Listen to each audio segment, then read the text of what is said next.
Thank you, ladies and gentlemen.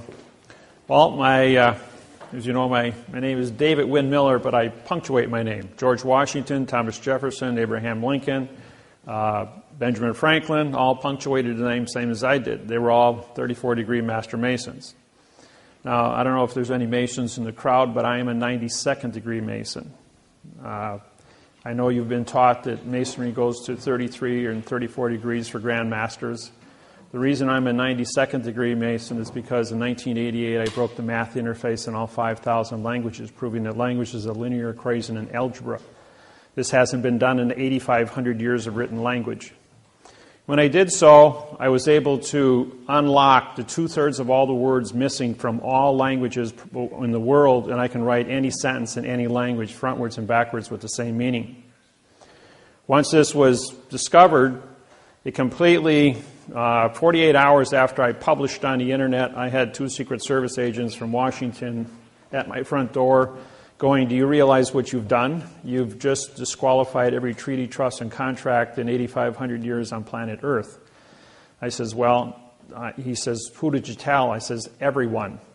I says, "I sent out 100 videos, 20 hours long, including a 100-page report on the entire studies, to all nations of the United Nations and over 100 TV and news agencies around the United States." By doing that, I protected myself, because when you have a secret that is so profound that it would disqualify planet Earth, it would cause you to get shot.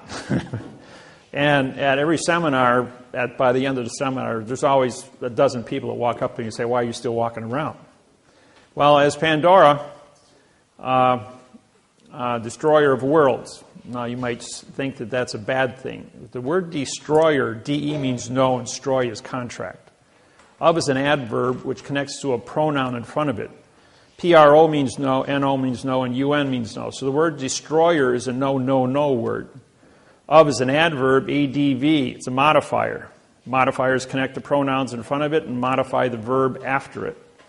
Modification is change, change is motion, motion is action, and action is verb. Therefore, the word world becomes a verb. Do you live in a world of verb, or do you live in a world of a fact? As you all know, the word world is a fact. But because it's the destroyer of verb, I destroyed the world of verb in all 5,000 languages worldwide on April 6th, 1988.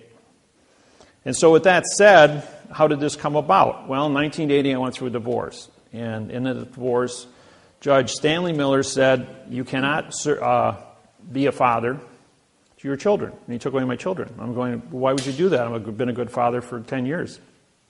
And he goes, "Because I'm a judge," he says, "and I can take away people's children just because I can." I says, "Well, that's sex discrimination under the 1964 Civil Rights Act for equality." I says, "I'm going to prosecute you." And he says, "You can't prosecute judges." I says, "I beg the difference." I says, "I know what the law is. You swore to support the Constitution of the United States and the laws written by the United States Congress, Senate, and Legislature." I says, "That includes equality." I says, "If I don't have equality, that's discrimination." Pretty simple. So I prosecuted Judge Stanley Miller in 1980, and he was disbarred as a judge. 7 years later, Stanley Miller got reappointed again. 2 weeks later, after he was reappointed, I showed up in his courtroom, had him disbarred again 4 days later. Because 7 years later, 1994, got reappointed again. And I showed up in his courtroom 2 weeks after he got reappointed, had him disbarred a third time. 3 years later, he died in 1997. And never served much on the bench. Always was an administrator, but never a judge. As a result of that, when the judge took away my children, that violation, that breaking of my heart, put me on a path. That path was anger. You don't take away a parent's child. And the pain that caused, pain makes thought, thought makes wisdom, and wisdom grows to maturity. So, as a result of that pain, I started studying. Now, we go through 3 phases in life. You do not know what you do not know. Well, it's like putting your hand in fire. It looks pretty till you touch it and you get burnt. Well, you know what you don't know about why you got burnt. And I was aware of what I didn't know, so I had to study. And so because I studied, I learned about what the fire was. I learned about what the pain was. And from that, I then had knowledge. And when I had knowledge, I knew what I knew. And then I could become a teacher. In 1975, I became a college professor in Milwaukee. And I was taught engineering and metallurgy, heat treating, and blueprint reading. So I've been a teacher now 75, so going on 38 years. I hold a professional license for college. I also have 3 PhDs and 535 college credits, 17 full-time years of college. Kind of got stuck in college. I really liked it. Worked third shift nights as a tool and die welder, and I went to school full-time days. I had but to fill in my spare time because I didn't sleep, I went ahead and had a second full-time job, and that was in real estate, teaching underwater welding. I had my own real estate company for 26 years, besides doing law from 1980 to present time, 32 years. I have 80,000 hours of law experience. And I've done 2,500 seminars, including over 1,000 TV and radio live performances. I did the programs on 9/11 on national television on what really happened there. There's only a few people in the world that have my background and credentials about what heat treating is, nuclear science, string theories and quantum physics. I have a 200 IQ. I read 400 words a second in math codes. It's something that's acquired art. You can give me an inch of paper and of documents, and I'll blow through it in about a minute. And I'll be able to tell you exactly about how many mistakes are in it and what to do about it. The program today is going to cover many different aspects. So I'm going to go through the parts of speech, which I wrote up here. It took 6 years of my life to discover this. It isn't really what you think it is. And what they teach you in school is not what you actually, is actually what's going on. And this isn't to insult anybody, but all of you have a second grade reading level. And it isn't just you, it's the entire population of the planet was instructed and through TV, radio, newspapers, and magazines to keep you in a second grade reading level, because that way they could harvest the entire population of the planet. There's a few individuals called federal judges and chief federal judges at a state level that control what's called parsing, syntax, grammar, and the secrets therein. When I broke the code in 1988, I went to the United States Supreme Court. I walked in there in 1989, and I says, I'm here to prosecute William Rehnquist, Chief Supreme Court Justice of the United States Supreme Court. Immediately I was arrested for threatening the United States Supreme Court judge and taken into a closed room. Well, when we got down in that room, I had 6 marshals standing shoulder to shoulder surround me, and William Rehnquist came down from up in his chambers to see me, and I says, I have your signed confession for treason against the United States people. I says, I've used parsing, syntax, grammar against your opinion since you've been in office. He says, okay, guys, you can all leave now. Mr. Miller and I are going to sit in this closed room. You've already frisked him. He has no weapons. He doesn't seem to be of stature that can overpower me. And we're going to have a little discussion. So for the next 2.5 hours, William Rehnquist and I became very good friends.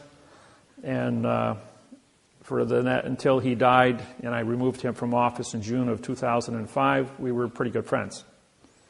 I taught him syntax, the math interface on grammar, and he taught me all the secrets of the procedures of judges.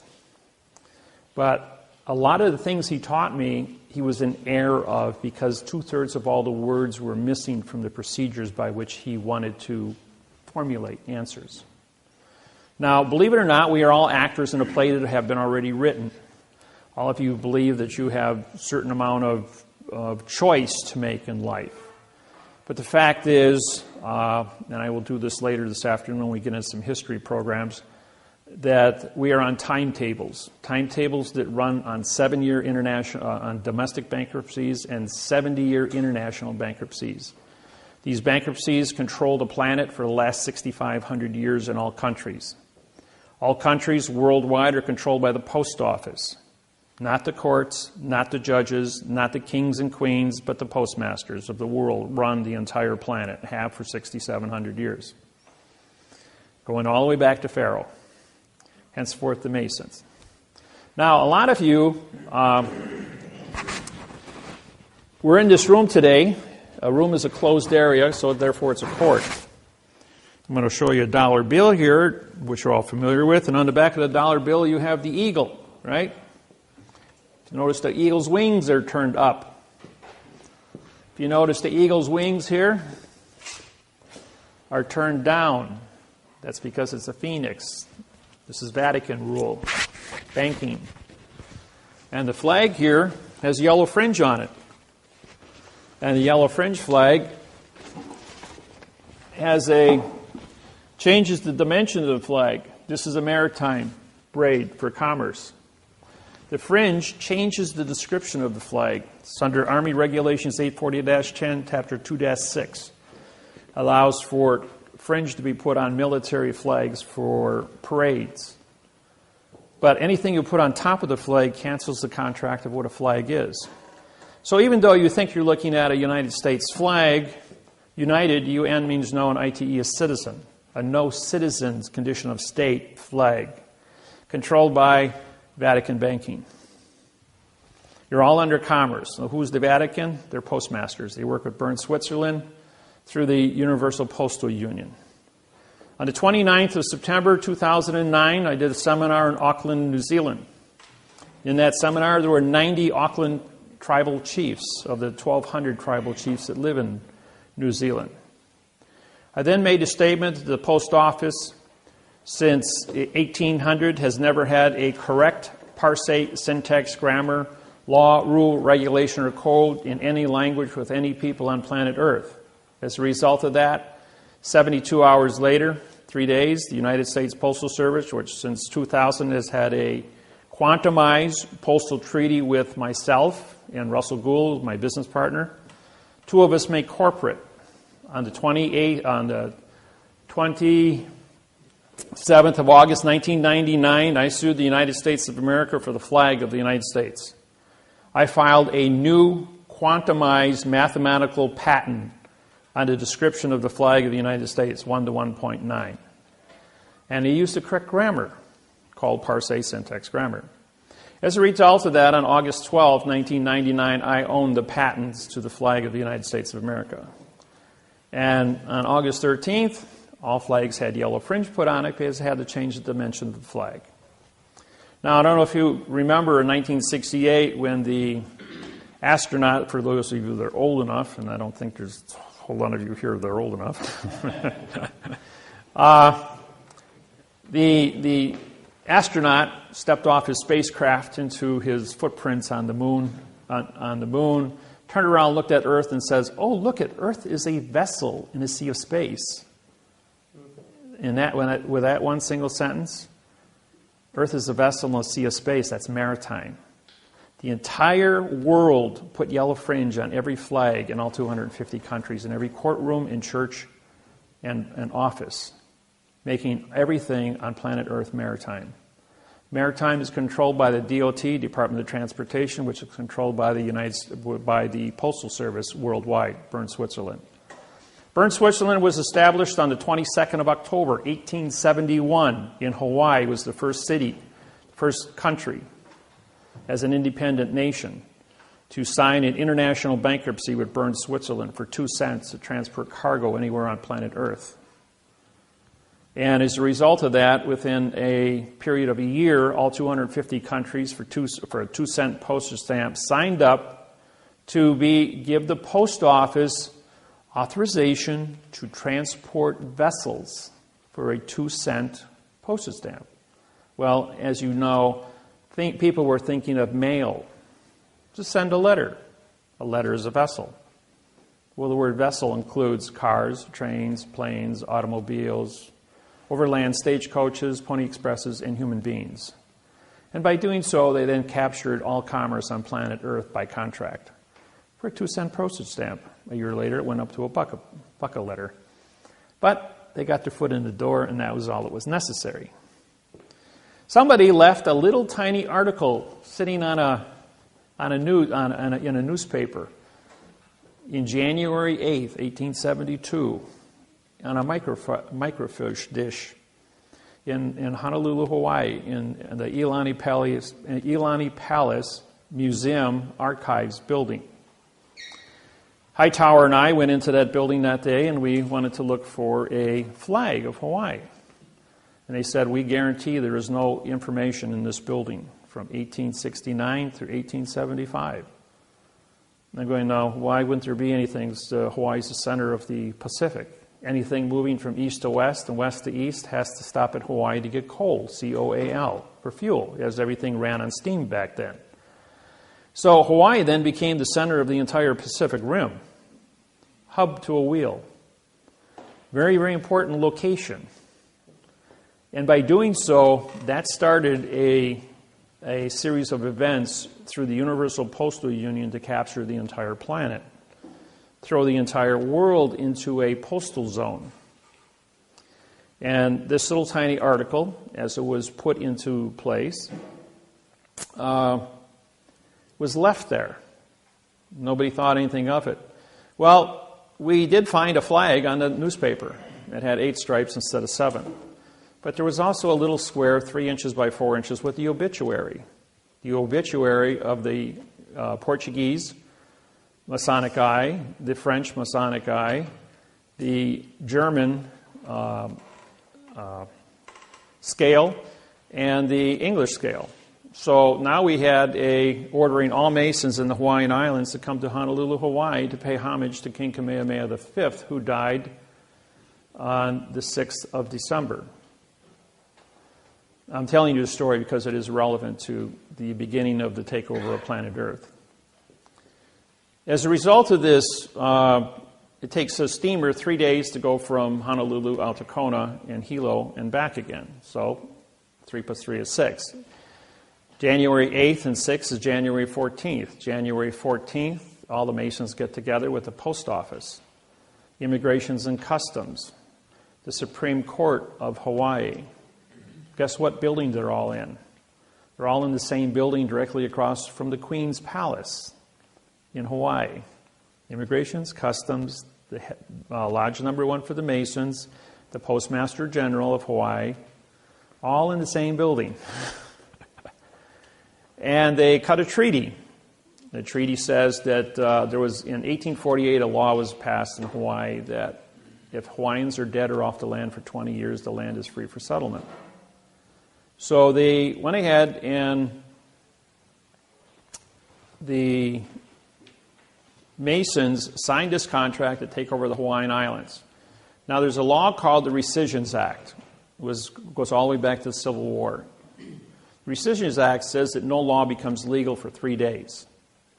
And this 3-day notice, if you ever look at when contracts are signed, even when you all did your mortgages, either bought property or sold property, you couldn't pick up a check in your closing for 3 days. That's because of the Rescissions Act. That's Title 15, Section 1636 and 1639.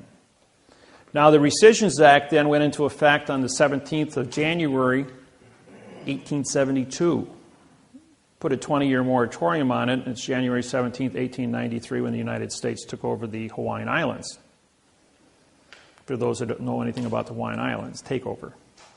Except it wasn't the United States of America that took over the Hawaiian Islands. It was the military, and the military is controlled by the post office. It was the United States Postal Service that took over the Hawaiian Islands. Now, as a result of this takeover, the injustice that people were a victim of went out there and sued the state court. The state court says, we don't have jurisdiction. You're in the wrong place. So the Hawaiians then went to federal court. They walked into federal court, United States District Court, and the district court said, you're in the wrong place. We don't have jurisdiction over you. You're a sovereign people. So they went to the United States Supreme Court, Washington, D.C. United States Supreme Court, Washington, D.C. You're in the wrong place. You sued the wrong people. They're going like, all right, we're being victimized. They stole their land. Who's guilty? So from January 17th, 1893, all the way up until January 6, 2009, nobody knew who was guilty. As a result of that, because I'm a Mason, and I syntax Manly Hall's The Secret of All Nations with Masons throughout the history of this world for 8,500 years. I have the book. There's only 5 copies on planet Earth, and I own one of them. And when I syntax that book is 18 inches tall, 1 foot wide, and 2 inches thick. It's now 6 inches thick because of all the missing words were put back into it. It covers everything on the planet, every religion, the tarot cards, witchcraft, grammar, all the parts of speech, parse, how words come together. It's got all the secrets in it. But the secrets were only written in adverb-verb, not prepositional phrases. So when I rewrote it with the correct parse syntax grammar, I then had missing secrets. I did the same thing to the Quran for the Muslims, and I did it to the Bible, King James Bible. I was able to discover the secrets, putting me as the chief federal judge of the United States of America, prosecuting judges for the past 32 years. That's what I do. I prosecute judges. I'm the bad boy. As a result of this, the reason I told you this is because everybody wants you to walk into the state court. Well, state is undefined. You live in the state of Indiana, right? That's not a true statement. You live in the Indiana Territory. The state of Indiana is the name of the vessel in dry dock called your courthouse. All courthouses are foreign vessels in dry dock controlled by the Department of Transportation. In other words, the port authorities control vessels in dry dock. All judges in the United States and all courthouses are paid by the port authorities. That's a very big secret. The port authorities are controlled by the DOT, Department of Transportation, which is owned by the Post Office, which owns the Treasury and the military and prints the money and pays the military to guarantee the value of the money. The United States District Court, United means no citizen. State is a condition of. District, D-I-S, means demon god of the underworld for T-R-I-C-T, trickery. This is Latin. In a closed area called court. So when you walk into the United States District Court building, you are in a vessel, a foreign vessel in dry dock. Could be a spaceship from any planet, but not from Earth. So you've left planet Earth. You are no longer in the territory of Indiana. Now, all the laws written in Indiana for Indiana people do not apply in a foreign vessel in dry dock. You speak a foreign language called Babel. You are a foreign entity. And as a federal judge, when you walk in front of me, what do I have in front of me? Do I have a document that actually says something, or is it written in adverb-verb by babbling attorneys and lawyers? What I have in front of me are your vessels, your body. Hold a thought in your hand. Show me the three-dimensional object of a thought. Do you know that a thought is not of this world? A thought isn't found on the periodic table. It's not a solid, it's not a liquid, it's not a gas, it's not a chemical. And yet we all have thoughts. It's an energy, comes from our aura, electrical chemical energy, but it is not of this world. A thought can pierce dimensions, can change through time and space. I can hold the entire known universe, which they say is supposed to be 8.4 billion years old from the Big Bang, in the palm of my hand with a thought. Or I can crawl inside the middle of a quark, of a hydrogen atom, and exist there with a thought. So a thought is a very unique thing. We can close our eyes every night when we dream, and we can be anything we want to be in this world of thought. And I know everyone in this room has had weird dreams at times. And in those weird dreams, you see things that don't exist in this world, because you're probably transporting, because the thought is not of this world, into other realms, other planes of dimension. Well, this is what's unique. I can't see that as a federal judge. The only thing I can see in front of me is a vessel. Does this vessel come before me with the correct passport, with the correct paperwork, with a lawsuit written in the correct parse, syntax, grammar? Or does a vessel come before me on my foreign vessel spaceship from another planet, and are you trespassing without any rules, regulations, or codes? Well, the only thing I have as a judge in front of me is a vessel that's trespassing. And everybody knows there's a law for trespassing. And I don't care what language you speak, and I don't care what educational levels you have, or what country you come from. Everyone understands the word perjury. It means to tell a lie. So the minute you open your mouth, we presume you're smart until you start talking. And because you're talking in babble and you're talking in adverb-verb fiction, now you've committed perjury. A vessel that's trespassing, committing perjury in front of me. I got 2 felonies in front of me. So it doesn't matter if you're here for traffic, it doesn't matter if you're here for foreclosure, it doesn't matter if you're here for divorce, marriage, doesn't matter what you're here for. The only thing I've got in front of me is a physical evidence in now time of a trespassing individual committing perjury. Now I can make a determination as to what your fine is going to be. How rich are you? How much money you got in your pocket to bail yourself out and leave my vessel? You can go down here to the port of Chicago or Gary, Indiana, jump on a Chinese freighter with a Chinese flag on it without a passport, and I guarantee you'll be arrested, put in a brig, and taken back to China, where you'll be prosecuted and spend 8 years in prison for trespassing. And then the State Department can bail you out and bring you back to the United States. It's no different in a courtroom. It's a big old trap, folks. People have been walking into it since 8,500 years. Really great piece of engineering.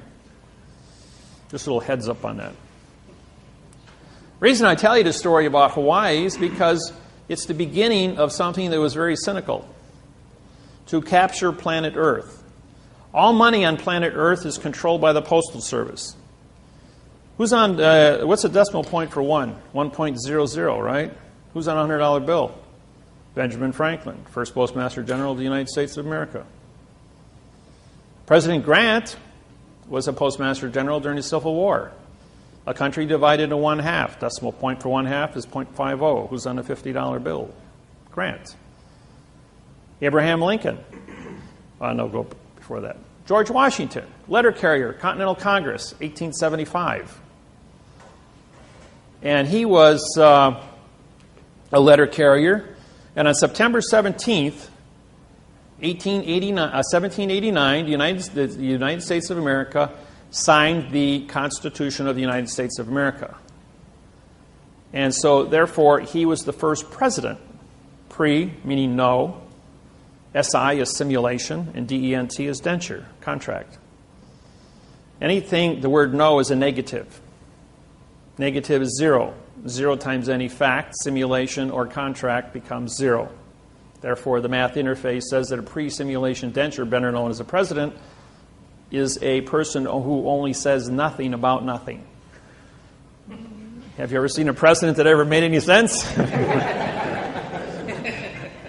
Okay. I know it's a joke, but it's a good one. Yeah, it's all played out in syntax. So the grammar that's used for modification is what they keep us down with, what they teach you in school. Now, lawyers and attorneys are all licensed to lie. They write everything in adverb, verb, adverb, adjective, pronoun, and pronoun, adverb, verb. They don't use prepositional phrases because they're not allowed to use a fact.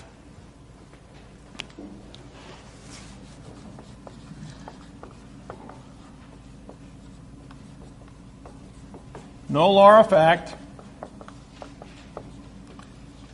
shall be tried in court. And if you want to put that in there, of law,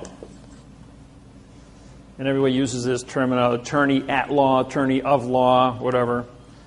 Parts of speech. No is an adverb, it's negative. Law now becomes a verb, negative. Or is a neutral. Negative fact becomes a negative verb also. Shall is a pronoun in future time, connected to the adverb be, which now modifies a verb in past time. In is an adverb making court a verb. Of is an adverb making law a court a verb. Now we've got one jurisdiction, ladies and gentlemen. We have a verb law, a verb court, verb tried, verb law, verb fact. Now we have one jurisdiction called fiction, fraud, illusion. Every word in the English language, and I spent 8,000 hours in 2 years with a staff of individuals with dictionaries. We looked up every word in the English language that starts with a vowel and 2 consonants. It means no contract. Every word. Now, when you look at any contract or any newspaper or magazine, and you see the word starts with a vowel, A, E, I, O, and U, and it's used as a single syllable, it means no contract also. Opinion. O is no. P-I-N is to attach or grab. I-O-N is contract. Opinion. No attached contract. Therefore, that's why it's called an opinion. You can have a gain, G-A-I-N, and you put A in front of it, again, you have no gain. You can have an attorney, A-T-T, no tort. You can have an illusion, I-L-L, which means you cannot see a contract.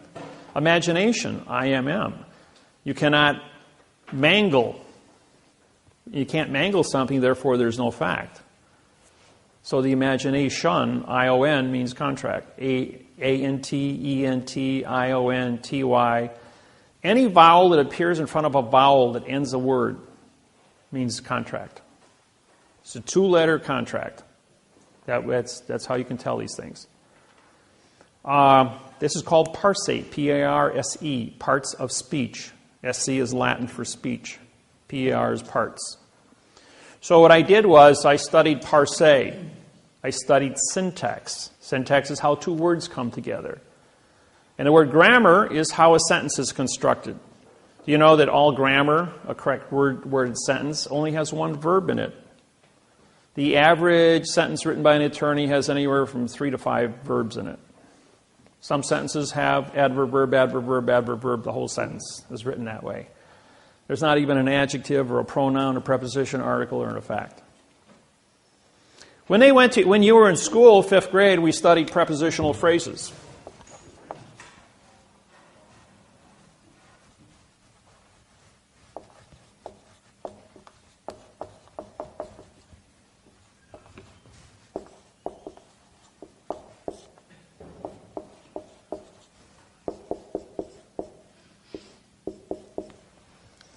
That was the preposition, article, and noun made up your prepositional phrase.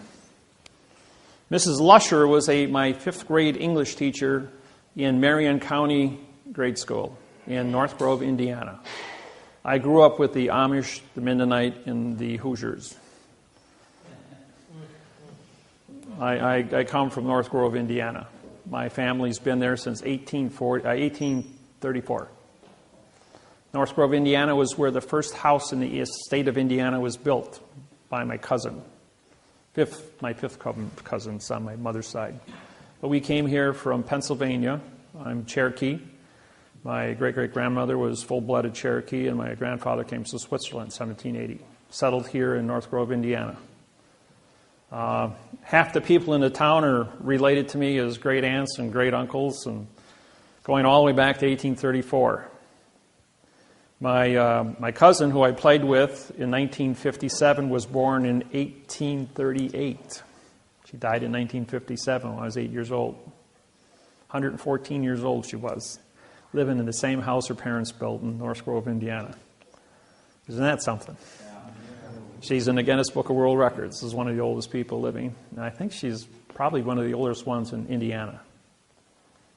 And I used to work on the farms with the Quakers and the Amish here in Indiana, cutting hay and driving tractors. And I had my fun playing in the hay at the harvest time. So I'm fully aware of the politics and everything. And Mrs. Lusher, my English teacher, was my next door neighbor. We had an 80-acre farm with 40 pigs. We had 40 head of cattle, and we were farmers too. My mom and dad gave that a shot. I had six brothers and sisters, so big we studied prepositions pre meant no, position. An article, anytime you have a vowel and two consonants, ART, we have no ownership. So if you have no position and you have no ownership, you have a no-no. N-O is no and UN is no in Latin.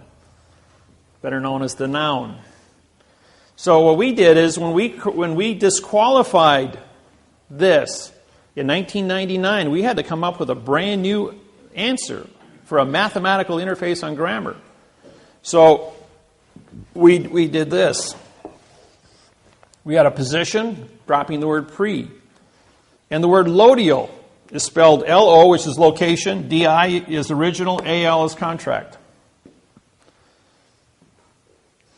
And if you have ownership, in other words, for my pen, for is a position, my is lodial, and pen would then become a fact.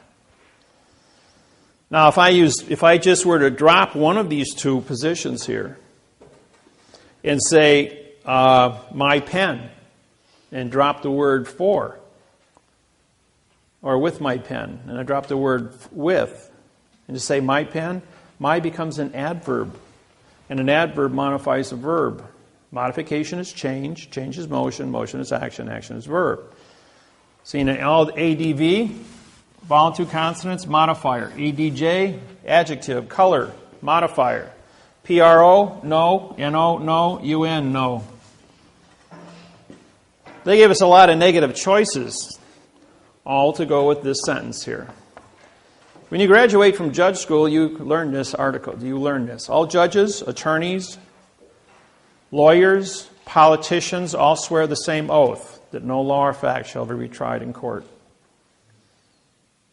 And no is a negative. That's why the sign says no trespassing, no parking, no don't walk. And see what the sign should read, for the trespassing on this land is with the fee of the $5,000. For the parking of the car in this space is with the fee of the $500. That's a performance contract. Everyone understands performance contracts. Now I have the Pizza Hut next to the Outback Steakhouse. Very popular places on Saturday night and Friday night. And the people came to my seminar from Pizza Hut. They said, we've got 2 spaces reserved for delivery. And everybody parks in there. And my delivery guy's got no place to park. I says, well, put a sign up. For the parking of the car is with the crushing and melting. The sign next to it says, for the parking of the cars with the fee of the $500. No one ever parked in those 2 parking spaces again, except the delivery man. Problem solved, because everyone understands the performance contract. Now, here's another little quirk, point of information. Somebody impounds your car. You parked it where it wasn't supposed to be parked, and they towed it, put it in an impound lot. And the guy wants some $250 for towing and $100 a day for storage. Well, anybody that's in possession of your vehicle that doesn't have title to it is renting your vehicle. So you send him a true bill for renting your automobile for as long as he's had it. If you want to go down to the local courthouse, you can pull up a lawsuit by Avis Rent-A-Car or Hertz Rent-A-Car, copy it, and sue the tow truck company. Or if a police officer orders a tow truck company to remove your vehicle from the highway and he won't give it back to you, send him a true bill for for rent-a-car. Your car will be back in one day, maybe a couple hours. Works every time. Just a little plug there.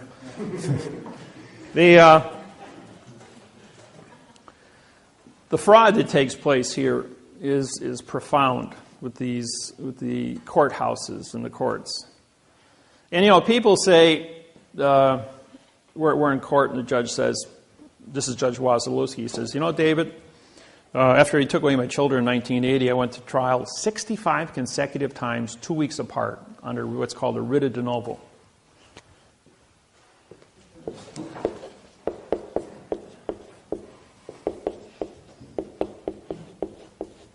Now, this is a pronoun adverb, adverb, verb. But if you put for the rid of de novo, then this becomes a 5, a 6, a 7, a 5, a 6, and a 7. This is French, but de means the in novo. It would then become a fact. So I filed for the writ of the de novo. Now what that means is if you violate equality, that's discrimination. That's a crime. 1964 Civil Rights Act violation. So for the writ of de novo is your ticket to get a free trial for anything. I don't care what it is. They cannot move forward on any topic. If they want to foreclose your house, and they use adverb, verb, they didn't give you equal protection of the law. That's a prepositional phrase. For the protection of the law using the correct parsé syntax grammar.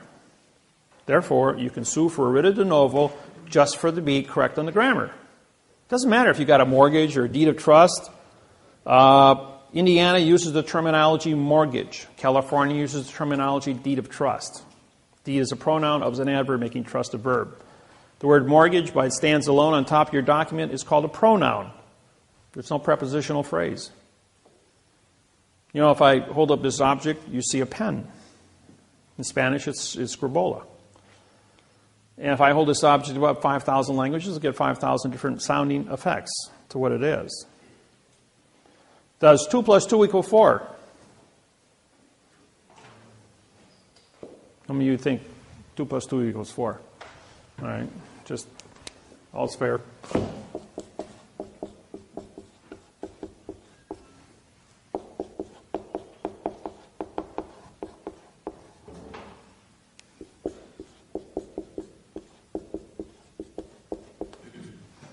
Did you hear what I said, what I meant, what I said, what I said, what I meant, what I said? I can do this 150 different ways before I'm going to get it right. So don't ever presume what you think I said, because if my lips are moving, I'm lying to you. That's what a judge said to me. He says, all you got to do is prove it. He says, and in 8,500 years, Wasilewski says, no one has ever proved it. And I said to him, I said, I know what you said to me. You said to me, wait a minute. He says, you mean to say if I say yes, you're going to say no? He goes, yep. And if I say no, you're going to say yes? He says, that's right. And I says, all right. Does 3 plus 3 equal 6? He goes, yeah. He says, no one ever went to war over a math problem in the history of mankind. No religion, no political organization, no condition of state, no country ever went to war over a math problem. 2 weeks ago, President Obama and President Bill Clinton sat down on the podium at the Republican convention on national TV. And the closing statement by Bill Clinton was, no one ever went to war over a math problem in the history of mankind, and we're doing it correct. That's an exact quote from all 2,500 seminars I've done. And by the way, I was Bill Clinton's counsel for the sex trial. Remember the phrase, for those that are old enough? The question was, what is sex? Bill Clinton goes, depends on what the definition of is.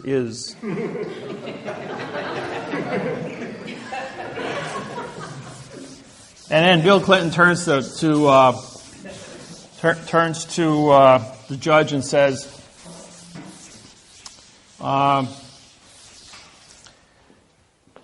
I just showed the American people a verb is and a noun is. Would you like me to show them another verb and another noun? And the judge stands up and says, there will be no further questions, Mr. President. This court stands adjourned. Well, every newspaper, TV, announcer, magazine had a comment about that. It became a very, very, very famous phrase. And that famous phrase was one question and a demur. The word demur means to answer a question with a question. And the trial was over. And so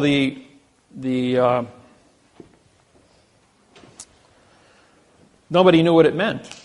I knew what it meant. I was his counsel. Senator Bill Clinton says to me, Dave, he says, that worked really good. He says, but I got to go in front of Congress, he says, 2 weeks. And I can't take my lawyer with me. I says, well, you're a lawyer, Bill. I says, I'll tell you what you do. You remember the movie A Few Good Men with Tom Cruise and Jack Nicholson? You want the truth, I'll tell you the truth, but you can't handle the truth. Jack Nicholson won Best Actor for that phrase on the witness stand. And the movie won Best Picture that year. And what it was the... go back to the $1 bill again. A little history lesson here. Now, March 1st, 1997, I was doing a seminar in Los Angeles, California. And in that seminar, somebody asked me a question. What do you know about trusts? I says, well, what do you want to know? He says, well, I've got a trust here. He says, well, did you look at it? He says, sure. There's 40 people in the audience. Hands it to me. I says, well, this is garbage. He says, what do you mean it's garbage? I says, well, the parse, syntax, grammar is all wrong. So I went ahead and I took just the first paragraph and I syntaxed it, put it up on the board, told them what it meant. Then I wrote it in the correct language. 2 IRS agents were in the front row. Jumped up and realized that I just broke $40 trillion worth of trust held in the United States. That's 25 million trusts. As they hit the door, trying to get out the door at the same time to get to the payphones, because back then we only had payphones, they locked their shoulders in the door jamb, and it looked like the Keystone cops trying to get out of a phone booth. Well, everybody had a really good laugh as these 2 clowns were trying to get through the door, but what they were doing is trying to get to the phone first. And in the next 5 days, they harvested $100 billion in trusts across the United States under false and misleading statements under parse, syntax, grammar. I broke the world of trust. Well, what they did is when they took those $100 billion, they sold that money on Wall Street. The second week, they took another $100 billion and sold it. Third week, they took another $100 billion and sold it. March 1st, 1997, the United States stock market stood at 6,000. On March 21st, it was at 5,300. Dropped 10%, 600 points.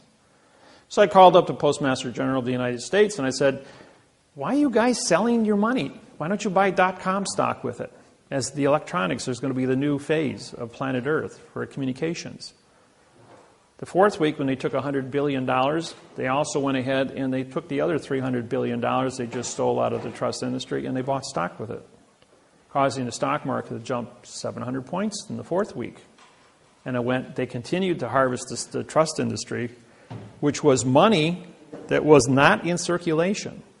And the stock market went from 5,300 to 14,200, all the way up to 9/11.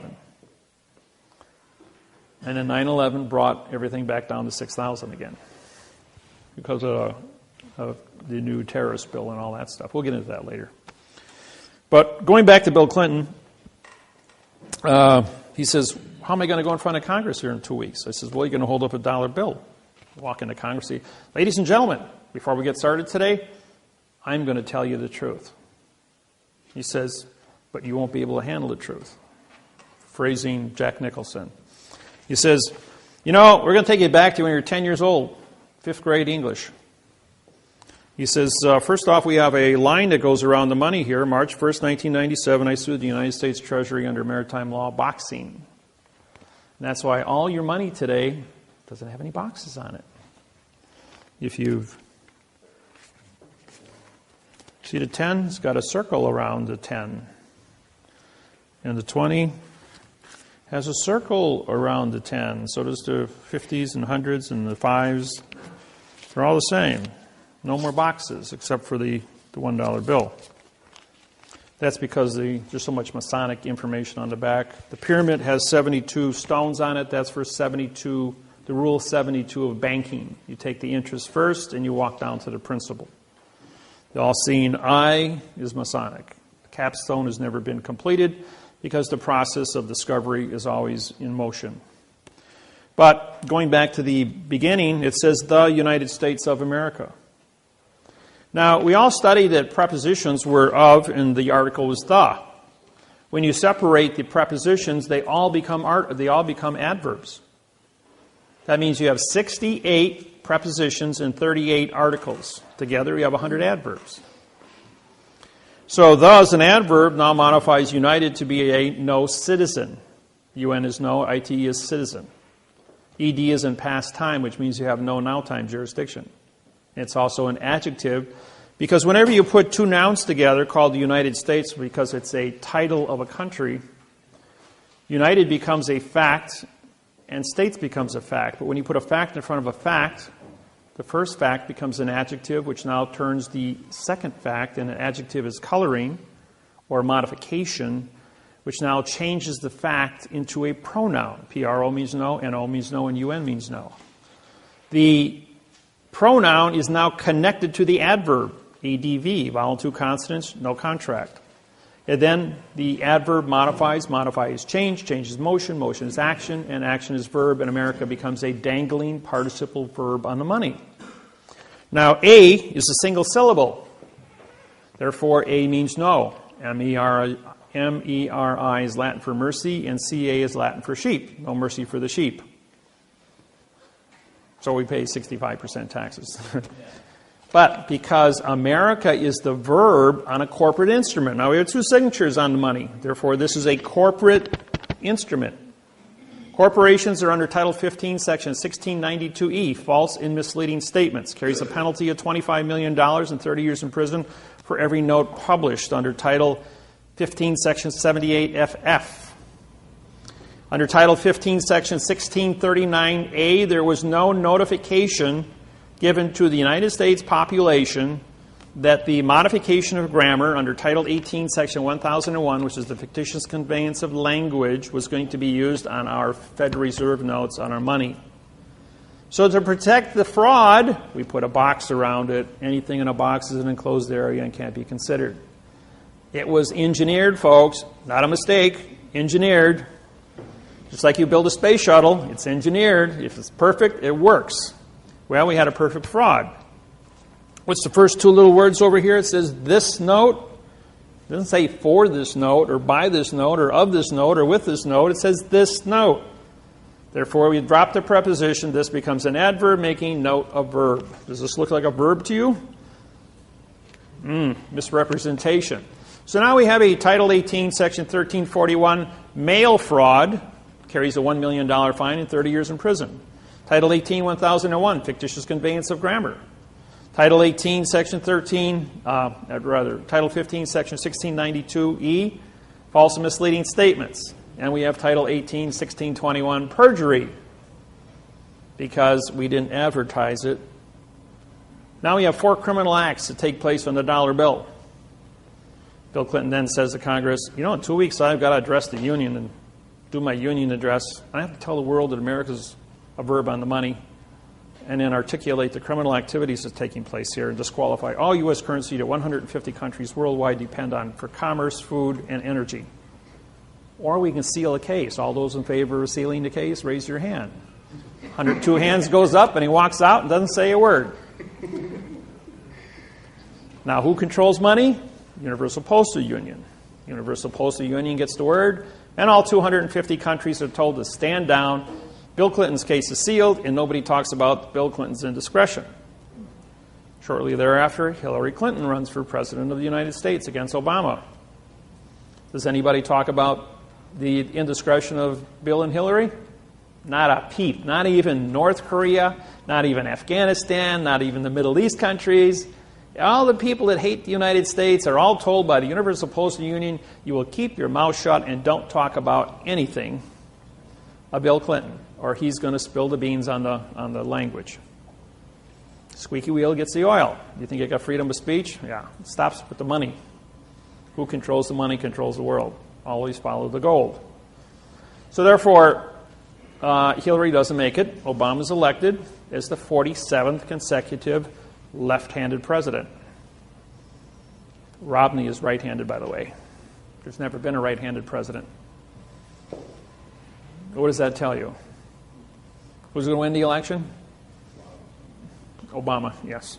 Or me. I have 5 billion people on my website. I have the 58% of the world's population studying Parse syntax grammar. I could very easily be as a written-in candidate come November 5th, or 6th. Yeah, November 6th, that's right. Tuesday. Just like Lewinsky did in Poland. Stood up, People found him to be an honest person, and he got 92% of the write-in vote. Became the best president Poland ever had for 10 years until he took a bribe and got thrown in jail. True story. So the money is a key here. Always follow the money. Now, you came here, most of you, or some of you, are involved with mortgages.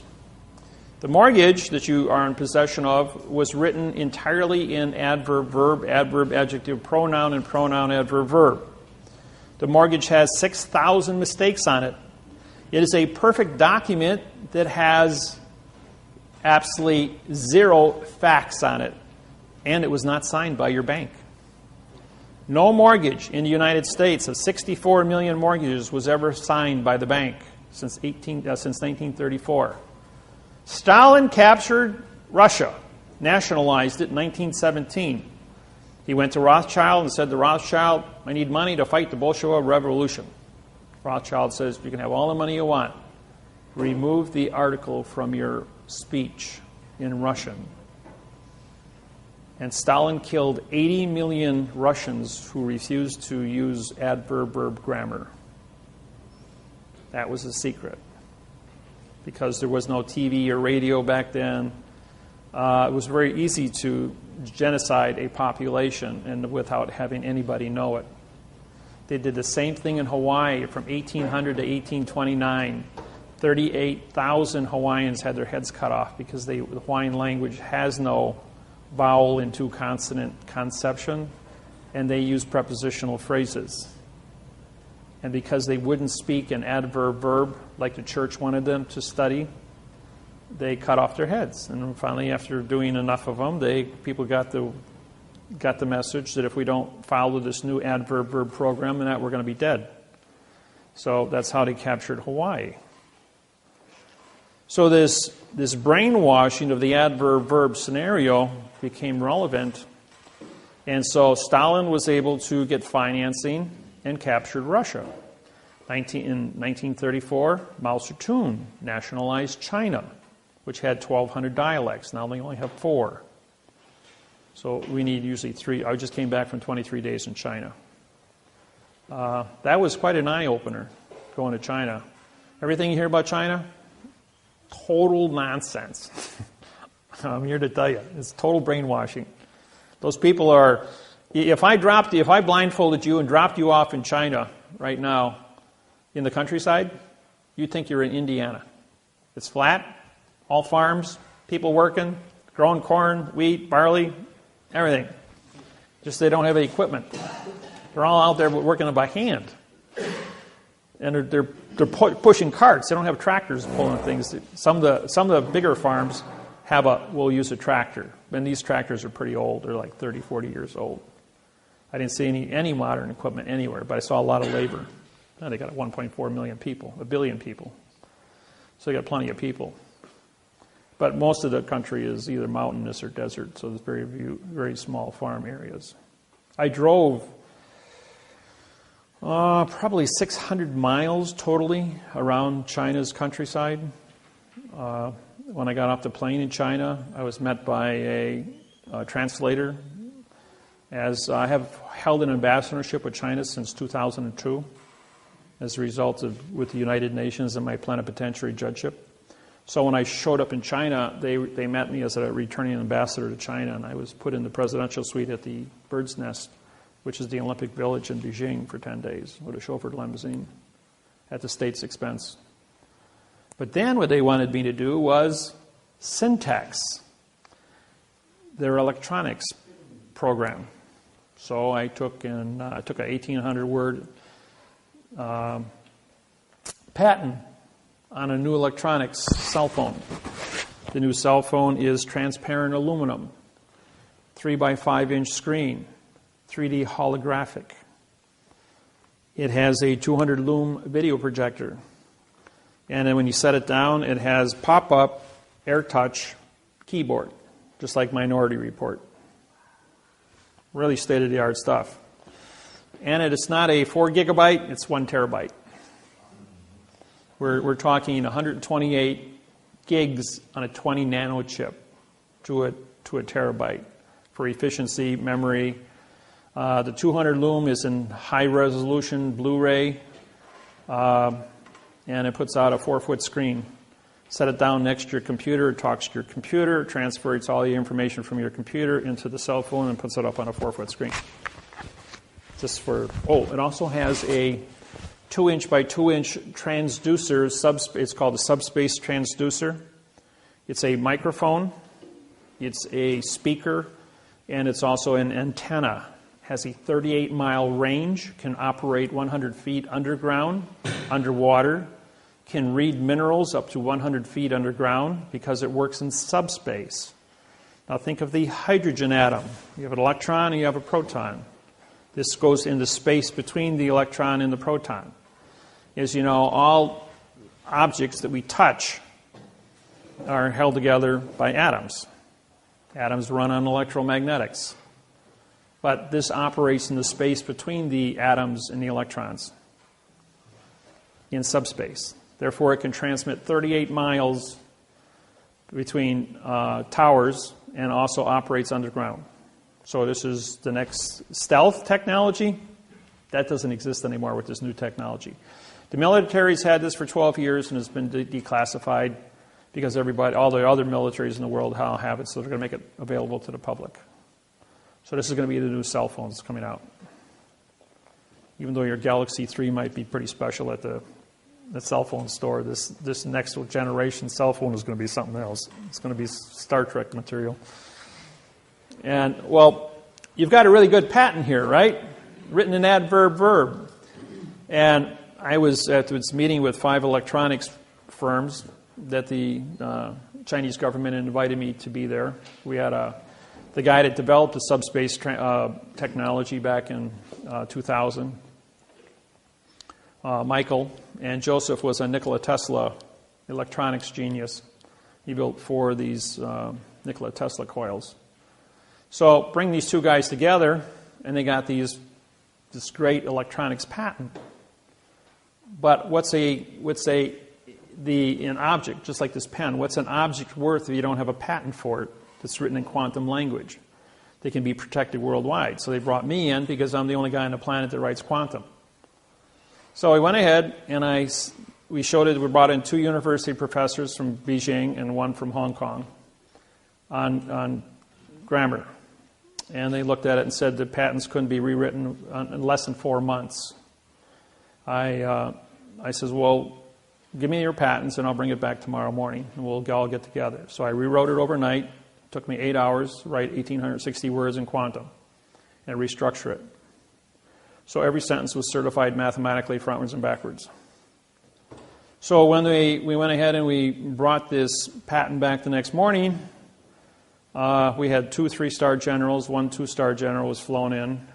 We had 5 electronics firms, 3 translators, and the 5 presidents from the electronics companies. And they said, and there was 1 nuclear physicist from Beijing also, as I've got a 4-year background in nuclear physics, because I was with the Polaris submarine program for nuclear degeneration of steel when exposed to plutonium for reactors. I did the work on that. They came back and said it would take 4 months to do a translation. I did it in 8 hours. Then they said, can you write it in Chinese? I says, well, I don't speak Chinese, which is, as you know, symbols compared to our alphabet.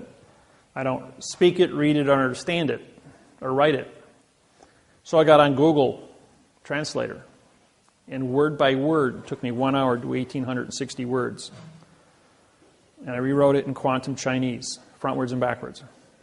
Then he asked me, could you, because I reprogrammed my computer immediately as I worked the math interface on this, I then had interfaced the math program in 150 other languages. And my website is also written in 150 different languages. So it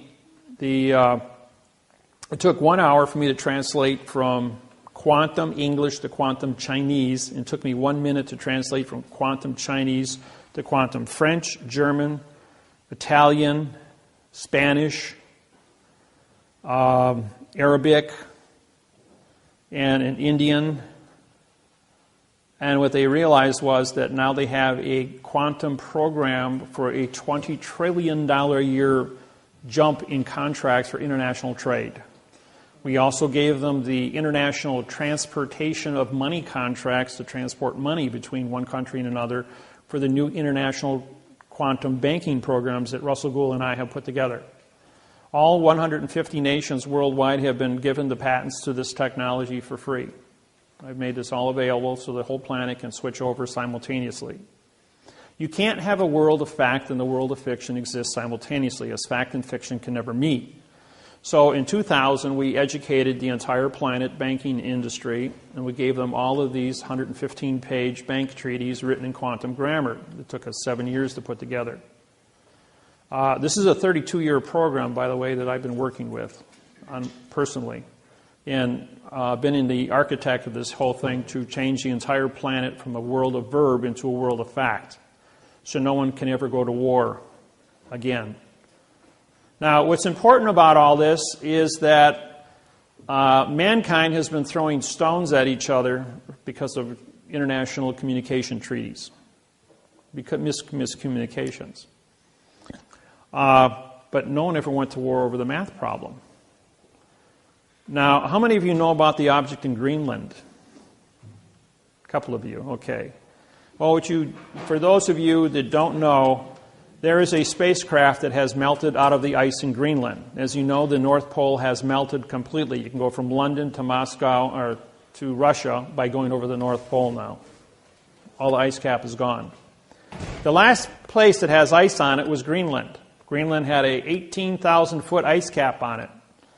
Well, the spacecraft that is anchored in the center of Greenland created the last ice age 50,000 years ago. It's a weather machine. It's 55 miles wide, 300 miles long, and 2 miles high. The people that lived in it were called the Mois. If you draw a straight line from the spacecraft to the Washington Monument in Washington, D.C., through the Yucatan Peninsula Great Pyramid at Mitsubishi, and ends up on Easter Island where the Mois have been dug out of this dirt. The heads on Easter Island? Well, 2 years ago, they finally went ahead and they excavated, and they're all 65 to 85-foot people, full-body carvings. And these were the people that lived in the spacecraft that was uncovered that's melting out of the ice in Greenland. So when you think we've been alone, these people have been up there for 50,000 years.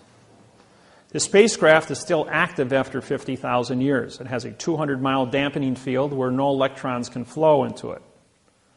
In 1947, a B-52 bomber flew into that pattern, into the dampening field, when trying to fly between Maine and London. As a result of that, they lost power and crashed in Greenland. As they sent in rescue B-52 bombers to rescue them, they hit that same dampening field, but they veered off. They just ricocheted off of it. And by testing, trying to get to these guys, they were able to bring a circumference and find out that there was an object 200 miles to the center of this field. On the southwest corner of Greenland, there is a small community. It's the only community on the island of Greenland.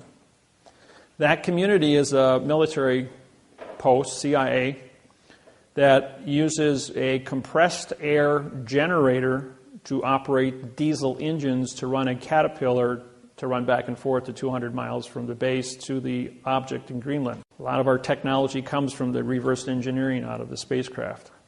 It is still functional and is still in operation. So it's pretty important what this thing is. All the nations worldwide are up there with the United Nations, and they're all working together.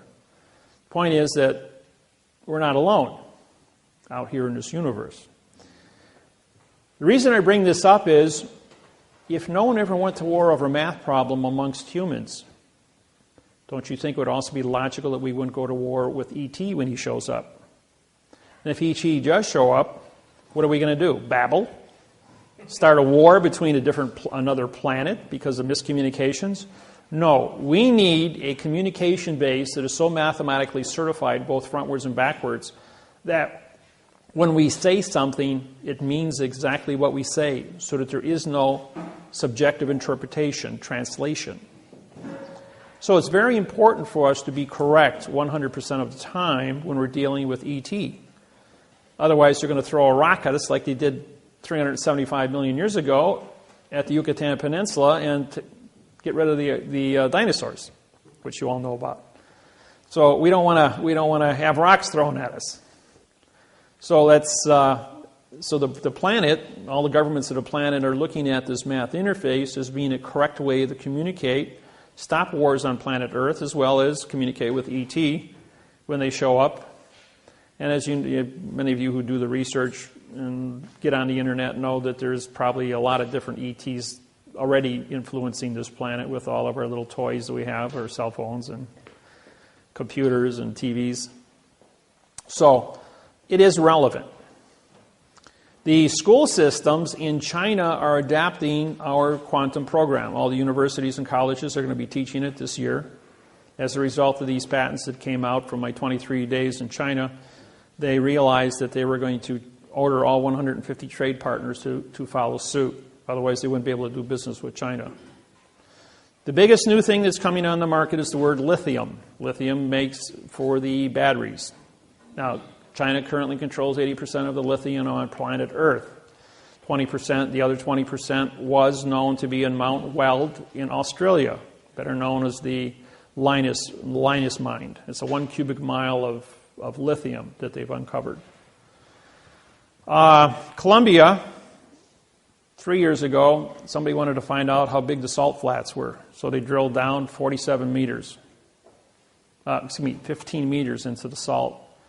And they found a 25 square mile a pure lithium bed of lithium. Enough lithium for the next 200 years to build about 600 billion automobile batteries. Yeah.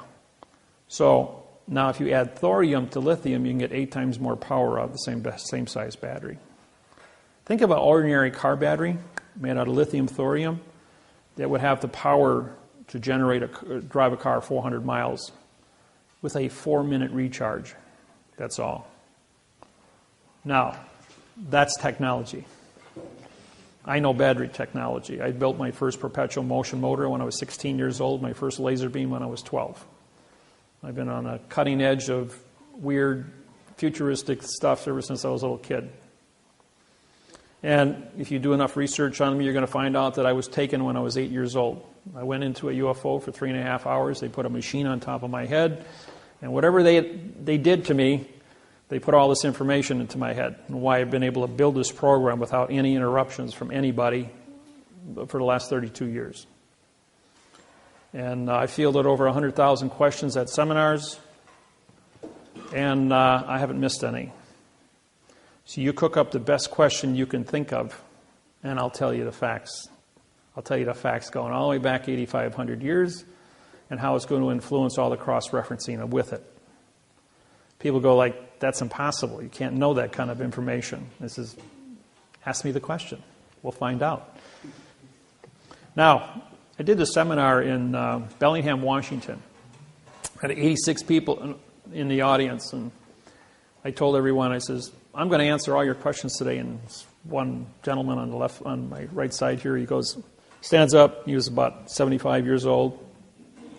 And he says, that's a pretty bold statement. He says, you don't know what kind of questions we're going to ask. So how can you say you know all of our answers? I said, tell you what, you be the official question counter. I says, and you count how many questions I'm going to answer in the next 2 days. So he went ahead and he counted, and at the end of 5 o'clock on Sunday, he stands up and he says, well, that was impressive. You answered 125 questions successfully, including history, and I agreed with every answer you gave. He says, I got two more questions. He says, who is God? He says, well, that's probably the easiest question I've been asked since I started this. Now, remember I said at the beginning of this seminar, what is a thought? Hold a thought in your hand. A thought is not of this world. Okay, everyone in this room studies this word God. Matter of fact, we have 5,000 different sounds of words for the word God. It's a very unique word. Now, you also, when you study God, you also study the devil, or what evil is. So it's called perspective. You have to know what's good and you have to know what's bad. So you have an understanding of what choice is. Now, because you have choice, you can choose to be a good person or a bad person. Now, everyone in this room, you will read different books at different ages, at different times. You will talk to different people, your brothers, your sisters, your parents, your ministers at the school, at the church, teachers. And all through life, you accumulate information. The end result is we all have 1,000 separate definitions that we have accumulated to answer one word. So, and that word, God, because you all have 1,000 different sources of research to answer that one word, now says that God has created man's image. Image, imagination, creation, art. So each one of you formulates your own definition based on your own subjective interpretation of your own educational capacity, your own IQ. IQ is based on the amount of percentage of your brain activity that you use for thinking. To come to a conclusion, to stand in front of a mirror, look at yourself and say, I know who God is, based on these definitions. And no one, I don't care who you are, can tell you who your God is because they weren't there for your 1,000 points of study. And everyone in this room has a different 1,000 points of study to answer the same word. And you also have 1,000 points of study to answer the bad things. What is evil? What is wrong? What is a lie? It's called perspective. So we all choose to be good. We all choose to be correct. And we all choose to stand in front of a mirror and look at yourself and say, I know who God is. And I believe in that person. Or I believe in that entity. And that's the definition of who God was. And everyone in the audience applauded. Because who is it? It's your own subjective interpretation of what you understand that word to mean, based on your ability to look yourself in the eye and say, I accept this to be the fact. And that's as simple as it gets. He says, okay, he says we all agree that that's the definition. He's got one more word for you. What do you know about women? And I says, absolutely nothing. He says, see, you can't answer every question. And 38 women stood up and said, that's the right answer. And all the and all the men in the audience applauded.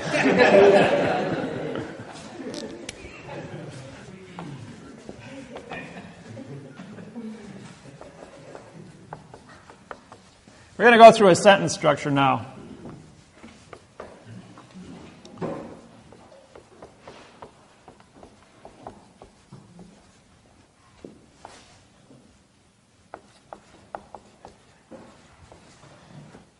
The first part of a sentence, we use the word for. If you look at my website, it's 400 pages long. Every sentence starts with the word for as the preposition. We use the as a neutral article. You have, when it comes to articles,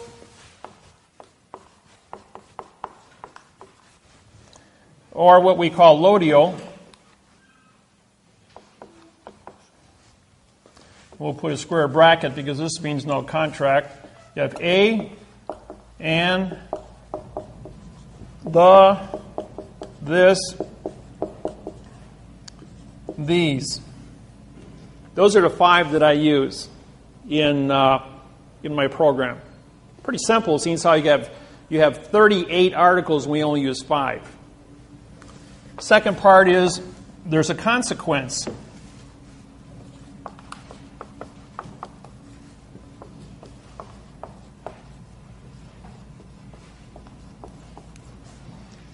Now, a consequence is a fact.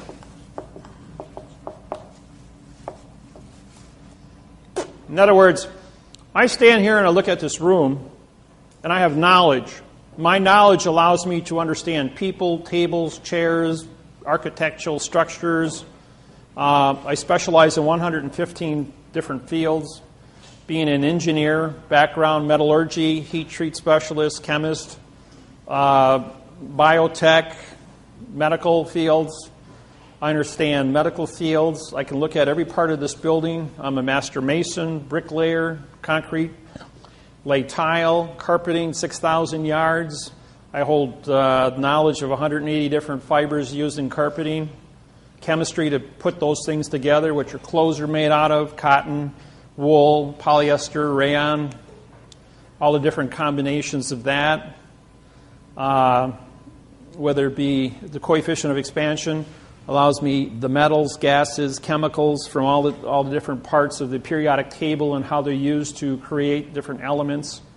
I was the cook for Chemtron electrodes, made super metals, stuff that never was ever heard of before. 1988, I wrote the math interface on all metals. It was called the polymer technology, proving that all metal is plastic, that all glass is plastic, that all plastic is plastic.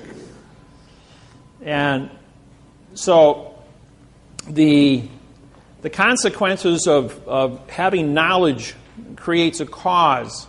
As we get older, we acquire more and more knowledge, which allows us to understand the consequences of the facts. The third thing we're going to do is we're going to think. Thinking, I'll put that in ing. Thinking is a verb, which is motion.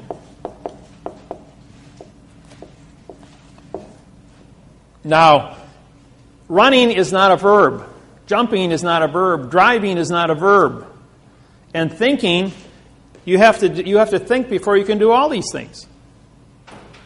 Order of operations, folks. You always have to follow the order of operations to have a legal contract. Even writing the sentence. Writing a sentence is not see the pen. See is a pronoun, the is an adverb, making pen a verb. That's a second grade reader. See the ball. See Jack run. See is an adverb, making now run to Jack to be an adjective of the word run, which is a pronoun, which means nothing. You see, these are first grade readers. They're a complete lie. Don't get your kids tied up in that. You want to teach them how to read? Go to my website. That'll really fry them.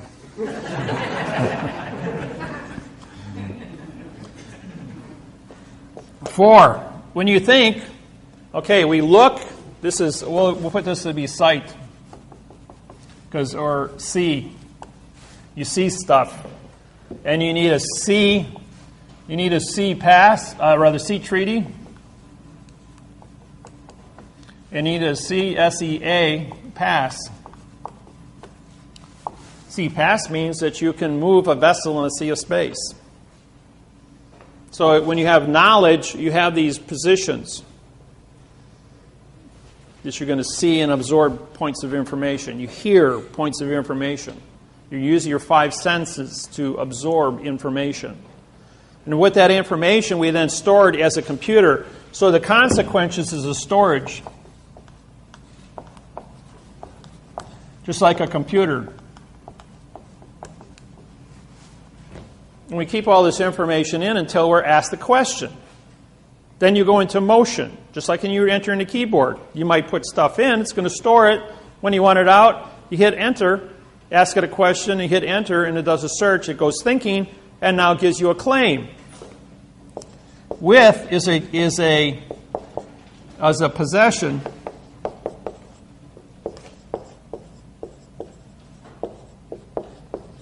Possessive, which becomes your claim. Now, claims are, you only have 2 different things. You either have a plus or a minus. You're either going to have an award, not award, you're going to have a value. See, the word A means no award, W-A-R-D. Award. Now, the word award is because the contract is written in adverb verb, means you get nothing. You might get a future tense, futuristic Federal Reserve note. Or you might get a promise, pay to, in future time, which is a pronoun adverb scenario. But you don't have any now time facts. So therefore, with the possessive, you possess a claim. The claim has to be defined. So we're going to go here 5 of the contract. Now the contract has to be of the contract terms. Number 6 is with the correct sentence structure, communication, parse, syntax, grammar. Okay, what does that mean? Well, there's a thing, you hear the word right, you hear the word truth. Truth is an opinion, by the way. Everybody believes in God, that's your truth, but that truth is based on your opinion of subjective interpretation, so therefore truth is an opinion. And O means no, and PIN means to attach, and ION is contract. So you have no attached contract because your subjective interpretation of your ability to communicate with any other individual is based on that other person's ability to understand what you're saying in the first place, which is babble. Because it's all adverb-verb scenario. Now, I may be talking to you in adverb-verb because that's the only language you understand. If I stood up here and talked to you and for this knowledge of this individual is with the claim of the correct parse, syntax, grammar, start using prepositional phrases, this would not jar well with your perception. And you'd kind of get lost. So it takes about 200 hours to adapt to this technology. And you will get a migraine headache because you're all brainwashed not to see an article. You might think that's a joke. It's not.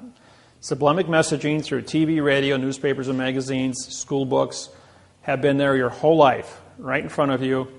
We hide it in plain view, just like we hide a flag in plain view, and we cancel this contract by putting a Coke can on top of the staff, which is a phoenix in this case. If the wingtips are down, it's a phoenix. If they're up, it's an eagle, which is postal. So you can either be under postal guise or you can be under the Vatican guise. Either way, you're under somebody's guise, G-U-I-S-E. It's not a disguise, it's a guise, G-U-I-S-E. Dis meaning no, guys. This means no, by the way. Finally, number 7 is by the author.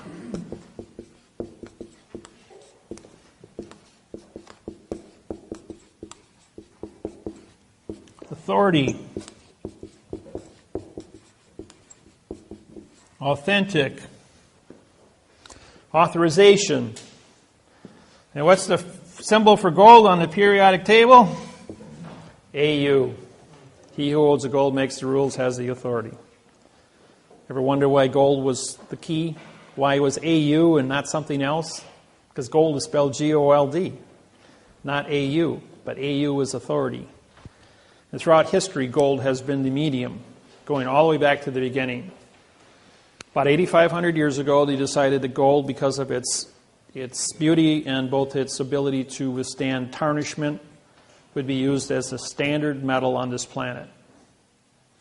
It's also an industrial metal because gold is a molecule that you can make a 128 gigabyte circuit board on a 20 nano chip.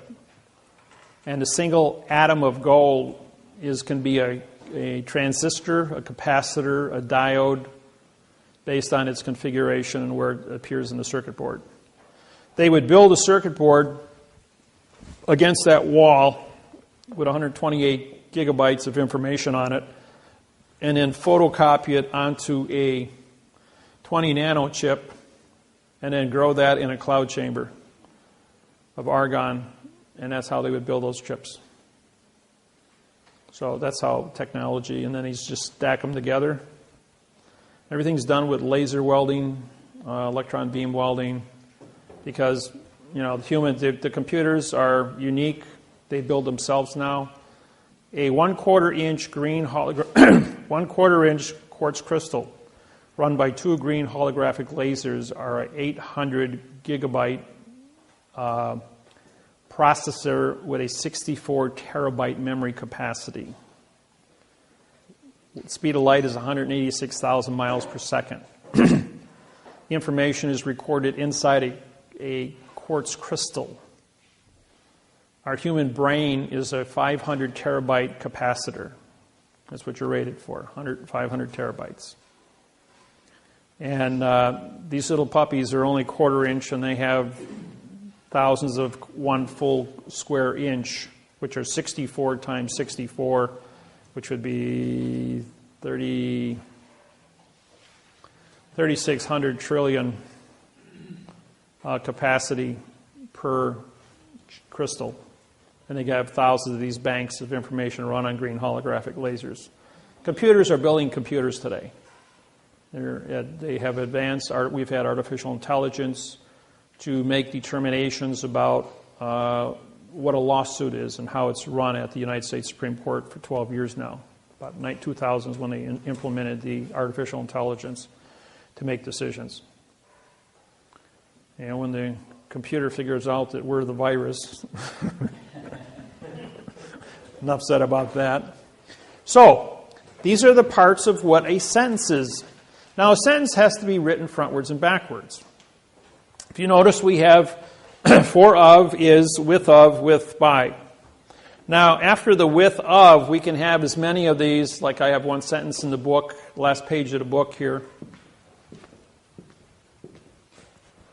This is my book. It's 96 pages long. It's written in 9-point print. It's the only book in the world that's written in quantum language. I have no competition. I have no plagiarizers anywhere on the planet. It's kind of unique to be one source of 8 billion people and nobody's giving me any competition. I have a monopoly on this thing, virtually. And it isn't because I have a monopoly. It's because it's so unique. The condition of math, the condition of a fact in a world of 8 billion fictions is so unique that it stands alone and there's no plagiarizing.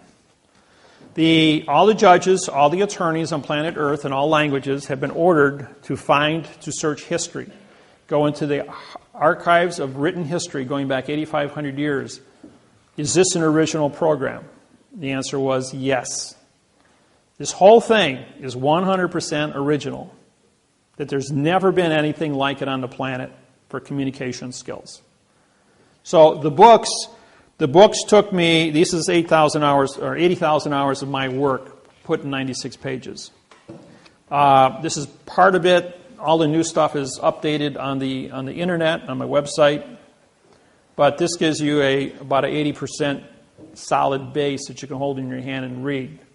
And it takes about 200 hours. I charge $200 for the books because they're the only ones like it on the planet. There's no competition for it. So they're very unique. People that have them guard them. They don't treat them like garbage, like the local newspaper, because when you put value on something, it becomes valuable. If I gave you this marker, you'd use it, put it down, and walk away. If I charge you $200 for this marker, you'd put it in a glass jar, put it up on your fireplace, and say, "That's valuable." Because of what it means to you. Education is the same way. You go to college and you pay for an education, you put value on it, you stay awake in class. If somebody else gives you a scholarship and your schooling is free, you sleep through class. Or you put a tape recorder and say, "I'll study later," but you don't learn anything. Yes? So does it teach you how to write sentences or to read? Yeah, it's got all that. As a matter of fact, the back of the cover page, this is the key to the book. This one page took 6 years of my life to write, 12,000 hours of study, to go and travel all over the United States. I spent a great deal of time in the fifth basement under the Philadelphia Library.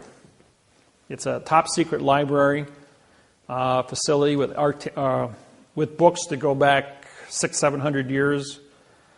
And once I get into the old books, I can syntax 2/3 of all the missing words.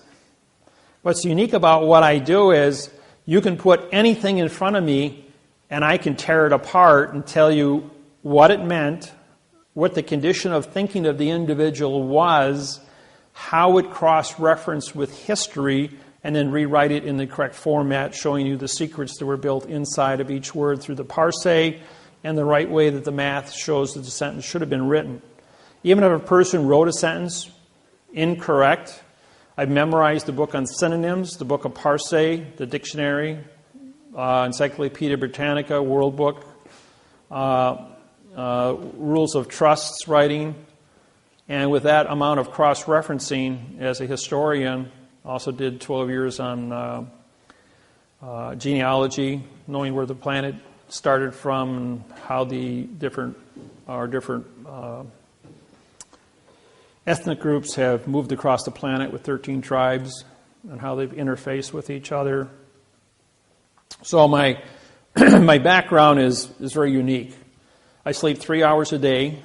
I didn't sleep for 8 years completely. I was, for those that don't know, I died on December 3rd, 1975. I had my right kidney removed. Both of my adrenal glands were surgically removed by a South Korean doctor in an operation. I had gotten sick. My right kidney was killed I was caught in the 1968 riots in Milwaukee, and they kicked my right kidney like you tee a football off 7 times. I got pinned down by 8 boys. After I got out of work, I had arrested one of them for shoplifting. I worked at Sears and Roebuck. I was 18 years old. So his little gang of guys jumped me when I got out of work at 9 o'clock at night, and they tried to kill me. They killed my right kidney. And it took 7 years before it finally knocked me down. Even though it was dead inside me, my body had created a callus around the kidney. It was about the size of my fist, and it was just black tissue. Because of the poison leaking into my system, it created a super immune system fighting this poison on a full-time basis for 7 years. When they removed that, the doctor, who had never operated on a human being before, cut my right adrenal gland out with it because it's attached to the kidney. Then he thought he was supposed to remove my left kidney, which was healthy. So he cut that in half and took out my left adrenal gland and half my left kidney. Well, it left me, I went into anesthesia shock, and I was flatlined. I died on the operating table. They couldn't jumpstart me, and I wound up in a morgue, cut in half with my heart hanging out of my chest for 35 minutes without a heartbeat. I mean, it's in plain view, the coroner and the nurses down there. And then as soon as they signed my death certificate, according to the coroner, they had an exact time and location. So whatever the future event took place, they had a recording of an individual in a morgue at an exact point in time with an exact match, and I was jump-started. My heart started beating, and they rushed me back upstairs, and they put me back together. I woke up 2 hours out of surgery and stayed awake for 8 consecutive years, going to school full-time and working 2 full-time jobs. I walked out of the hospital in 72 hours. Recovery time is 2 weeks for the loss of a kidney, and I walked out in 72 hours. So I got on this kick of studying. I was going to save my own life because I only had half one kidney, and he said I'd be dead in 3 years. Well, I'm 63 years old now. I was born on September 17th, 1949, and I haven't aged in 35 years. I stopped aging when my kidney. See, what happens is 2 years ago in London, they discovered the gene that causes aging in the human being. When I died when I was 25, my aging genes and my cells died also, and my DNA, according to what the doctors have been able to surmise. So my aging gene, because it's gone, I stopped aging at the age of 25. I've probably aged 5 years in the last 38 years. So like my cousin who was 114, I probably will live to still be young like this when I'm 100 years old, which would be cool. But it's with this program being as unique as it is, and so important to the existence of this planet and all species on this planet, it's unique that I was chosen with this as a meek person. Now, what does the word meek mean to you? Some people say it means timid or shy or weak. The word meek means I have absolute power over all things on the planet. And I have discretion. In other words, I'm a teacher. That's what the word meek means, that I have absolute power, but I teach people. I don't hurt people with this technology. Even though I am the judge-prosecutor, because the judges are the ones that go out and harvest the people, I sit down with the judges and I say, listen, here's your signed confession. You can choose 30 years in prison, or you're the guy that you buried the bodies, now go dig them up. Or retire. That's it. You got 3 choices. Because if you think you're going to continue, ain't going to happen. So, and that's unique. And I have a lot of people all the way across the world at the top of the food chain, ambassadors, presidents. I was elected King of Hawaii in June of 1997. That's not a joke. The 72 Hawaiian families got together, and they elected me the King of Hawaii. But I am a king over one thing: parse, syntax, grammar. Now, grammar controls contract. So all contracts, treaties, and trusts with the United States government and the Postal Service are a result of what is written on paper. I don't interfere with any culture on planet Earth. I don't interfere with any political organization, religious beliefs, nothing. My sole purpose is contract.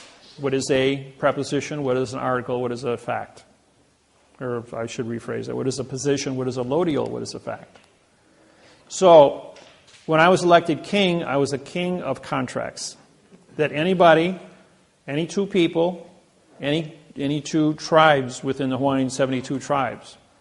Same thing with the 1,200 Maori tribes and the 3,460 tribes of Australia.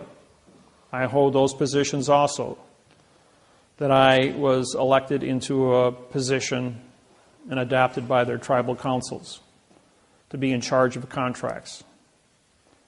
And countries all over the world have asked me for help in the suppression that they've suffered from one country taking over their country. Take Ireland, for instance. In July, I did a radio show for the Irish Republic on their by internet radio. It was supposed to be a 20-minute spot, lasted 2 hours and 45 minutes. When I got off the radio, the next day my phone rang, and it was the Irish Parliament called me and said, "Could you write a constitution for us?" And they said, how much time do you need? 3-4 months, they said. I said, how about tomorrow afternoon? He said, you're going to do a constitution for us in one day? He says, yeah. I says, I'll deliver it to you tomorrow. It'll be 59 paragraphs long. And I did. Overnight, I wrote them a constitution, supplied it to the Irish Parliament. They took 2 days to pore over it, voted on it unanimously, took it to the London Parliament, and London Parliament pored over it for 3 days. And in August, I think it was August 2nd of 2011, Ireland received their independence for the first time in 660 years from England. 2 days after that, Queen Elizabeth was on BBC announcing that all United Kingdom constitutions were null and void because I syntaxed them. She pulled my passport for New Zealand and Australia, so I syntaxed their constitution, disqualified the United Kingdom worldwide. When they pulled my Canadian passport, I syntaxed the Magna Carta. It was sold at Christie's of London for $6.7 million as a historical document with no value. When the United States Congress, Senate, Legislature, and Supreme Court gave me a hard time here a couple of years ago, I syntaxed the Constitution of the United States of America, wrote a new Constitution for the United Nations. And now the Constitution, the Bill of Rights, and the Declaration of Independence is going to be auctioned this year in Washington, D.C., because it's a historical document and it has no value. Benjamin Franklin was a triple agent, French attorney working for the English crown to capture the United States and give it back to England, which he was successful in doing through adverb verb. When I did a seminar in Atlanta, Georgia, for 72 people, we had the senator from Georgia. He came to the seminar along with several Supreme Court judges from Georgia. I said to him, you guys had a civil war down here. And Grant went ahead and he and Lee got together and you guys signed a surrender treaty here. I said, a syntax that's written in adverb verb doesn't say anything. I says, the southern states are as independent as a Confederate agency as the North is. I says, you guys were never conquered by war. This is Title 28, Section 1359 is collusion. You had a gun to your head to sign a contract. The contract was written in adverb verb. Both people had a second grade reading level. You don't have a contract. You know what happened the next day? The Confederate flag was raised above the Capitol in Atlanta, Georgia. Made all the newspapers around the world. And all the southern states put up the Confederate flag on top of the Capitol buildings. Florida, South Carolina, Georgia, Alabama, Louisiana. Everybody's going like, what's going on? It says, you can't surrender to a gun in your face. When the Constitution of the United States ended on November 2nd, 1859, the United States of America did not exist. The South was an independent country. They created the Articles of Confederation. Article was a pronoun, of is an adverb, making confederation a verb. That was a lie. So they don't exist either. It's an illusion. So their illusion versus the United States of America, of is an adverb, making America a verb. Illusion. How does two illusions create a fact? They don't. So therefore, everybody's still independent. And how do you spell independent? I-N-D, a vowel and two consonants, no contract. Because it's an opinion. So you got 8 billion people with an opinion about where you stand and who you are. So when they put up the flags, the United States Supreme Court came back and said, we don't have jurisdiction. And they were right. And they see, all these years, 150 years went by, and nobody knew what they were doing. Until I stood up and said, hey, the king has new clothes. And everybody knows the king has new clothes story. Question? Just want to go back to the book. I think on your website, I saw something referencing to some DVDs to study along with the book. All the DVDs from every seminar I've done since 1999 are on the internet. Free. Just type in David Windmiller videos. Anything you want. Facebook, MySpace, Twitter, Google, AOL, Yahoo. I can't even think of all the rest of them. They're up there. Gmail. And you'll get all the videos you want. There's 200 hours of different videos, seminars. There's the Facebook has got the 17-hour series from Australia. I went down there. That's when they pulled my visa. You see, I'm a federal judge in New South Wales, Australia, Auckland, New Zealand, and also a full barrister with the British United Kingdom. Now, I was awarded that because they couldn't win. They lost 129 cases to me. I've indicted 129 of their judges. And they don't know what to do with me, so they had to make me a barrister and a federal judge, thinking that that would be okay, you know. Well, the very last trial I was at, in the Land Environmental Court, the judge stood up 4 times and bowed to me. All of the lawyers coming and going in the courtroom during the time of the 1.5-hour presentation I put on in front of 4 TV cameras. I mean, these are the big TV cameras they had in the room there, which were broadcasted all over Australia to all the courthouses so that they could watch. And then I told the judge, I says, you know, Judge, you've been on the bench 28 years, but you're the new kid on the block.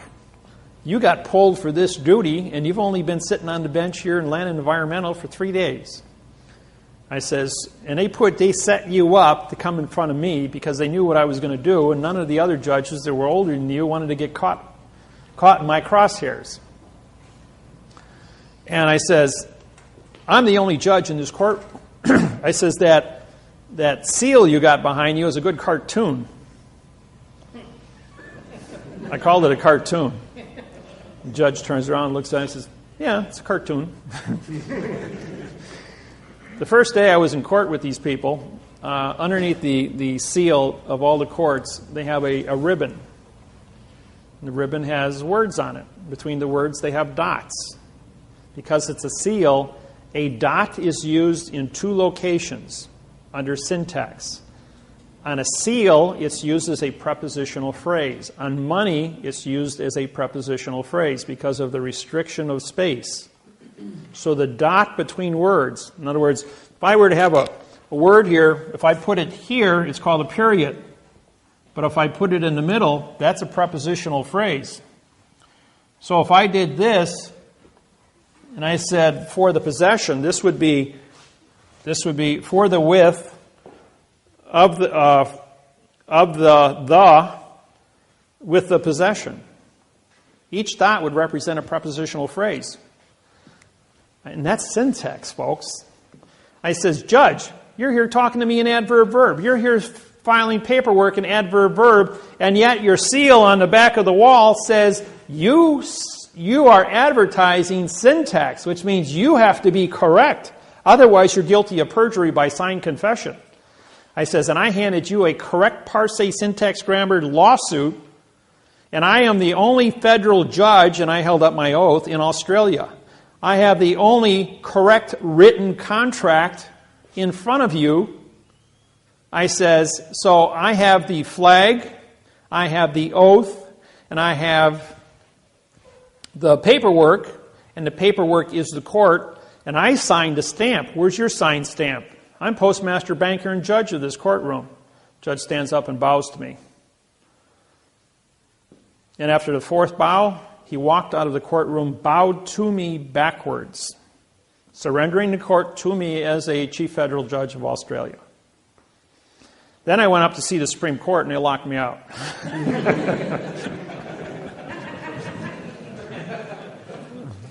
So they wouldn't even. And then 2 weeks ago, I was in Honolulu, Hawaii. I walked in the federal building, and the guard goes, "You're Judge David Wynn Miller." I goes, "Yeah." He says, "I got a flyer on you." He says, "You're not allowed in the building." He says, he got on the radio and he called the marshals. He says, "You can only be in the building if the marshals are escorting you." So I had 5 more, the guys that run the metal detectors, 5 more sheriffs come walking over. And they're all standing there in front of me with their arms folded. I must really be a dangerous person in your courthouse here. He says, "Well, you're here to arrest our judges." I says, "Yeah, I have warrants for 33 judges in your courthouse, signed by the United States Supreme Court and the World Court at The Hague. I'm the chief judge of Hawaiian Islands, federal judge." I says, "You guys are only district, which is demon god of the underworld for trickery judges." I says, "So you don't have any standing here." I says, "I've got the only standing." I says, "Not only that, you anchored your vessel, which is your courthouse building, on our island." He says, "I'm the elected king of Hawaii, and you've got your vessel anchored on my island. Do you have a drogue law?" That means to anchor. "In the correct parsing syntax grammar to anchor your vessel on my island?" "I don't think so." "Do you have a sea pass, SEE, to pass through our borders? Do you have a sea treaty, SEA, to move your vessel amongst the sea of space?" "You don't have any of these treaties?" It means you're trespassing. I says, "And I've got warrants for your arrest." So then 3 marshals come down. "Yeah, what are you doing here?" I says, "Well, I'm here to see the U.S. attorney here in the courthouse." I says, "I'm going to indict Judge Kobayashi over in Maui for treason."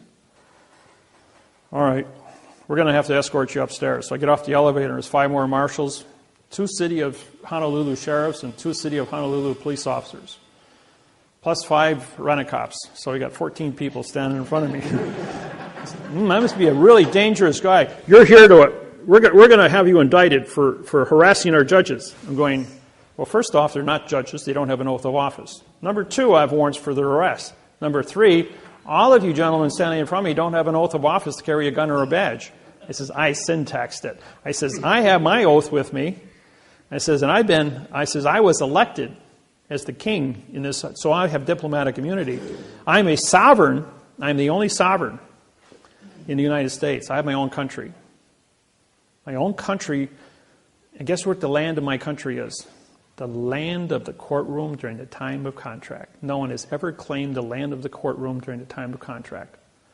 So every courtroom I go into on planet Earth is my country on planet Earth because I was appointed to me through the United Nations, where all 200 countries treated with me, saying, when you come into a courtroom, you are the senior chief judge under land of the contract, and because your contracts are written in quantum grammars, which creates the constitution of the land of the contract.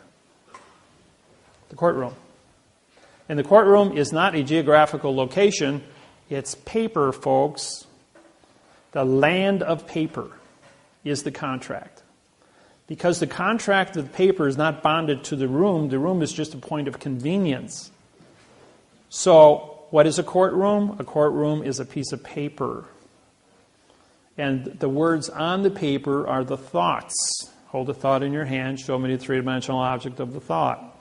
So therefore, the understanding of the courtroom is the correct parse syntax grammar on paper in a geographical location that is neutral, called the land of the courthouse, or the land of the courtroom.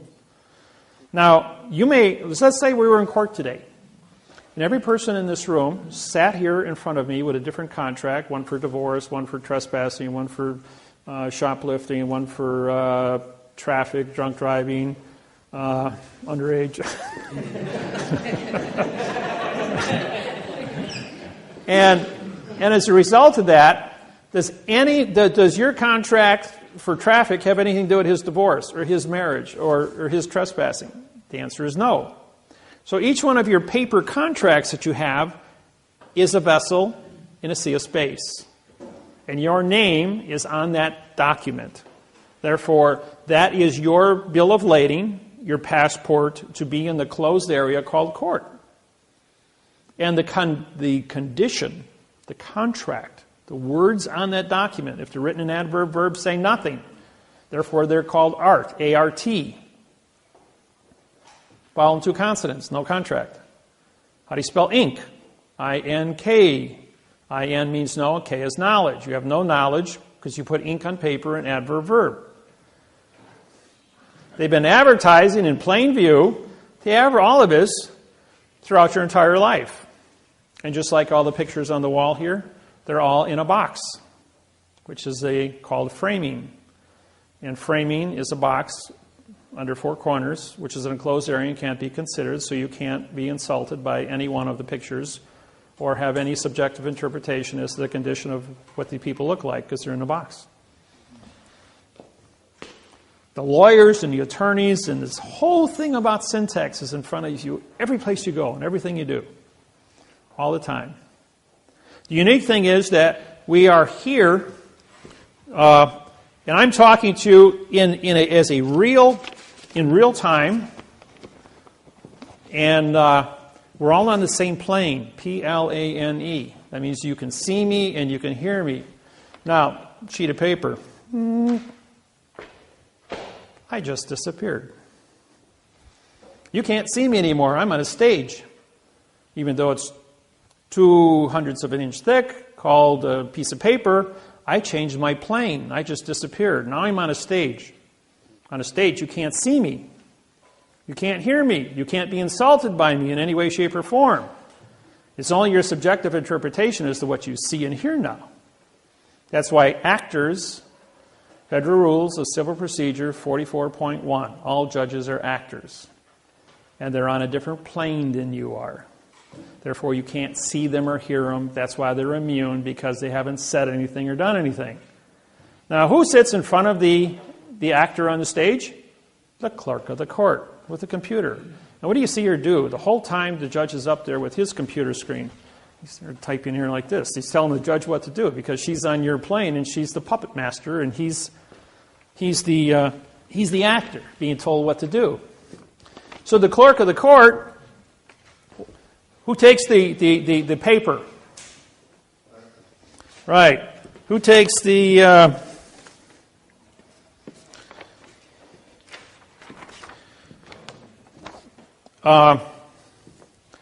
clerk of the court takes your money, gives you a receipt. That's called banking. You go to the bank, the teller at the bank takes your money, cancels your check, gives you money, which is doing a transaction.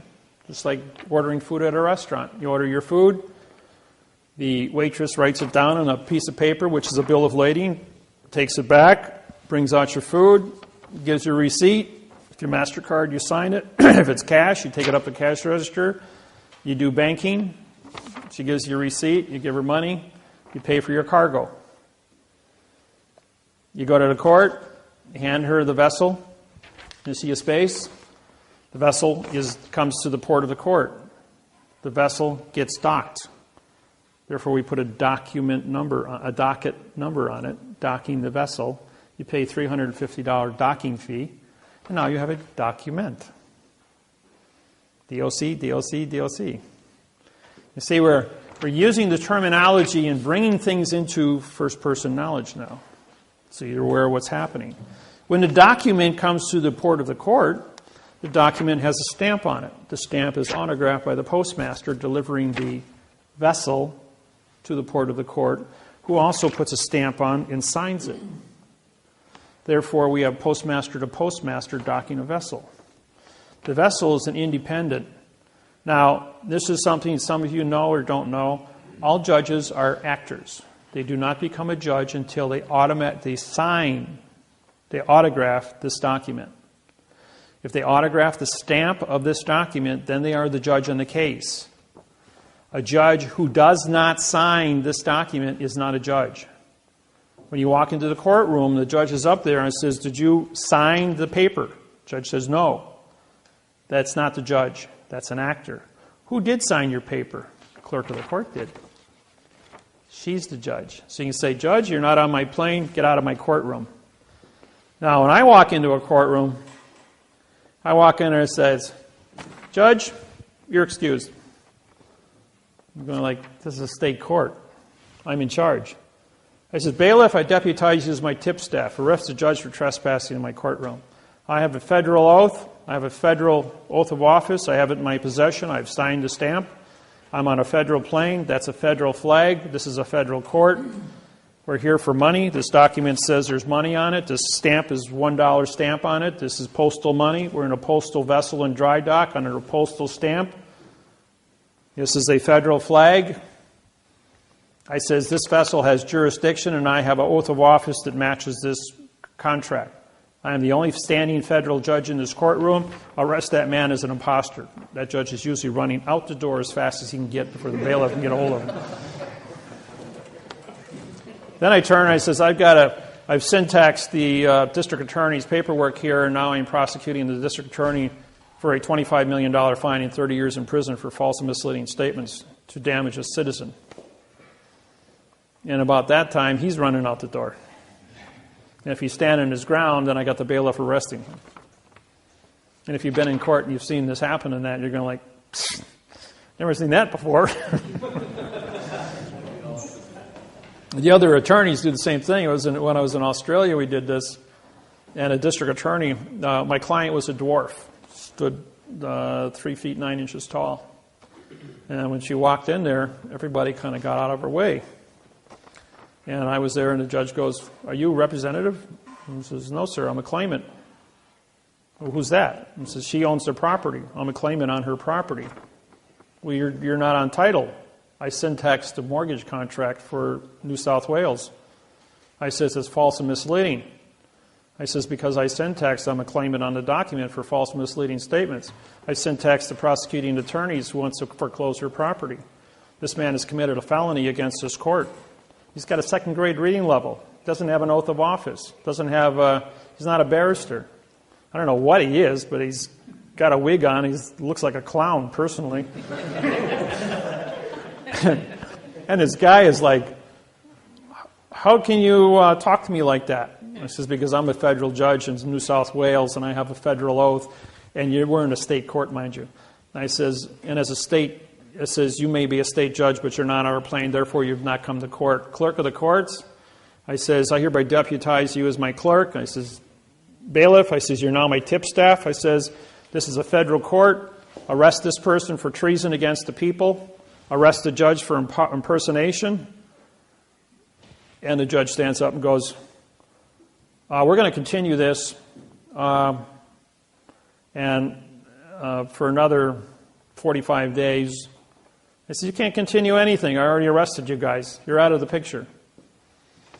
And this guy turns to these 12 barristers sitting behind him and he goes like, "This guy just handed my head to me in a basket." He goes, "Do something."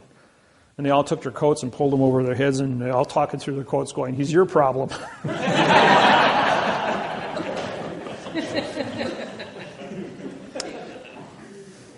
When you file a lawsuit, this is just a copy of one of my oaths.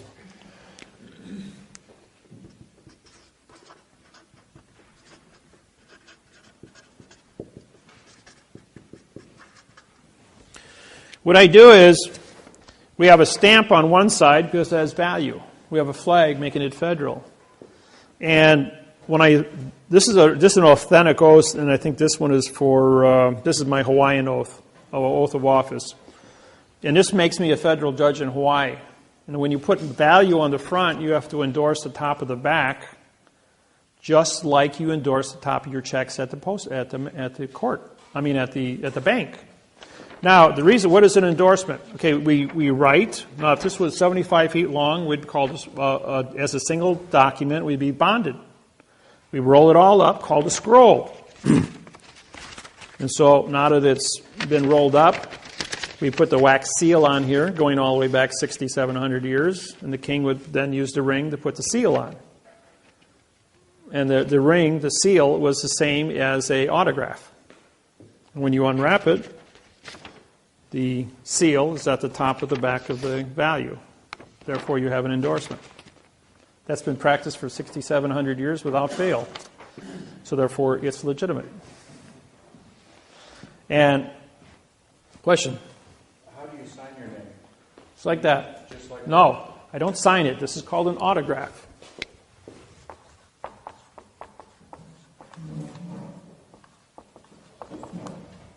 Autograph.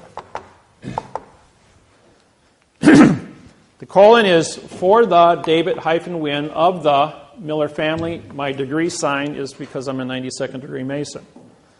The Masons all over the world have said the Masonry stops at 34 degrees.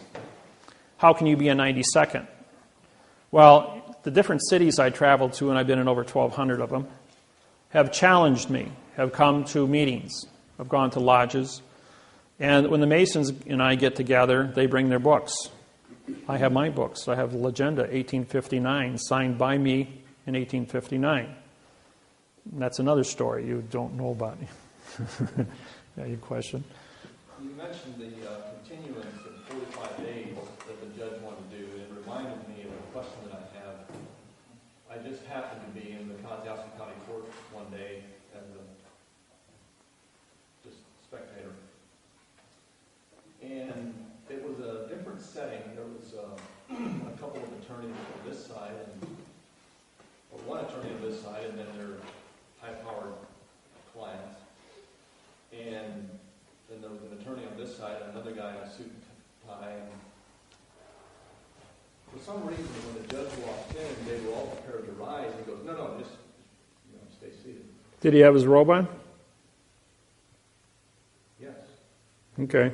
By the way, the robe means I'm mourning justice. What does it mean? He's in mourning for justice, because justice is dead. In this conversation, you could kind of tell they all did this on this inside track. And the one attorney asked for a 90-day continuance. 45 and 45 is 90. And then the judge goes, "Well, if I did as I wanted to, I would continue it for 122 days. And they all laughed. Every one of them. Laughed? Yeah, it was like this big chuckle. They all knew what he meant by it, except for me. I didn't know what was going on. That's my question. This was on September 6th. The 122 days come, if I count all the days, comes out to January 6th, 2013. Okay, you got 45 days, trust law, offer, 45-day answer. The state court? County. State court. Okay. Then you've got, that's 90. If you add 45 to that, you get 135. So that doesn't work. So what they're doing is there's a 10-day offer, a 10-day answer, a 20-day answer, and a 10-day response. That gives you 120, and then you've got your 3-day rescission law. That would make it 123 days, which would expire. So he had to make it at 122 days. So he was under the 1-day limit under the rescissions law. Otherwise, he'd be in violation of notice. This is an offer. This is an acceptance. These are 245-day trusts running. This is a vacated contract on its face. Okay, then It's not legal. later in the conversation, you lightly mentioned it again, and you said because then it would be under the new Judge Reed. Okay, what you have here is this. You have a... everybody okay with this, or do you want to get into more of this? I Huh? had one more question. With the colons in front of the name, Oh, that's a prepositional phrase for the David right? hyphen Wynn, full colon, which means for the David Wynn of the Miller family. If you don't have the colon in front and you do it like David dash Wynn, This is a pronoun in front. If you leave out the colon, this is a pronoun of the Miller, which means this is a nothing of the Miller family. So therefore, it's a mistake. So you got to put it in there. There's 528 symbols in the under Microsoft. If you get in your computer, you can look them all up and pull them up on the screen. It's probably a good 3-year study on symbols if you want to get into it. We use like the address.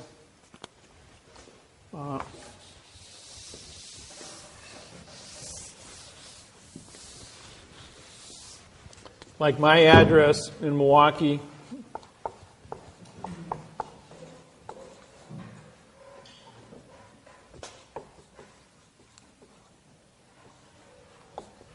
This is a tilde, hyphen, tilde, hyphen, and then Milwaukee. This is a tilde. Milwaukee is not the name, it's a location. Wisconsin, it's a location.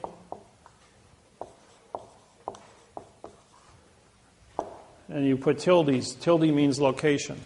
Anybody want to correspond with me and by letter or mail me things? That's where you send it. David Wynn Miller, 5166 North 63rd Street, Milwaukee, Wisconsin, 53218. That's my address. What would happen if you put a hyphen between the building and Milwaukee? Would that be wrong? No, you don't. Not here. When you start, you just use your tilde. Now here would be, Would that be right? this is a comma hyphen tilde. Microsoft will also give you, will say this is correct. If you drop off the hyphen, you're going to get an underlining, which means you're using the wrong symbolizations. So you got to have a comma. Now, when you write the state, this is a letter, this is a number. These are two different entities. You don't, even though this might be a WIP or WI dot for postal codes, whenever you go from a word to a number, like this here, you don't need the, this actually has have to have a hyphen here too. But from the number to the street, you can use the hyphen. Is it incorrect if you put a tilde after the hyphen there between street and the hyphen? You can put a tilde here or not put a tilde here. It's irrelevant. But I've seen that. You'll get a flag on it from the computer if it's wrong. Okay. Yeah, Microsoft took Bill Gates back in 1995 when I went public. Anybody using prepositional phrases, even writing a single legal sentence from my book on the internet, would kill your computer.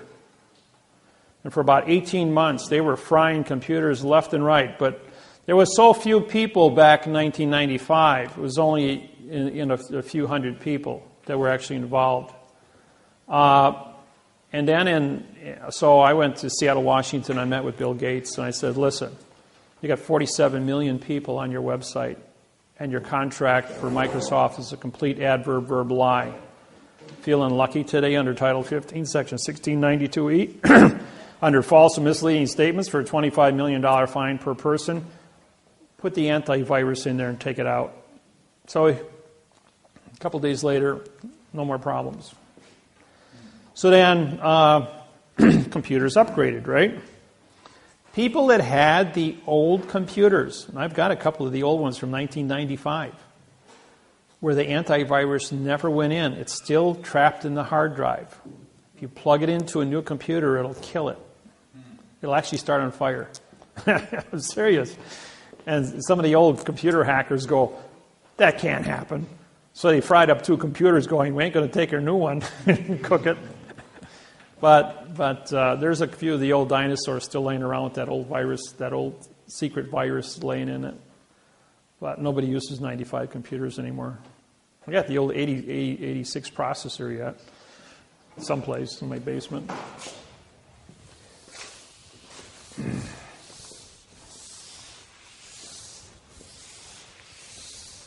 So I got a question. Okay, shoot. What does that do for us if we autograph our name that way? Well, as soon as you autograph your name in that manner, it says that you've been exposed to this technology. All the judges in the United States, 11,000, both state and federal, have been trained in this technology for 17 years.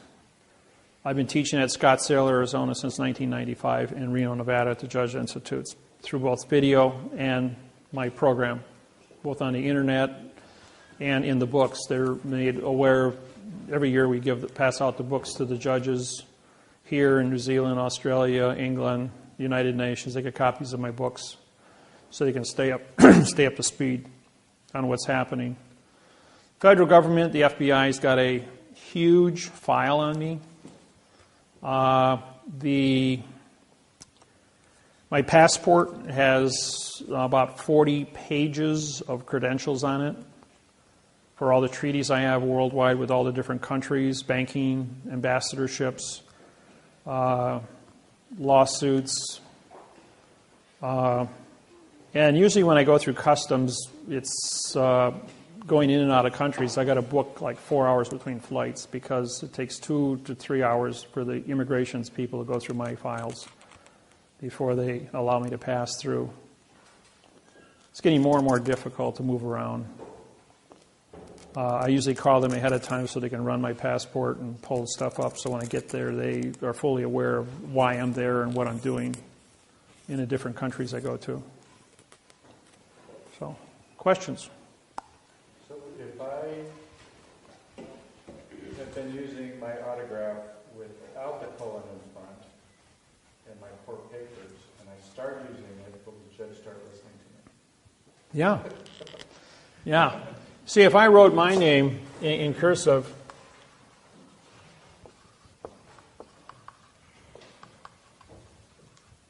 like that, the word cursive,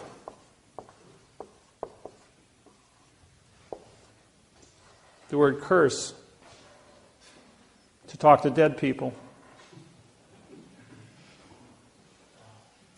And this is an adjective pronoun. This is also classified as italic, which means it's removed from the paper, so it's blank. So when I autograph my paper, I should print it like you have done? Correct. You do it like this. Okay, so I But can... if you're not a Mason, don't put the degree sign on there. I do that. But they're fully aware of that. So my autograph should be printed upper lowercase. Everybody should be printing. This was taught to you. When I was a kid in school, they cracked my knuckles with rulers because I would write what I would write correct. They made it mandatory that everybody use cursive because they wanted you to disqualify your contract by using cursive, by dead language. And then they've got this one.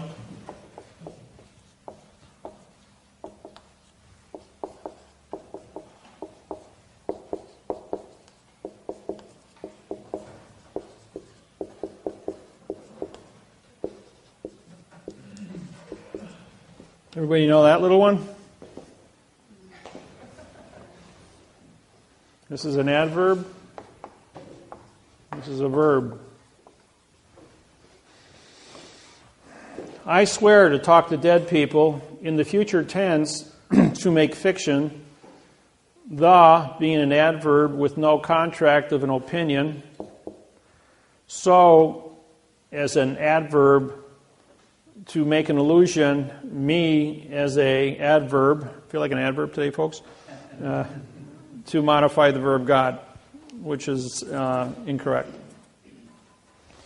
Now, when, for those, I don't know how many of you know about the 1996 seminar I did in Indianapolis, Indiana for 47 ministers. Broke my own rules. Velma. All right, let's shut my own phone down here. Vibrate only. Okay. In June of 1996, I did a seminar in Indianapolis, Indiana for 47 ministers from 16 different religions. We had Muslims, Jews, Christians, Hindus, Buddhists. I mean, you talk about a room full of people. And I was to do a 12-hour seminar in front of all these ministers on syntaxing all their different Bibles and conduct this thing for 12 hours and keep peace at the same time. And that's somewhat of a... Everybody that looked at that said, "Were you crazy? That's like walking into a lion's den with steaks hanging all over you." So I went ahead and I walked into the room, and we had a Jew, a Christian, and a Muslim sitting next to each other. And within 5 minutes, the three of them talking back and forth were trying to pull the chairs out of the floor and kill each other with them. I mean, they actually had the chairs up and they were ready to hit each other. I went, "Wait a minute, you guys are men of God, right? You're supposed to be compassionate people." I says, "Let me ask you a question before you kill each other. Does 3 plus 3 equal 6? And I want to show of hands, and all 47 hands went up. It says, "Hey, Mr. Jew, why didn't you kill the Christian and the Muslim because 3 plus 3 equals 6? He goes, "Well, that's a math problem." He says, "No one ever went to war over a math problem." I says, "You guys understand that." I says, "Do you know that every single one of you in this room put an adverb in front of the word God?" And everyone all got to think, what does it say? The church of God. Adverb, verb, adverb, verb. The house of God. Church of Christ. Church is a pronoun. It's an adverb making Christ a verb. It says, every condition that you have said here, you've put an adverb in front of your belief. And just like that, everyone in the room goes, "Well, God's not a verb. He's a fact." Just, what'd you all put it down in writing for? I mean, you put your signs up in front of well, that's what the lawyers told us to do when they wrote the signs. I says, "Yeah, lawyers are liars. So are attorneys." I says, "The whole thing is to keep you kept in the world of fiction." Now, where did laws come from? Every law in the world came from the religions. The religion came first in the community, in the ministers, the bishops, the cardinals. Anybody who was a church leader, a religious leader, engineered condition of brainwashing for 8,500 years, going back to the beginning of written history. And I took time to do the studies on this, and that's why I can make the statement to everybody. I'm not here to disqualify anybody's religious beliefs. It's just subjective interpretation of knowing how how you got into the situation in the first place. So it's important that all of us are aware of our heritage. And what we're doing is we're bringing things into a mathematical procedure of knowing where the secrets lie. When you're able to learn syntax and get into the Bibles, any Bible you want to choose, and identify those parts of speech and put the missing words in, you're going to see new definitions. And they can be written both frontwards and backwards. And that's the unique thing. The math interface on grammar was very simple. I spent 3 years with all different kinds of different programs in math trying to break this code. And the code was x plus 1 equals 2, 2 minus 1. Yeah.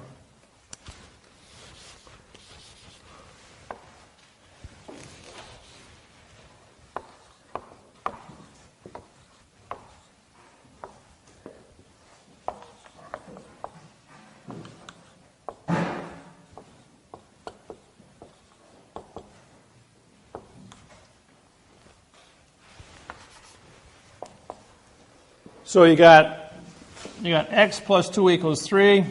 3 minus 2 equals 1. 1 equals x. X times 3 equals 6. 6 divided by 3 equals 2. 2 equals x.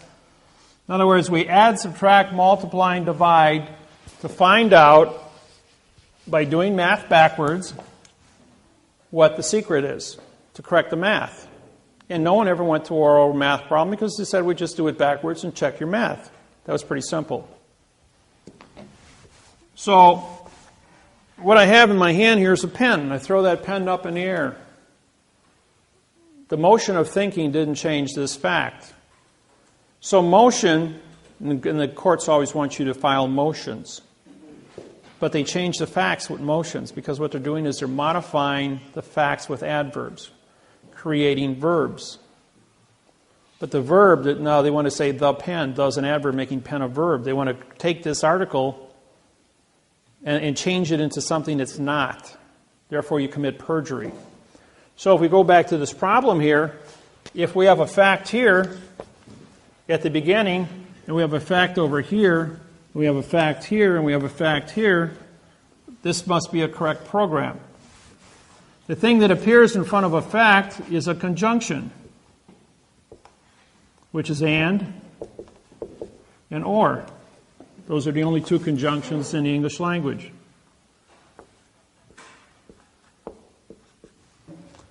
What you have in front of that, when you factor them out, is you've got a plus 2 and a minus 2, a multiple 3, and a division 3. Okay, when we were in grafting, here's a negative 2 and here's a positive 2. When we go up and down the scale, it's motion. Therefore, we assign the number to a verb, and we factor that out because a verb doesn't have any modification. That's your thinking of a sentence. What is left is add, subtract, multiply, and divide, which are opposite operations, better known as the preposition or the position. What is a position? A position means we're going to have a contract first before we get started. We agree that we're going to use the ABC alphabet to identify this pen or this object. With the ABC alphabet, we're now going to take this object and we're going to spell it pen, P-E-N. What is the pen for? The pen is for writing. So we're going to have a alphabet, a spelling, and a definition. Therefore, we know what the position of this object is. Now, who owns this pen?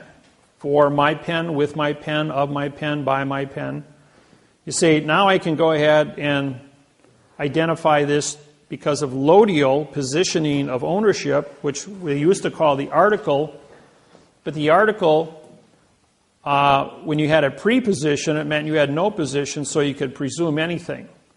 If you had no preposition and no ownership, but an article, which meant no contract, you had a no-no. Henceforth a noun. But now we had to change it to a position, lodial fact.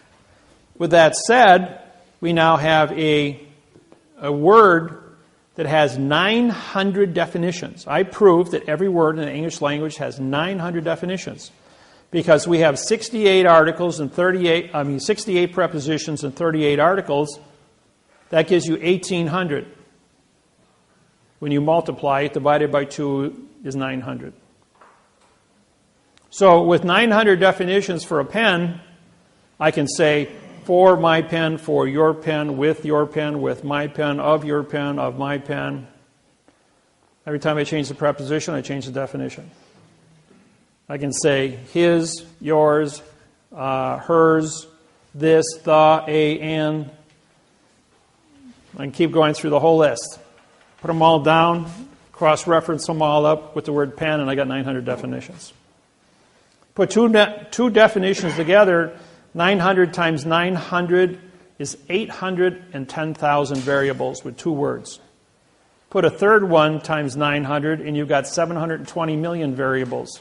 Put a fourth one and you have 640 billion variables. A fifth one, you have 540 trillion variables. They said, well, the computers are only rated for the capacity. Write a 200-word sentence, and we're talking about a number with 200 zeros after it, variables, to write a legal sentence. They're saying that computers don't have enough memory capacity to write one sentence. Try writing a whole book or a 400-page website and do it correct 100% of the time. When you're working in a math problem, you've got to be correct 100% of the time. There is no room for error. You know, they build a space shuttle with 3 million components. It goes to the moon. They screw up with one. Any number of variables, 3 million correct things times 0, still equals 0. That's why the space shuttle blew up in 1983. I was there at ground zero as that thing came over the top of the Kennedy Space Center and blew up right on top of me. To be there at the only one of 50 space shuttle launches to see that one. I was there 4 times to see 4 successful launches. But I got to see that one blow up. You know, it's a rare, I've been in a lot of rare positions. I was in Hurricane Camille, Biloxi, Mississippi, when it took out Camille and Biloxi Air Force Base, and Keesler Air Force Base. I was at ground zero on a body cleanup in 1969, in August. There's a lot of unique things I've been exposed to. Been in tornadoes, been picked up, had my car picked up in a tornado, survived that. The man in front of me died. His car got flipped over and blew up. He was destroyed. Just 80 miles an hour, that much, to travel 15 feet. He died, I didn't, because he was 15 feet in front of me. The amount of things, why you're here, why you're supposed to be here, all the split-second things that happen in your life, but the snap of a finger.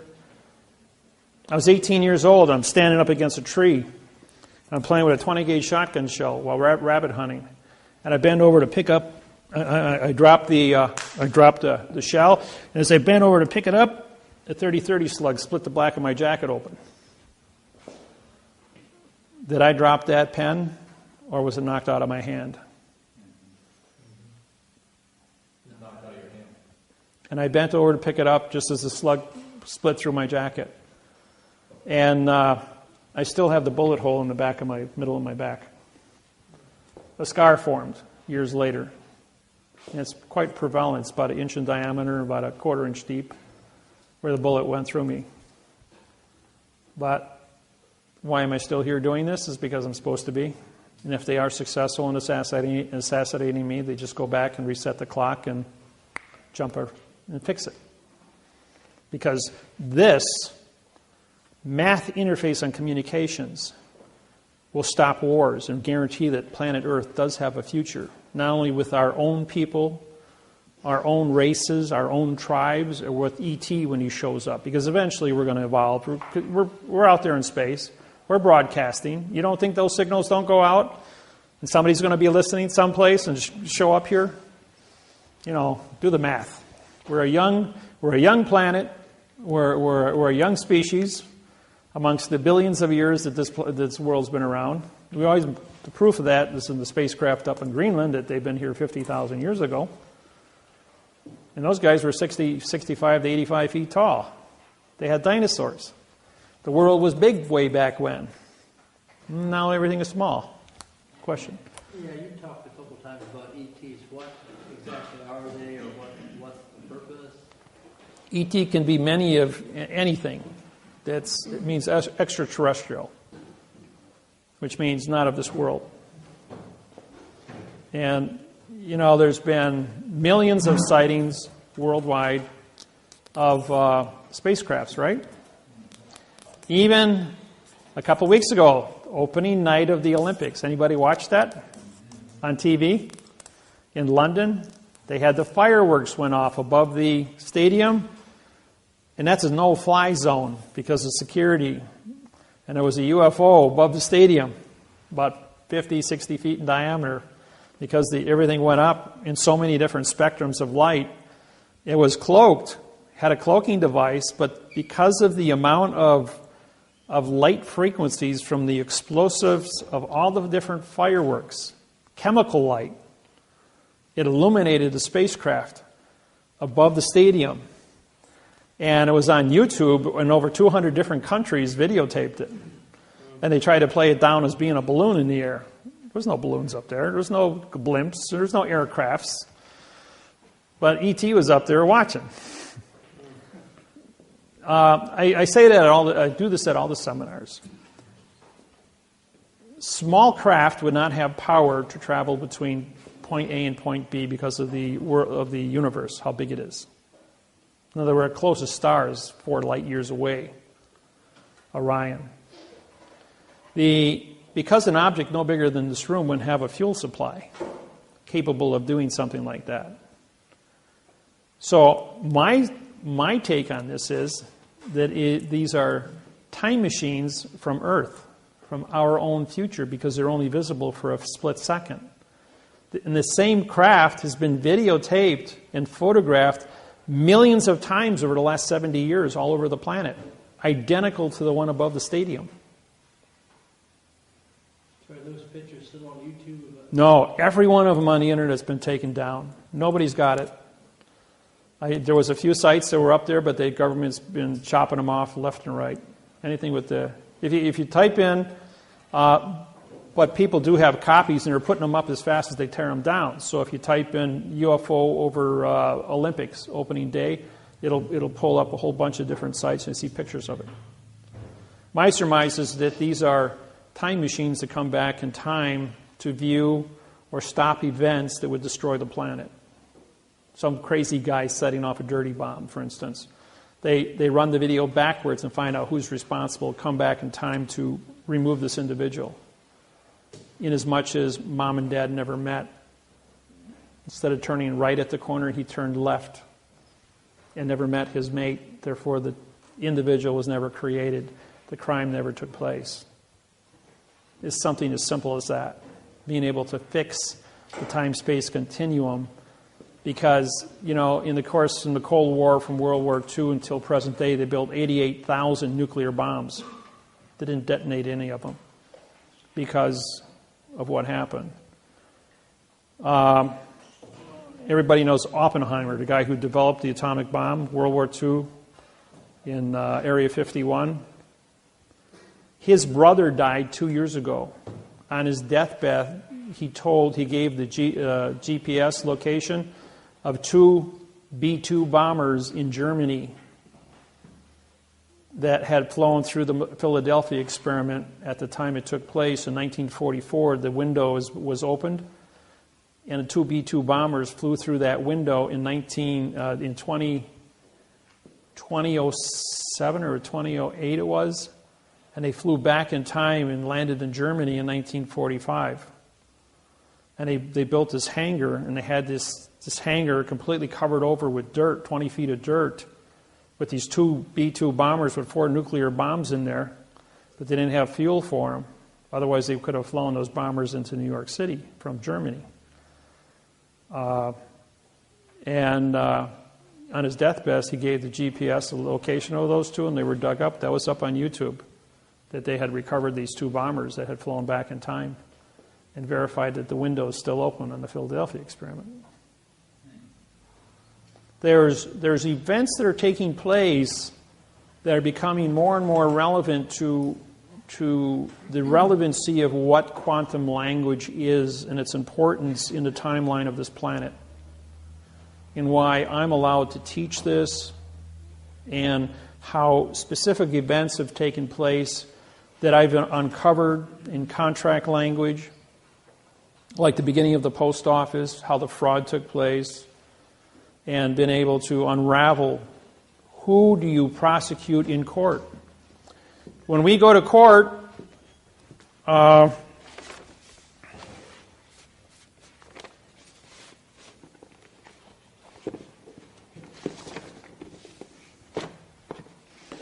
this here is a federal lawsuit that I wrote.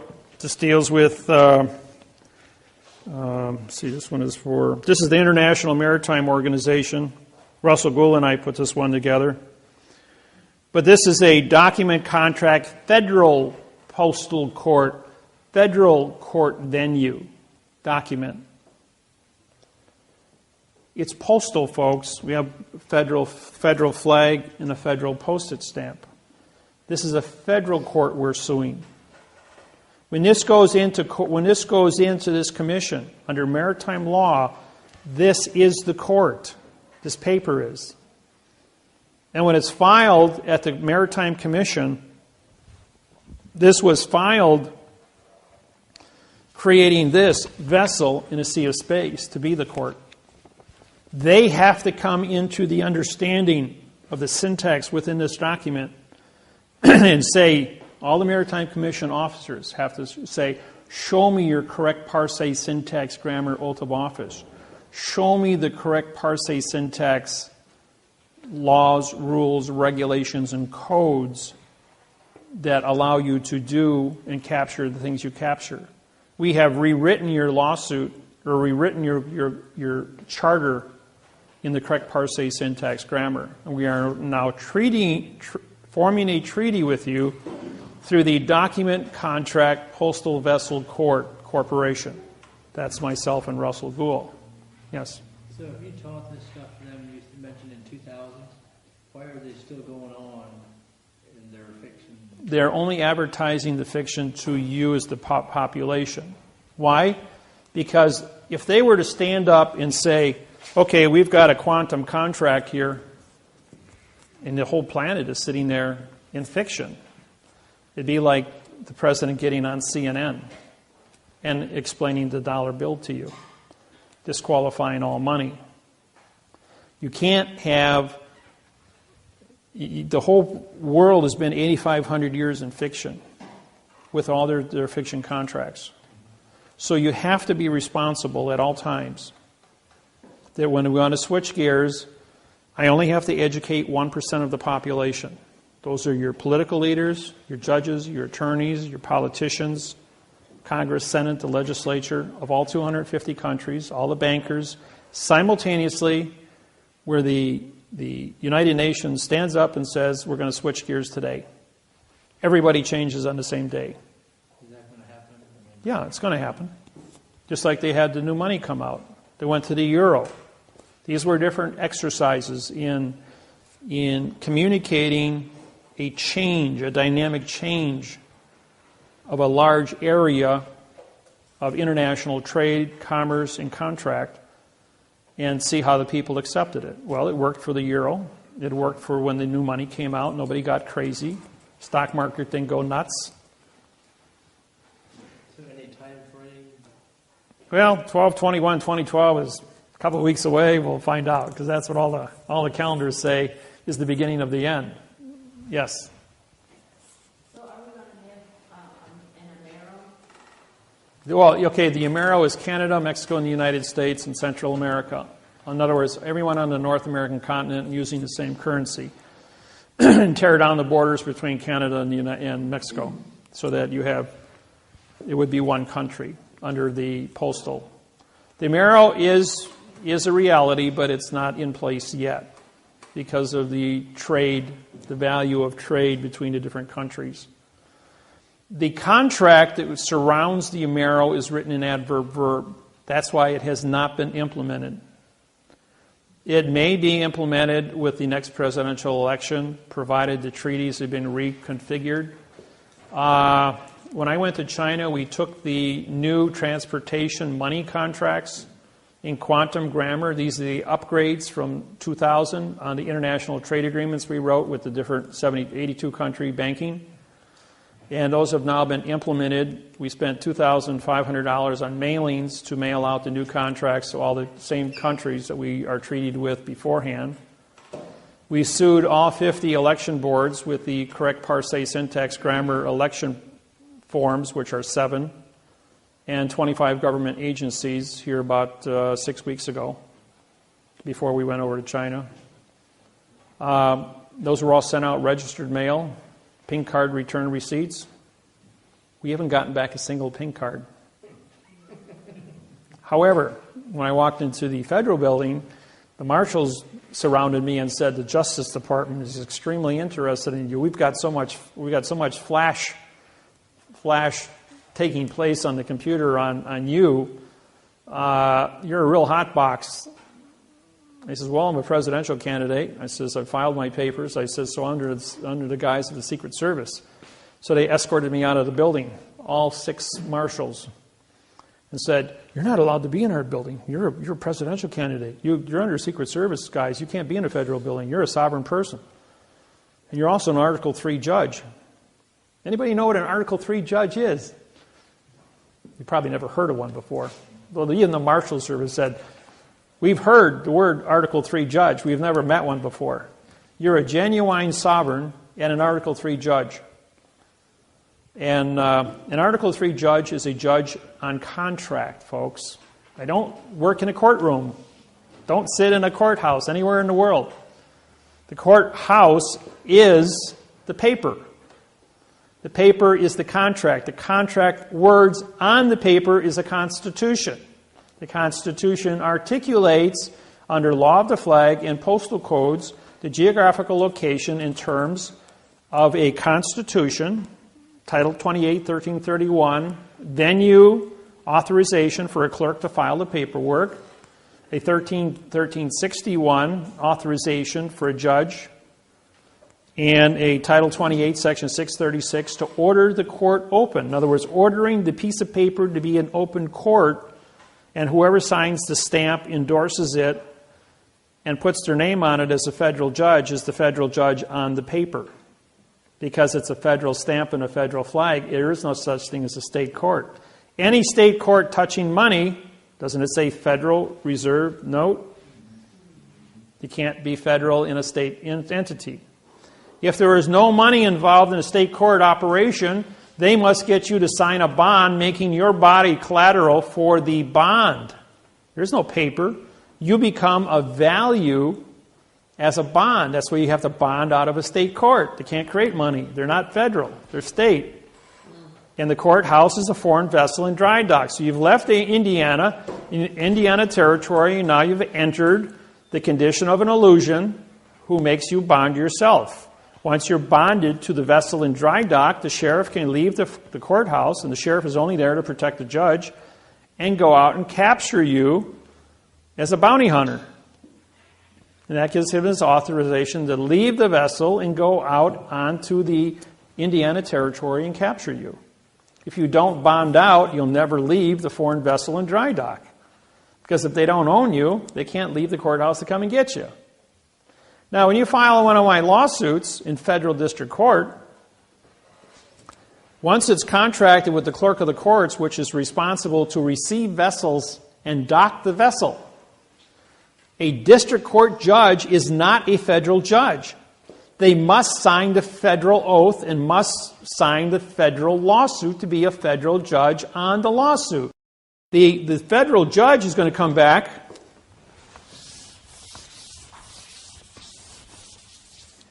Federal judge is going to come back, and here's your case number. It's 12 CV 123. That's what the clerk puts on your paperwork. The judge is going to come back and he's going to answer you 12 CV lowercase 0123. It's a different case number. Or they're going to come back and say C 12123. That's another case number. Then they're going to come back CV 120123. Lowercase CV 1200123. 12 uppercase CV 0123. These are all. Then they're going to say, well, this is the case number here. No, all these are different case numbers. Now, if you had taken one of these and put them as the key to get into your computer, you think that any of these are going to open up your computer except the correct one? Same thing is true when you go looking for the case number at the courthouse. They punch that in there. They're not going to find your case number. Then they're going to say, well, you paid $350 for this case number, and they dismissed your case under this one. Or the judge sent, come to court with this number. The lawyer filed this one. The lawyer answered back to this one. The judge dismissed your case with this one, and they want you to come into court to arbitrate this one when this is your original number. Okay, once your original number is filed, we run 45-day trust law and 3-day rescissions. Once those 48 days go by, you have now a document contract, a fault document contract claim. 4 words. Writ of the fault document contract claim. We filed the lawsuit. We filed the correct parse syntax grammar. We took the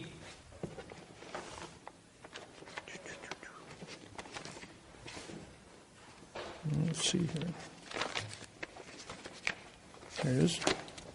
This here is your deed of trust to your property here in Indiana. And we identified every single word by placing a number on top of it. All 6,000 words. So we couldn't, if we take this document and write the word adjective on top of the word red, we wouldn't have enough space, right? So we use the number 3 in place of it.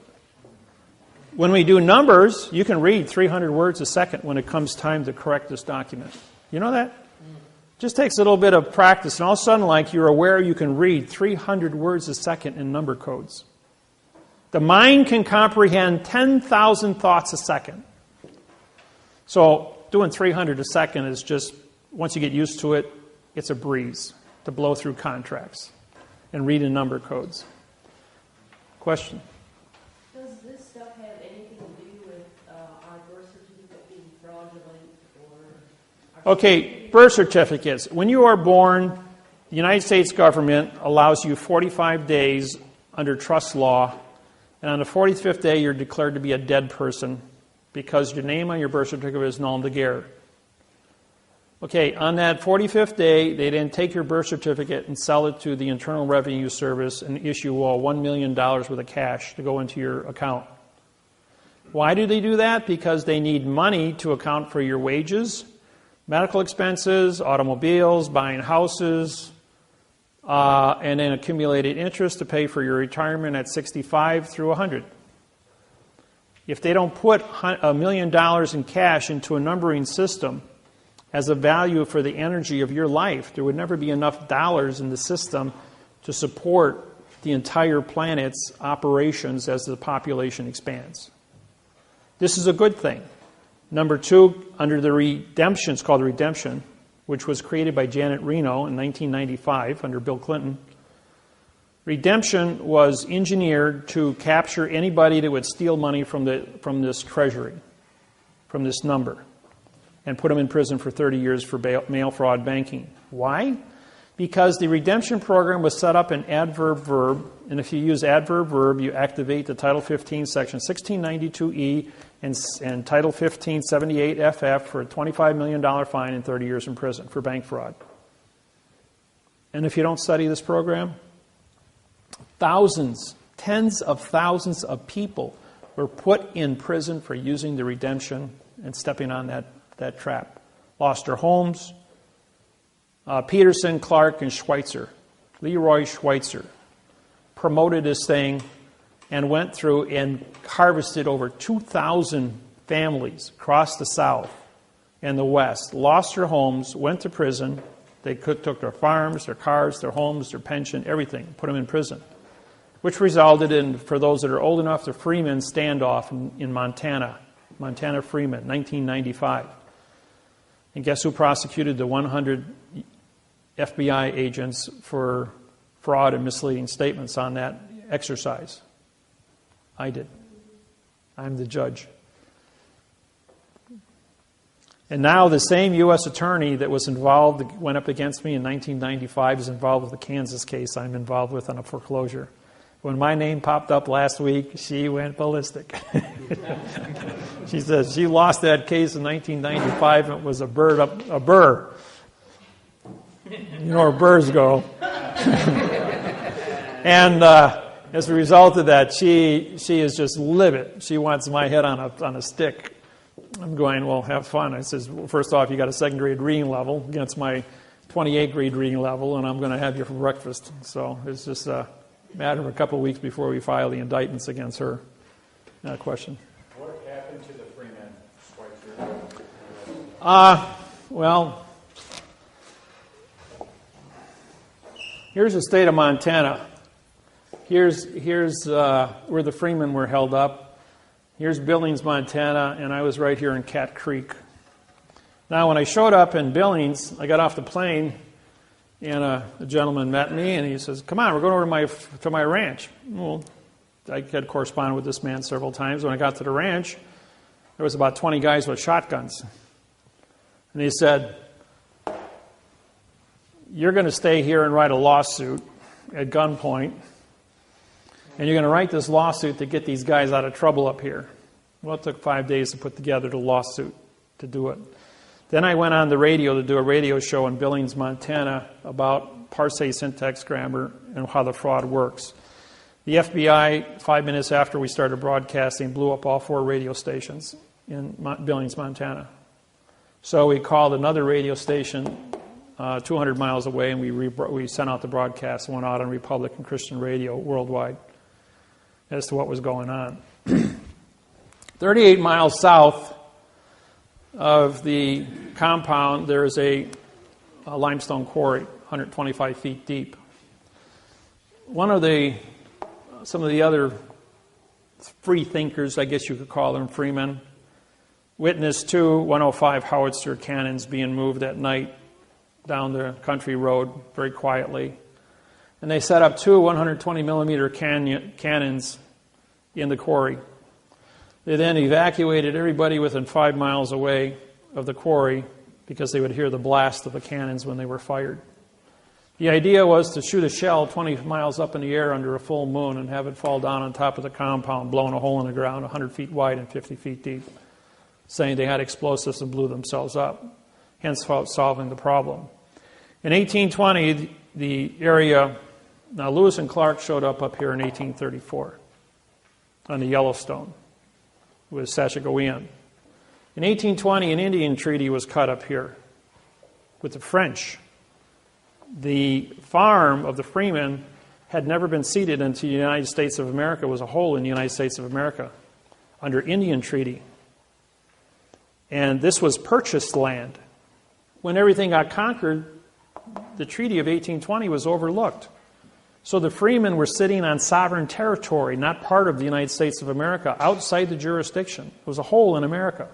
That's why the FBI came from Puerto Rico. 100 agents were deputized, not of the United States citizenship, and surrounded the compound, but couldn't go in. They couldn't trespass onto a foreign country because they didn't have a permit to be there. These are some of the secrets that you people don't know about, and as a federal judge, I have classified information about all this because I handled lawsuits for all this stuff. When it was exposed that the cannons were here, it was my job then to get word to the Freemen.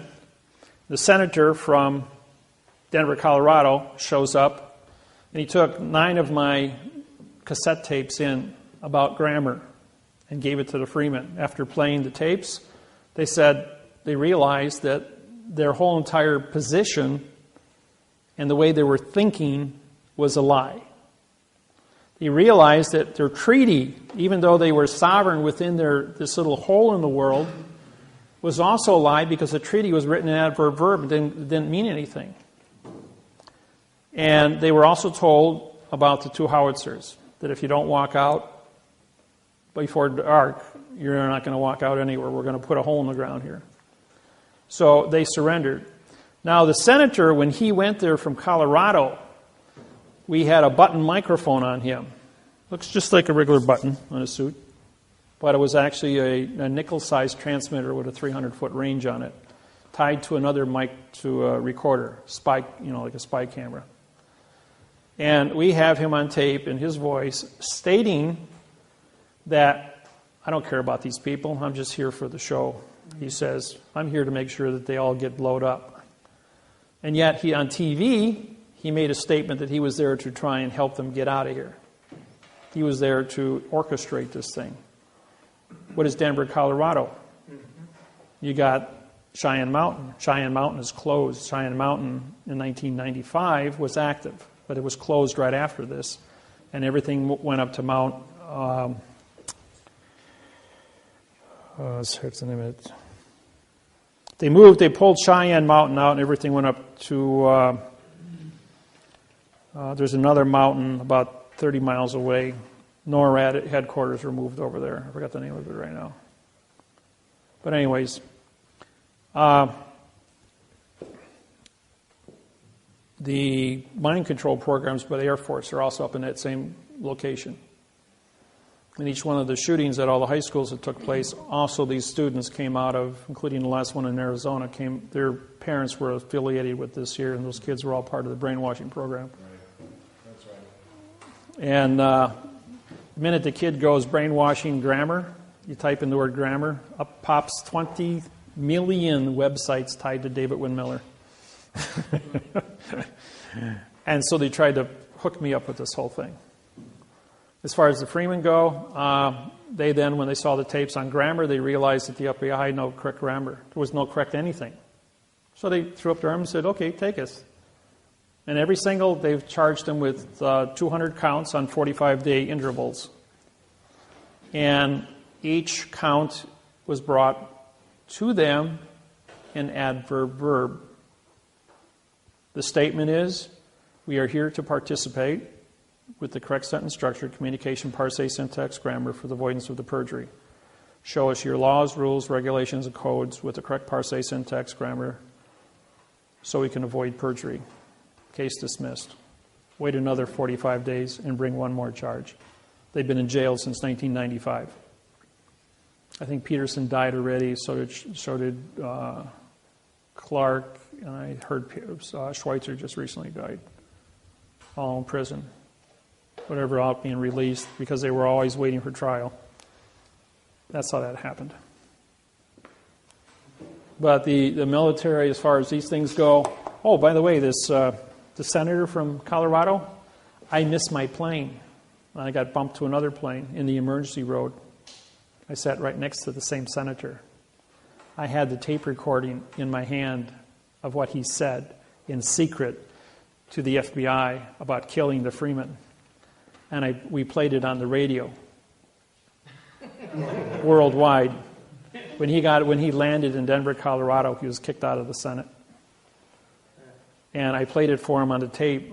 And we had the worst turbulence of the 1,400 flights I've been on in the last 17 years.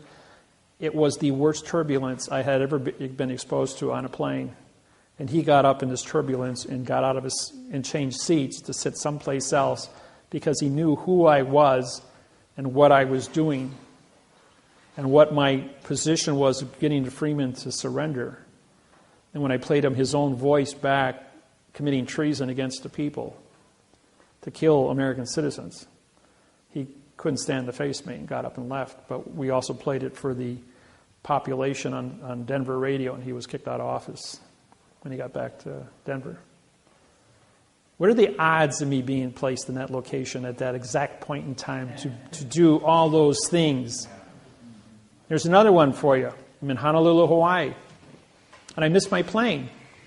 I wound up on a 747 in row 47, back of a plane, flying from, it was a nonstop flight from Honolulu to Chicago, Illinois. Lady sitting next to me is a school teacher. And her daughter is sitting next to her. She's 18 years old. She's complaining, I'm tired of moving. I'm tired of changing schools all the time. Can't we ever stay in one place? Like he says, all my friends live in Honolulu. I'm going, sounds like you get around a lot. He says, yes, my husband's in the military, and so we have to move all the time. I says, what's your husband's name? Helm. Admiral Helm. The Helm Pacific Fleet Task Force aircraft carrier, Harvey Helm. And this is the wife of the admiral who's just been assigned to the Joint Chiefs of Staff in Washington, D.C. 3 days earlier. And she was going there to join him and enroll her daughter in a Florida school for girls. And she's an English teacher. Well, Mrs. Helm also has a son in the Navy, assigned to the Palestine-Israeli conflict in Europe. And he's over in Europe right now, and this is when Palestine and Israel were shooting at each other. Things were really heated up. Well, Admiral Helm was being transferred from the Pacific Fleet, from the Helm Task Force, to the Joint Chiefs of Staff. What is she doing sitting in row 47 on the back of a 747 with me as a federal judge? Well, the man in front of us is Secret Service, not realizing that Mrs. Helm, we're this far away, speaking quite loud, and he hears this. All of a sudden, like, he collapses and says, "Oh, I'm having a heart attack." So the stewardess clear off the row directly behind us of 5 seats and relocate the passengers in other rows. The captain gets on the PA system and says, "Ladies and gentlemen, we need heart surgeons, or any heart surgeons on board, 400 people on board the plane." Well, they had 3 heart surgeons on board. So they all came back to the row, and they're all standing there looking at this guy, and he's complaining of having a heart attack. The captain comes back, and he goes like, "What are you men doing? He's having a heart attack. Service him." He says, "We don't have a contract." He says, "You don't seem to understand. I'm the captain of an airship in international space. I am the chief cook and bottle washer of this place. You guys will service him or be locked in the brig." So the one doctor goes over and kneels down and takes his blood pressure and pulse, 110/70, pulse 72. Sound like anybody with a heart attack? Sound like a pretty healthy man to me. He pulls his guy down. I'm looking through the seats, and he whispers something to him. He perks up, and he goes running all the way back. "Ladies and gentlemen, we're going to have to stop in Los Angeles, and there's a medical emergency, and drop this man off." So we land at the end of the runway in Los Angeles. The whole entire plane is surrounded by black SUVs. 7 guys in black uniforms with no markings on come on board. 5 take the immediate seats behind us as the other 2 guys carry this guy off the plane, and we proceed to Chicago. Who were they? They were military Secret Service to guard Harvey Helm's wife, Joint Chiefs of Staff. Somebody screwed up big time. The point is, I had 8 hours to teach her Parsee syntax grammar, to write the Palestine-Israeli treaty, which I worked with her on, using the United Nations treaties that I had written for the international trade agreements, to give to her. And who does Mrs. Helm sleep with? Joint Chiefs of Staff, Harvey Helm. So therefore, she was able to educate him to go to the Joint Chiefs of Staff and settle the Israeli dispute on Parsee syntax grammar fraud, because they were arguing an adverb verb. Now that they had a position of a treaty in quantum language, 72 hours later, you heard that the Palestine-Israeli treaty was signed, and it's been peace ever since. There's a little Syria rattles their shingles every now and then, but basically it's been pretty peaceful since then. The world leaders worldwide are studying this technology because they know it is a vehicle to have world peace. So, question? What date was that signed? What's that? What date was that signed?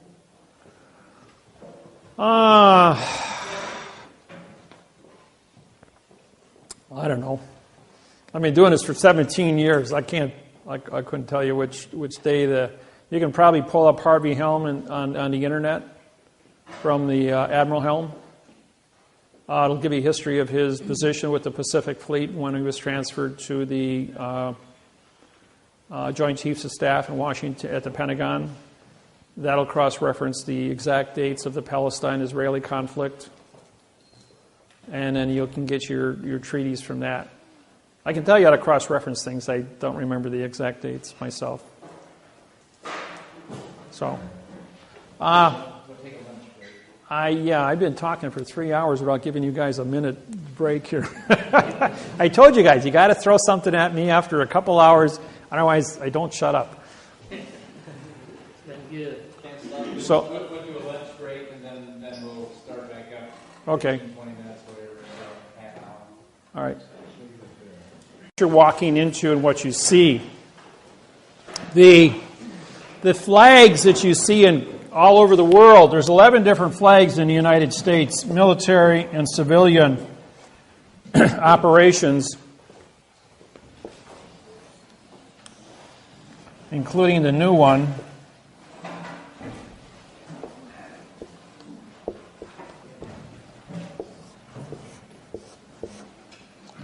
And there's another one. When President Obama on election day was elected, if you look at the pictures on all the newspapers across the United States, you saw this flag hanging behind Obama. It's a New World Order flag. It has a circle of stars, a blue square field, and it's 1 to 2.25. They also had another one with 50 stars, 1 to 2.25. That was the United States Treasury flag. The flag that's 3 by 4 with a blue square field is a military boat flag. All vessels in dry dock on planet Earth, like your own personal house, the school building, these are all vessels in dry dock. They should be flying a 3 by 4 boat flag.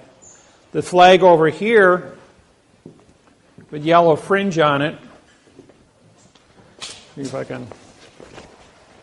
This is a 1 to 1.9. I recognize this is old. This is a very old flag, by the way. When you take the flag and you fold it like this, corner to corner, and then you take it, and you put it up here to the corner, it should only have one stripe showing, which does. So this is a 1 to 1.9 flag. By putting a fringe on it, you say that the contract for the United States of America, or better known as the Constitution, has been captured by the yellow fringe, which is the court flags, maritime law. It says your contract is null and void because they put a phoenix on top. So the wingtips pointed down is a Vatican banking phoenix. Wingtips up is a your postal eagle. I call it the postal chicken. The acorn, as you see, the acorn is for military parades. It's a military symbol, ACC meaning no contract. The spear is for military court-martials.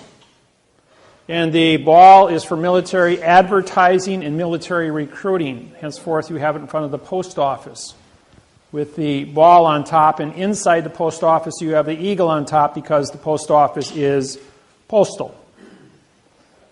Henceforth, you're in the postal building, but outside, it's where you sign up for the draft.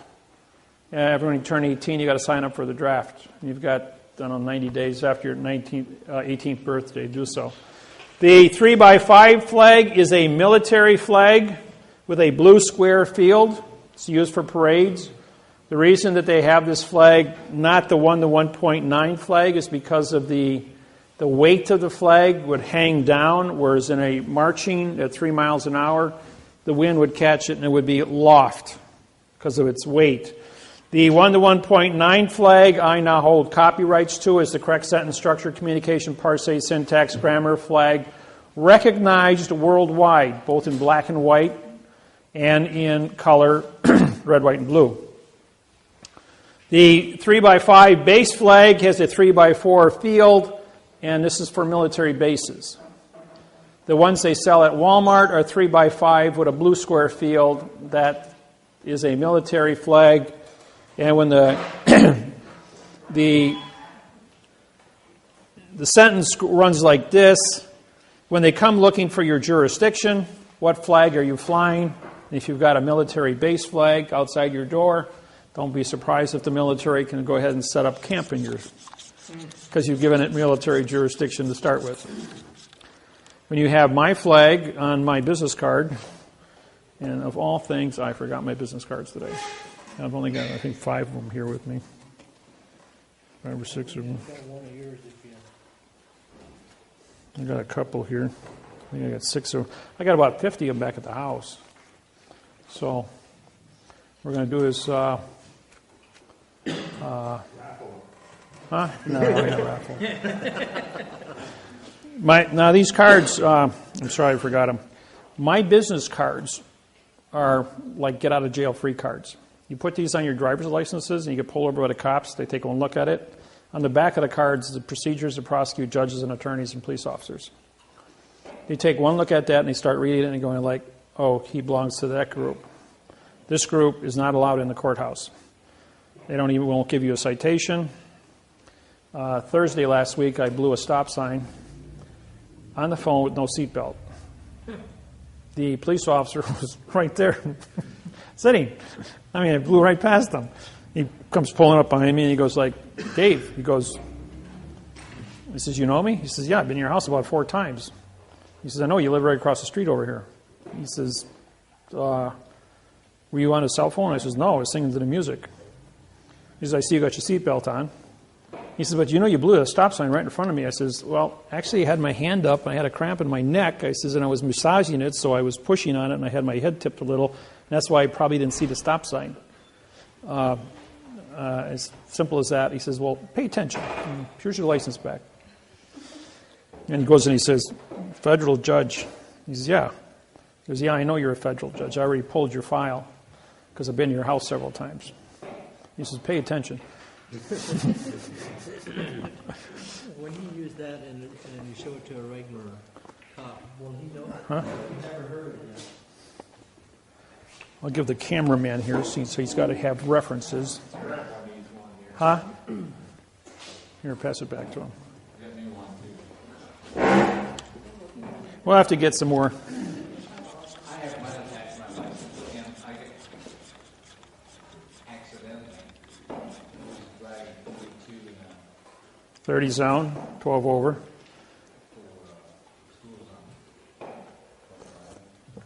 Oh, 25 school zone, yeah. That's public safety violation. Yeah, so he looked at it.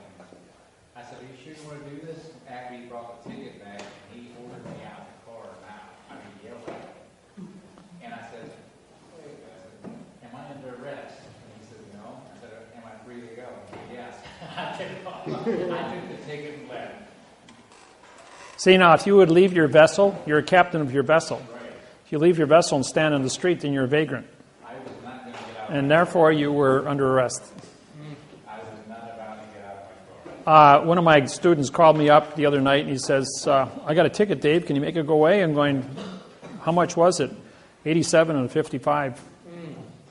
That's 32 over. That's public safety violation. He says, all the cars were driving that fast in L.A. on the expressway. And I says, he singled me out.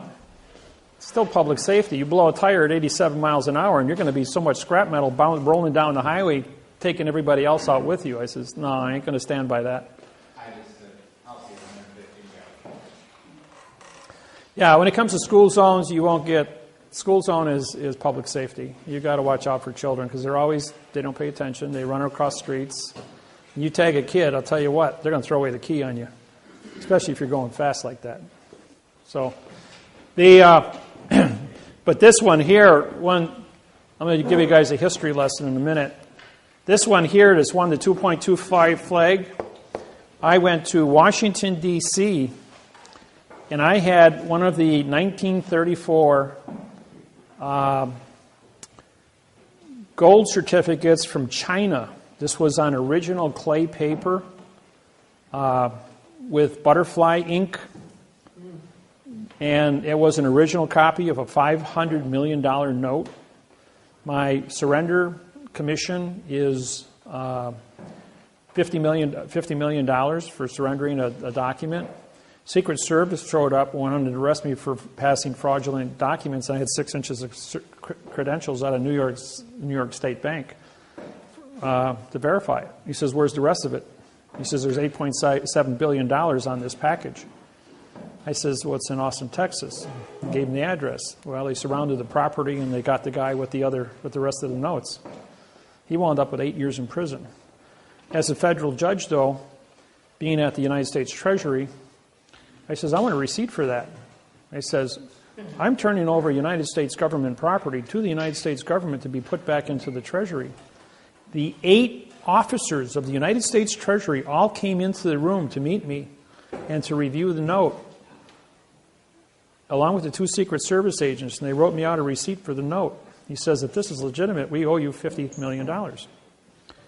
So, 10 days later, I called back and I asked for each one of the individuals. They no longer work there. The note disappeared. I think everybody took a commission, including both Secret Service agents, and they all retired elsewhere. But I never got paid. Then the guy says to me, "Where's your bodyguards? How can you transport this much money and not be captured?" I says, "You ever hear the word secrecy? It's the best fault in the world." So, I'm going to do a little history lesson for everyone, since how everyone has never... I go to universities, colleges, high schools, and you'll never see this in any of the schools taught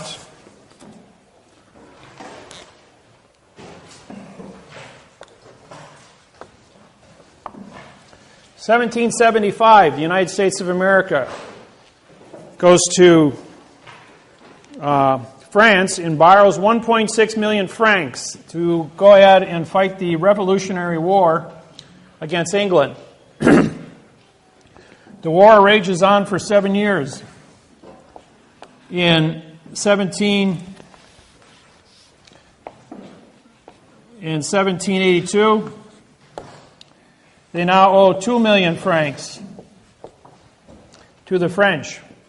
So the United States of America, 13 colonies, file bankruptcy, domestic, against because they can't pay it, they just come out of a war and they got no money.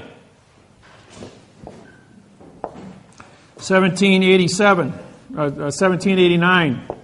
17th of September. The United States of America cannot pay back the 3 million francs now. So, England, Rothschild, goes ahead and buys the $3 million note, throwing in the United States into a 70-year international bankruptcy. At 70 years to the Declaration, the Constitution of the United States of America was written, and the Congress would not sign it, so they put the Bill of Rights on top of it. They signed the Bill of Rights, but it was bonded, so therefore the Constitution of the United States was signed because of the bonding. The Declaration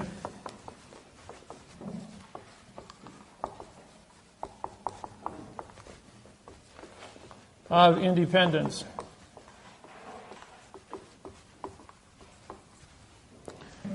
D means no. Claire means speak. At is location. ION is contract. In means no. D means no. Pend means write. Ants means contract. You shall not write contract and you shall not speak contract. Benjamin Franklin. The is an adverb. You got a prepositional phrase of the, but they split it. The is an adverb making declaration a verb. Of is an adverb making independence a verb. Both false and misleading statements and fictitious conveyance of grammar. Henceforth, the Declaration of Independence is being sold at auction as a meaningless document written by a French attorney who was hired by the English Crown to capture the United States of America and the founder of the Continental Congress. Welcome to treason at its first course, Benjamin Franklin. Since I brought this out in 1995, there's been eight major books published on Benjamin Franklin's treason as being bigger than Benedict Arnold, for those of you who know Benedict Arnold. How should you write that? Huh? How should you write that? Well, not declaration.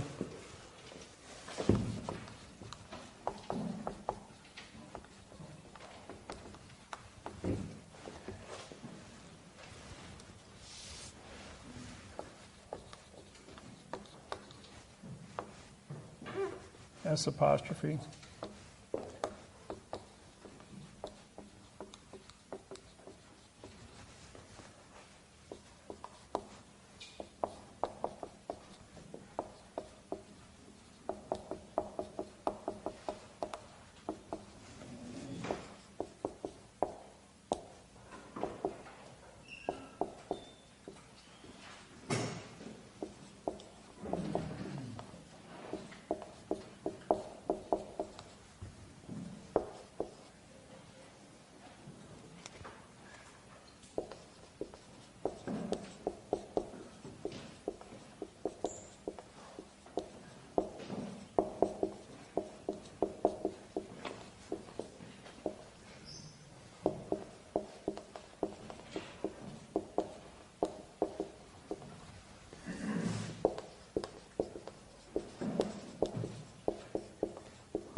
Seem to be creative.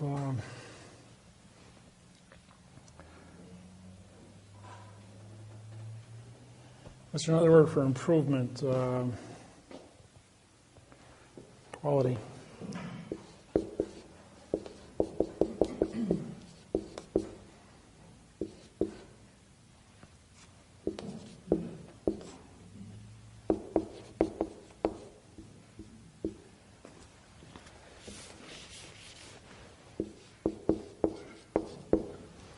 Something like that. For the people's knowledge of the Constitution is with the claim of the correct sentence structure, communication, parse, syntax, grammar, with the rights and freedoms of the creative quality of our lives. Fill it in. Huh? That's what I was thinking.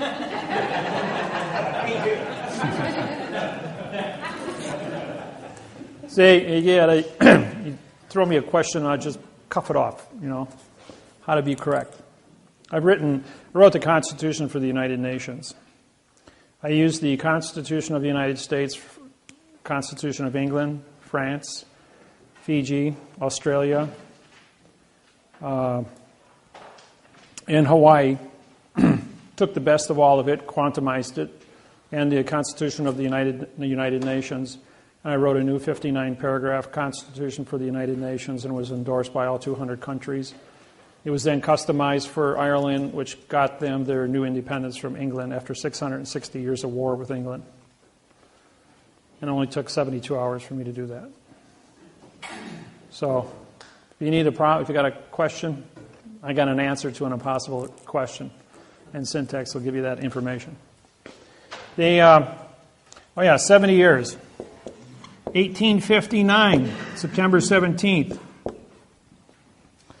Now, if we add no law becomes legal for 90 days from September 17th, plus 45-day trust law, you got the bombing of Fort Sumter in 1860. And the South breaks away from the North. Oh yeah, there's also a 3-day rescission act. So you had to follow timelines. These timelines were set up 4700 BC, giving a rough estimate. So it's been 6,700 years running. And these timelines have never changed. The Civil War starts. Add 70 years, 1859, 1929, November 2nd. Was presidential election day, November 2nd. The United States of America says we are coming out of our international bankruptcy with you. It's called the Year of Jubilee, the forgiving of all debts. Now, England says, all right, you're going to end the bankruptcy. 5-day rule applies. We have to give a 5-day notice to all banks and credit unions that we are going to close the banks and credit unions on November 2nd. That was posted on October 29th. Anybody remember that date? Stock market crash threw us into the Great Depression. The dollar went from $1 to 10 cents in value globally. Same thing happened when Russia came out of bankruptcy with Rothschild. It went from $1 Russian to 10 cents Russian. So they had to cut down half the Black Forest in Russia for fuel, pull out all their gold, silver, oil, and timber.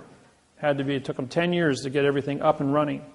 When they turned off the money, they turned off the power, and everything ran on steam in 1989 when Russia came out of bankruptcy. And therefore, everything froze solid. It was the wintertime when they came out and broke all their turbines because it was all water operated, and everything froze and broke. So their whole infrastructure was destroyed. And Russia went dark for 10 years. Really had no power. Half the population on any given time was cutting trees for fuel in all the cities. And they wound up cutting down half the forests in Russia, which was a huge, huge oxygen producer here on planet Earth. And that's why our oxygen, our CO2 levels in 1960 stood at 998 parts per million. And at the top of the volcano at Mauna Loa, monitoring station in Hawaii 6 weeks ago. I was up there. It stood at 4,020.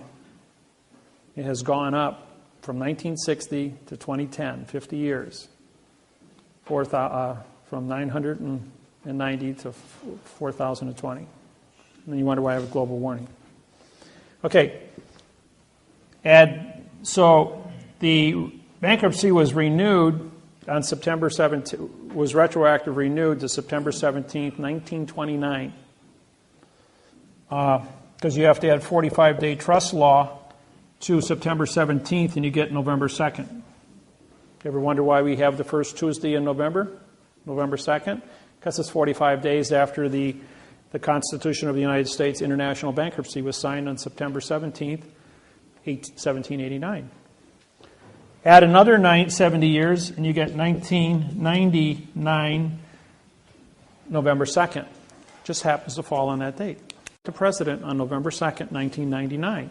Those of you that are old enough and remember, we counted ballots, as no law becomes legal for 90 days. Because there was no law in the United States, the bankruptcy, the IRS does not exist for 90 days. The United States government does not exist for 90 days. The United States military, under the Universal Postal Union, was ordered at DEFCON 2 with their finger on the nuke button. We were at 1 minute to midnight for the end of the world. If anybody were to, if China or Russia launched an attack against the United States when we didn't exist, they were going to go to nuclear World War III. That's how close we were to the end of the world. So for 90 days, they had everyone count ballots. Watch the left hand while the right hand took care of business. And on February 2nd, 2000, Bush, with 47% of the vote, was the 45th consecutive left-handed president in the United States. No president has ever been right-handed in the United States since 1775. What's the significance of that? Left hand develops the right side of your brain, which is logic. The right-handed people use their left side of their brain, which is emotions. Anytime two of you were to get into an argument, no matter what you are saying to each other, and you are heightened emotionally, I can throw a math problem at you, like 3 times 3 times 3 equals 27. In a time it would take you to analyze the answer of that, you would take all your energy from your left brain, transfer it to your right brain. Your blood pressure would drop 60 points.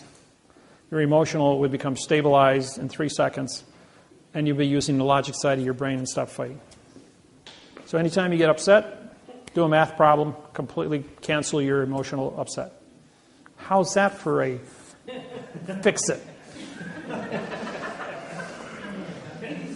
Didn't know that about your human brain, did you? Yes. Aren't the elections in the even years, though? 1999, November 2nd. President doesn't take office until the even year. They're elected on the odd year.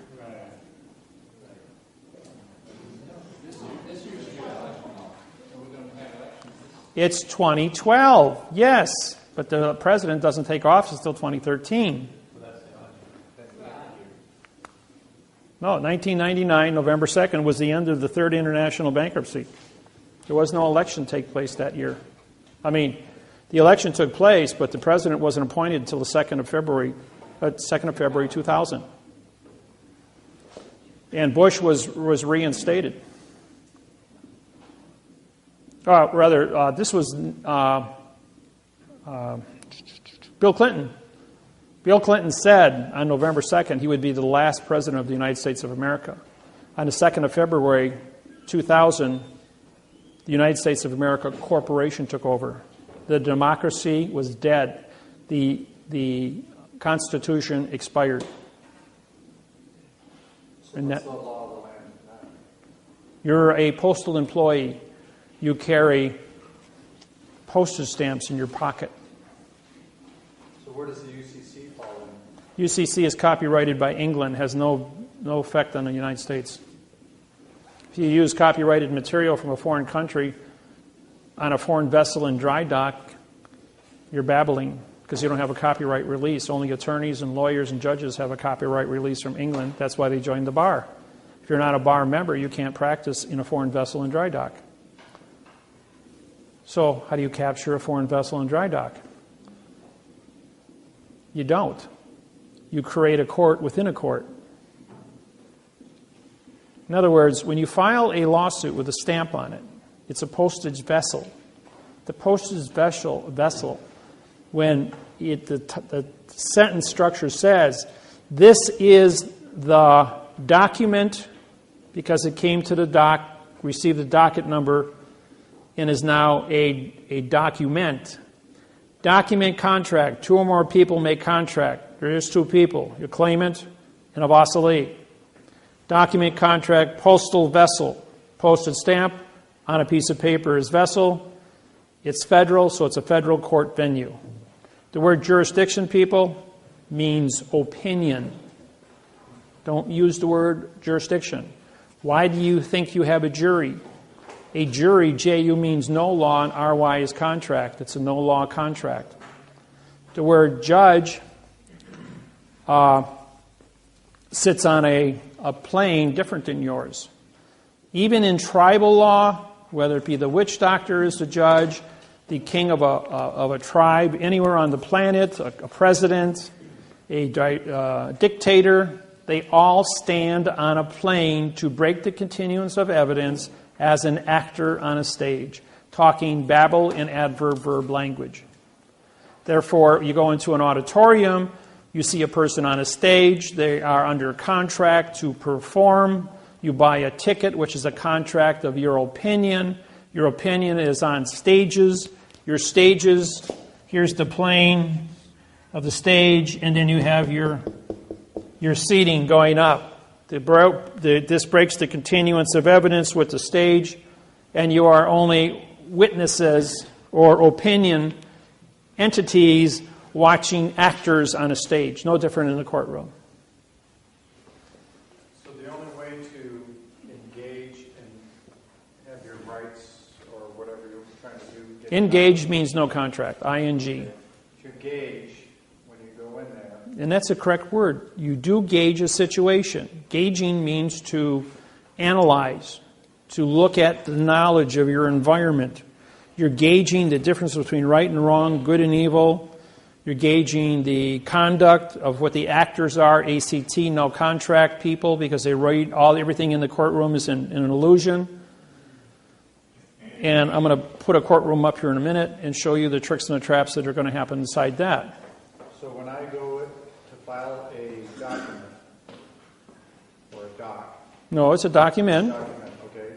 Do I put my stamp on that document? Yes, and you sign it, making you the postmaster and then they stamp postmaster, banker, and judge authorized to transport the vessel from the street into the vessel in dry dock. You send before you walk into the courthouse to dock your vessel, you mail it registered mail to yourself.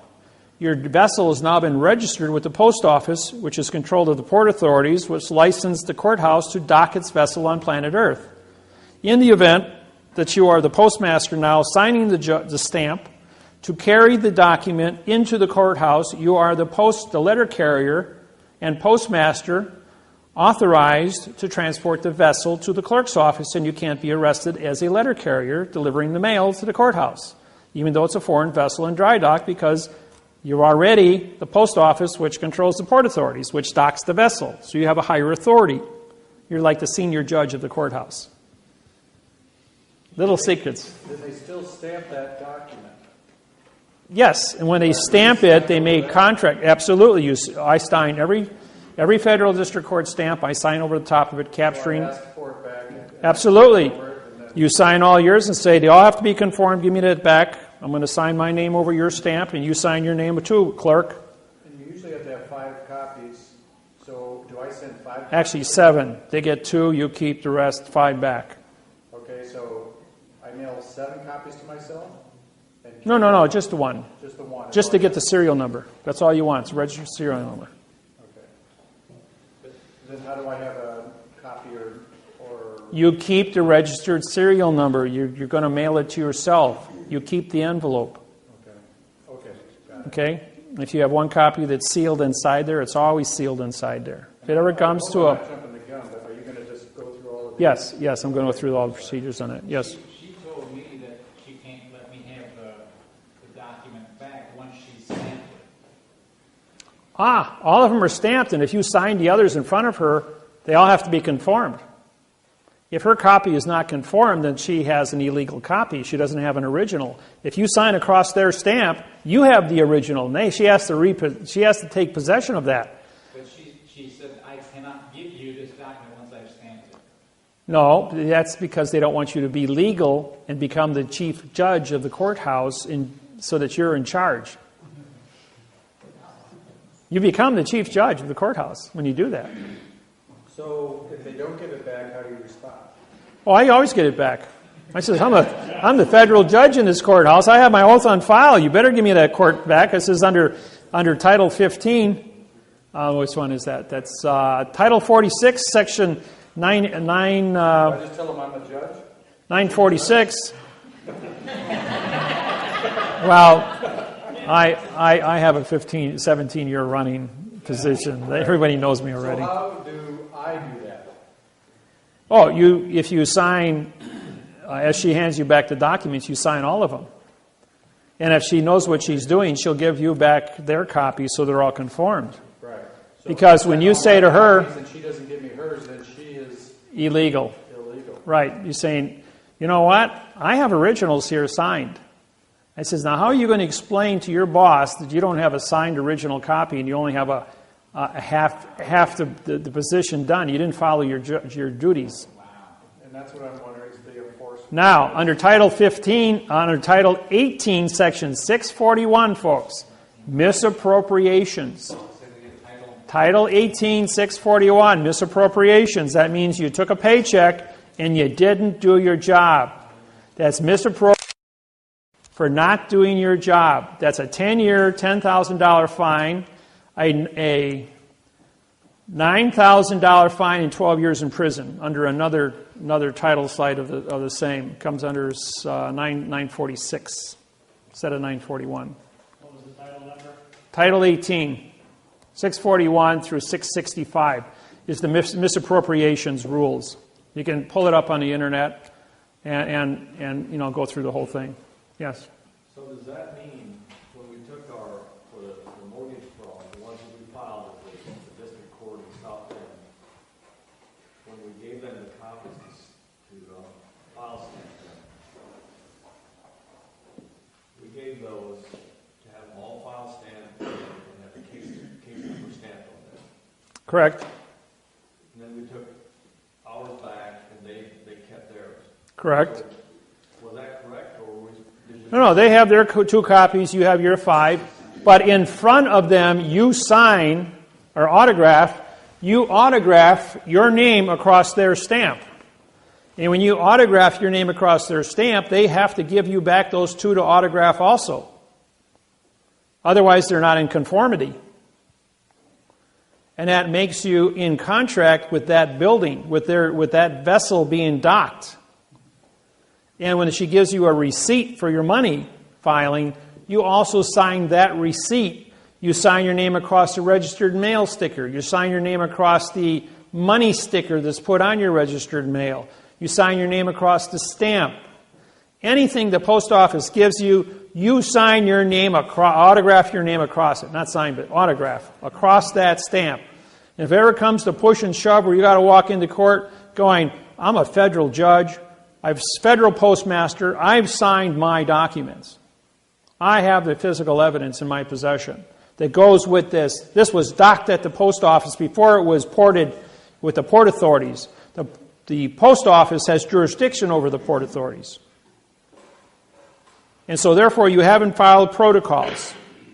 In my lawsuits that I file with you as your mortgages, identify the clerk of the court on the 48th day as the federal judge of that lawsuit, because she's required or he's required, the clerk of the court is required to autograph her name or his name on that stamp as the postmaster receiving a vessel in dry dock. That's protocol.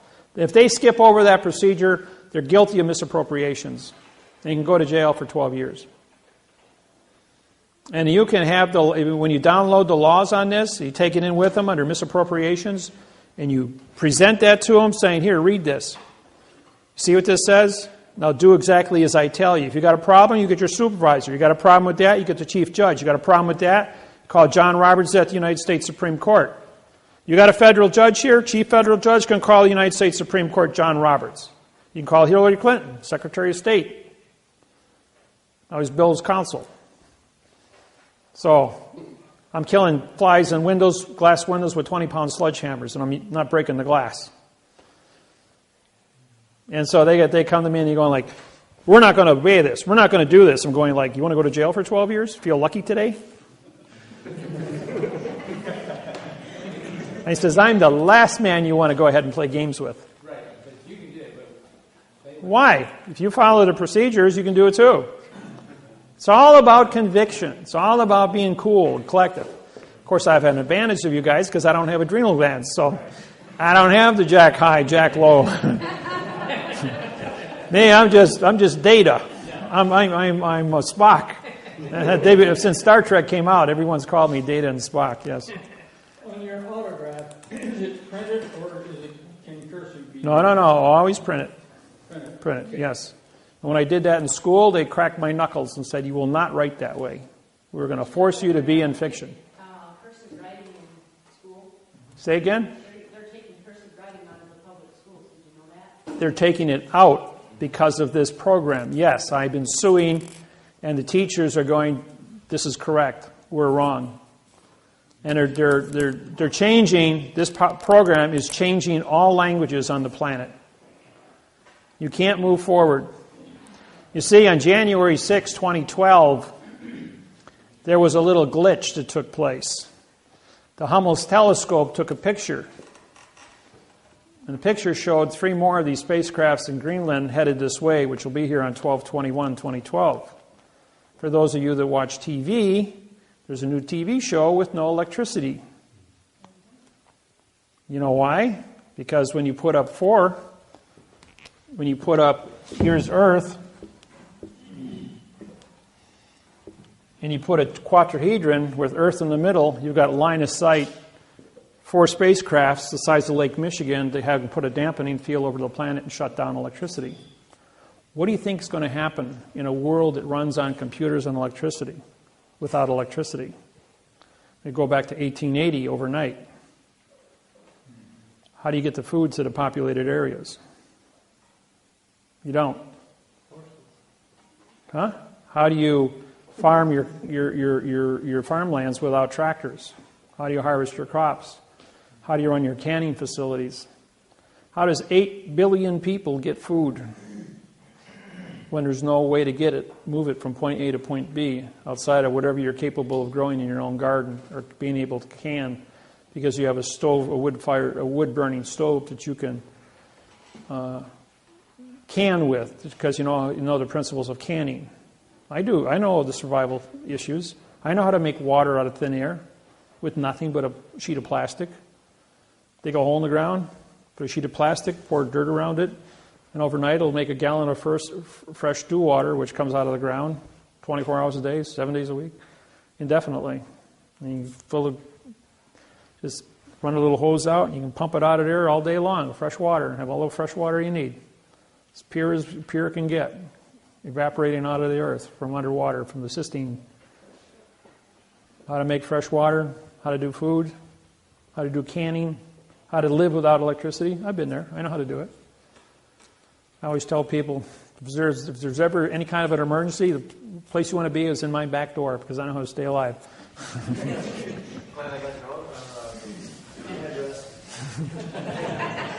Well, it's nice as I got Lake Michigan only walking distance from my house, and that's a big lake. I got my own boat. Had my own boat building business for 8 years until the oil embargo took place in '73. Put 80% of all boat building companies out of business. Everybody copy that already? So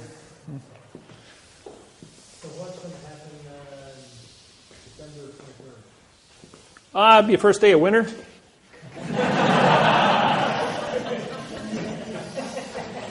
And remember, if the world doesn't end on December 21st, make sure your 401k is paid up on December 22nd.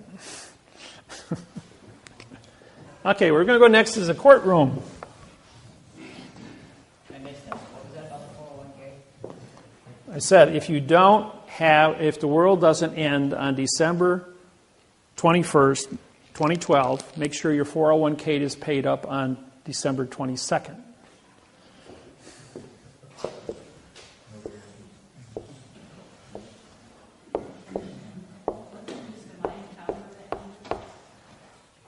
All the calendars written in the history of mankind, going all the way back to the beginning of writing, all end on 12/21/2012. That's the end of the world of verb. That's what it means. And the day the world kicks in the gear and goes to quantum. With 5 billion people studying out of 8 billion, that's all the computers on the planet.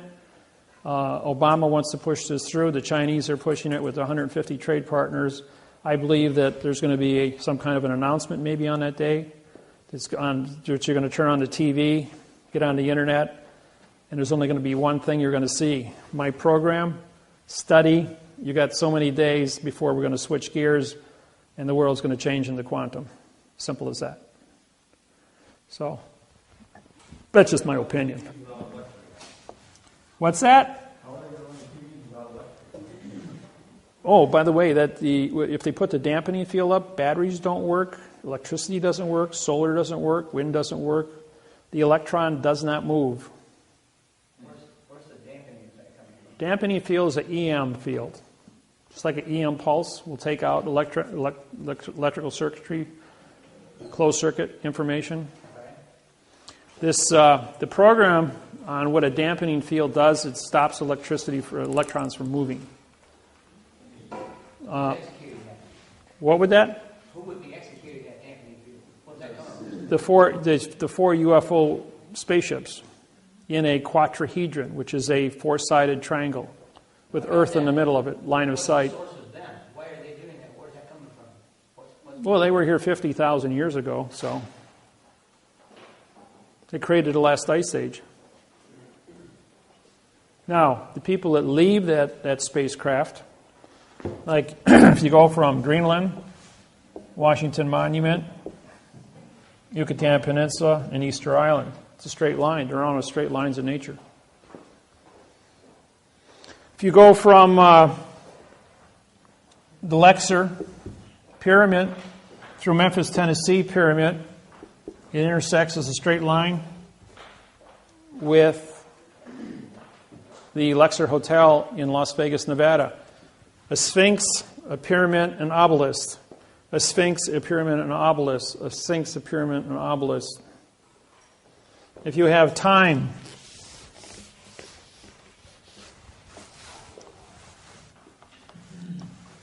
you got the Vatican.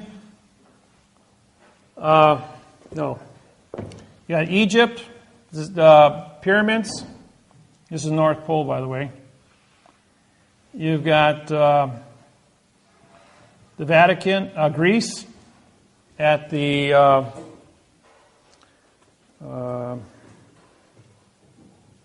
Acropolis, where there's a obelisk. Obelisk at the Acropolis. Vatican Square. Vatican is a clock, a seasonal clock with a obelisk in the middle of it at St. Peter's. You go to Paris, which is the church built in 300 A.D. Paris was the center of the church, Catholic Church, in 300 A.D. From there, you go to the London at the Masonic Temple, where they have the rose line and the obelisk and the glass pyramid. You go from there to Washington, D.C., where you have an obelisk, and you end up in Las Vegas, Nevada. Straight line, looking down from the North Pole. Then if you take planet Earth, and here's our natural Earth axis. Here's the spacecraft in Greenland, 12/21/2012, direct line with the North Star. What are the odds of that happening on 12/21/2012? What's their purpose for doing that on December 21st? Well, this is a 50,000-year-old clock, and it goes off on 12/21. You put 3 more objects here, and you got line of sight, dampening field. No, wasn't your question why the straight line, like all the... There are no straight lines in nature. This is the timeline of Earth. From the 4700 BC to Las Vegas, Nevada, and the building of the Lexer Hotel with a 2 million candle light, a 2 million candle power. The Lexer Hotel is a radio transmitter. It's especially designed, and it went off with all the pyramids on planet Earth simultaneously. When they turned it on, they all set up a harmonic resonance that sent a radio signal out into space 1,000 times more powerful than they thought would happen when they turned the one on. It activated all the pyramids that were built to resonate a frequency within the triangle of what it is. The pyramid in Giza is built like this, which is a diamond. The pyramid on the Yucatan Peninsula is built, this line and this line are identical to the square inch. They're 1,200, or they're, from the Yucatan to Giza, I think that's about like 12,000 miles away. They're both identical. Architecturally designed the same. Math, liars figure, but math doesn't lie. Math doesn't lie. I can tell you a few other little nasty little things that are happening.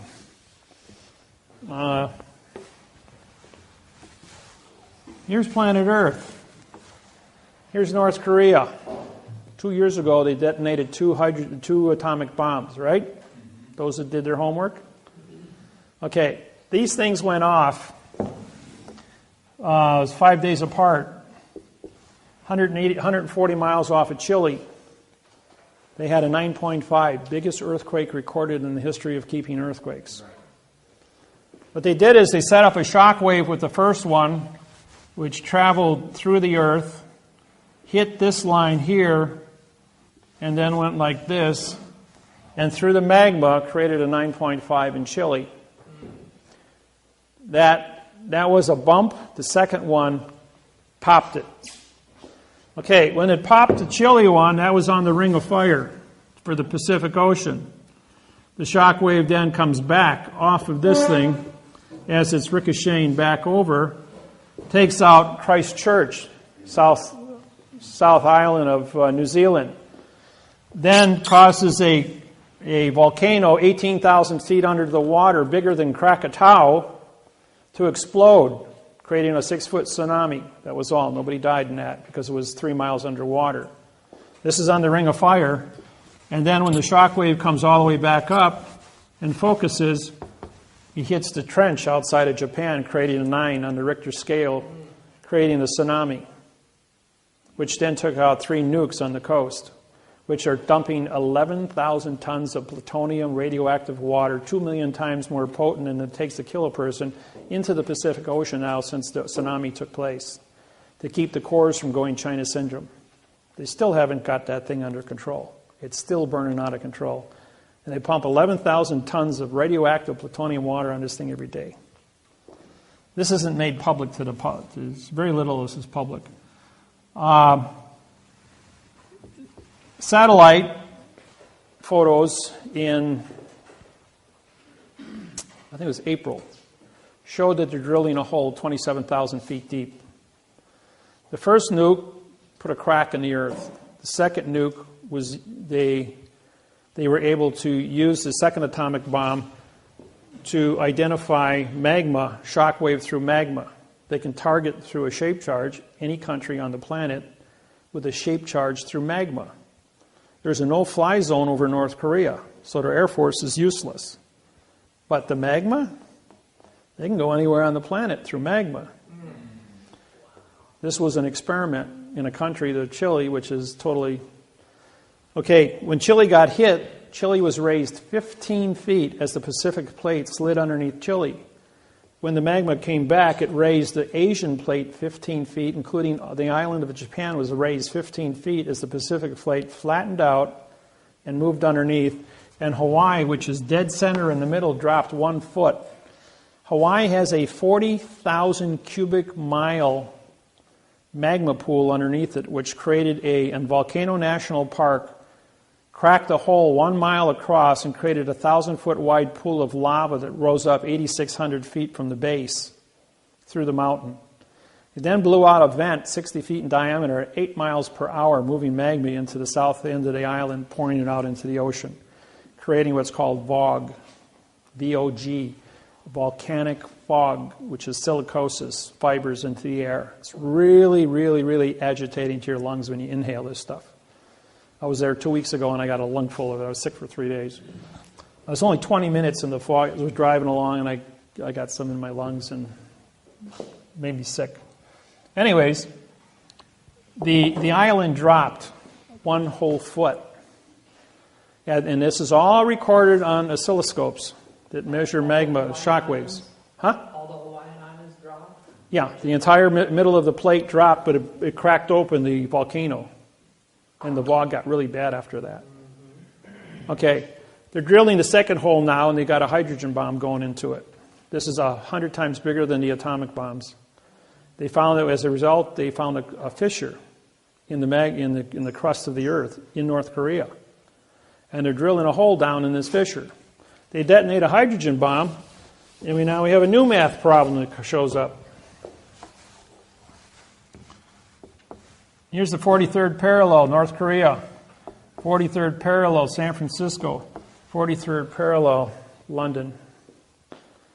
If they do a shape charge, and then from the top, it looks like this. Here's the North Pole. Here's San Francisco, and here's London, and London, and here's North Korea with a K. 120-degree angles. Liars figure, but figures don't lie. And on the 43rd, as a shape charge, they can bounce the magma at 120-degree angles and hit the San Andreas. Guess what happens when you hit the San Andreas Fault? You got Mount Rainier, which is 40 years past due from its standard 40-year or 38-year eruption. You got Hood, York, and Shasta, all in a straight line, right on the Pacific. You can take Seattle and Portland and write them off. No place to go. The cloud from the 4 volcanoes would be devastating. San Francisco, that would be, you could write that one off. A tsunami would take out Hawaii from San Francisco in a 9.5 or bigger. It would take out Honolulu, which is at sea level, like 1 foot above sea level. And the shape charge going through the magma would hit the gates in London and flood London, taking out the subway systems. And then that would create a tsunami which would hit New York City, which is 4 feet above sea level, and take out New York City, Manhattan Island. And if they miss and they hit Yellowstone, then you got a super volcano 40 miles by 60 miles going off, taking out 2/3 of the United States. All in one big dust cloud. So, I did this presentation for 2 3-star generals and 1 2-star general for the Russian military. For the Chinese military 6 weeks ago. The one general got sick. They had to take him to the hospital as soon as I got done with this.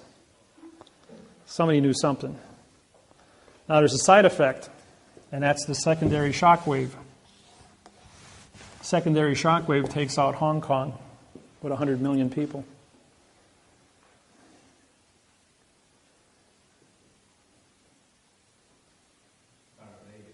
Huh? Yeah. It's also contract. What's the mindset? Who is the mindset behind all this? Well, I'm a guy that does a lot of big thinking. I deal in math, as you know. And when I start doing math, and I start drawing pictures, I start tracking all the history of mankind, the whole thing turns out to be a big math problem of straight lines all over the planet called ley lines. Turns out that E.T. going back 100,000 years, and all these ley lines where cities are built on this planet, the 8,500 years of masonry, the book that I own, and all the secrets in 8,500 years of masonry that are written down, now syntax, and all the mathematical procedures are brought out through that syntax. All the truths that are hidden inside that book.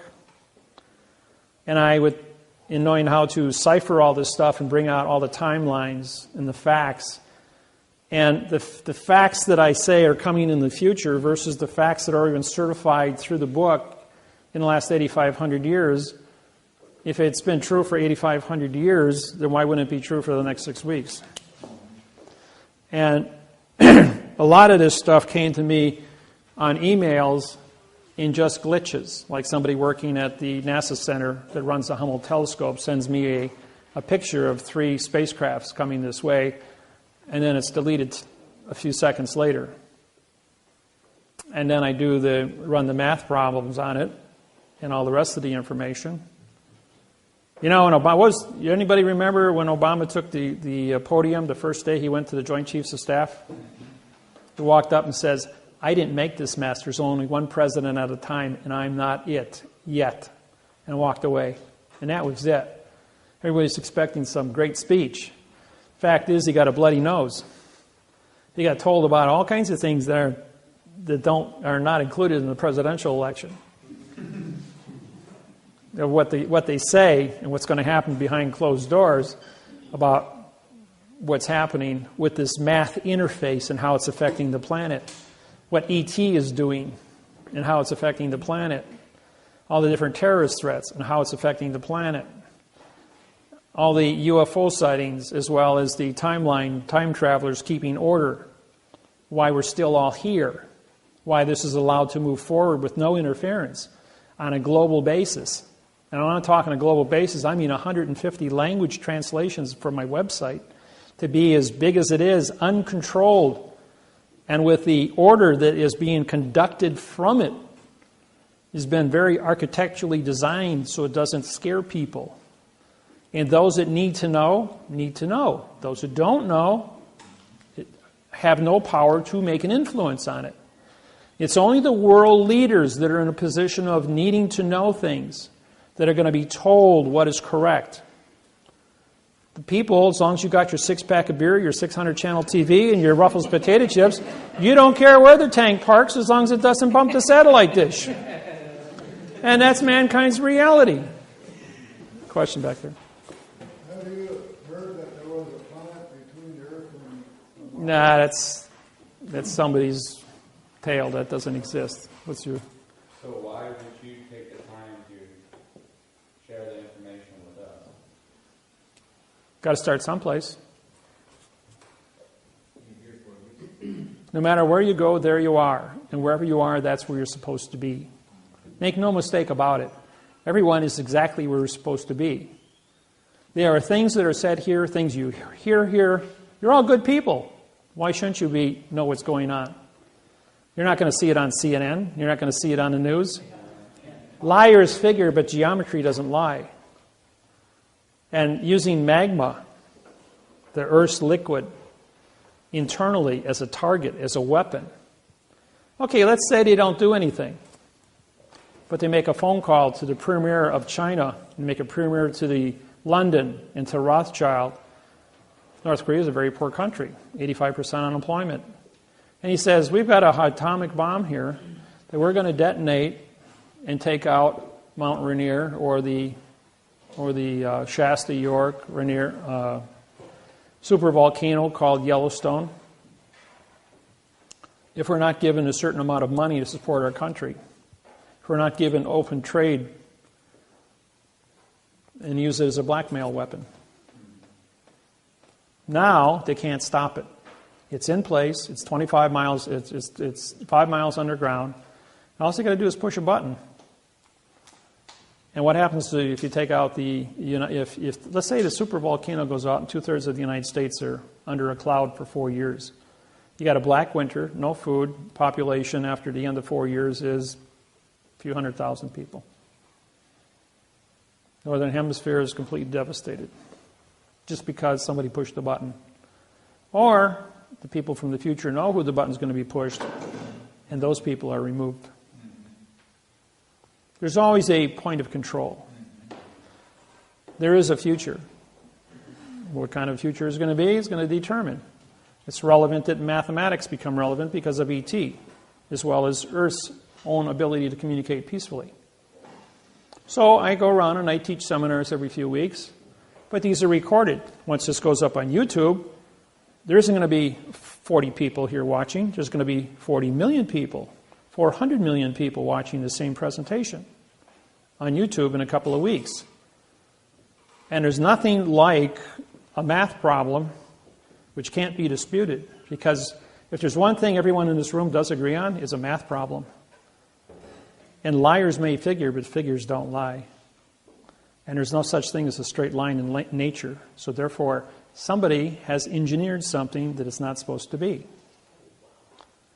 And if you engineer something, then you better be pretty responsible for, if you screwed it up when you engineered it, you're going to be fingered at.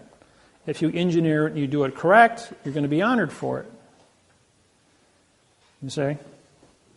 So yeah, I'm being responsible. And yes, this will go up on YouTube. And it will be viewed. And how long did it take for Michael Jackson to know, for the world, for every single person who owns a computer on planet Earth to know that Michael Jackson died? 15 minutes. 15 minutes. Every single person on the planet that owned a TV, radio, newspaper, magazine, iPod, handheld cell phone was called and said the king of pop died. So don't think things can't happen in a moment, that the world can't wake up in a moment, that on November 5th, 2012, I'm in front of the U.S. Court of Federal Claims in Washington, D.C., about 12 hours before election time. And there's going to be newspapers as quantum grammar is put on trial in a Kansas case. And Monty Miller and Russell Gould and myself are all going to be there as 3 federal judges holding the United States Court of Federal Claims responsible for false and misleading information, failure to have an oath of office, and are going to hold the United States government accountable for the election the next day under false and misleading statements. What is that date? Huh? What is that date? November 5th. In 5 weeks. So the world watching this on CNN on Monday night could very easily walk into the polls Tuesday and write Director Party David Wynn Miller that they want correct grammar. I don't care what they say and what they think's going on. It ain't going on because it's in fiction. And the world's going to change from fiction to fact overnight. And by December 21st, the world of fiction will be made announcement on the world in all languages that this stops today, that we fix it. No more wars. You can't bring an argument to another human being if you're going to talk in verb. Get your contracts right or go home.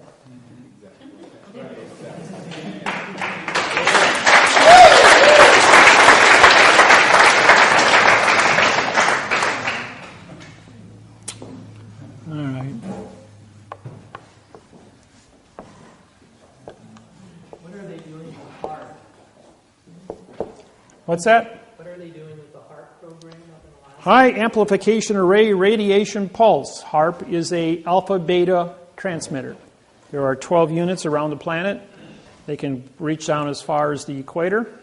They are used to control the frequency of your brain through radio wave influence. It's used to take you from an alpha, which is aggressive, to a beta wave, which is docile. It gets 98 degrees Fahrenheit in a populated city like Los Angeles, and people tend to get crazy at 98 degrees. So you change your mind to a beta wave and make you all nice and comfortable at 98 degrees, not irritated. Mob control, that's all it is. Now, if you want to talk about angels don't play this harp, of the satellite 38,000 miles out over the Pacific Ocean, which can't be seen by any earthbound station that controls a microwave to increase the temperature of the surface a half a degree and create weather patterns 3,800 miles across to move El Niños and weather patterns. That was started in 1988. It ran until 1997 when I had it shut off. But they fooled around with it long enough to almost cause a 9.9 earthquake on the San Andreas when they heated up the North American plate 22 degrees and the Pacific plate 25 degrees. I did a seminar in Sacramento and told them, you will turn the temperature down of the United States from 85 in Milwaukee to 25 below zero, and from 85 in Houston, Texas to below freezing. You will hold it there for 22 days. You would take the air, which is blowing from the west to the east over the Yucatan Peninsula, and move it at 50 miles an hour for 22 days from the east to the west and push El Nino offshore. 24 hours later, the wind blew at 50 miles an hour from the east to the west, and the entire United States of America was put into a deep freeze. And it lasted for exactly 22 days where it was below freezing, bringing the North American plate down enough that it pulled the pressure off of the San Andreas. We didn't have an earthquake, and El Nino was pushed offshore. Remember when all the seals and the marine life were dying because the water was up in the high 70s? Went back down to 55 degrees where it's supposed to be. Because when you move hot water this way, cold water replaces it from the bottom, 3 miles down. Sometimes I got to interfere with the world to save the world, even though I'm not supposed to. Okay. Courtroom. Courtroom's divided into planes. P-L-A-N-S. E-S. Sometimes I get ahead of myself. All right. Plane number one is the level playing field, such as this room. Plane number two is where the clerk of the court sits, on a 4-inch high podium above your plane. Plane number three is the witness box, or the jury box. Anything in a box is an enclosed area and cannot be considered. As you well know, since the Constitution of the United States was created, you must have a 12-man jury. What you don't know is that the jury box is built like this with chairs on the X's. So what do you have looking from the top?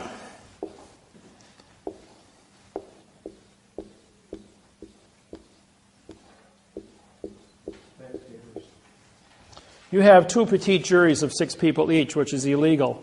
The continuance of evidence of the peanut gallery are divided. So the jury is in a box, and JU means no law, and RY is contract. They are a no-law contract of an illusion. Henceforth, they have no value whatsoever. Never ask for a jury trial because a jury doesn't have a clue how to read and write above a second-grade reading level. That's why it's a no-law contract.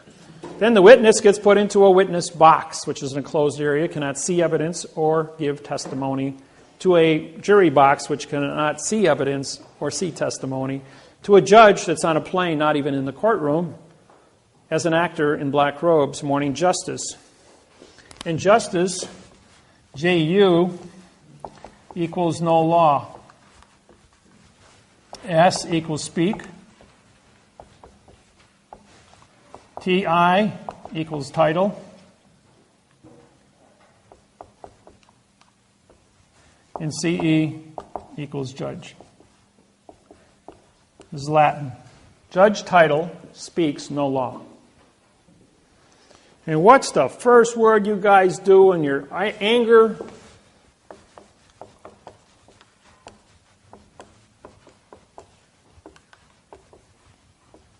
There is a location. That's a positive word.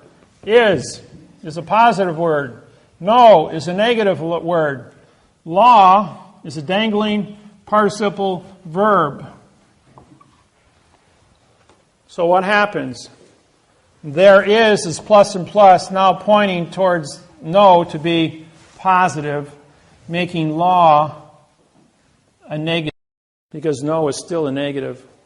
So therefore the word no law or fact shall be tried in court. By your own confessions, people, you go, there is no. There's no such thing as a no. Because you can't perform a negative condition of performance. But if you say there is no, what do I have in my hand? Nothing. You just made nothing a fact. Now I can prosecute you with nothing. Well, you just walked right into that trap. Don't feel bad. No one's ever gotten past it.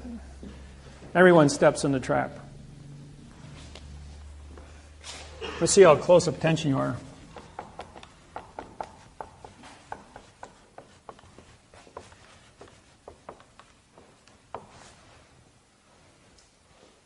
What is your name? No.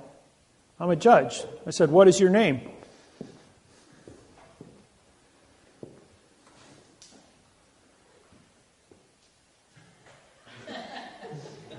I just called you a what? Would it be easier? Would it be easier if I did this? Would it be easier if I did that? Now, does that make sense? You see, this here is a period, folks. This isn't a question mark. That means, what is your name? Do you see a question mark hanging above me? Yeah. So, the answer to the question is, this is a pronoun, this is an adverb, this is an adverb, this is a verb. Even if you were to identify the word what to be your name, why am I calling you a verb? You don't exist as a dangling participle verb. The answer is, this is the answer to the question, what is your name? You identify syntax. You say, well, what is a pronoun? This is an adverb, yours is an adverb, and name is a verb. Can I see the correct sentence structure, communication, parse, syntax, grammar for the avoidance of the perjury? The judge is going to go, okay, case dismissed. Please leave the courtroom. Bang, just like that. Don't care what you're there for. Because the traffic citation, anything he's got to say to you is a lie. You can always tell I'm lying to you. My lips are moving.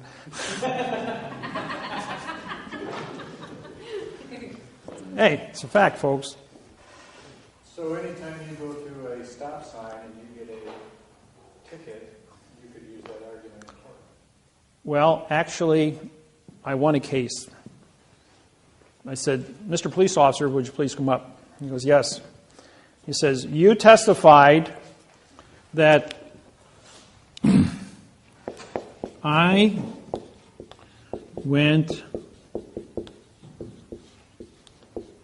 through the stop sign. I said, you just said I went through the stop sign. I says, what does the stop sign look like? So 8 sides, painted red and white, made of metal. How do I occupy the same space as a stop sign? How can I go through it? As two objects can't occupy the same space at the same time. This is a fraudulent statement. And this is a pronoun, adverb, verb, adverb, adjective, pronoun. Can I see the correct sentence structure, communication, parse, syntax, grammar for the avoidance of the perjury? Judge goes, you can't go through a stop sign. And yes, that is a correct statement. And yes, this is a fraudulent statement. And you committed fraud under Title 15, Section 1692E and Title 18, 1001. Fictitious conveyance of grammar and false and misleading statements. Case dismissed. Mr. Police Officer, you're going to be reprimanded. I want your supervisor in here, as you're going to have to learn how to use correct grammar.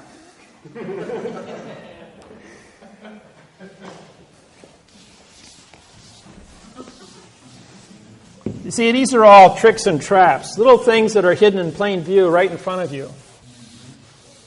And all the little things that go on right in front of you that you don't even understand.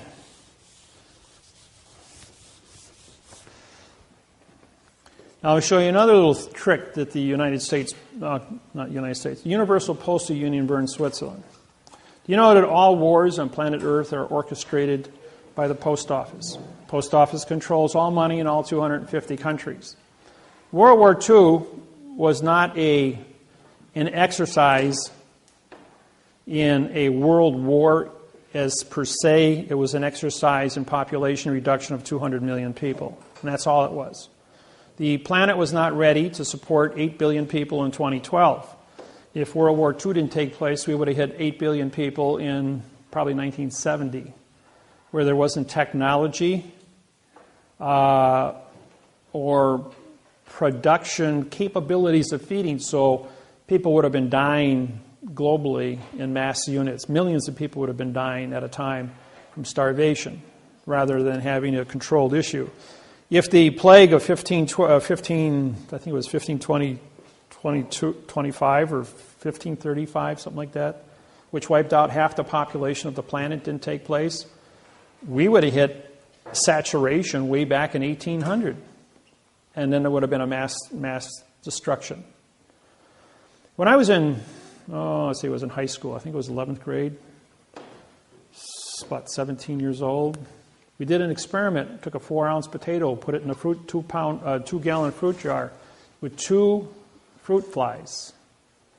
In 30 days, we had 50,000 fruit flies and no potato. On the 31st day, we had no fruit flies and no potato. The point is, you can expand out of existence all at the same time. You can go out and go fishing, which, if anybody's ever done this, and you put like 30 bluegills in a 5-gallon pail. And in 1 minute, all 30 bluegills die of suffocation. At the same time, they're all gone. When the oxygen runs out, they all perish. Well, the same thing is true with the things that are happening on this planet about what orchestrates. So we're going to take you back into history, to Hawaii, which is a cause and effect. 1848, King Kamehameha makes a proclamation that if Hawaiians are dead, are off the land for 20 years, the land is free for settlement. And being Hawaii is the center of the Pacific, it's very important. In 1800, the population of Hawaii was 2 million Hawaiians. In 1829, there was 34,000 Hawaiians left alive. In 34 years, they all died from whooping cough, tuberculosis, typhoid, smallpox, measles, mumps, chickenpox, all of our childhood diseases. As the Hawaiian Islands were isolated, Cook shows up in 1789, comes back in 1800 with Bishop, and because the world knows that Hawaii exists and they start sailing there, they bring all the diseases of Europe and the United States, and in 34 years, 99% of all Hawaiians are dead from genocide by germ warfare. And so the Hawaiian population is so small, based on its size, that there's King Kamehameha in 1848 nationalizes the entire island under the Bishop's Trust, putting all the remaining choice lands into the Hawaiian Kingdom. Now, 1/3 of the Hawaiian Islands was given to the Philippines, 1/3 to China, 1/3 to Japan, because they were the dominant population at the time in the Hawaiian Islands. And in the Hawaiian Islands themselves, the Hawaiians kept all the choice farmlands.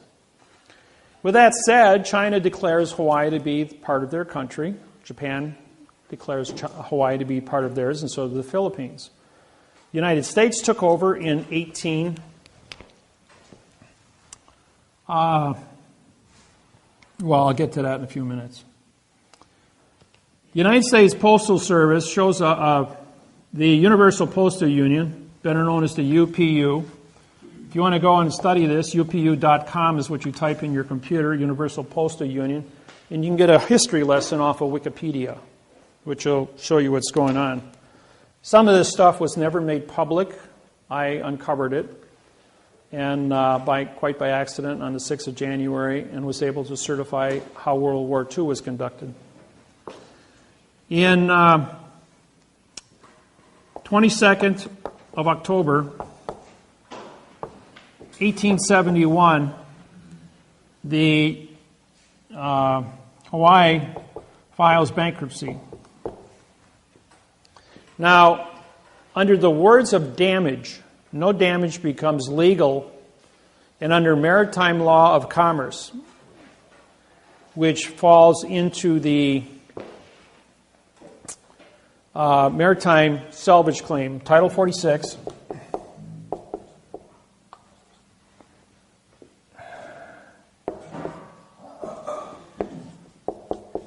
Chapter 16, Section 781. That's your salvage. That's maritime salvage. All right, the Bern Switzerland shows up in Hawaii on this date and gets Hawaii, King Kamehameha V, to file bankruptcy. Under damages, no damages complained. So this is the 22nd of October, 1872, plus 45-day trust law and 3-day grace period is the 6th of December, 1872. Guess what happens on that date? King Kamehameha V, the last reigning monarch of the Hawaiian Islands, is assassinated by poison and dies. The Hawaiian Masons, because he is a 34-degree Mason, being that he is the reigning king and monarch, activates the 20-year moratorium that if you are dead or off the land, because he's responsible for all the land in Hawaii. Add 45 days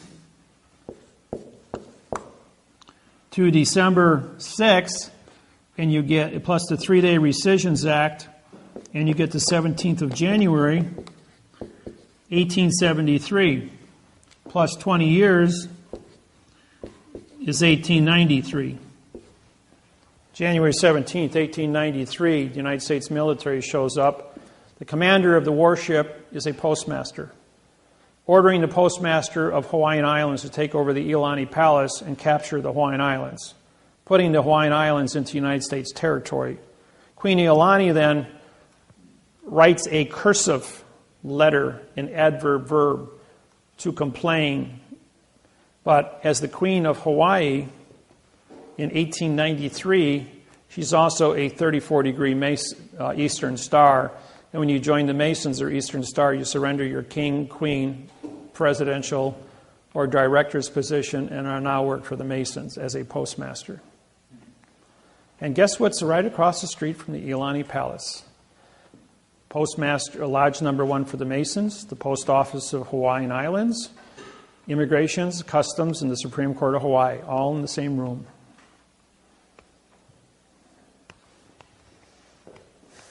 All the heads of government. So, I looked at this and I'm going like, all right, here we have 45-day trust law. 1-year damages was vacated. 45 trust law and 3-day grace period allows them to assassinate him. Plus 45 days and 3-day grace period allows them to take over, plus the 20-year moratorium, capture the Hawaiian Islands.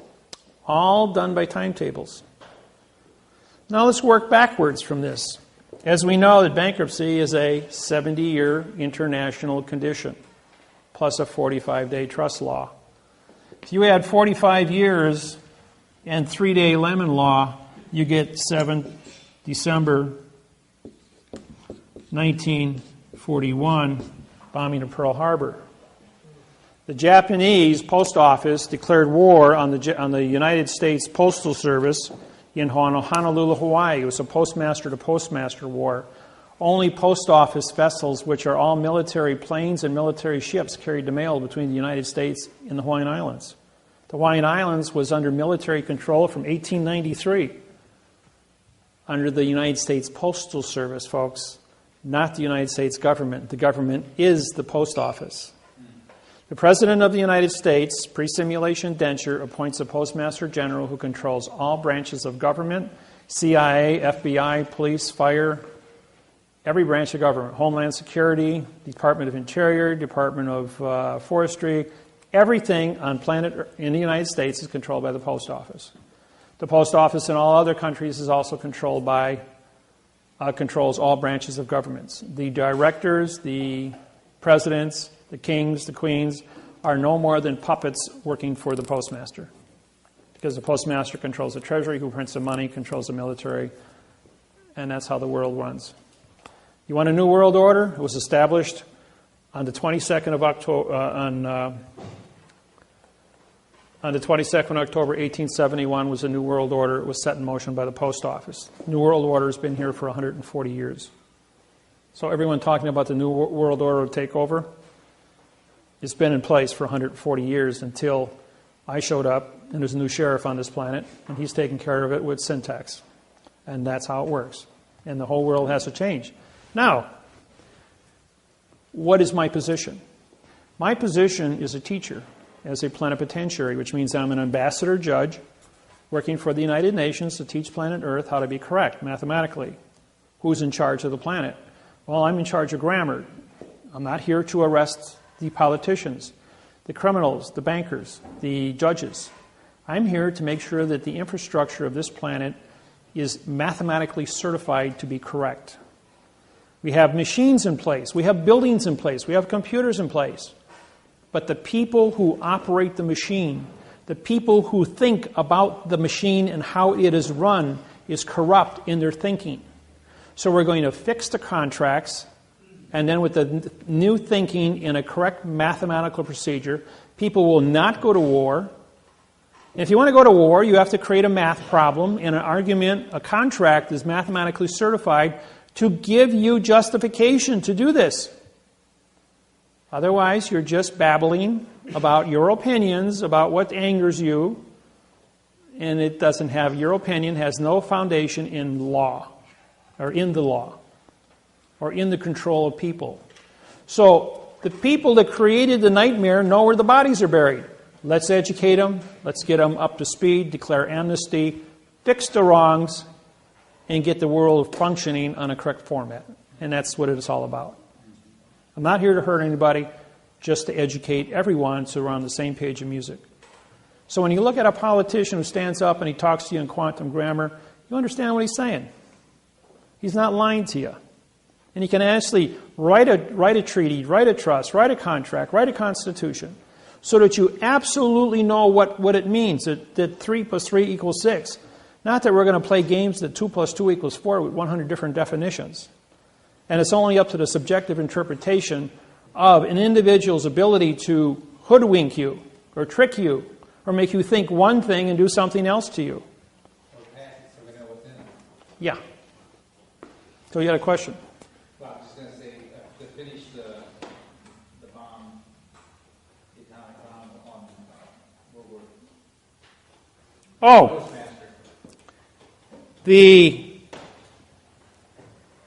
the world, the United States, was allowing Nazism to take place and would not get into World War II.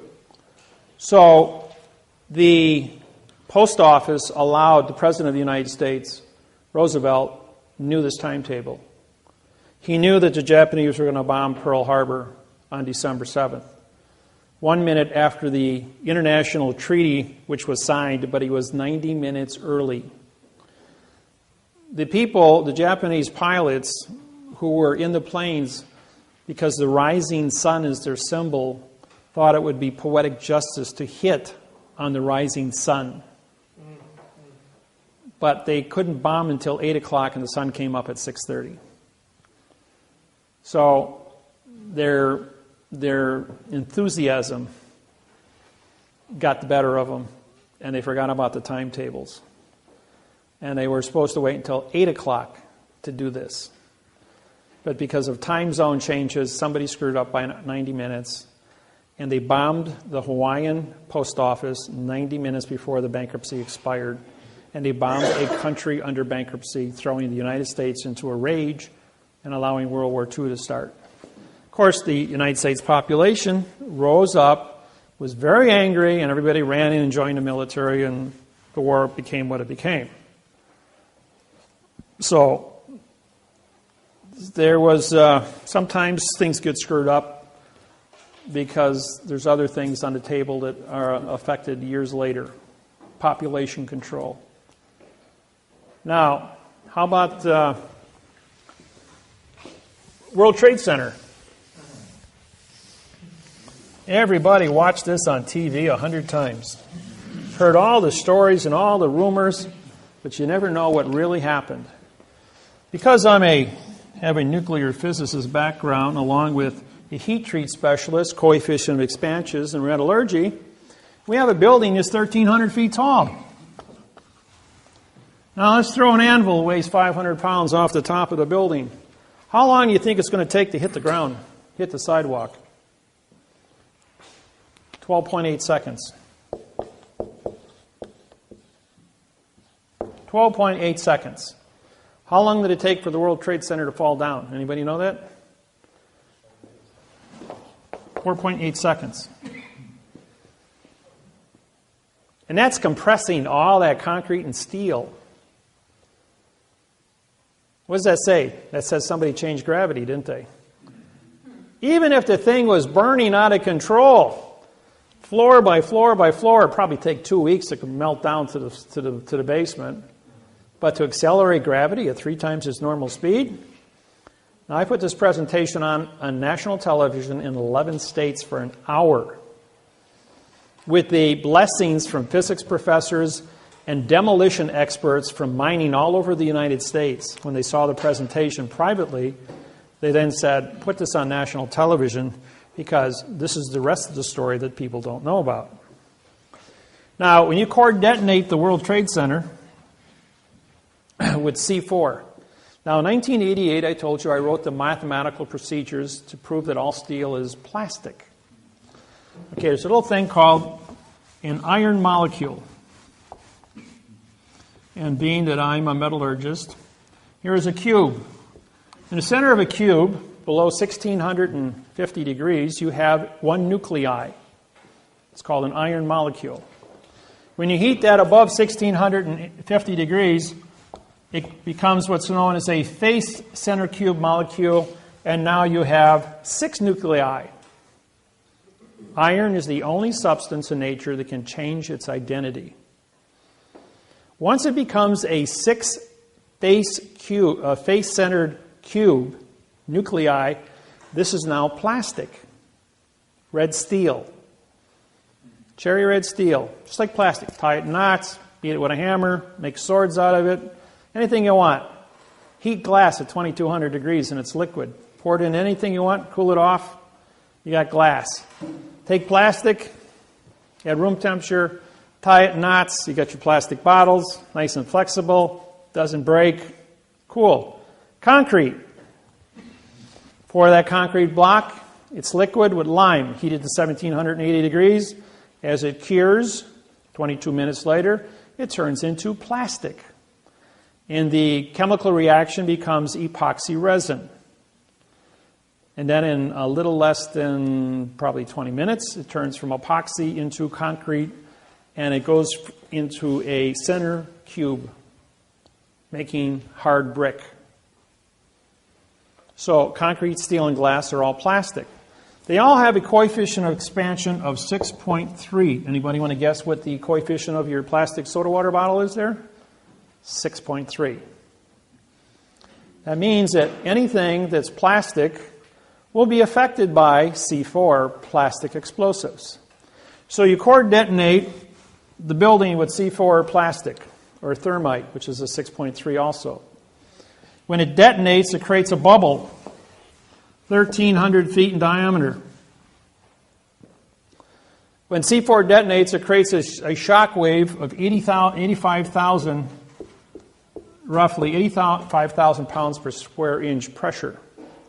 All of you that watch the video, this is a 400-foot wide building. The debris field is 850 feet wide above the building when it's still in a static position. Watch the video. The building is standing there and you've got a debris field 550 feet beyond the 400-foot center line. So it's 850 feet in a half second. That's 1,600 feet per second. That's a good acceleration equal to a bullet, or equivalent to a C4 detonation. Every building within a half a mile of the World Trade Center had its windows exploded out at that exact second. And what's the one thing you saw in the air? Instantly, when the building was still, when this was going on, what was completely surrounding the building? Paper. Paper was airborne instantly all over the building. How did all that paper get 1,000 feet away from the building in 1 second. Where did it come from? Well, at the exact second of the core detonation of the World Trade Center, what you were looking at was not a concrete, steel, and glass building. What you were looking at was smoke. Not not molecules of concrete, steel, and glass, but atoms of concrete, steel, and glass. Paper is not affected by a 6.3 detonation. Only concrete, steel, and glass turn into smoke. And so you've got a static pile here of smoke. Now, has anyone ever seen the hydrogen bomb explosion on Discovery or National Geographic's pictures? And you see little balls. Those balls are called plasma. Plasma is the same thing that causes sunspots on the sun. When a C4 detonation takes place, you have plasma balls that are formed throughout the building. These are electromagnetic eddies that are created. Anything within a plasma ball will not be affected by the 6.3 coefficient of expansion of a C4 detonation, which only affects concrete, steel, and glass. So at this exact second, when this building is exposed to this, you have all these heavy chunks of steel in here, but they're also subject to the change in the gravity well. The gravity well collapses in 4.8 seconds, pulling the entire debris field right into a real nice pile in the basement. One thing that they didn't tell you was there was 8 buildings, 40 stories tall, that surround the World Trade Center. It all fell down. That were caught inside the electromagnetic bubble. They weren't on fire, but they all collapsed just the same with the World Trade Center because they were inside the electromagnetic pulse of the C4 detonation. So plastic affected plastic and pulled this whole thing down into a nice, neat pile. Now, if you look at the video, you'll see that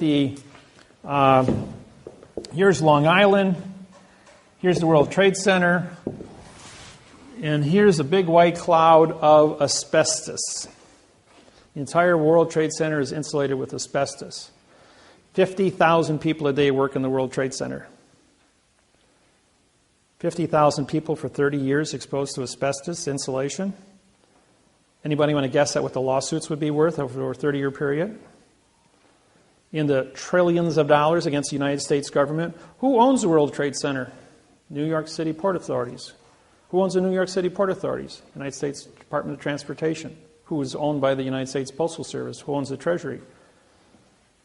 Who owns the Pentagon? Who owns the military? Jeez, it's all kind of coming back to roast on the Treasury, on the post office, isn't it? So now you've got this big cloud of asbestos, and 3 million New Yorkers are exposed to raw asbestos that's just been blasted away into real nice fine particles by 85,000 pound per square inch blast wave. Coefficient of expansion of asbestos is not 6.3. It's only blown into a free atmosphere, not into an atom format. So therefore, this here becomes a death trap for everyone exposed. Now, 50,000 people a day work, but only 3,850 people were in the building because everybody was told to stay home. Both planes, when you run the video back and you look at them, did not have windows. They were drones. Where did all the people go that supposedly left Boston? Never heard from again. Out into the Atlantic and ditched. And this was a controlled issue by drones. And we have drone technology. There's over 12,000 drones in Iraq right now. So these things, liars figure. But this little number here, figures don't lie. And being a heat treat specialist with a nuclear background can tell you that this was created by 186 men of special forces who deal with demolition. The basement of the World Trade Center was blasted out. What do you think's below the World Trade Center? Heavy rails, called the subway system. They blew the basement floors out and dumped all the gold onto the subway rails, and they disappeared. Not to be found yet. Somewhere. That was the World Bank of the United States, controlled by the United States Postal Service. But the gold, that was only $3.4 billion. At the exact point of detonation, $12 trillion was transferred through Honolulu, Hawaii substation into Singapore Bank in Singapore, world's largest bank, which can accept a deposit. How much money does it cost to conduct a war in Afghanistan and Iraq? $500 billion a year. There's a 22-year supply of money to keep the war going in the Middle East and keep us in Asia. How much oil do they have left in the Middle East? 20 years. Keep the oil running for 20 years and the money to play for it. Cover up the asbestos under active war. Dress a bunch of guys up in rags and call them terrorists. Give us a Patriot bill. Take away our freedoms. Put us through all the nonsense at the airport. Even take away your clippers out of your luggage so you can't get on a plane, but they give you a steel knife and fork in first class. Now go figure that one. I kid you not, folks. I'm a 1400 flight flyer. So, the plasma balls protect the steel and concrete, which are then analyzed to be 100% metallurgically correct. Except both buildings are missing 50,000 tons of matter, which floated away in the cloud as atoms of smoke on the wind. And everybody caught in the cloud is now dying of lung cancer. But because this is an act of war, they can't sue for medical help from the United States Social Security Service. And what did the United States do? They sued to give up your freedoms, to join the United States of America Corporation and go into a guise, GOISE, of protection and give up all your civil rights. Now, mandamus has been canceled because it's written in adverb verb. Your freedoms, as far as having a warrant to enter search warrants, have been nullified because the laws are written in adverb verb. They're using my technology to disqualify all the protections you had, and PRO means no of Texas contract, all the no contracts you had. And they're only selectively choosing the ones that they want to use that benefit them in their ability to control, and Big Brother is watching. At every traffic intersection you have a camera. Videos, how many people got tickets already from video cameras at stoplights? I got a few of them myself. So who's Big Brother? Who's Big Brother? DOT, Department of Transportation, working for the post office. Is that where the U.S. Department of Agriculture comes in? Under the post office. Under the post office. Yep, and you guys are all farmers, so you're under... In other words, to own a farm today, you have to have a 4-year college degree in horticulture. You have to understand pesticides, groundwater, public safety, pollution, gasoline, if your tractor's leaking, anything you put on the ground goes into the water table. Therefore, it affects public safety underwater. I used to own a 40-acre plot of land, and I bought it because I was going to harvest the topsoil, which was worth $7.5 million on my 40 acres, until I took a course at the DNR in Wisconsin and found out that this was the first line of defense to supply water to over 10,000 homes within 100 square miles of my land, as that was the headwaters of the Mud River. And I got an education as to how important my land was and that it could never be touched because it filtered water and created pure water in the underground water system. And I respected that because I'm a green person. So, now you know what happened here. This was a condition. Oklahoma was number 1. Waco was number 2. Waco was first, then Oklahoma, then this one. Just like World War II was allowed to take place, bombing of Pearl Harbor, you need a crime big enough so that people yell rape. This was a crime big enough to suspend your rights and make everybody a victim of terror. Question? Hiroshima and Nagasaki, was that a control too? What? Population control in World War II? For what? For Hiroshima and Nagasaki when the A-bomb was dropped? Okay. In World War II, all the bombs dropped in Pearl Harbor had $1 airmail stamps put on them just to make it legal to deliver the postage to the Postmaster General of Honolulu, Hawaii on December 7, 1941.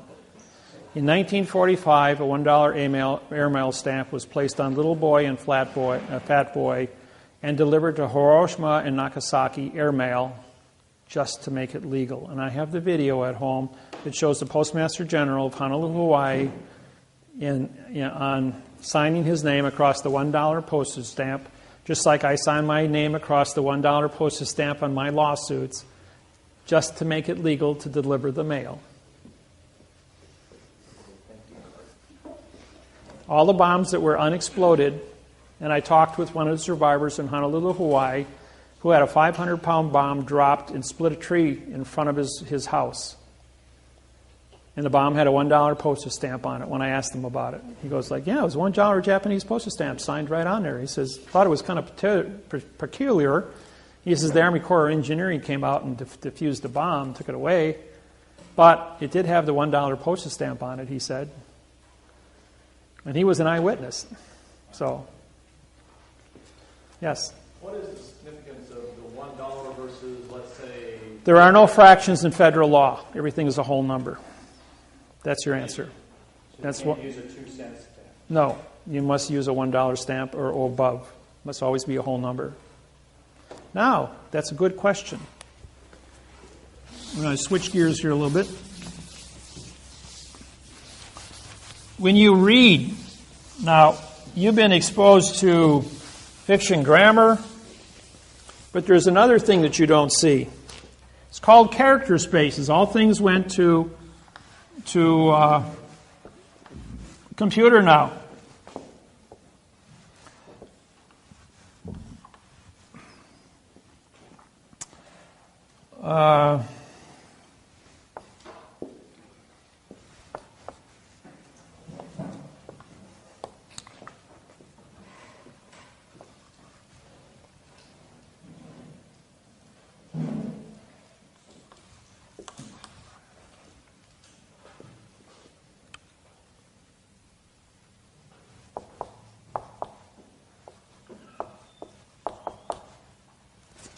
No, wait, that's,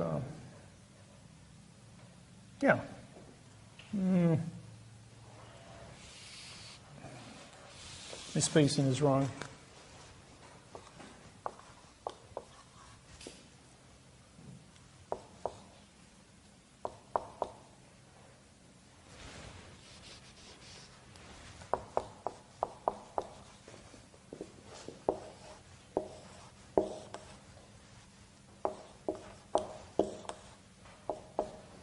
Okay, you're looking at a computer, and each one of these represent a character space, okay?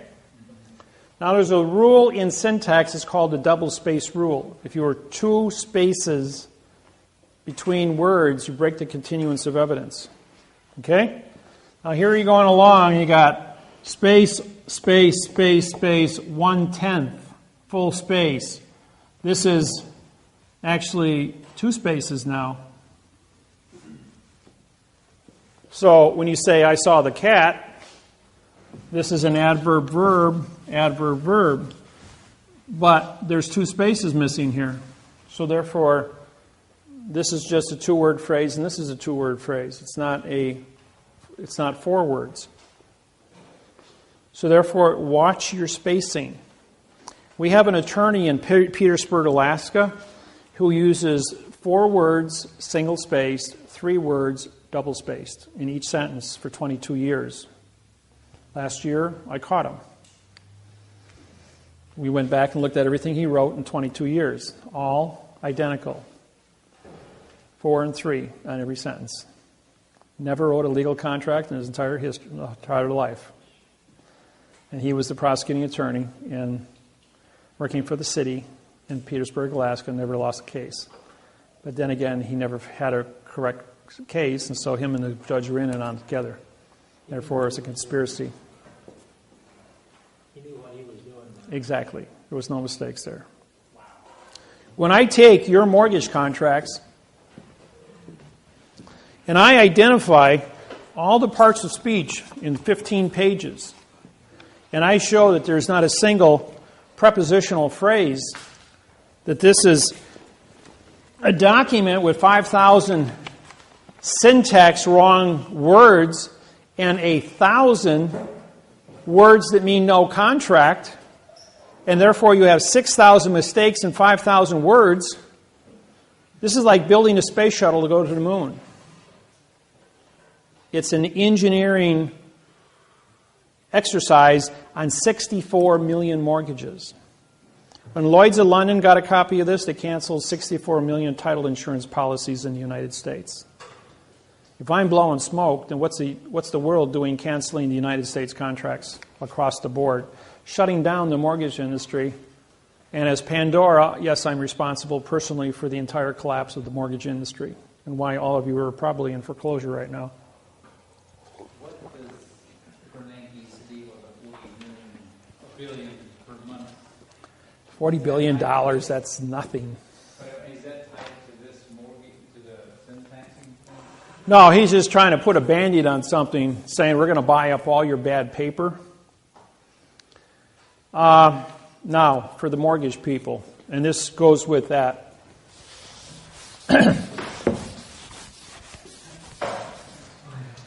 Here's how the plan works. We have a document that's a fraud. And this is an autograph, this is a confession. As you know, the bank did not sign any of your mortgages. So therefore, you have what's called a unilateral contract, meaning one signer, which means it's not a contract. You are classified as a borrower or a trustor, ending the word in OR, making you responsible for what? A contract that's written in adverb verb and says nothing. You are responsible to pay back money to a contract that doesn't exist. All the money listed on the document is in a parentheses. So if we have quotation marks, a parentheses, square brackets, or we write in italics.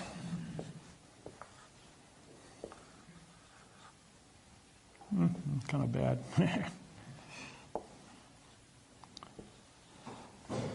Or if we write on an angle called italics, it means it's removed from the paper and it's blank, which is the condition of all your cases. All right, so we have this document here, and this document says that the bank wants this from you. But he never signed it. So can I prosecute this individual? Well, I don't have a victim yet. You guys have become victims, but only after the fact. Those that are all current in your mortgage payments, you still are sitting on bad paper, but nobody's taking responsibility for it. You've paid, kept your mouth shut, the bank's kept their mouth shut, and you just keep paying. Well, that's cool. Your credit rating reflects that you have made a promise to give something back to somebody else, and you've kept your promise. It's just like a handshake. There's no written contract. This is not a written contract either, until I stand up in front of the court. Now, when the bank stands up in front of the court and says, I wrote this, I'm taking responsibility, I want that house, I now have a signed confession in front of a judge that they took responsibility.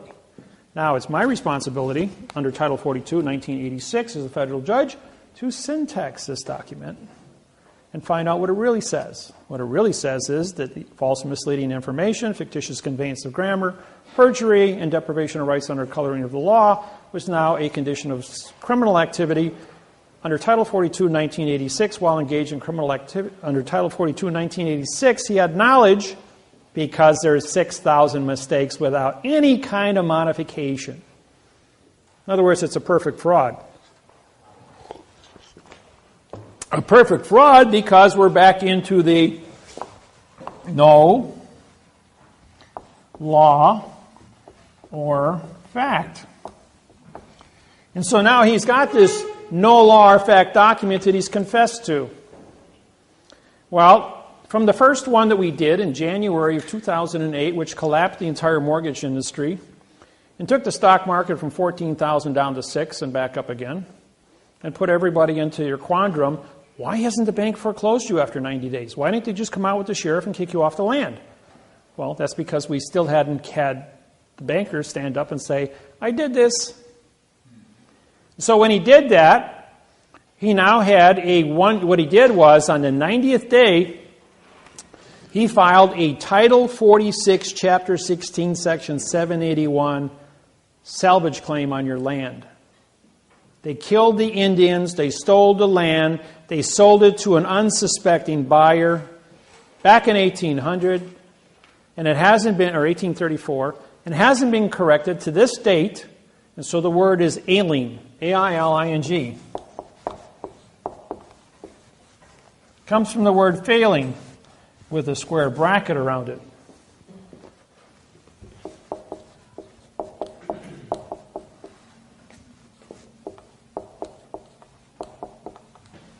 Better known as the Federal Rules of Civil Procedure 12b-6. Now, every one of you that have ever worked with me, the first thing that the lawyer does is he failed to state a claim. Okay, what that says is pronoun, adverb, future time, verb, adverb, verb, which means you didn't use a verb in your document. You actually sued them with correct facts, using forensic evidence with a signed confession from the bank who stood up and said, I wrote this. Now, I have permission as a federal judge under Title 42, 1986 to prosecute this individual for false misleading information. So, all the people that have filed these lawsuits since January 2008, they're stonewalled. We want more information. We want interrogatories. We want affidavits. We want a smoking gun.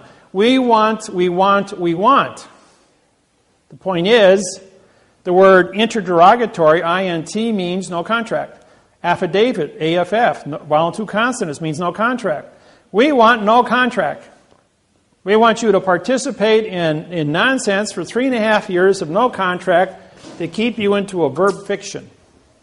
Which means as long as you say nothing about nothing, you can't prosecute nothing with nothing. Which part of no don't you understand, the N or the O? Okay. Now that this fraud has been perpetrated, we go ahead and say, well, I have the signed confession here, and the bank won't settle, and the court won't settle. They're going like, well, the lawyers all, both sides, want more and more information. Well, in the U.S. Attorney's Office in California, they said, well, we've got to find out who wrote this. I says, well, first off, this is owned by a corporation. A corporation is a dead entity, just like this piece of paper is a dead entity, is a vessel in dry dock. Even though you have a president and a vice president and a director of a corporation, who is this individual? He is not a living, thinking entity. He is a corporate trustee. Trustees are created by paper documents. There is no living person to look at. You only have a machine run by a set of rules and regulations. That machine creates the trustee and tells the trustee what to do. But all the language is written in fiction. So what is the subjective interpretation of nothing? Well, at some point here, we have to come to a settlement. So how do we get these people how do we get the machine, the corporation, to sit down and confess to a U.S. Attorney's Office that, yeah, we're responsible, yeah, this was engineered as a lie, yeah, somebody's got to pay. Well, the fine is $25 million times 64 million homes. That's $400 trillion. That's pretty big check to write. The United States Treasury is $17 trillion in debt. The United States Treasury might be $17 trillion in debt, but the United States banking industry has stolen $700 trillion from the United States Treasury in the last 84 years. So what do they do with all that money? Where's it sitting? Well, it's sitting offshore. It's sitting in trusts. It's accumulating interest. And the bank owes the United States government $400 trillion. That's according to just for the mortgages. That's only for 64 million mortgages. That's not counting all the industry, corporations, licensing bureaus, Department of Transportation, and everything else. So this is a really big number, probably $1,000 trillion. Point is, we're only going to deal with the mortgages right now. So I said to the bank, I says, well, the U.S. Attorney though says we can't get past, we've been in court 3.5 years now and we can't move forward. They want more and more and more information. I says, all right, would you like me to settle this? The guy says, no one's been able to settle it. What are we going to do? I says, I'll fix it. So I made a deal with Chase, Bank of America, Wells Fargo, and Citibank. Brought all the boys in. Sat down and said, hey, you know, guys, you wrote this. I syntexed it. I have a signed confession in my hand. He says, well, we didn't sign it. There's no signature on there. I says, yeah, but you stood up in court and you held it up and said, I want your house. When you did that, you confessed. And I've got all of your confessions. Because, after all, I have a lawsuit that says here you want their house for not paying the bill. So therefore, you held this up and confessed to it. Now I have a signature signed in front of a judge. And now you're liable. We can't pay that. You'll bankrupt all the courts. All the banks will go bankrupt. Not true. Okay, in this hand here, you've got a $25 million check. Now, you're going to confess that you wrote this. You're going to pay $25 million to the Justice Department. The Justice Department is going to get $17.5 million of the penalty, and the whistleblower is going to get $7.5 million for every one of these confessions. Then the whistleblower is going to sign a contract. He's going to get $500,000 in cash. Well, that'll be negotiated anywhere from $500,000 to say $2.5 million, depending on what you need, how big your family is, what your liabilities are. That's negotiable. But the initial thing was $500,000. Okay. Now we've got $7 million left over. And you have to buy a $7 million CD at the bank that just screwed you, who paid a $25 million judgment to the government. What happens when you buy the $7 million CD? They get to fraction bank it at 10-1, making $70 million and selling it to MasterCard at 18% interest. And in 9 months, the $25 million is all paid back in interest to MasterCard. The bank goes, we're going to make excuse my French, a shit house of money.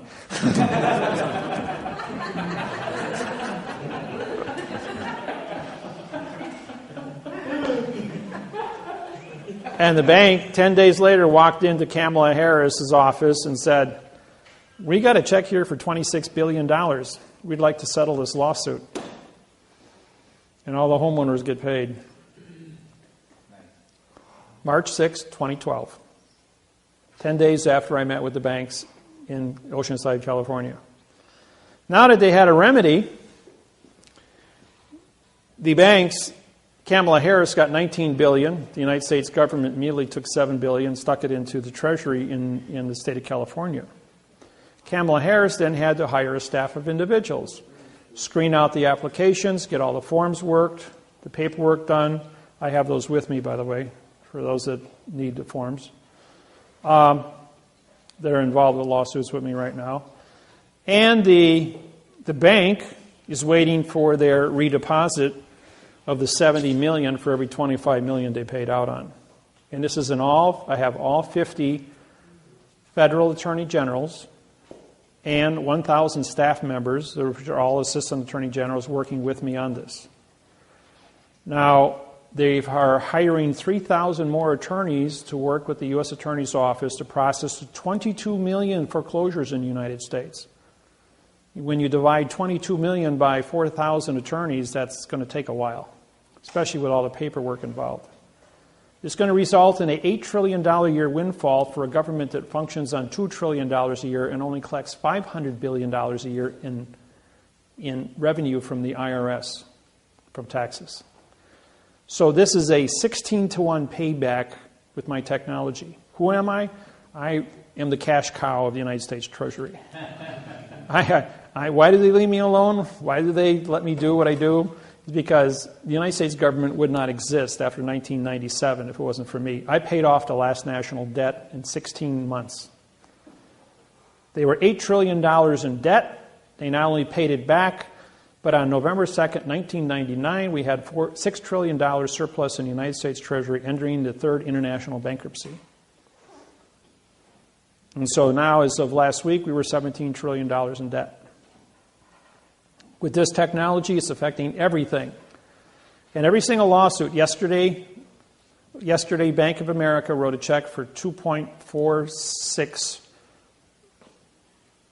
billion for false and misleading information on the wording for the contract for the Bank of America Employees Pension Fund. Biggest single settlement in the Bank of America in the United States pension history. But that is trivia compared to the 26 billion that was written in California to settle the cases, and the 74 billion that has currently been paid out to date on the $400 billion lawsuit, which is at the New York Securities and Exchange Commission for false and misleading information to sell bad mortgages to the Securities and Exchange with a second-grade reading level. Henceforth, this document. But under the Clayton Act, you're going for 4 times damages of $1.6 trillion against the banks. This is just the first 1% of the 22 million cases that are out there. There's a 3% bottleneck in the United States court system. It will take 30 years to go through the 22 million foreclosures. That's why they've hired it. They want to bring this down to 10 years instead of 30 years. Question? I'm just curious on the, you mentioned 7 million going to the CD. You get the interest off it on a yearly basis besides your 5. Just like you win the lottery, you get the interest from the lottery for 20 years. The state keeps the initial chunk of money that you just won, $300 million, and you get the interest off it. It's more money than you can spend within reason against paying for all your toys that you would fantasize for any individual.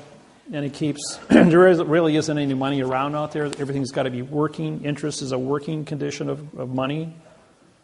So every time they have a problem, they come to me saying, here's the information, sort it out. And it takes me just a couple seconds because I've been doing this since 1997 when I issued new money in the United States. So does that go on indefinitely, or is there a time frame that will stop? There will always be a condition of foreclosure. There will always be people in bad luck. There will always be, the new contracts, however, have to be written in a new parse syntax grammar. I'm referring to the 7 million CD that I get personally. No, that'll be just a 10-year contract. 10 year. Okay. That you'll have a one-time payout at the end of 10 years. That'll give them a time to, they may bill out MasterCard at, I think it's currently is 14.6%, giving you a 7% commission off of that. 7 times 7 is 49, so that's $500,000 a year for 10 years on top of that, and then a windfall of 7 at the end, which would be reasonable. The bank makes $70 million off the top of that at a 10-to-1 fraction, where they're only paying you paying you the face value of 7, but actually collecting on 63 million all the interest. See? Yeah, I'm sure McDonald's will appreciate you. Yes. But basically, with that all being said, then these banks, they're not going to fight. Right. In other words, the banks will say, "Oh, you finally caught me. Okay, yeah, I confess. No prison, and we're going to go ahead and negotiate this plan. You guys win. The federal government gets $17.5 million. They win. The IRS now, everyone." You're entitled to your minimum wage, $8 an hour. You work 8,700 hours a year on your property to guard the home and the farm. At minimum wage, that's $87,400 a year for the husband and the wife. Anybody on title. Times the amount of years you've owned the property. And under the Clayton Act, it's 4 times that. Then your down payment on the property, if you refinanced, the value of the house you put up for the refinance is the down payment times 4. So it's not a $500,000 property. It was refinanced at 7. The $500,000 value that was refinanced now becomes 4 times at $2 million. So we're talking about a few extra bucks here. Okay, this is taxable income. This goes to, you have your caretaker fees, then you have 4 times your damages. Now the Rescissions Act stipulates under Title 15, Section 1636A, that you must give a 3-day notice that you're going to engage in a false and misleading mortgage contract with only one person signing. That didn't happen in all 22 million or 64 million foreclosures. And the Title 15, Section 1639A stipulates that if they didn't stop and correct the mistake within 3 years of the mortgage refinance, that they are liable to return all the interest to you since the first day. And under the rescissions, under the Clayton Act, you get 4 times the interest paid in. Those you can pull off your IRS forms that you filed with the taxes. These numbers are then calculated by you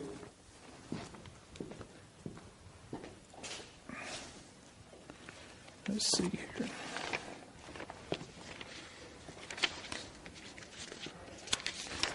And this is the form that the United States government created. Well, it's not the real form.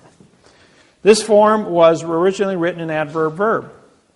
The form was because you are filing quantum lawsuits to get paid because you have forensic evidence of fraudulent grammar and fraud that's been perpetrated on you. This was also engineered as a fraud so the United States government could keep all of the money, because on the bottom here it says under Title 15, Section 1692E, if you use false and misleading information on this document, you now are vacating your position to collect. And Title 18, 1001, fictitious conveyance of grammar. So if you file a quantum in this hand but file a false claim on this hand, you vacate this claim and you don't get paid anything, and the government gets to keep the whole $25 million for themselves. So I syntaxed this and wrote a brand new form in quantum grammar using the correct parse syntax grammar and filled in all the spaces with the correct parse syntax grammar. Now, if I ask you a question, what is the address of your property? ADD, no rest, which means I just said, what is your no contract property? And you answer me. Therefore, you've stepped onto a landmine. If I ask you, what is the location? If I made the statement, for the location of the property is with the claim of the claimant. That's a correct statement. Now I gave you a location and I made you a claimant. Gold miners didn't file mortgages. They didn't file deeds of trust. They filed claims for their property. And gold was an authority. So therefore, I quantumized this and now time to match your quantumized lawsuit as a quantumized claim. United States Attorney's Office got this. We have a collection agency with Tyrone, Tyrone, Williams out of Arkansas. Now, the first 4 collection agencies that we had hired were threatened with concrete overtures. They dropped out. Tyrone Williams was also approached with the same argument. So I intervened. I said to the U.S. Attorney's Office, this is quantum. You're going to get $17.5 million for every lawsuit I wrote. Based on 4 times damages, the average person is going to get $3 million. The government's going to take 1.5 for the IRS. Trustees are going to be paid. Anybody in bankruptcy right now, the bankruptcy trustee is going to be presented with this formula. The bankruptcy trustee is going to see that, one, you're going to get a windfall of $7 million, or whatever. In the case of bankruptcy, you will get a check to discharge all your debts, pay off everything.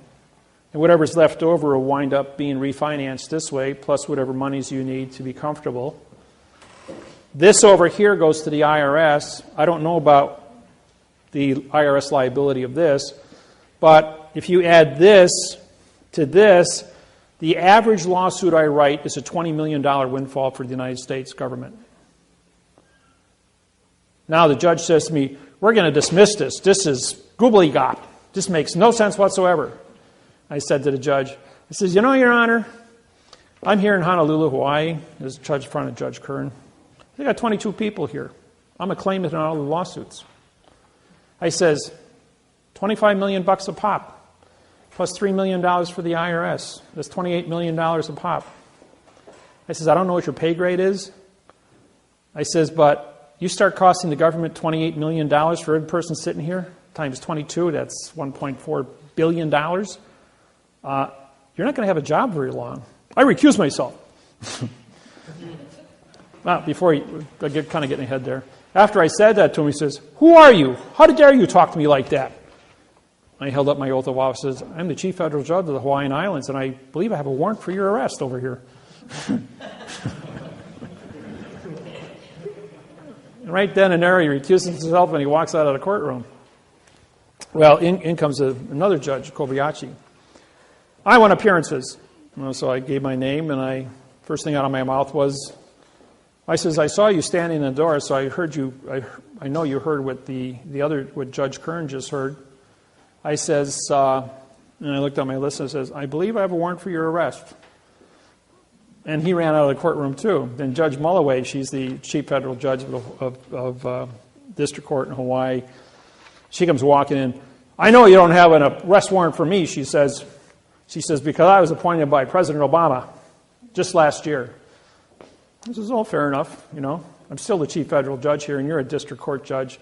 I says, oh, by the way, I have your oath of office here. It's written in adverb verb, so therefore you're not a chief federal judge. You're not any kind of a judge. You're just an actor in black robes. I don't care who you are. I don't care what person's name is in this courtroom. If David Miller's name is on there, I want you in this courtroom on April 12th, 2012, at 9 o'clock in the morning. So all 22 of us showed up on April 12th, 9 o'clock, and I walked in the courthouse and got 6 marshals standing in front of me. Judge Miller, do you have your credentials? I says, yep, here's my oath of office, here's my warrants. Are you here to arrest our judges? I'm going, no, I'm just here to go to court. I've got a 9 o'clock appointment upstairs. This is, would you guys like to come with me? He says, well, yeah. He says, we're going to have to. He says, we have orders to accompany you when you enter the building for everyone's protection.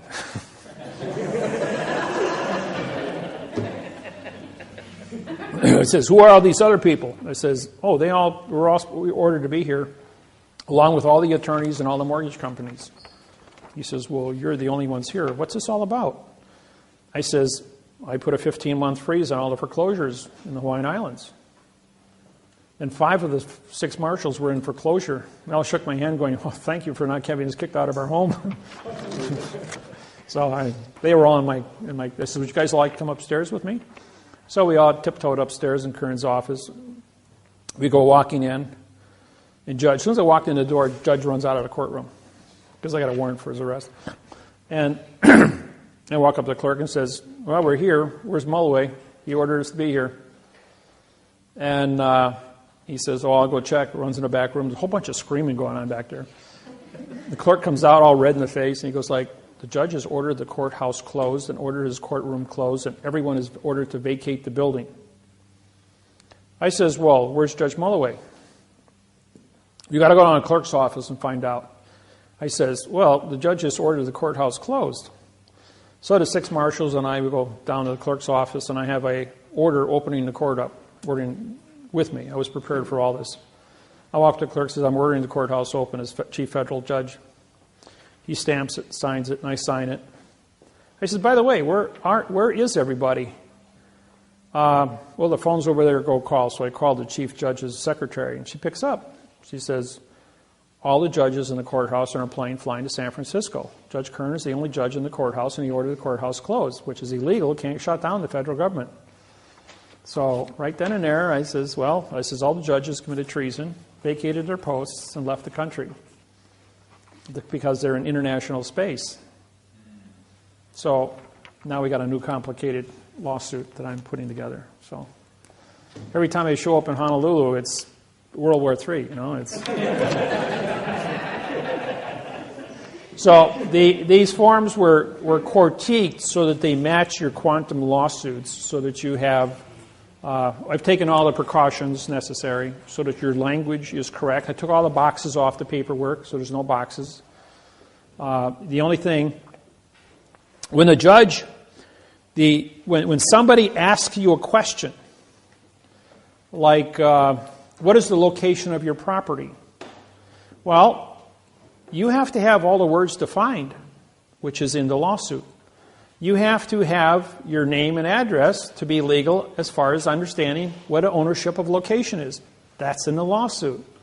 You have to have a cause and effect as to why you have ownership and why the bank doesn't. That's in the lawsuit.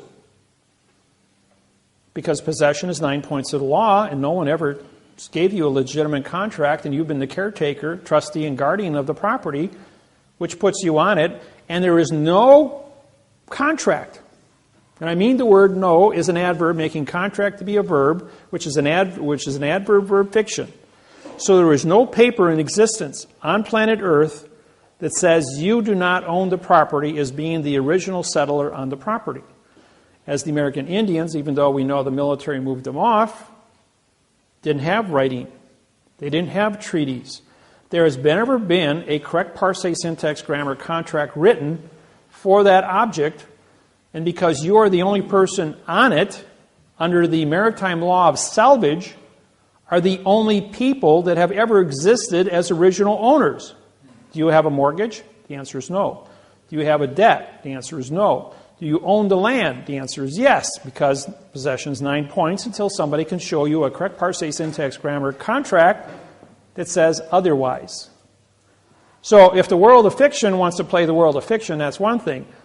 But when Iceland got a hold of this, Iceland forgave all the mortgages in Iceland back in March this year, rather than pay $25 million a pop to Wall Street. So everyone's title clear in Iceland now, even though it's a very small country. Yes?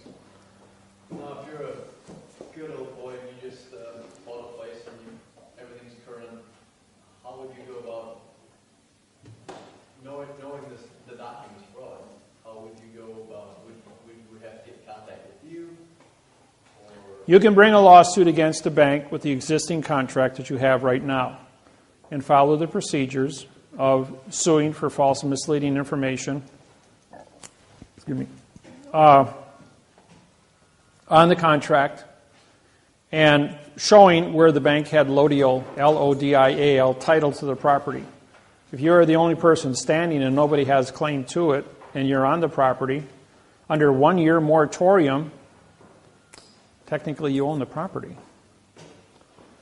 If you... Are you saying you have to live there 1 year? Yeah, you'd have to be there 1 year under 1 year damage claim. That no one's ever filed a damage claim against you for false and misleading information. Okay? Now, now there's a numbering. This is a numbering system. There's only 5 patterns of numbers in the entire world of fiction. And once you memorize these numbers, there's an old rule maybe most of you are familiar with, Sherlock Holmes. Everyone know the name? Okay. Sherlock Holmes says, when you remove all the things that cannot be possible, what are left, however irrelevant you believe them to be, are the facts. The point is, when we apply this same philosophy to the world of fiction, we actually come up with the facts. So, what is an adverb? An adverb is a modifier. It modifies the condition of the speed of thinking. It's primarily designed to modify the verb in speech. The verb is the word thinking, or the word motion. And motion comes from thinking.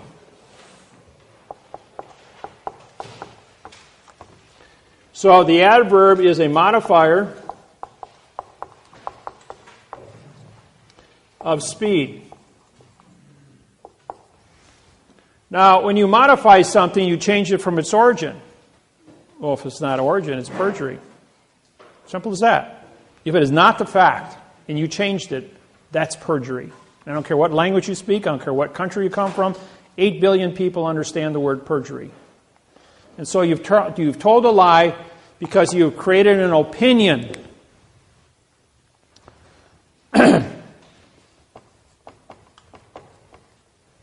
This one here, motion, or rather the adjective, we're going to deal this with color.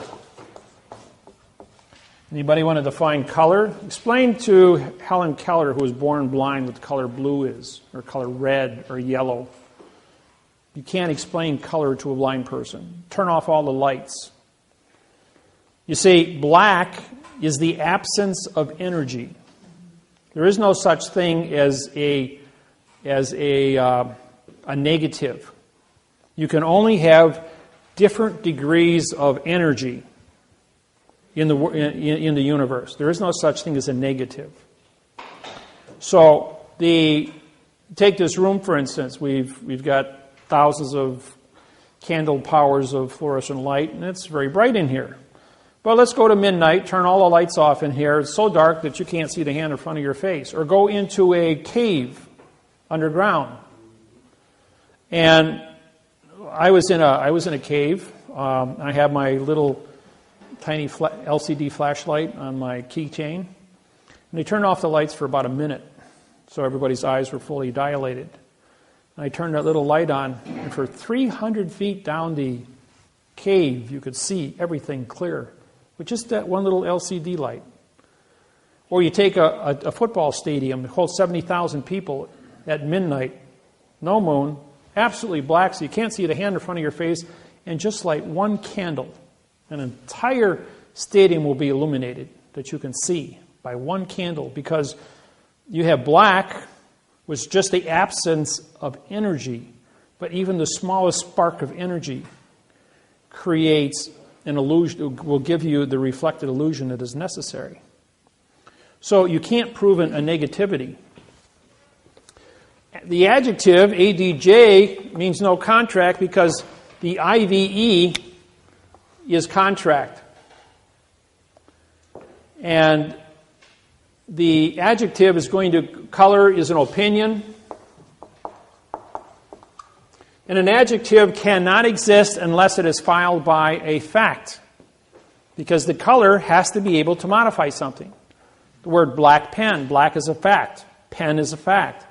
Black is an adjective. Is this a black pen, a carbon pen, an ebony pen, or a charcoal pen? All colors are black. I have a black jacket on, or it appears to be black, but actually when you put it against my black pants, it's actually a black blue. Just one hair off of black with a little bit of blue in it. So, but when I put the black against my shirt, it looks like a complete black and white combination. But when you put it against another shade of black, you're going like, well, there's some blue in this, just a little bit, but it isn't black. So there's 1,200 shades of each shade of color, and there's an infinite amount of colors. So how do you argue color? Even an individual, the pigmentation of your eye and its ability to see color, and the amount of oxygen you have in your blood, or how many red cells or how many white cells, will affect the color of your blood that goes through your eye and affect the shade, where one person will see burgundy and the other person will see bright red. Another person will see green or brown. My friend Lyndall is colorblind. I says, can I have that red pen? She says, I'm colorblind. I can see a brown pen. Is that the one you want? So she could only see brown. And I thought to myself, wow, a beautiful bouquet of flowers. Bucavalias, for instance. Beautiful purple flowers. She only sees as gray and white. You know, she can't appreciate all the colors in the world. And I said, what a handicap, you know. So the adjective must always appear in front of a noun, but then, or a fact. But then when you put an adjective in front of a fact, it becomes a pronoun. Because this is modifying the fact, and now it's a no, no, no. PRO is no, NO is no, and UN is no. So pronoun has been modified into non-existence. The position is an alphabet, ABC. We're going to spell the pen using the alphabet. We're going to spell it P-E-N. We're going to give it a definition for the writing. Look, in any dictionary it says a pen is used for writing. It's used as a noun. However, I take a pen and I hold it like this. I now have a stabbing instrument. And I stab somebody with it. It's carrying a concealed weapon. Carries a 10-year prison sentence for carrying a concealed weapon and 10 years for assault with a deadly weapon. Or I make a fist with it as a stabbing tool. It's your volition. If I hold it like this, it's a tool for writing. So the simple way you conduct yourself while holding a pen or a pencil can get you thrown in jail for 10 years. So be careful what kind of jokes you want to play when you're in the presence of law enforcement and what your attitude is. If the government wants your farm, they can charge you with carrying a concealed weapon and throw you into a quandrum of illusion, get you to sign off and turn over your farm to the government, which is a foreign vessel in dry dock, and all of a sudden you're sitting on the street going, what happened to me?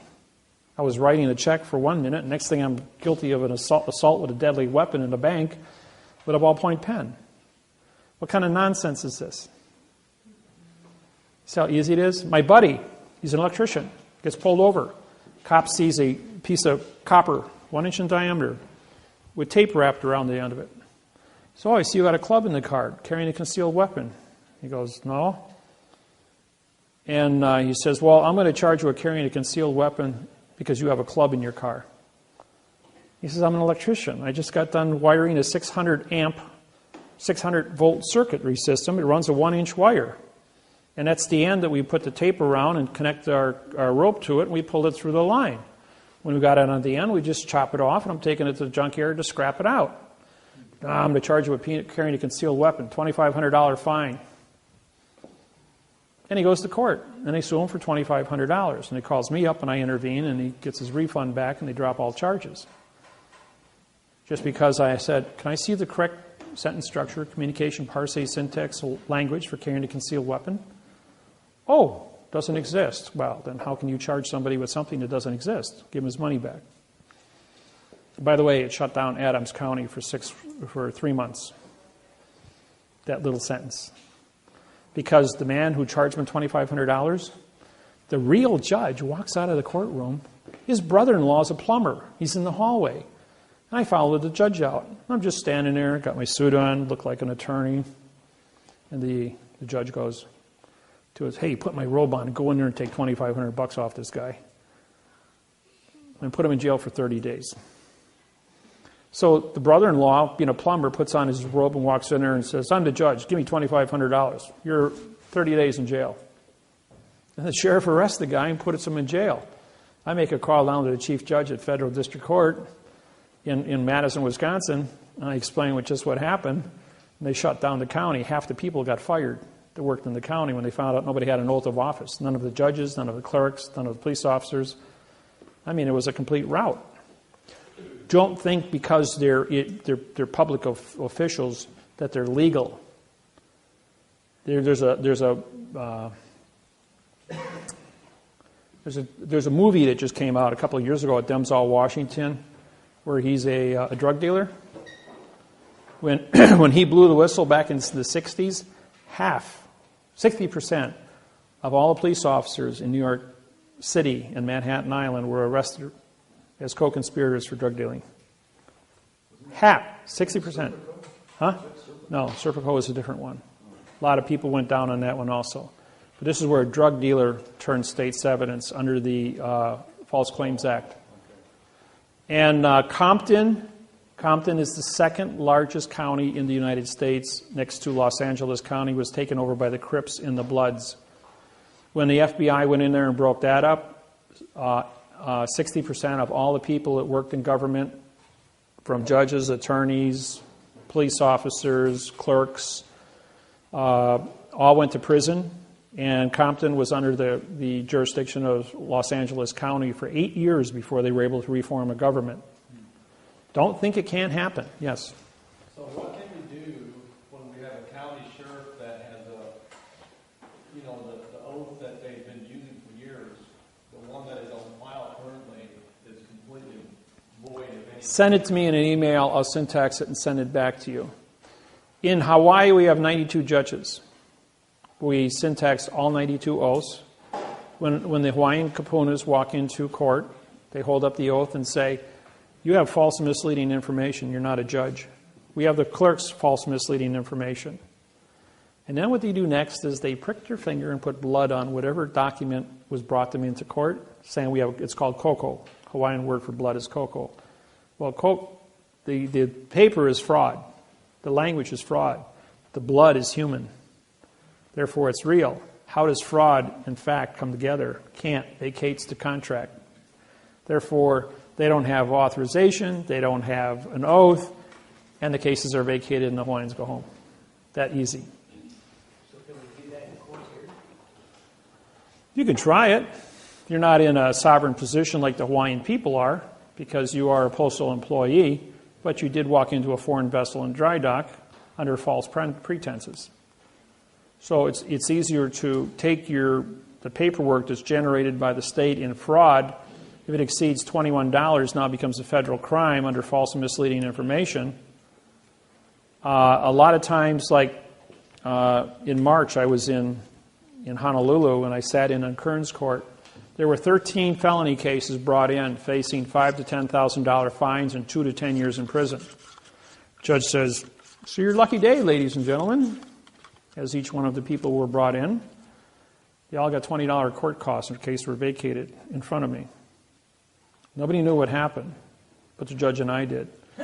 Number 13 came in, fifth drunk, 44-year-old man, 5 times drunk driver. He blew a 3.4. Legally, he should be dead. Caused a car accident for 2 people in a hospital. That's public safety violation. That I won't deal with public safety. First off, judge says, "Well, it's your lucky day, sir. We're only going to charge you how much? $2,000 today instead of 10, because it's your 5th offense. And instead of 10 years in jail, we're going to give you 3 years in jail. Is that okay with you, sir?" And he goes, "Oh, thank you, Judge. Why are you being so generous?" He says, "Well, it's just your lucky day today." DA goes, "I object." Judge said, "Objection noted." Write it up. He writes it up. DA takes it up, paperwork up to him. "Here, sign it." Judge says, "I ain't signing that." So I held up my hand and I did this, and the judge says, "Okay, I'll sign it." And he took him away. But I wasn't in the court. I says, "But I wasn't in the court." Dave, Yes. I have an oath of office here from a police officer. Could you just look at that real quick and see what you would say on that for syntax?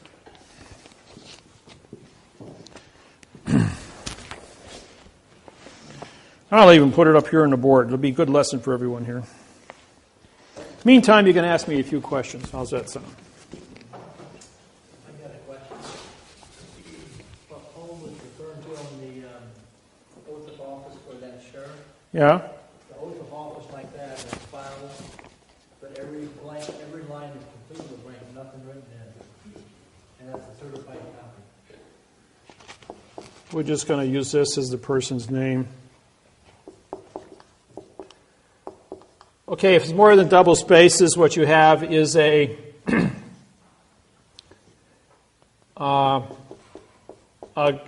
group of pronouns that are on the paper. There's no legal sentence called grammar. Now this is we're going to use these dashes to represent character spaces.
Well, you going to buy your groceries today with what kind of money?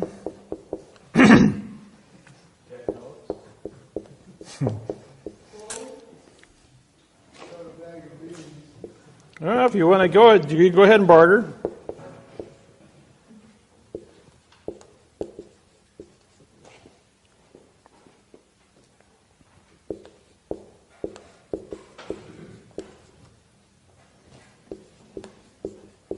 Who are the elite that control the post office? Postmaster General of the United States.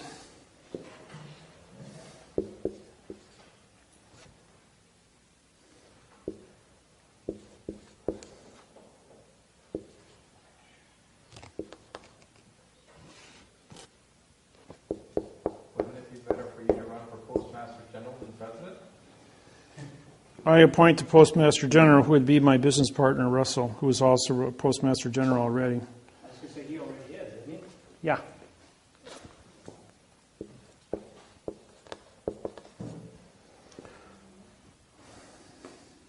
So how do we vote for you in Klein? I'm a write-in vote under the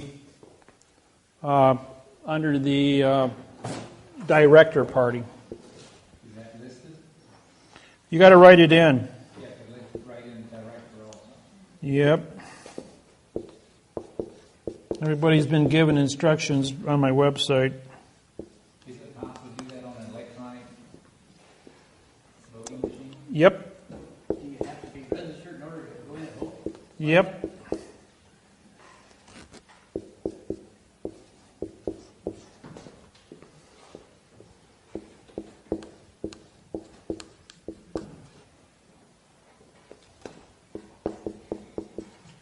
The Constitution of the United States no longer exists, so therefore it's irrelevant. State of Illinois is a verb. I'll just take that. All right.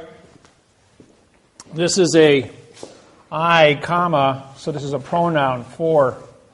Having is a pronoun modified by the bin. Now we have 3 character spaces, which results in a 0 here as a dead continuance. And then you have a pronoun appointed. AP means no, point, and ED is in past time. So you have 3 violations on a word that should be used as a condition of state, now meaning nothing. 2 is a adverb in future time. The is an adverb. Office means no contract as a verb. This is an adjective. Now, the reason this becomes an adjective is because there's a 2-character space break between police officer and the word of. So this is a 1, 3, 4. And again, you have a break here in officer, office, OF meaning no, is a vowel and 2 consonant. Then in is an adverb. Rather, there's a double space here again. So in becomes a pronoun. The is an adverb making city to be a verb. Of is an adverb making wheat and to be an adjective of in, which is a pronoun. The is an adverb making county to be a verb. Of is an adverb making DuPage, an adjective of aforesaid. Now, aforesaid, af means no, and F-O-R-E also means no. So we have a double no here of the word said, which says nothing. Do is a pronoun modified by the adverb solemnly, which then modifies the verb swear. Or, in the word affirm, which means no contract, as a pronoun, comma. That I will, that is an adverb. That is a pronoun. I is an adverb. Will is an adverb. Support is a verb. The is an adverb. And then it was the Constitution of the U.S. So that would be a verb, the adjective, pronoun, adverb, adjective, pronoun, and united means no citizen.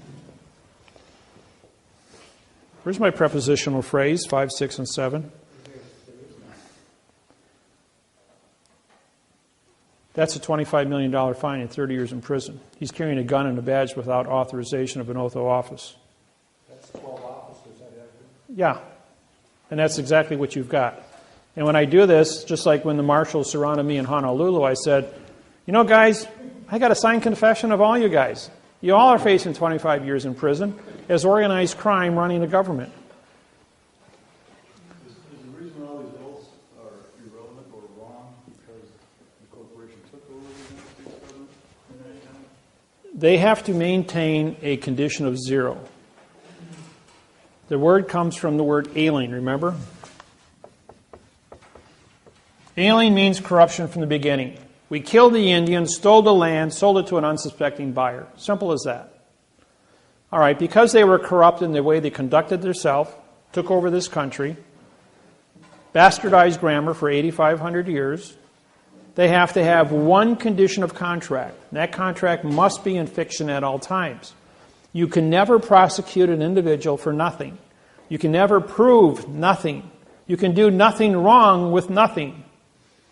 So, which part of no don't you understand, the N or the O?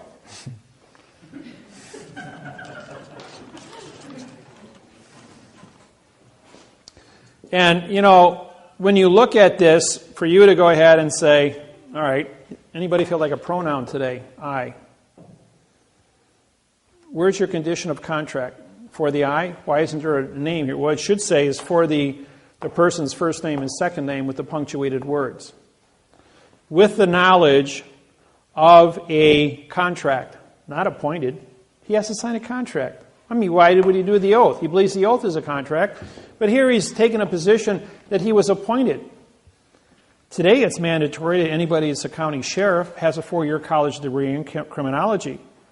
30, 40 years ago, it was anybody could say, okay, you're the sheriff, put on a uniform, put a badge on, carry a gun, hold up your hand, and that was it. Everybody heard of Judge Roy Bean, the hanging judge of New Mexico? He was played by, they made a movie of him, and he was a drunken outlaw with 7 guys in his gang. And one day he went to a bar and he found a law book in New Mexico. And he read it and he says, you know what? I'm going to get hung here pretty soon if I don't become a judge. And he made all of his outlaw buddies deputy sheriffs. And they went out and cleaned up New Mexico and hung all the rest of the crooks. And he says, well, as a judge, you know, I can steal their loot. I don't have to rob a bank. I can just find their loot under the laws of booty, B-O-O-T-Y, and I can keep it all. So I can let them steal it, catch them, keep the money, and hang them. He hung 88 men, never had an oath of office, never went to a law school, and never a judge. He was only a presumption of a judge. Because nobody could read and write, there was nobody to challenge. But because he had his deputies and he had the law book there, and he knew a few tricks as a result of that, he became what he became. What constitutes the fact of a judge, or anybody that's an officer of the court? It's only your presumption. Don't forget, you've left Indiana, you've entered a foreign vessel in dry dock, and you speak Babel. Everyone has a second-grade reading, an attorney or a lawyer. And just put a 1 on top of every the on the paper, and the letter A and the letter an. Now, if there's only one word that follows that word the, and there's a comma, that word is going to be a verb, 2. If there are 2 words that follow that word, it's going to be a 3 and a 4. Like here. 1, 3, 4, and there'll probably be a 4th word, which would then become a pronoun. If there's only 2 words, it'll be a 4, 1, 2. If there's 4 words, it'll be a 4, 1, 3, 4. And then I have another comma. Throughout the entire mortgage of your own property, if you look at it, you will see there are 3, 4, and 5 word combinations set off by commas to break the continuance of evidence. And then with the commas, you'll have spacing or numbers, parentheses, quotation marks, italicizing, or double spaces. And those are going to break the continuance of evidence, so they keep isolating these 4 little phrases to stay within this procedural argument. Now, the Internal Revenue Service says, under penalty of perjury, adverb, verb, adverb, verb. So you got a 1, 2, 1, 2, 1, 2 scenario. The instructions from the notary,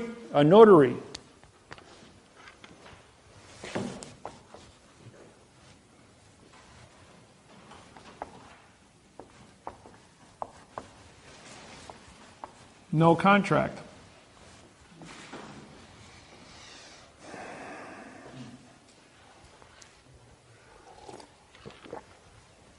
We're going to give you a notice today.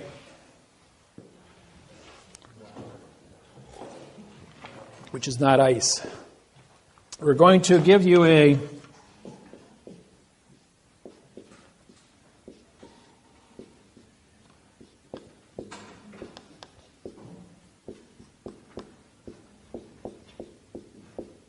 indictment written just like that. What does that say? Does that say indictment? Actually, what it says is adverb, adjective, pronoun. Adverb, adjective, adjective, pronoun. Adverb, adjective, pronoun. Because it's an underlined space, underlined space, underlined space. That's what it really says in syntax. It's called parse. Your vowels are used as adverbs. The consonants, if you look at all the letters in the alphabet, all 26 are nouns because they are the letter that identifies that section of the alphabet. Therefore, they are a fact.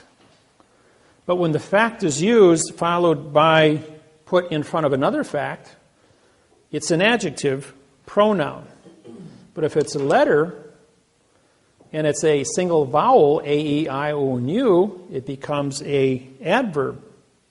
The adverb modifies the adjective, which modifies the pronoun. 1, 3, 4. 1, 3, 3, 4. Henceforth, you go back up here. 4, 1, 3, 4. Or 1, 3, 4. 1, 3, 4. The patterns are always used. They have never changed from the Constitution of 1775 to present day. The Magna Carta, when I syntaxed it, 1215, written in adverb verb, the foundation of the English Empire. In World War II, Nazi Germany sent 250 stormtroopers into London, into the Historical Archive Center to destroy the Magna Carta, thinking if we do that, London would lose all credibility on the planet. They were met with 350 British cracked stormtroopers. 250 people died in the battle. The Nazis were captured. The Magna Carta was protected. And when I syntaxed it, it destroyed it and was sold at Christie's of London for $6.7 million. And London lost all their hold, including their constitution, on all countries worldwide, and therefore became a little island with no resources, except the North Sea's oil drilling right now, and that's about it. So in London, for the last... Well, they were claiming all these assets, just like the Kennecott Copper Mine in Salt Lake City, Utah.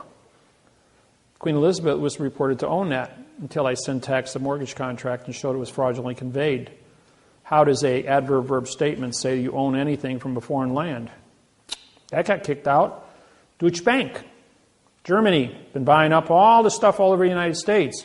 Syntax their mortgage contract. Now they're facing every contract they have in the United States with false and misleading information at a $25 million a pop fine, collapsing the Germany's banking hold on the United States. Claims and all their assets are being seized by the U.S. Department of Justice under the program I put down.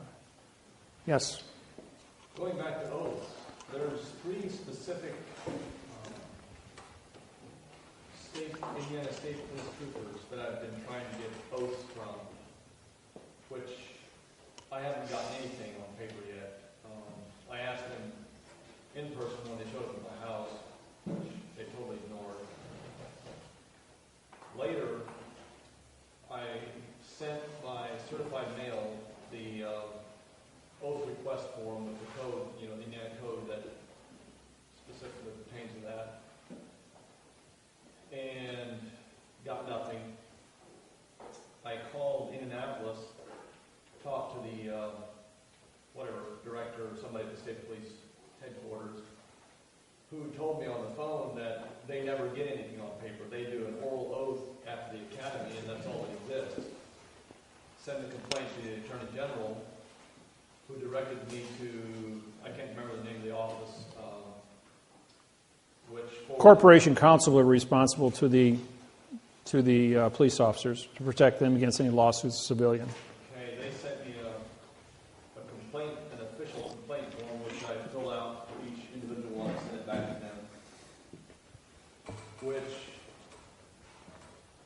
generated a response from the state police again.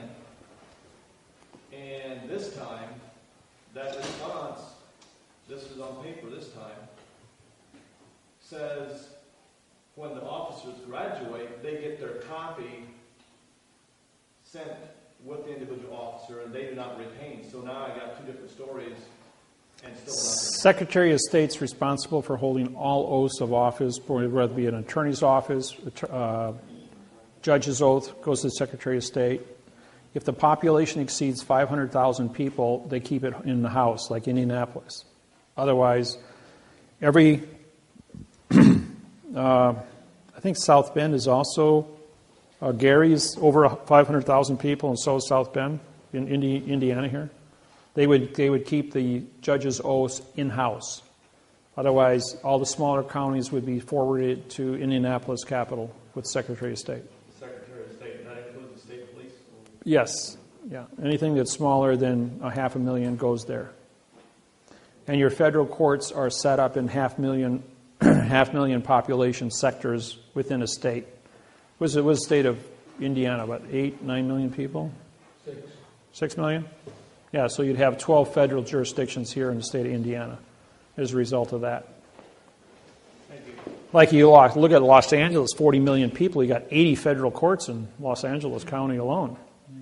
I mean, every couple of blocks you got a federal courthouse. And but Judge Pregeson, Dean Pregeson, is the chief federal judge for Los Angeles, and I had him fired for 2 years along with Douglas, his clerk. And his father, Dean Pregeson Sr., I haven't checked in the last few years, but I think he's still alive. He should be about 92 now. He is the senior master mason for the state of California and the senior federal district court judge for all the judges in California. And I'm the chief federal judge over all the district court judges in California. Because I'm the only judge in California that has a quantumized oath of office. Everybody else has got stuff that looks like this, an adverb verb. And yet the judge says to me, you know, Dave, he says, we know you're a judge, and we know we have your senior position. He says, but we got guns and clubs. What do you got? You got a ballpoint pen. Everybody knows a pen's mightier than a sword. I says, yeah, you know what? I says, you can lie all you want. He says, but 3 + 3 still equals 6. Now, how many of you have seen the movie Matrix? 1, 2, and 3? Okay. You know what happened in that movie? The movie Matrix is this program. It was written completely about this program. This program's been around since 1988. And Matrix is a story of Neo, who wakes up from the illusion, can see fiction, and goes after the machine. The machine wants to kill the humans because the human condition of thinking is flawed. But what kills both humans and machines? Viruses do.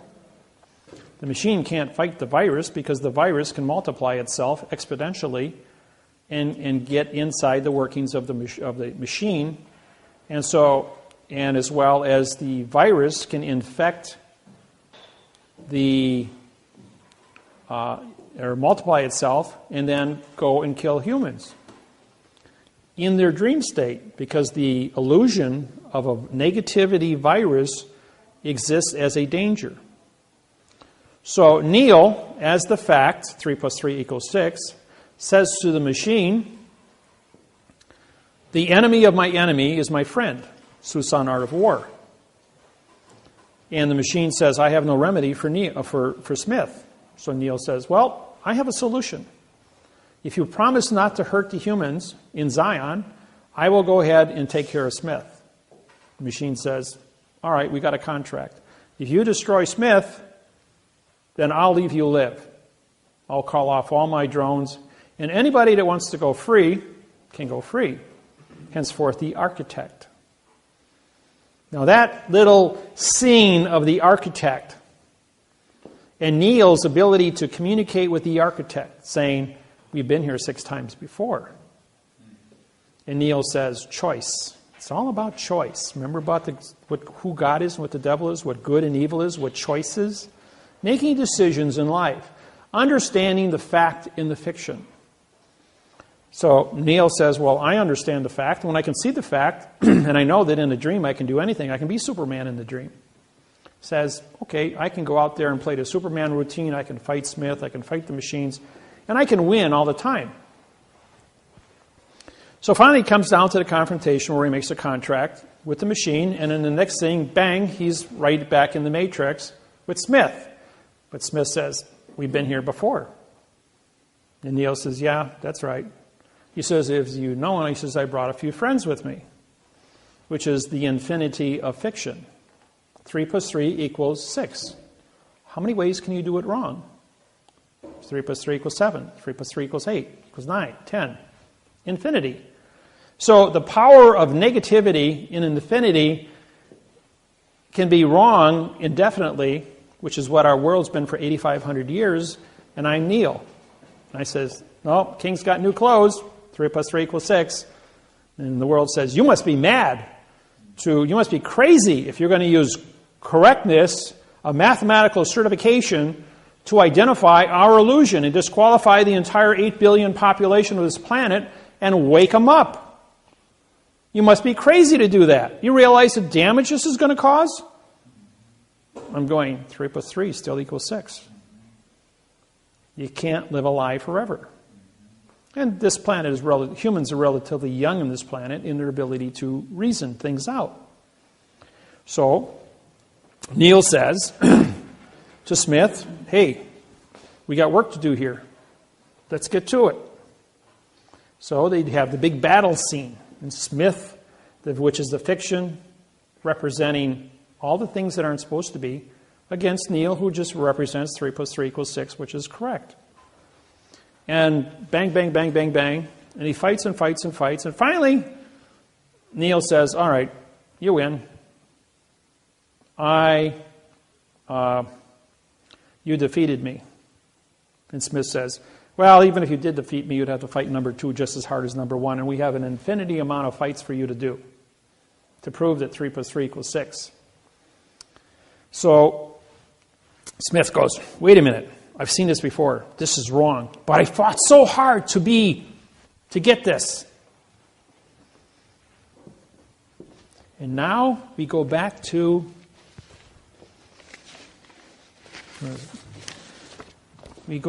Smith, the mortgage contract.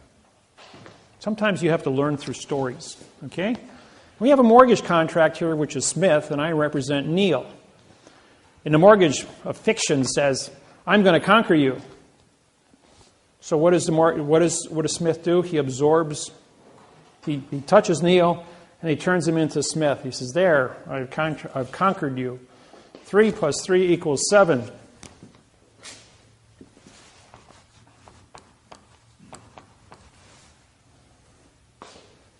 But 7 minus 3 equals 4.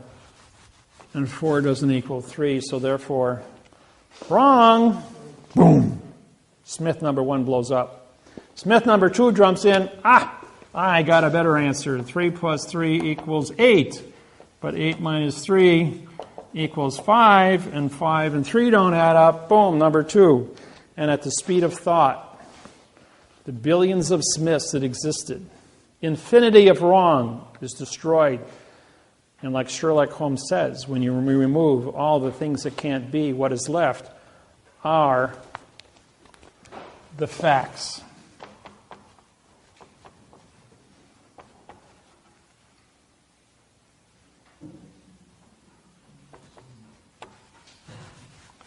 And 3 equals 3.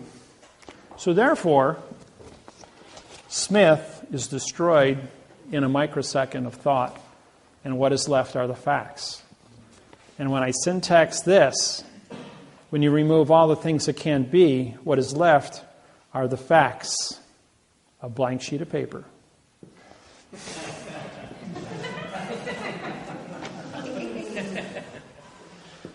And who stands with Lodial title at 9 points of the law of possession with no contract written in the correct parse syntax grammar to say you don't own your property?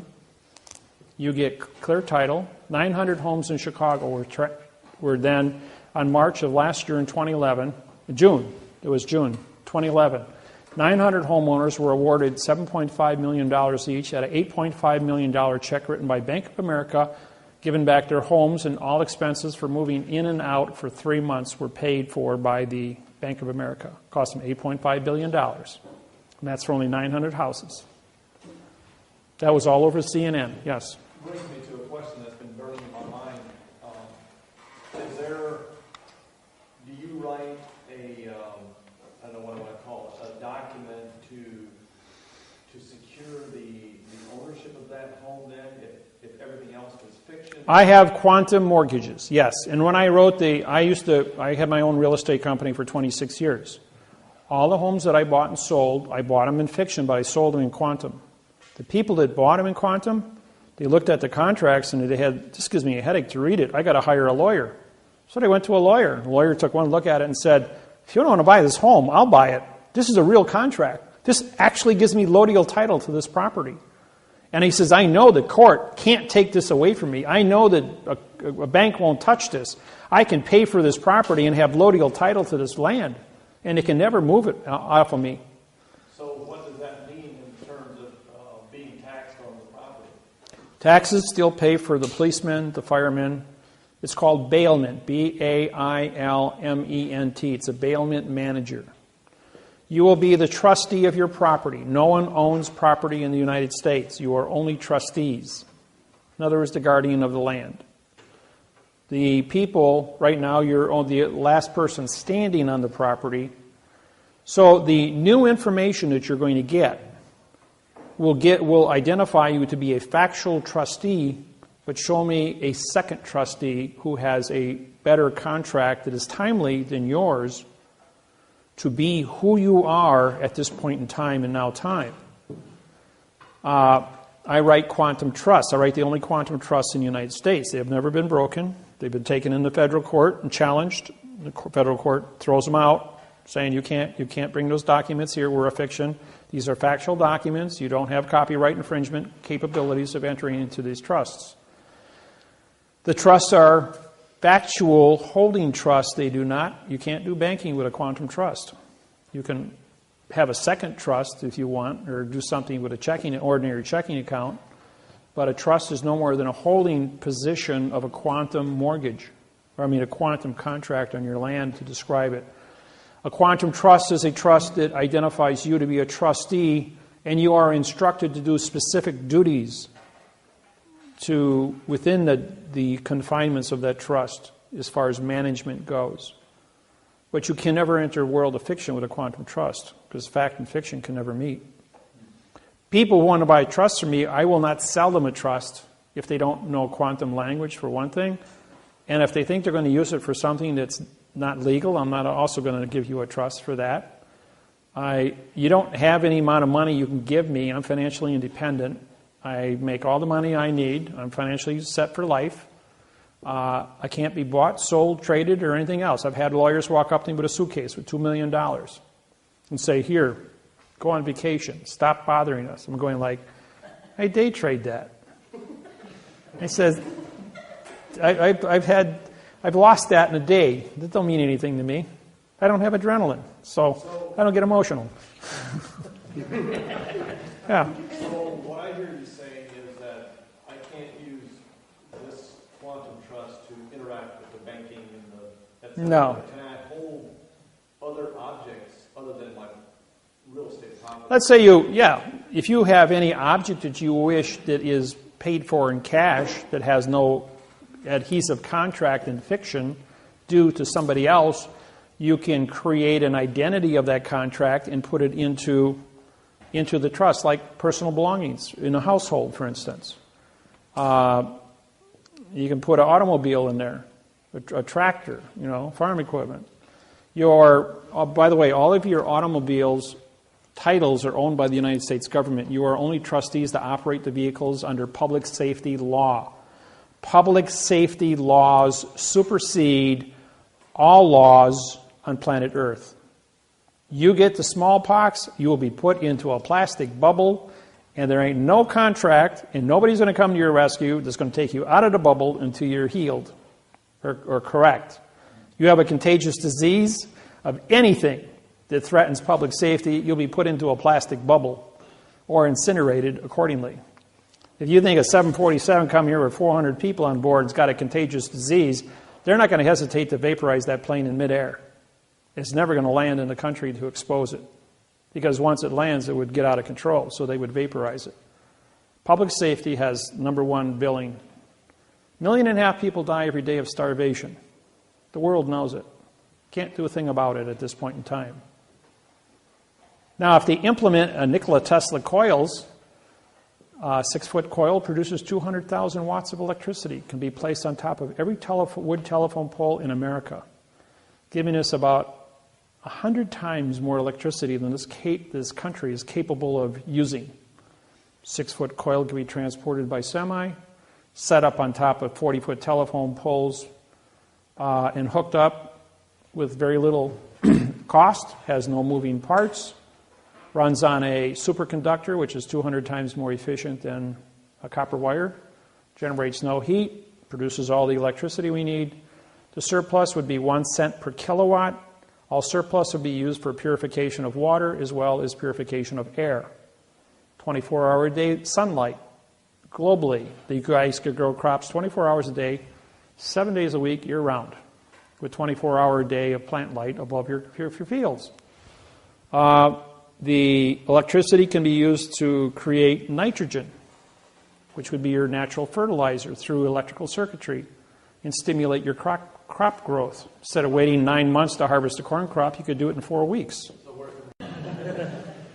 Well, we have the technology. It's just that the oil companies, the hydrocarbons, don't want this released at this point in time.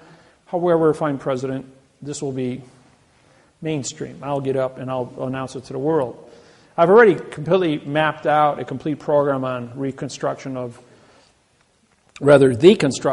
the contracts, communication skills, making Nikola Tesla coils mandatory globally.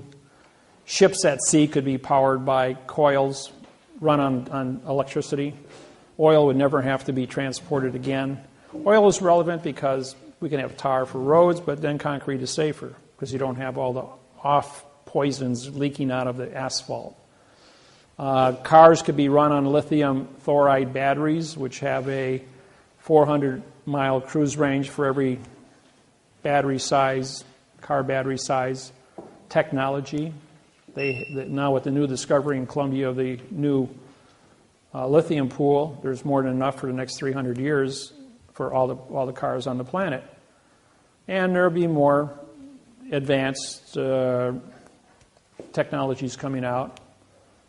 You can go with silver mercury with thoride, which is even 10 times more powerful than that. It's highly pollutionary because of the mercury, though. But there's other molecules that we can utilize. Yeah. Will you need an ambassador to the Cayman Islands? For what? Well, I'm just volunteering. What, you like the sunny weather? Hey, Indiana's great. I lived here for 20 years. Yes. You were talking about the technology. I was listening to Russell Gould the other day. He was talking about if somebody has technology like that, to come to you guys, if you guys can help bring that out to mass market. So yeah, we have people that have developed, like Bill Martz up in Canada. Miller is his name, Bill Miller, in Canada, Edmonton, Canada, developed a perpetual motion motor. And this goes back about 10 years ago. And I walked into his shop along with 20 of my other students from the seminar. He invited us over to his house, and he showed us this motor. The thing was 3 feet in diameter, had a 180-pound armature, 0 to 1,860 RPMs in 2 seconds. That's some serious torque. And then after it come up to speed, he disconnected it. It's hanging by nylon ropes in air with a dozen 100-watt light bulbs that he turns on and then accelerates the speed of it. And this thing's putting out 60% more electricity than it's generating.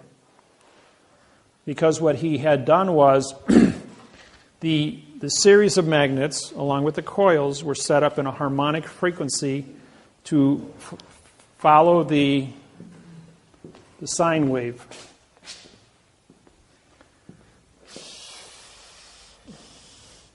You guys okay with this? Okay.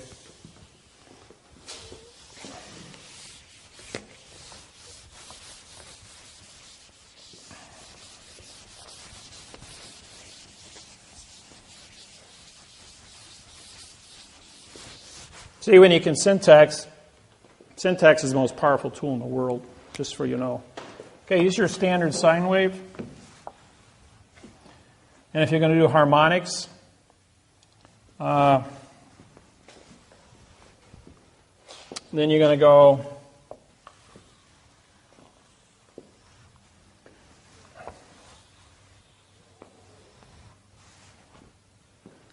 see, this here would be your 44,000 cycles per second. This is the electromagnetic pulse from the sun, based on the nuclear explosions from the sun. And we're showered at 44,000 cycles per second. And this one here would be 22,000.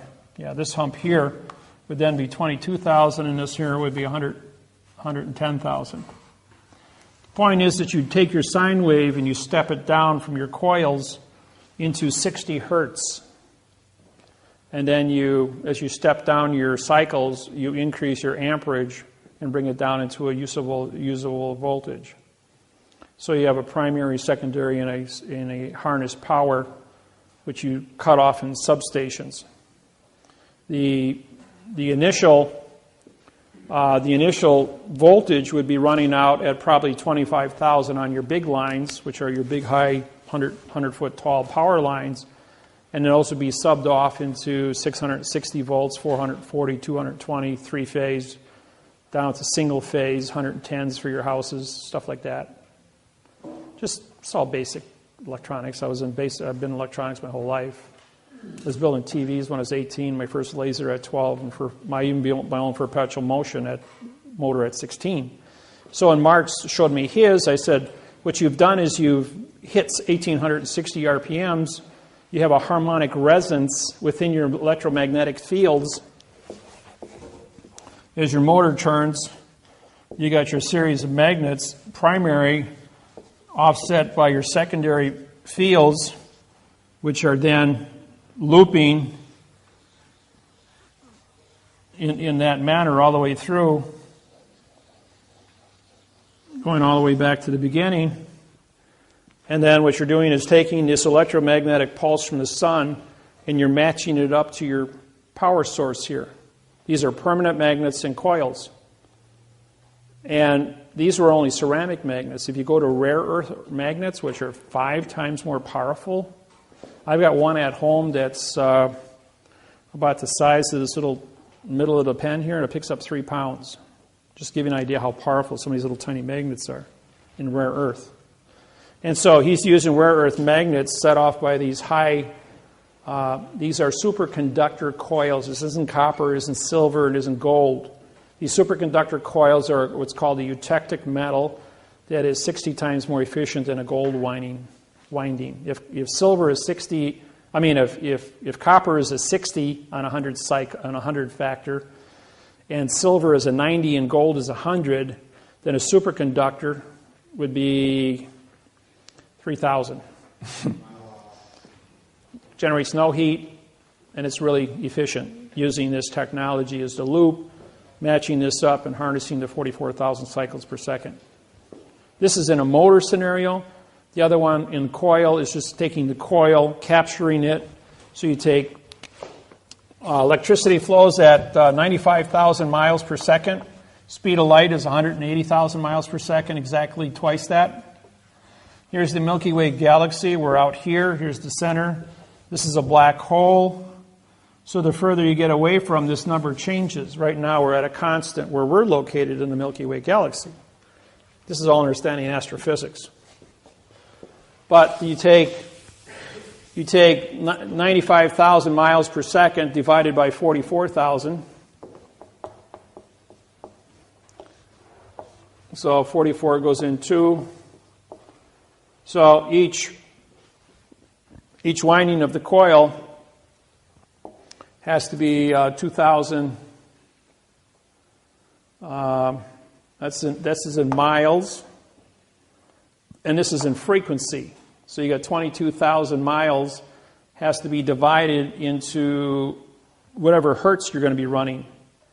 So this would be, if you're going to run a 60 hertz, which is above frequency, but you probably want to be in the 660 range hertz, divided in there. So you'd have about a 30-foot length of wire for each coil. And then you link those together to create the main coil to produce the frequency. A 12-inch diameter coil, about 8 feet tall, would put out about an 18-foot spark at 25,000 volts per inch. And you could stand in the middle of it like you see Nikola Tesla. And I got Joseph, he's my buddy, he's built 3 of these, and he's standing there with 18 feet of sparks coming out of his body. Pretty cool. But they're all high-frequency sparks. But still, this is the science that goes behind it and how you work out the math on it to build a coil. Once the coils are installed with no moving parts, you guys could heat, cool, run your cars for 1 cent per kilowatt, which would be free electricity. No more hydrocarbons, no more pollution. 24-hour-a-day lighting. The population is at 8 billion. For every one born, one has to die of starvation based on our current ability to create food.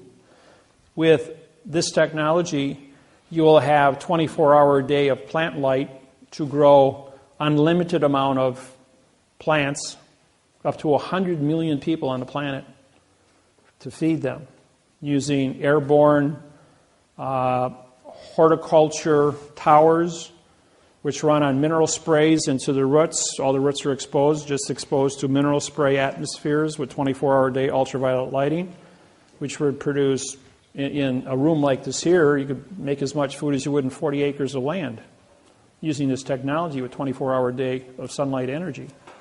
With this technology, be basically free food. They do it at Disney World, at Epcot. They've got a whole center that's dedicated to these sciences. If you've been down there to see it, that's really, really cool. The Chinese are doing it all over the place in China because of their food population density. So technology exists. We just got to apply it. Question?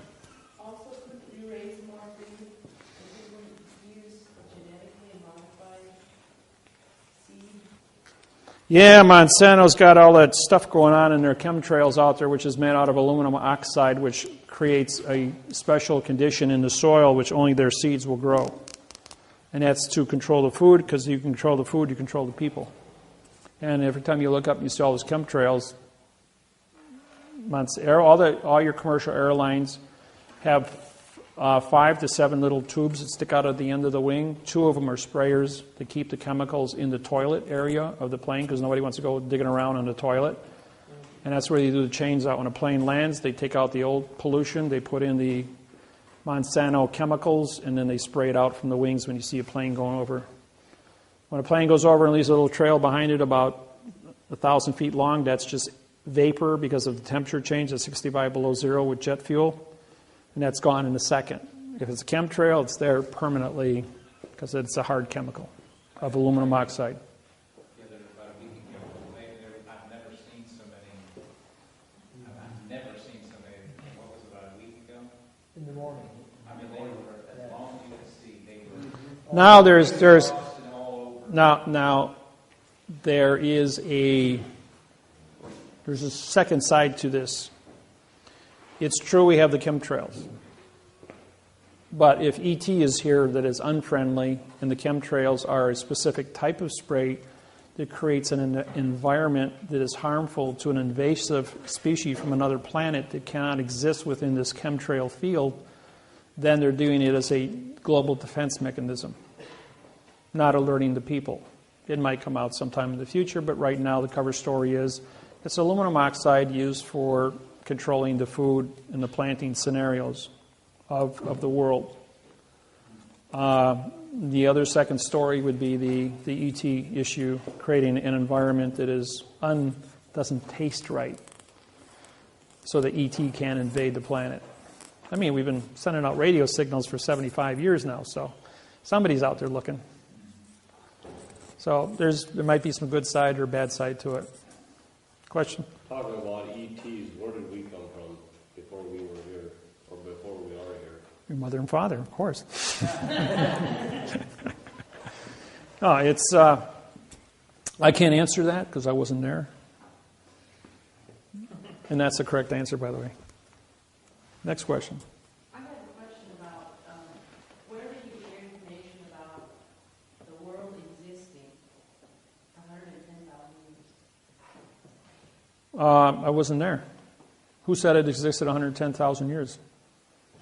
Well, I thought you said, earlier you said about 110,000 years ago or something like that. No, I said 50,000 years ago we had an ice age, and that's where the carbon dating comes from the spacecraft up there. That's all I said. As far as we had dinosaurs, and we know 385 was it 385 million years ago when the asteroid hit the Yucatan, took out the dinosaurs, created a fireball that went around the world because it ignited the hydrogen and oxygen atmosphere. There was a lot of methane back then too. Dinosaurs make a lot of methane. Well, are those dating methods accurate, and how do they know that? Oh, it's in layers. It's in layers of the Earth. I have one of the largest megalodon shark's teeth in the world in my collection. The biggest one I know is at the Smithsonian Institute, which is 6 1/4-inch shark's tooth. I have a 5 3/4-inch shark's tooth from a 330-foot long megalodon shark with a bite radius of 18 feet. The ceiling is only 12 feet, so we're talking about a mouth that could take. It would be from this wall, from this divider to that wall, big around, and the teeth are all just shy of 6 inches apiece, and they're all razor sharp, and this is a 99% pristine tooth. It's got a little tiny chip about the size of a head of a pin on one side of it.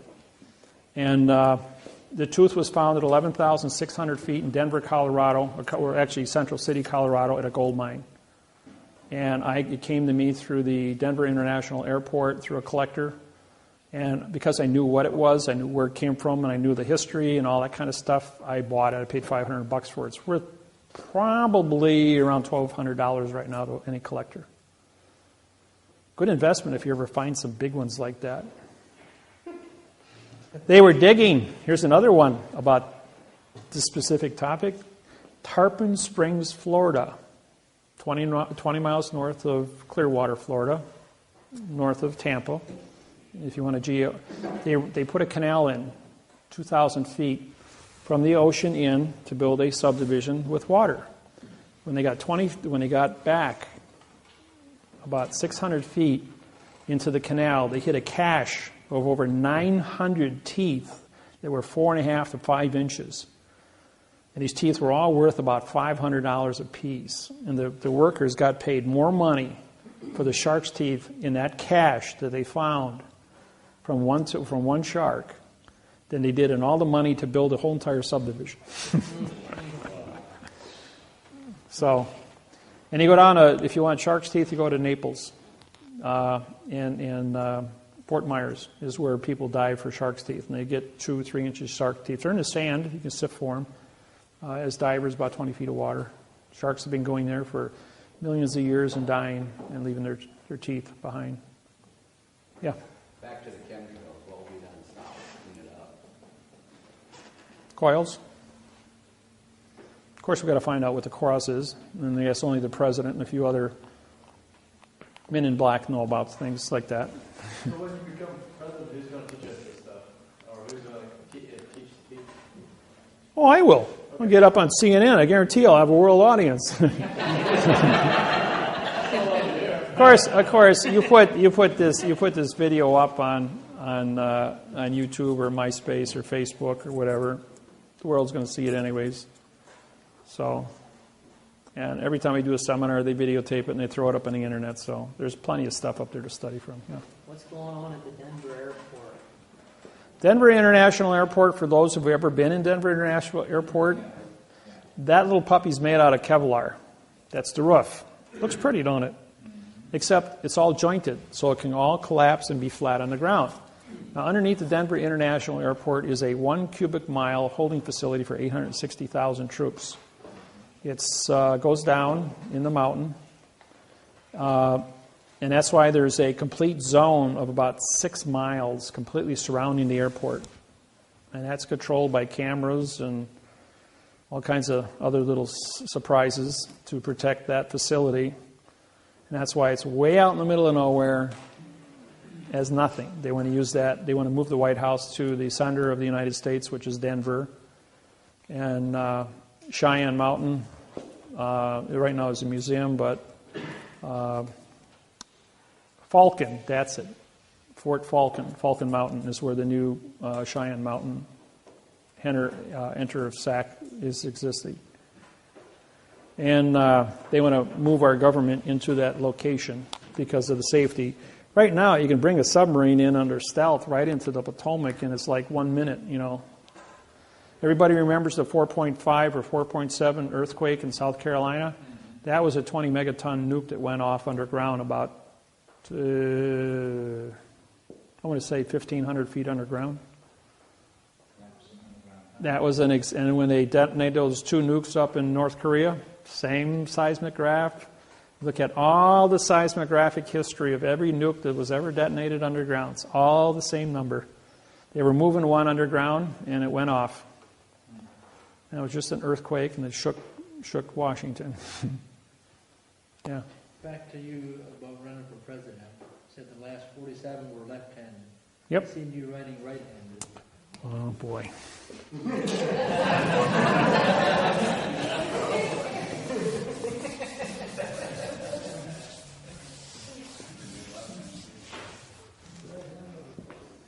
It's a good thing there's 2 pens up here.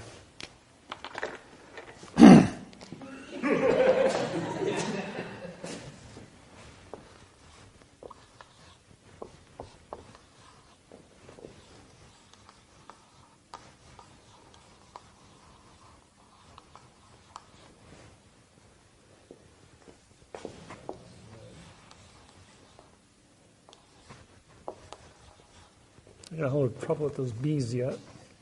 Come on, Dave. Get your head together. Think.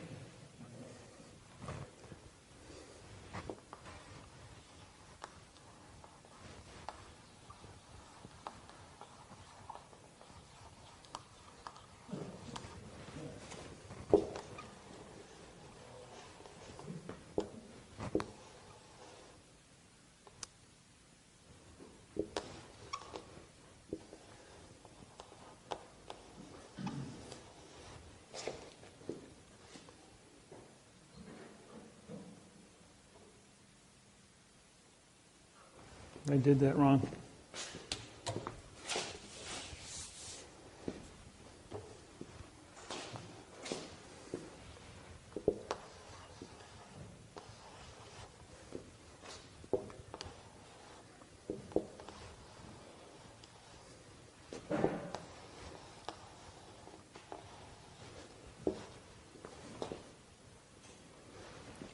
Why are you right, person?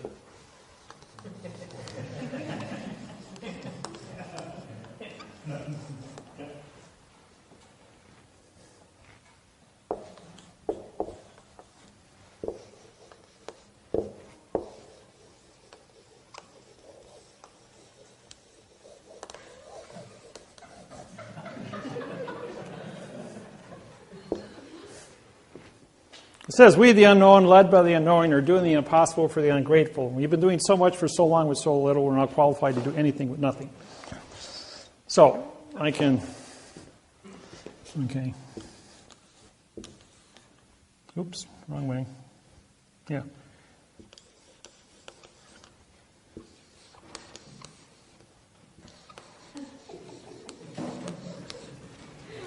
Okay? I can do it frontwards, backwards, both hands, both directions. I just run out of words there, that's all. I got to do it in cursive, though. I can't do it upside down yet. I'm working on that.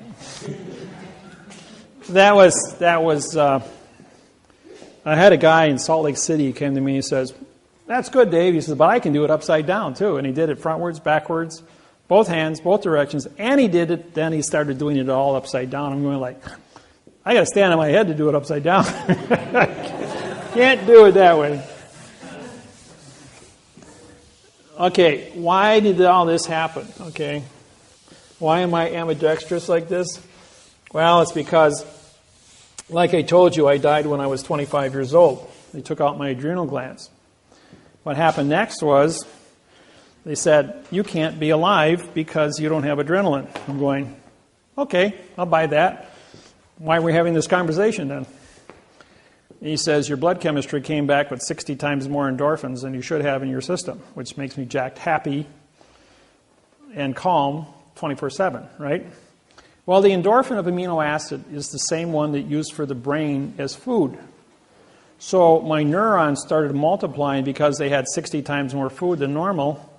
And my IQ exponentialized itself from 140 up to over 200 now, and it keeps going up all the time because of this super amount of food for the brain.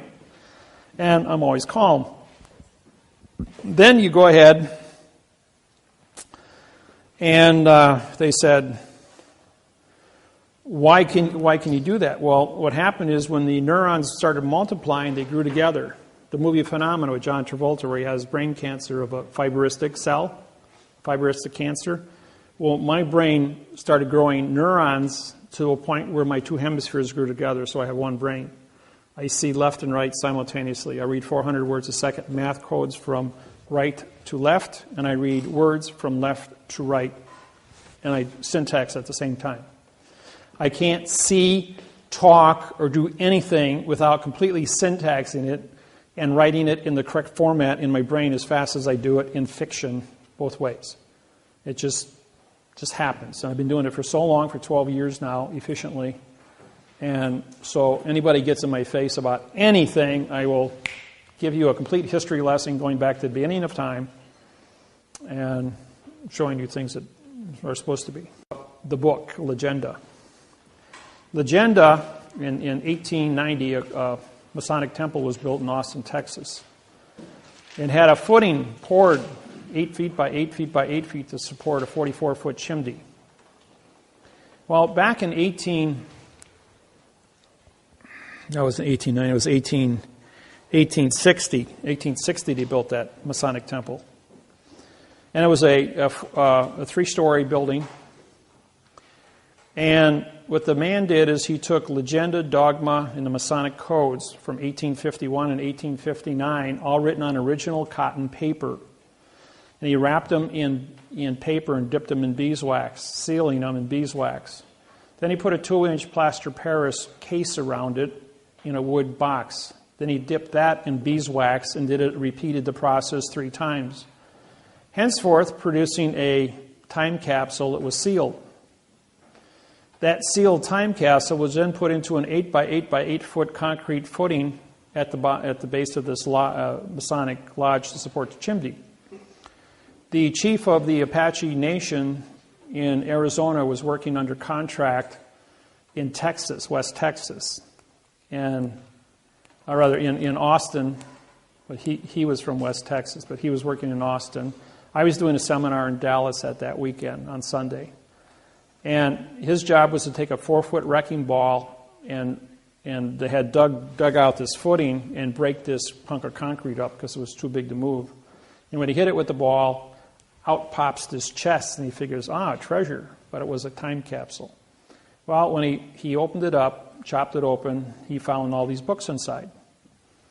And the books were in pristine condition after 140 years.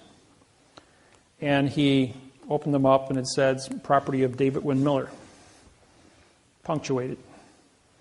So he throws them in a paper bag, drives 260 miles to where I was, and he walks into my seminar at 2 o'clock on a Sunday afternoon with a grocery bag, and he walks up to me, and I knew the man. I was a chief in his own Indian nation because I broke the treaties with the United States Department of Interior and got the Apache Nation to put in casinos back between 1995 and 1999. In 1995, there were 92% of all American Indians were on welfare. In 1999, all American Indians were off of welfare. And there's 190 casinos in the United States now in Indian territories. And all treaties have been broken with the Department of Interior because of my syntaxing. So they made me a chief in 14 of the major Indian tribes in the United States. With that said, he calls me a white lighter, for those that understand what that means, and brought me this bag, and he comes in there and he says, Dave, I have these books. Do you know where they came from? I says, yeah, and I told him. And he says, they have your name in them. And he says, yeah, I know, they're mine. And he gives them to me and he leaves. Simple as that. And no, I'm not going to answer any more questions on that topic. Okay. So,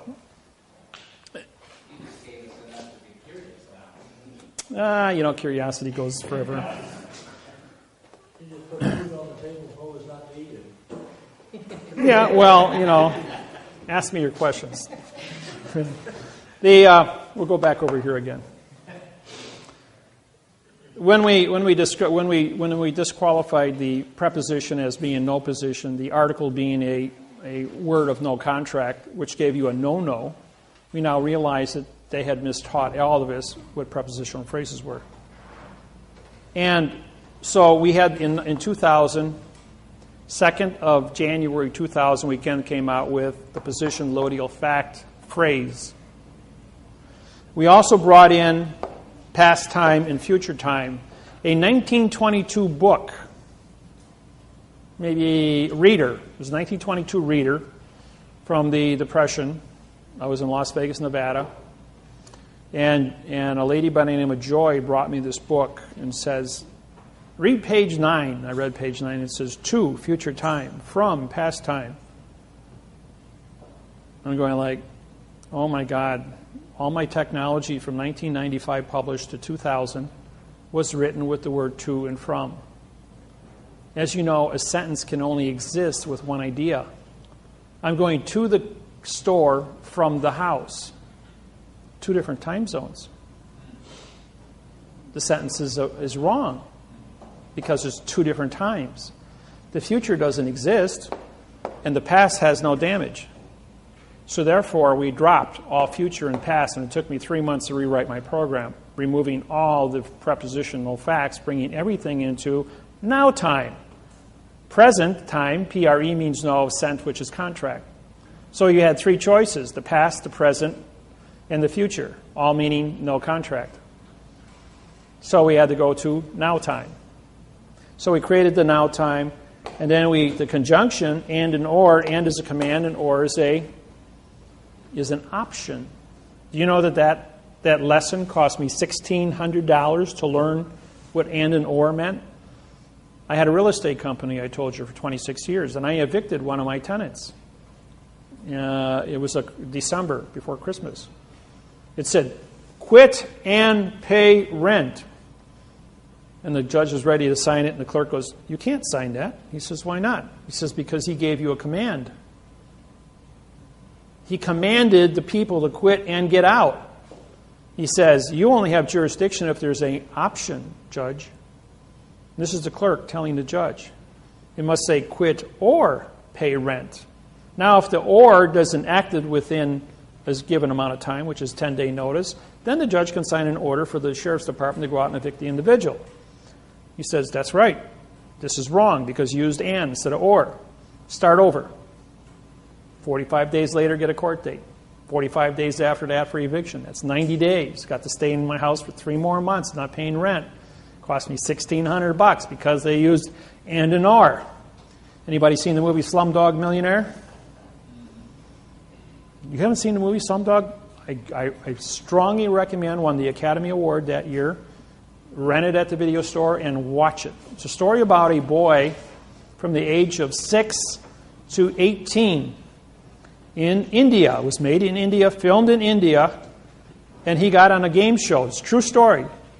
And in this game show, he answered every question correct to win 1 million rubles, or 1 million US, which was 20 million in rubles.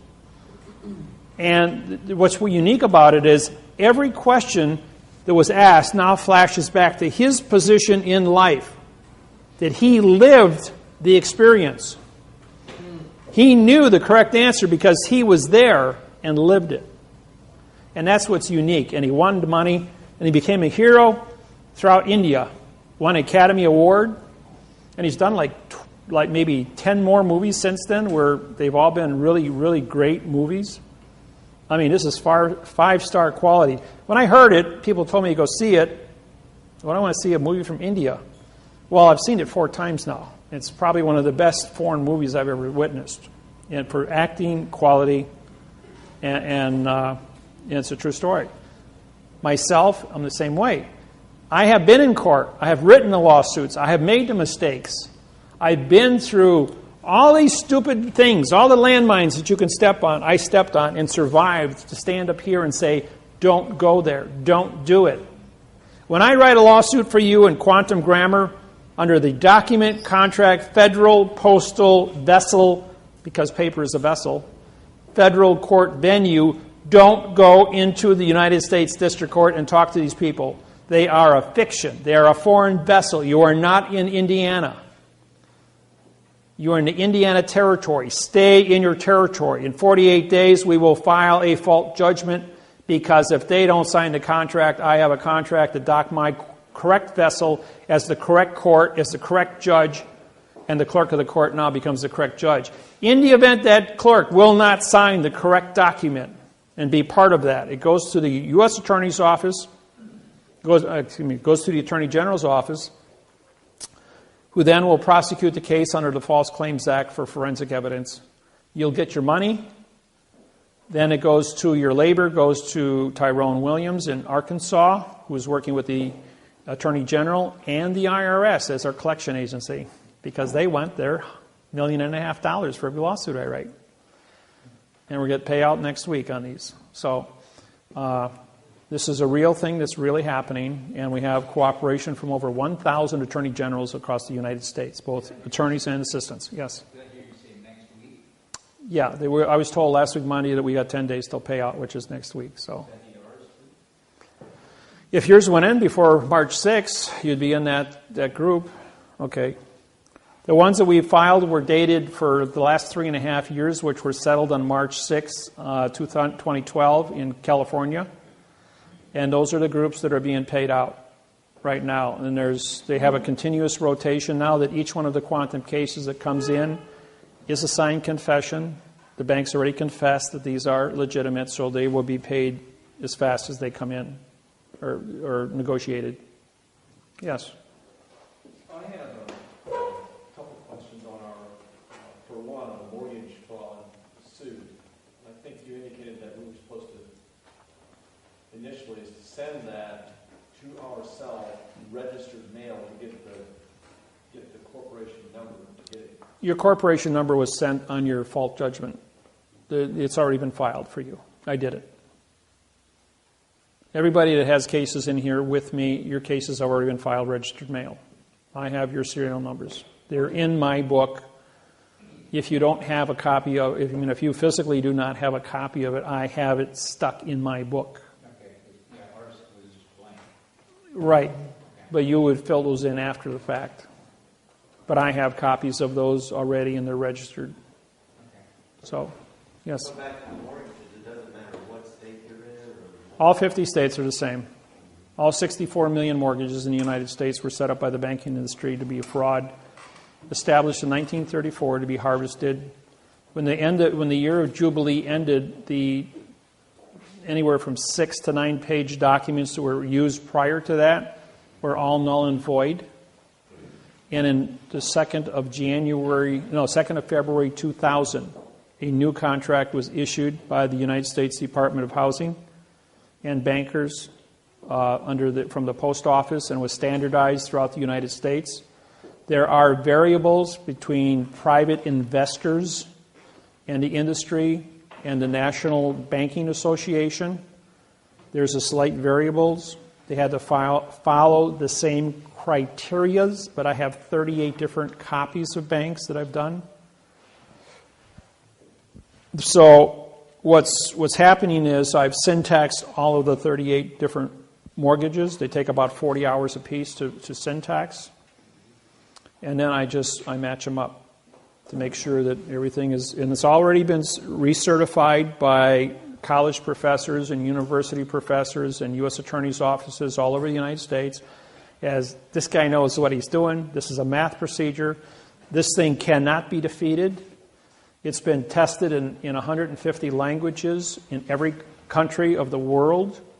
It's been proven to be an original program from A to Z. The website, my books, all original, no plagiarizing. I know of 3 people that tried to plagiarize and charge people $1,500 to come to a seminar to mimic my website, talk about the videos on my website, and then sell postal badges to people for $2,200, thinking they wouldn't have to pay taxes.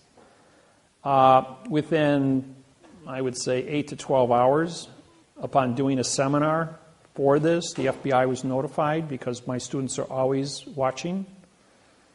And my students are everywhere. And when I say everywhere, I mean that literally. And it's almost impossible to get through a gauntlet without bumping into one of my students someplace who's going to immediately pick up the phone and say, "Hey, Dave, we got a guy here that's identified himself to be you or plagiarizing you. And because you call me on this cell phone, my cell phone, you're talking to the FBI. Anybody calls me on the cell phone, you want to talk to a judge, just call me on the cell phone. The FBI will record it, immediately transmit it within a few minutes to the federal judge responsible in that case, and he will be brought up to speed that I've been notified that now he is on my list of people to pay attention to. And you might go to court the next morning and find out your case has been vacated, that you're not going to jail for whatever reason you went to court for, and it's hands off. Get away from this thing as fast as possible. We have too many people that don't know what's going on to harvest. It'll be nice and easy, but if you touch this guy, you touch his students, he's going to drop a nickel on you, and you're going to have a problem. Yeah. Okay, I have another area of concern. I don't know if you recall this or not, I had originally when did a suit for me regarding the charges in the local court. I didn't file it in the district court, I just went and documented and then you had told me that I could just copy that. Yeah, you can file that. That case is clean. It's a federal case. Okay, here's my question. Do I literally just copy everything, or do I have to apply a new stamp and Oh, no, that you have to do. You have to put a new stamp on any new thing. Do not photocopy postage stamps. Postage stamps are legal money. You get caught photocopying postage stamps. That's counterfeiting. That's serious. So don't do that, please. Just for your own public, for your safety, because then you're going to be. The government makes photocopies and they keep it electronically held in the computer, but that's Title 18, Section 1343, mail fraud, wire fraud, to copy a lawsuit and put it into a computer. They have to maintain my lawsuits bonded together as a hard copy paper in the chief judge's vault.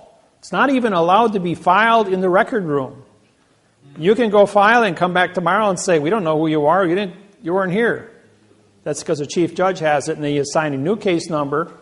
They take and they put another United States District Court paper over our heading, and they photocopy it into the computer, so if anybody comes looking, which would be an attorney or a judge or a lawyer, that they're only going to see United States District Court bringing you into their fiction under a brand new case number. Don't touch it. It's not your name. It's not your case number. It's not your venue. It's not your grammar. You've got 48 days. They don't do it right, we sue them for fault. Done deal. Attorney General takes it because they're getting $20 million a pop off of these pocket money. So they're not playing games. They're going after the people after the fact. And all of a sudden, like that judge, all of a sudden, you don't work here anymore. Where'd he go? They don't want to advertise that judges can be prosecuted or are going to disappear into the woodwork because of false and misleading statements, because they don't want the criminals, the real criminals, the drug dealers, the bank robbers, the murderers, to know how to get out of trouble. Okay, I don't do those. Yes, go ahead. You had made a comment earlier, when we get these stamped, when we file the claim, Yeah, we're supposed to sign it right. over the stamp. We'll use your autograph, yes. What happens if we didn't do that? Well, I did it. I'm the federal judge on your case, so I have the authority on there. But as far as personally, you should autograph that stamp, making you a postmaster, banker, and judge of your own claim to bring it to the attention. So whatever documents you still are in possession of at home, autograph those. Fingerprint is a notary. Do not go to a notary. That's a fiction. Use your index finger or your thumb. And that is your notary on your autograph, like what you've got there. He was talking about right here, signing right here. Is that what we should sign? Oh, across their stamp? Yeah. Oh, whether you do or don't, that isn't going to change your authority. Okay, yeah. Yeah, no, as long as you signed your postage stamp there, that's the legal one. Okay.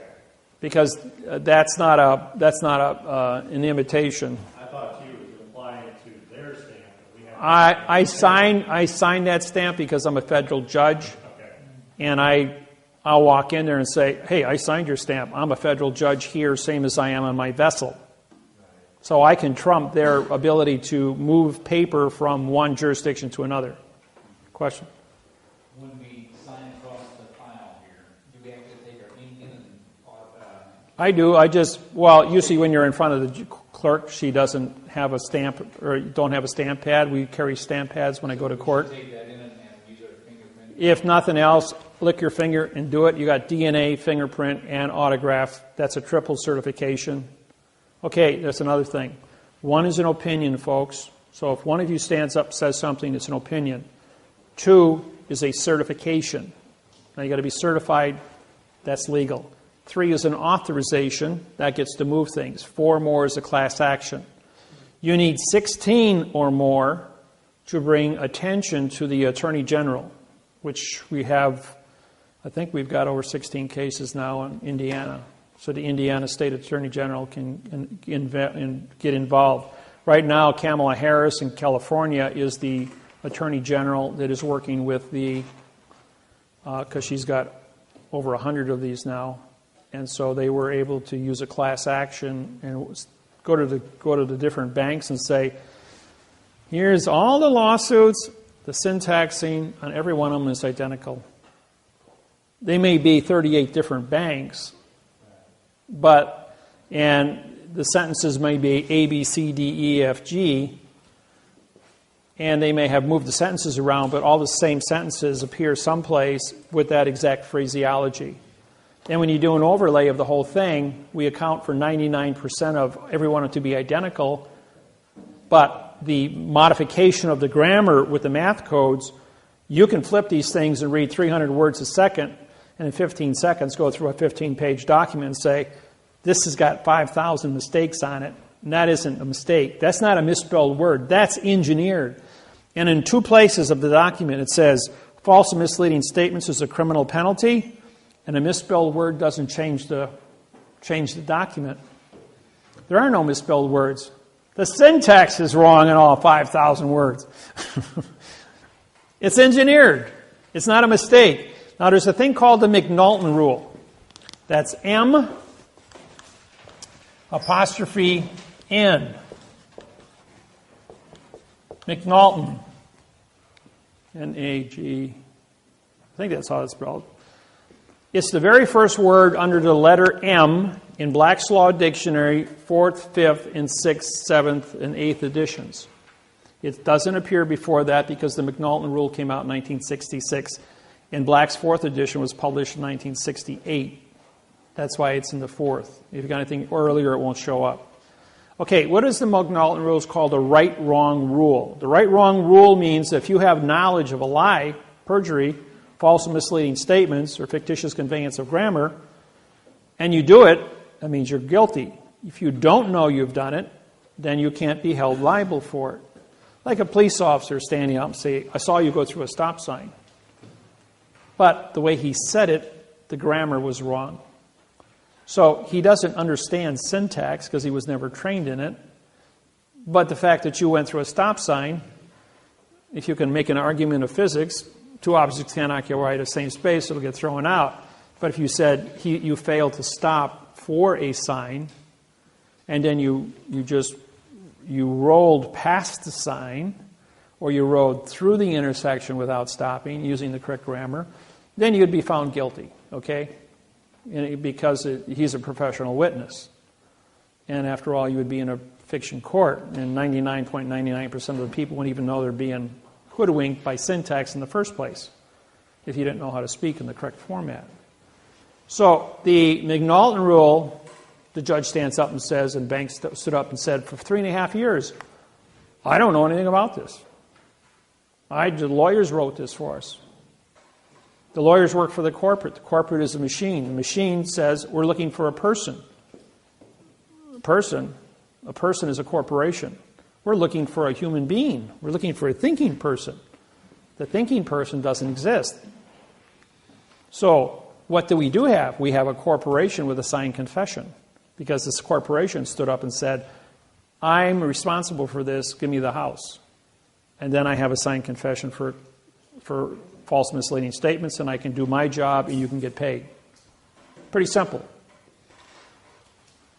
And when they, under the McNaughton rule, they did this a few times and they got away with it. And then I said to them, doing something 6,000 times to perfection is not a misspelled word. That's a perfection of engineering.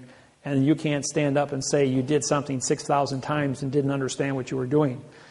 That ain't going to wash with any jury. And I got my conviction. They confessed, and we've already picked up $140 billion in damages since March 6th, just to show you how effective I am.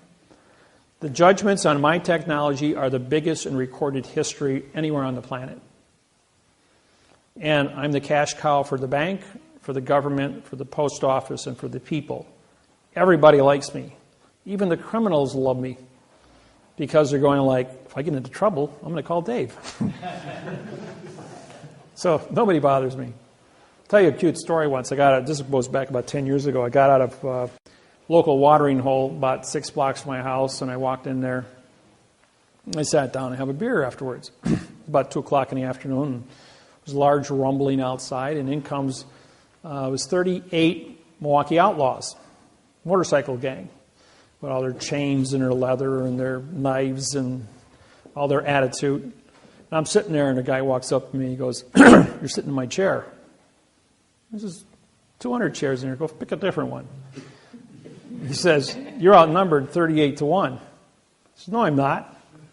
I says, "This is my chair. You go find a different one." So he pulls out a 12-inch Bowie knife, and he grabs my tie, and he puts it underneath there, and he says, "You an attorney?" I says, "No, I'm a federal judge, and I prosecute judges for a living." I says, "And you still go find yourself another chair." He says, "You ain't afraid." I says, "What do I got to be afraid for? You ain't going to do anything." I says, "All your frazzle," I says, "doesn't mean anything." I says, "You think you can pull that knife?" I says, "Go ahead and try it." I says, "I'm going to finish my beer, and you're not going to be here." And he goes, "What does that mean?" I says, "Do I look worried?" I says, "You're not going to be here." So there was an Indian in court with me that morning as he watched me prosecute a judge. And he says, "Hey, wait, no." He says, "That's Judge Miller." He says, "I watched him prosecute a judge this morning. He is who he says he is." So the president of the club steps in and says, "Okay, put it away." He says, "Well," I says, "It's still my chair." He says, "I ain't moving." He says, "Well, let me buy you a beer." He says, "There's an apology for that." He says, "Well, as long as you're buying me a beer and I'm going to be here for a few minutes drinking my beer, how'd you like to know how to get out of your traffic tickets?" So I said, "You just go to court. You sue for the correct parsing, syntax, grammar, for the avoidance of perjury." Boy, that like rang a bell in everyone's ears, and this guy picks me up, puts me up on the thing, and says, "Do a seminar." So for 35 minutes, I had 3 beers, and I did a presentation on grammar. And the guy goes, "Here's my business card. Anybody bothers you, you just call me up. We'll break their legs." So, and that was the last time I had a run-in with those boys. And It's been pretty quiet. Nobody's ever bothered me. So when it comes to court stories, I've got dozens of them. Yeah, go ahead. When we file for the second one, after you say after the 48 days, it's got to be 48 at least. Yes. 48 divided, or what if you don't get on 48 days, like 50 something? Oh, you got a year to file after, so don't worry about, that's as fast as you can file your fault. You're going to take your quo warranto complaint and your fault document contract claim, and you're going to send it to the Attorney General to the attention of the Indiana False Claims Act Task Force. Sent in by a third party. No, by you. You only got to do the first servicing with an independent party for the quo warranto. After that, you can take care of all your own filings. You'll be given that form along with instructions of who to contact. Okay? So I've got all this covered. These forms just came out the 28th of August. Today is the 24th of September, so they've only been on the market for 4 weeks. So as I've been traveling, I've been in Hawaii and California and San Francisco, LA, San Diego, Honolulu, Maui, Big Island. Been here in Milwaukee, But every few days, I'm in a different part of the world. I move around really fast. And the U.S. Attorney's Office, along with the Marshal Service, track me 24/7. And every time I walk into a courthouse, I don't care where it is in the United States, they already have my pictures hanging up that if this guy shows up, you will call the Marshal Service and U.S. Justice Department wants to sit down and talk to this guy. El pronto. So it's always a lot of fun, yeah. Speaking of walking to a courthouse, I have, just want to know what I need to do, if there's anything I need to do ahead of time on my trial date, and how that process is going to work. You will not have a trial date for the document, contract, federal, postal, vessel at all. Okay, I'm talking about the... Bankruptcy? No, the other criminal side. Okay. The criminal, when that takes place, I'm a claimant on your case. I'm a claimant on all your cases that I've written. That means you can put me on the phone and I can testify by phone. My question to the prosecuting attorney is, can you produce the law, rule, regulation, or code written with the correct parse, syntax, grammar for the avoidance of perjury? I've syntaxed the lawsuit. I've syntaxed the DA, the indictment. It's physical evidence that have been supplied to you. Your lawsuit should be turned over to the Attorney General in Indianapolis or in South Bend, Indiana, where you have your federal courts, as this individual at the state level is creating an illusion by which he is trying to say there's a law that doesn't exist to prosecute me under the McNulton rule. And you invoke the McNulton rule under the right-wrong, showing why isn't this person under Title 42, 1986, for knowledge of the correct parse, syntax, grammar, stop and correct his own paperwork to do it correct. If you have a complaint against me, then use correct grammar.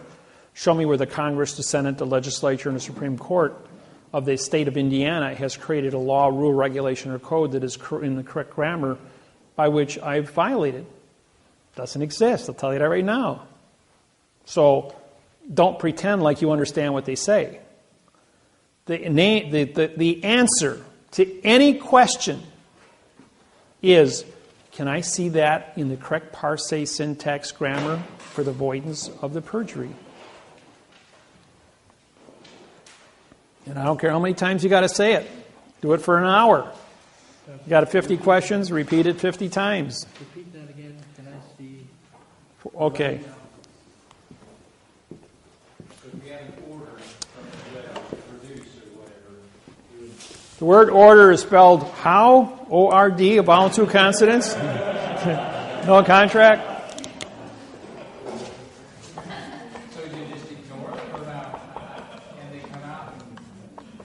Don't forget the judge is not on your plane.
There. You can repeat that sentence to anything that fiction has to say to you, and in most cases, we'll vacate the case within that one sentence. Even when they ask me for my name? We did that already. What is your name? Now, he's going to say, well, arrest the nom de guerre, uppercase spelling, which is a dead person, name assigned to your driver's license, because it identifies you as a nom de guerre dead person. And as a citizen, you have your state ID as a nom de guerre identity, henceforth putting you in the jurisdiction, but you've already entered the courthouse. So therefore, you left Indiana. You now are in the state of Indiana, which is the name of the courthouse, as a foreign vessel in dry dock controlled by the port authorities. While on that vessel, you have now trespassed, and no matter what you're there for, you're in a trespassing position, unless you have a United States passport and you have your paperwork filed ahead of time with the clerk of the court in possession of the stamp, put my business card on with a flag on it, a stamp, and you would then become a postmaster under the correct parsing, syntax, grammar, advertise with your contract to say, I have a contract here with the correct parsing, syntax, grammar. This individual sitting next to me, who would be the DA, doesn't. So therefore, you're in a superior position. Because you signed a stamp, you now become the federal court judge in that plane, because that's a federal flag on a federal plane. You have a federal stamp and a federal flag on your paperwork, and you're wearing a federal flag. So how does a state court in fiction, where the judge isn't on your plane, now capture you? Your position then is to turn to the bailiff and say, I deputize you as my tip staff, stand to attention. I have a federal oath, and you can if you had one of my oaths and had the knowledge, you could back that up. I can back it up.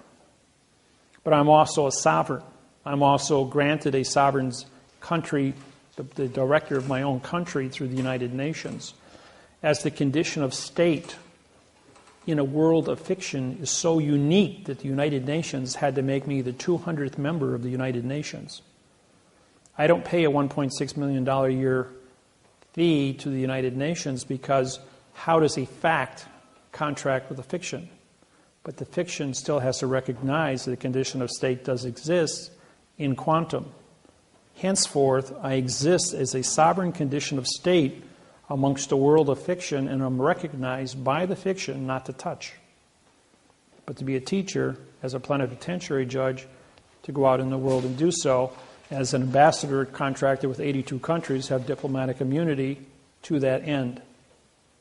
So once I got that, they locked the door behind me. I'm the only guy that does it. They gave me that position, and I've been completely honorable and trustworthy to that position and responsible. And it's published all over the world, and it's respected by the other countries. And that's why the Justice Department and the State Department and the judges around the world are hands off. This guy is who he says he is. So what is the paperwork that I have to have filed in the court before I get there? As a person who has signed a stamp, you have a constitution on your document. That constitution is like an oath of office. But to have an oath as a judge responsible only to your piece of paper that you have signed that stamp on, and file an additional oath with that, with the clerk of the courts. It says you will only be responsible to be a federal judge on your own personal document for the correct parsing, syntax, grammar. And as a judge, you're immune from prosecution. But you have to be correct at all times. If you don't know what to say, don't talk an adverb verb. Say nothing. You've got your paperwork, speaks for you. 2 + 2 doesn't equal 4. If you write it on paper, I can see what it equals up to. But if you're going to get me into an oral argument with 150 variables, you ain't going to win. It's nonsense. So don't even go there. Or 4 + 4 = 8. FOR + FOUR = ATE. Or ATE and EAGHT = ATE. I mean, we can do this all day long. Did you hear what I said, what I meant, what I said, what I said, what I meant, what I said? Yes. So he would ask, so do I send the mail? Like if the judge would ask you, so what's your mailing address? Or is this your mailing address? This is conversation. This is conversation. So you say, for the claimant's knowledge of the facts is with, would you say that? Yes, exactly. That you're asking him, ask me a sentence that's in written quantum language. All the information is in the paperwork. And you can say, for the witness's knowledge of the fact is with the document, with the docked document in front of you. Because that is the court. You've given him written information. He's trying to get you into an oral argument.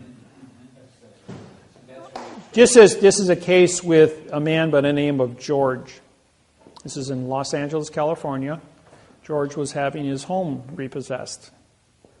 And the district attorney had him in court 12 times in a year. Well, they brought me in on the 12th hearing. 47 people piled into the courtroom because I was there. And my contract with George was to vacate the case and give him clear title to his house. So George comes in, he gets before the judge, he says, I have counsel. And the judge says, okay, counsel, come up. I says, the prosecuting attorney over here has 110 pages. I've syntexed all 110 pages. It says absolutely nothing. He's used false and misleading information, fictitious conveyance of grammar, and has committed mail fraud because he's taken a paycheck for committing this fraud in the first place under misappropriations. Judge says, you're correct. That document does say nothing. I hereby vacate the case. George, you have your house clear title. The court will not take it from you. And then the judge stood up, took off his robe, laid it on the bench, got off the robe thing, came down, walked over to the side door, a room about this size, opened the door up, turned around and says, hey, George, congratulations on your win. George is just still standing there. He says, let's do something different. He says, why don't we say that the paperwork that the district attorney did here, after a whole year now, is actually a fact. And he did everything correct. Will you agree to that? Is that okay with you? And George says, okay. He says, take his house. And walked out the door. And he stood there after he said the word okay in front of 44 people. And he goes, and you, meaning me, he goes, are you Judge David Wynn Miller from Honolulu, Hawaii? The one that prosecutes judges? I says, yes. He says, you got 10 seconds to hit the door and get out of here. He says, because I'm going to have you arrested for trespassing on my vessel in dry dock. And I was out the door because I was in the peanut gallery and I had 3 marshals chasing me. I got out the door in time. But George lost his house. He stood there and he just glowed like a light bulb. My contract was to get his house back. I won the house, I got kicked out of court, and he lost the house.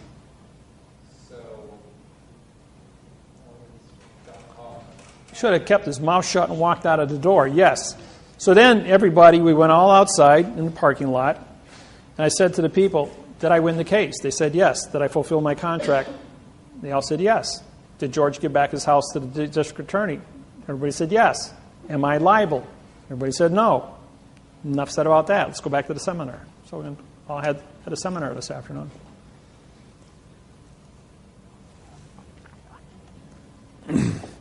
Another case, George. This is a different George in San Francisco. We go into court. This is a state court. George is he's there for illegal detainer, trespassing for the 3rd time on the property he was evicted from. He paid a $10,000 fine and was sentenced to 2 years in prison. This was the morning he was to report at 9 o'clock to surrender to the marshals. So he says, Dave, will you come to court with me? He says, I'm going to go to jail for 2 years. Is there anything you can do for me? I says, well, let's go to court and see what happens. So he presented me with a six-page document for his illegal detainer and trespassing. I syntaxed it from the prosecuting attorney and wrote a Title 42 lawsuit, similar to the same ones that you that have mortgages are similar to, or like your own for criminal. That was the basis for this lawsuit.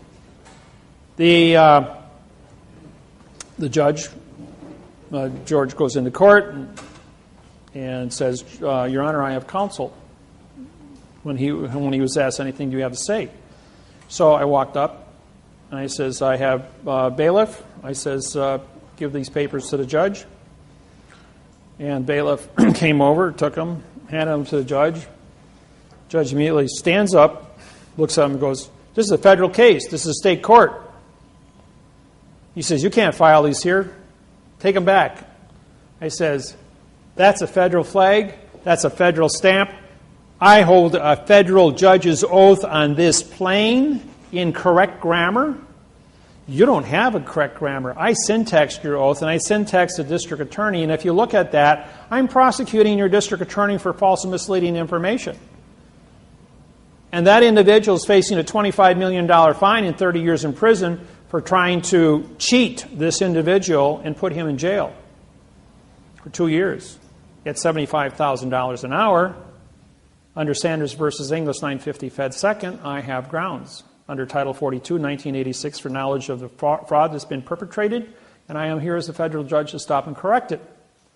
Well, this is a federal court. I says, you're not even in court. You're on a different plane than the rest of us. Bailiff, I hereby deputize me as my tip staff. Arrest that individual for impersonation of a judge, and arrest this individual over here as I have a warrant for a federal crime that he has committed, and here's his warrant. Judge goes, wait, stop. We're going to do something different. I'm hereby vacating all charges against George. Bailiff, I want you to go downstairs and erase him from the system. Give him back his $10,000 plus interest for 2 years, which is $3,000. Cut him a check for $13,000. George, all charges have been dropped against you. You are free to go out. Now, Mr. Miller, I have vacated all charges against George. I've given back all of his money. Therefore, there is no contract between the state of California and George. So therefore, you have no complaint because everything's been vacated. Prosecuting attorney is a Chinese man. Stands up and says, I object, Your Honor. He says, I just saved you $25 million. Just shut up and sit down. So he shuts up. And then she goes, wait a minute. What's your name again? This is David, David -Wynn, Miller. Are you that judge from Hawaii? He goes, the very same. She goes, oh, okay. I says, bailiff, arrest the judge. She took off and ran out of the courtroom. Meantime, the bailiff took George and went down. And then after she vacated the room, the district attorney just sat there like a bum. The bailiff took George and went downstairs and checked him out. So we're outside. About 20 minutes later, he comes out with his check for $13,000. Free man, didn't have to go to prison for 2 years. And he goes, I didn't get my house. I says, my contract was so that you didn't want to go to jail. My contract was to vacate all charges. My contract was to get your money back. Didn't I fulfill all my contracts with you? And I got 22 people there from my seminar that came with me and they wanted to watch me in court do this. There it was. He said, well, you fulfilled all your terms of the contract, made the case go away. George is free. He bought me a cup of coffee. Third case scenario, IRS, Miami, Florida. Lady comes to my seminar. She goes, can you do IRS? And she says, yeah, real simple. I've won over $10 million in IRS cases, about 12 of them to date. She says, well, I got to be in court tomorrow morning, 9 o'clock, in IRS court down at the federal building. Will you come with me? I said, sure, it'd be fun. So, being in Miami, I was on vacation, and I put on my surfer shorts, my surfer shirt, and my flip-flops, because I was on vacation. I go with her.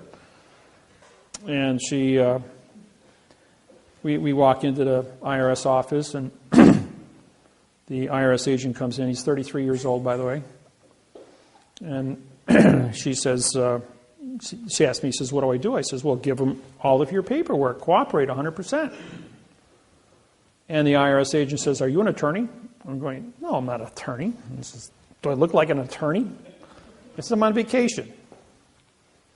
So she says, oh, well, I want David to come in here with me. I just need some moral support. I'm kind of nervous about all this stuff. And he goes, well, okay, Dave, you can come in and sit next to her. So I sat there quiet for about an hour.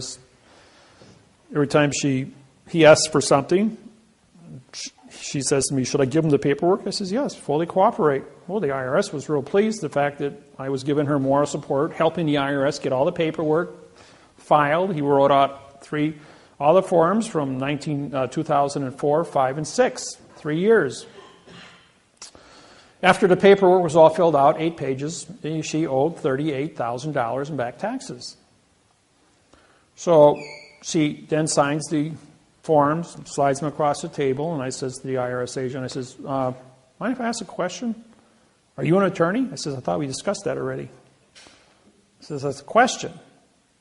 If she committed false and misleading information to you, can you prosecute her? Oh, yes. So can I ask you another question? If she committed perjury in this interview, as you have a recorder here and you recorded it for the IRS, can you prosecute her for perjury? He says, yes, we can. He says, you want her to sign right here, is that correct? Under penalty of perjury? You know that under is an adverb, means no contract. Of penalty, which is a verb. Of is an adverb, making perjury a verb. You want to show me the verb perjury and penalty in the dictionary? Isn't that false and misleading information? Isn't that perjury by your own confession?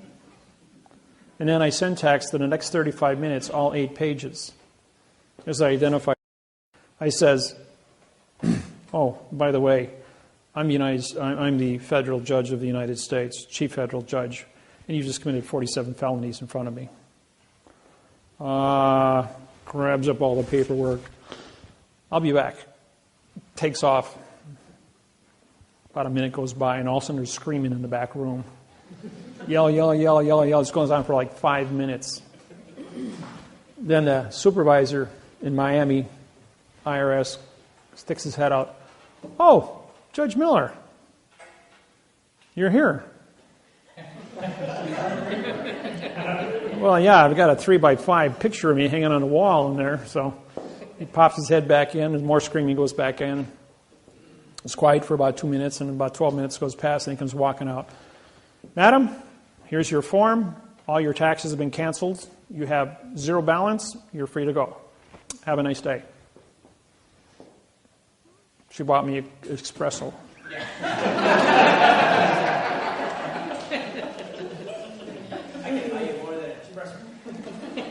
Tastes like mud. So, I do a lot of stuff for fun. And anybody, I don't care. I haven't seen anybody that had a problem from any form of anything in the books of law that qualify, that I can't handle. I do not do murder. I do not do bank robbery. I do not do drug dealers. I do not do rape cases. I do not do public safety violations. You drive 40 miles over the speed limit, have fun in court, because I'm not going to defend you. I'm not going to say anything to assist you.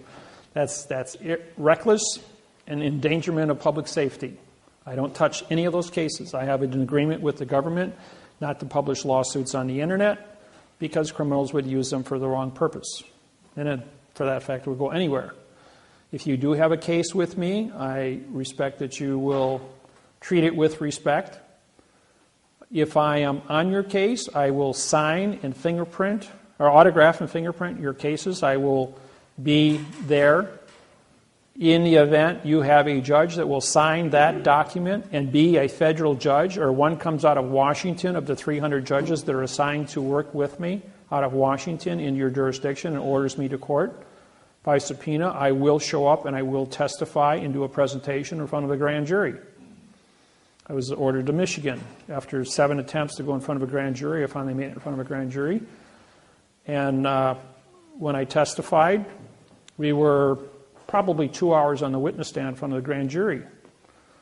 And the Attorney General, who was cross-examining me, every single question he asked, I syntaxed and made an ass out of him. I mean, the guy was really beaten up by me on the witness stand. And then finally, I was on the witness stand, and he made a comment to the judge. I'm going, "You're out of order." The judge says to me, "Judge Miller, there's only one judge in the courtroom, and it's my courtroom, and I'm the judge." I'm going, "Oh, yes, okay." Then the judge perks up and says, "You're out of order."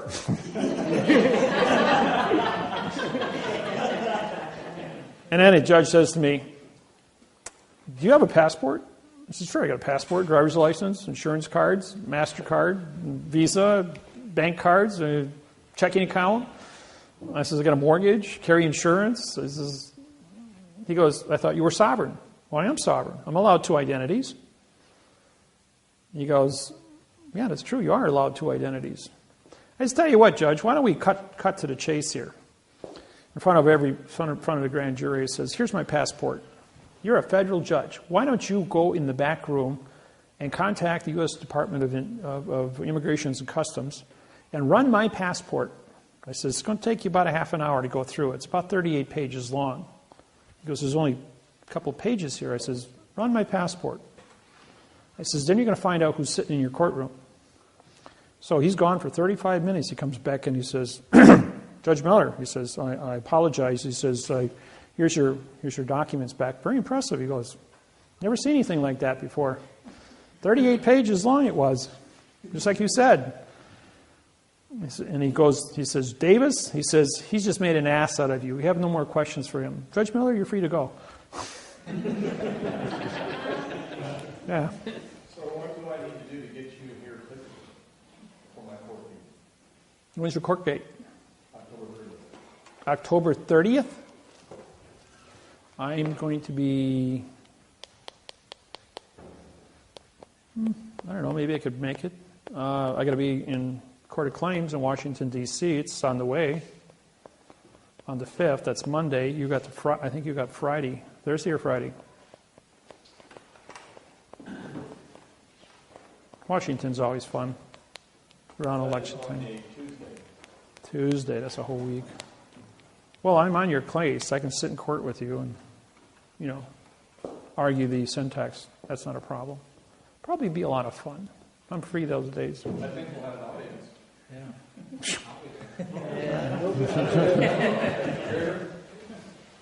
Yeah, I think we'll have an audience. There usually is standing room only when I show up. In Wisconsin, when I go to court, people come from 500 miles around to just watch a traffic case. You can't even get in the courtroom.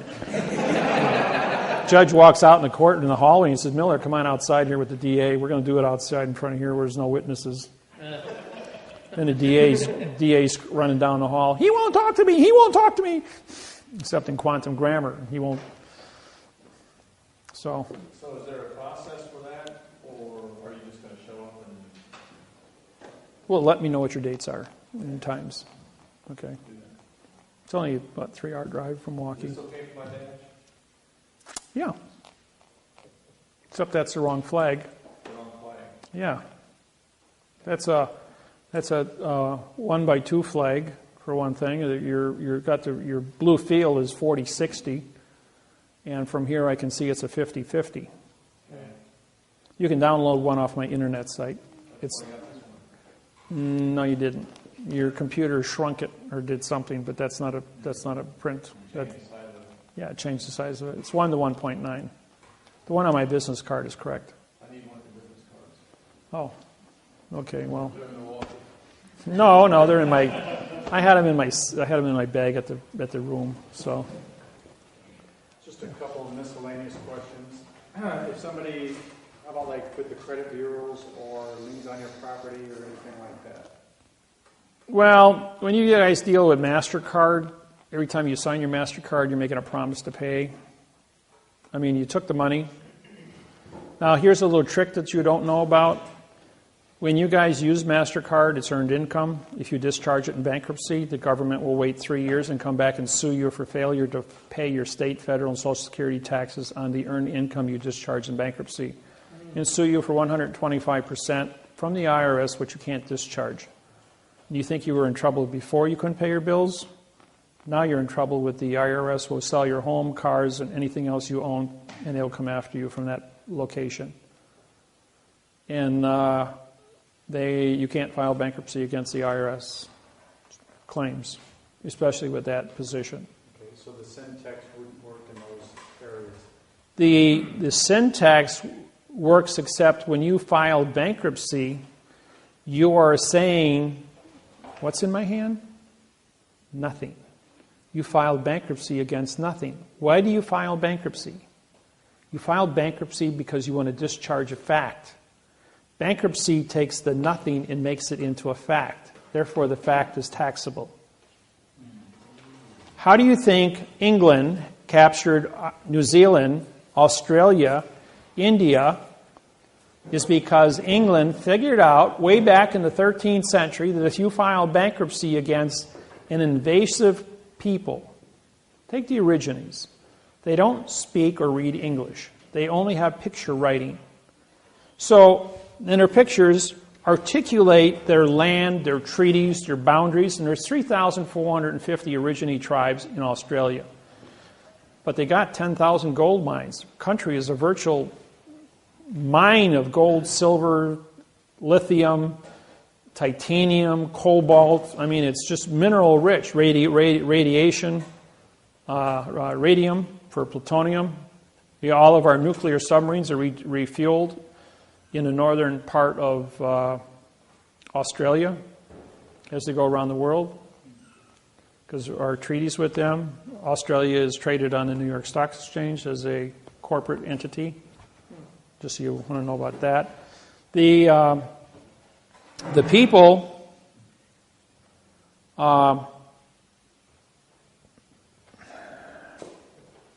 just lost my thought.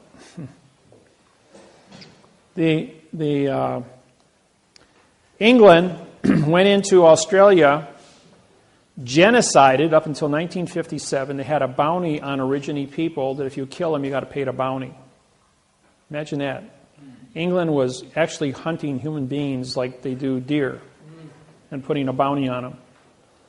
Just like the movie with Tom Selleck,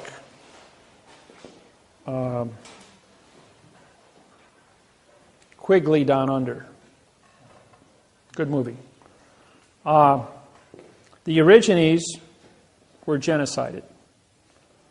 Then they went ahead and they stole their land and they sold it to the unsuspecting settlers from around the world as they came in as new people. Then as soon as the people bought the land, the government came in and filed bankruptcy on the individual, bankrupting them off the land. Then filed a Title 46, Chapter 781 salvage claim under the 2000 Corporation Act under false and misleading statements, filed bankruptcy against the people, and through the bankruptcy court legalized the taking of the land because now they're saying the nothing contract of seizure was filed in bankruptcy, giving nothing value, retitling it back into the crown and then selling it to the next unsuspecting buyer, now as only a trustee and a caretaker, leaving the jurisdiction of the government in charge of the land and moving the Aborigine people off who couldn't read and write and defend themselves. When I showed up, I wrote them a new constitution. I gave them international trade agreements. I gave them the ability in quantum grammar to protect themselves against a world of fiction. So they called me the Spirit Walker because I came in and prosecuted 129 judges and nobody touched me. Anybody else that ever tried something was killed immediately by the government. But the government wouldn't approach me. The government wouldn't touch me. So the Aborigines, my name got shot all the way across Australia in a matter of days as we got somebody here that's special. And that's the reason why when I came to Hawaii, same thing. Somebody special showed up and they made me king because I came with a bird. 1848, a prophecy was made that a white man from America would come to Hawaii and set the Hawaiians free. I wrote the apology bill that Bill Clinton signed and apologized to sealing the Hawaiian Islands. Then proved the entire history of the Hawaiian Islands from the international bankruptcy through World War II, and it was the post office that captured the Hawaiian Islands, not the United States court system. Henceforth, giving the Hawaiians now direction by which to prosecute trespassing. And who paid the docking fees for all the buildings in Hawaii for the past 200 years on a sovereign country? Nobody. It's about $64 trillion in back taxes that the Hawaiian people are owed, which they kind of perked up to. Yeah, wow. So then you take all of that, and then you go down to Australia, you syntax their constitution, null and void. Write a new constitution in quantum grammar, giving the Aborigines original constitution before the English got it, putting them in now control.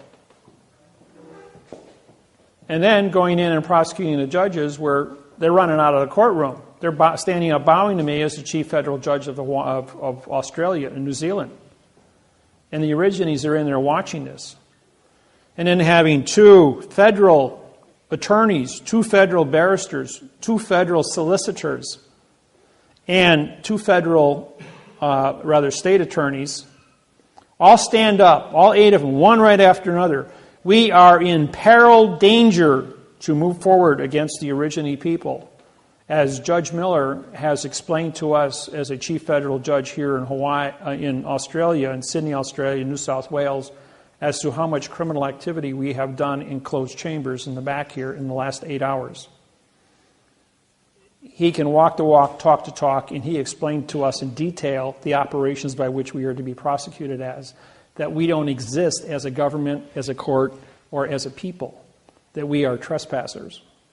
We hereby vacate our position against this Aborigine who we want to sue. And that's been 4 years now, and he's still a free man, and there's been no activity.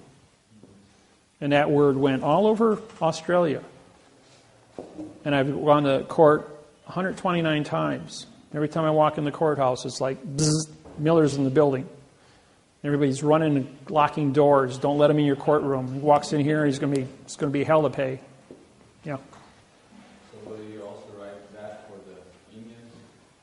American Indians got the same thing through their treaties and now have 190 casinos on their properties.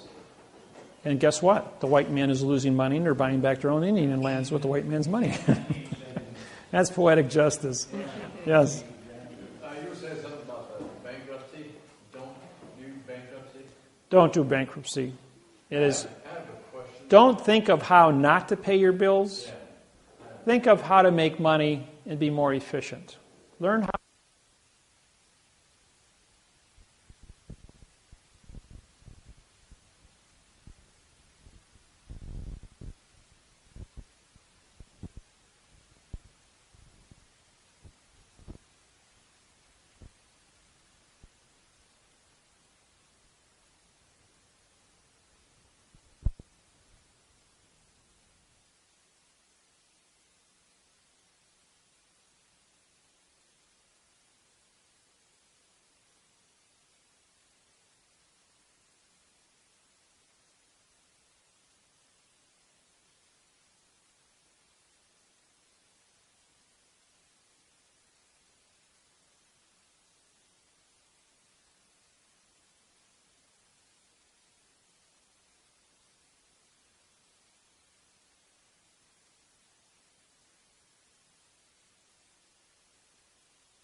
a paper.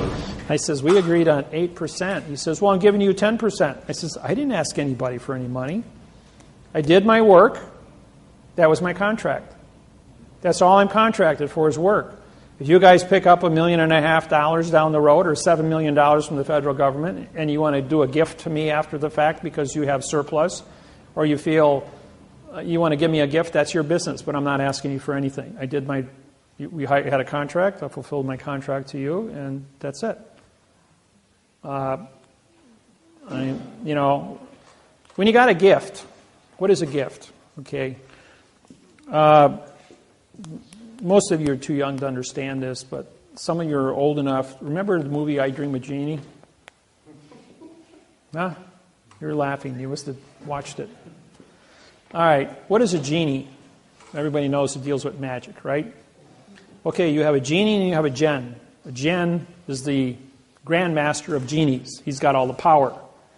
So genie was a program where as a astronaut opened up a bottle and let the genie out.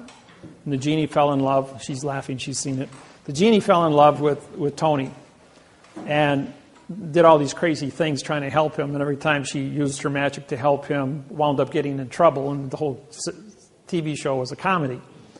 Well, along the way, Jeannie goes ahead and she's going to use magic to go ahead and make Tony fall in love with her. There's one thing about the word love. It has to be free will. And if a genie violates violates the free will of love, loses her powers. So Jeannie went ahead and played her trump card and Tony fell in love.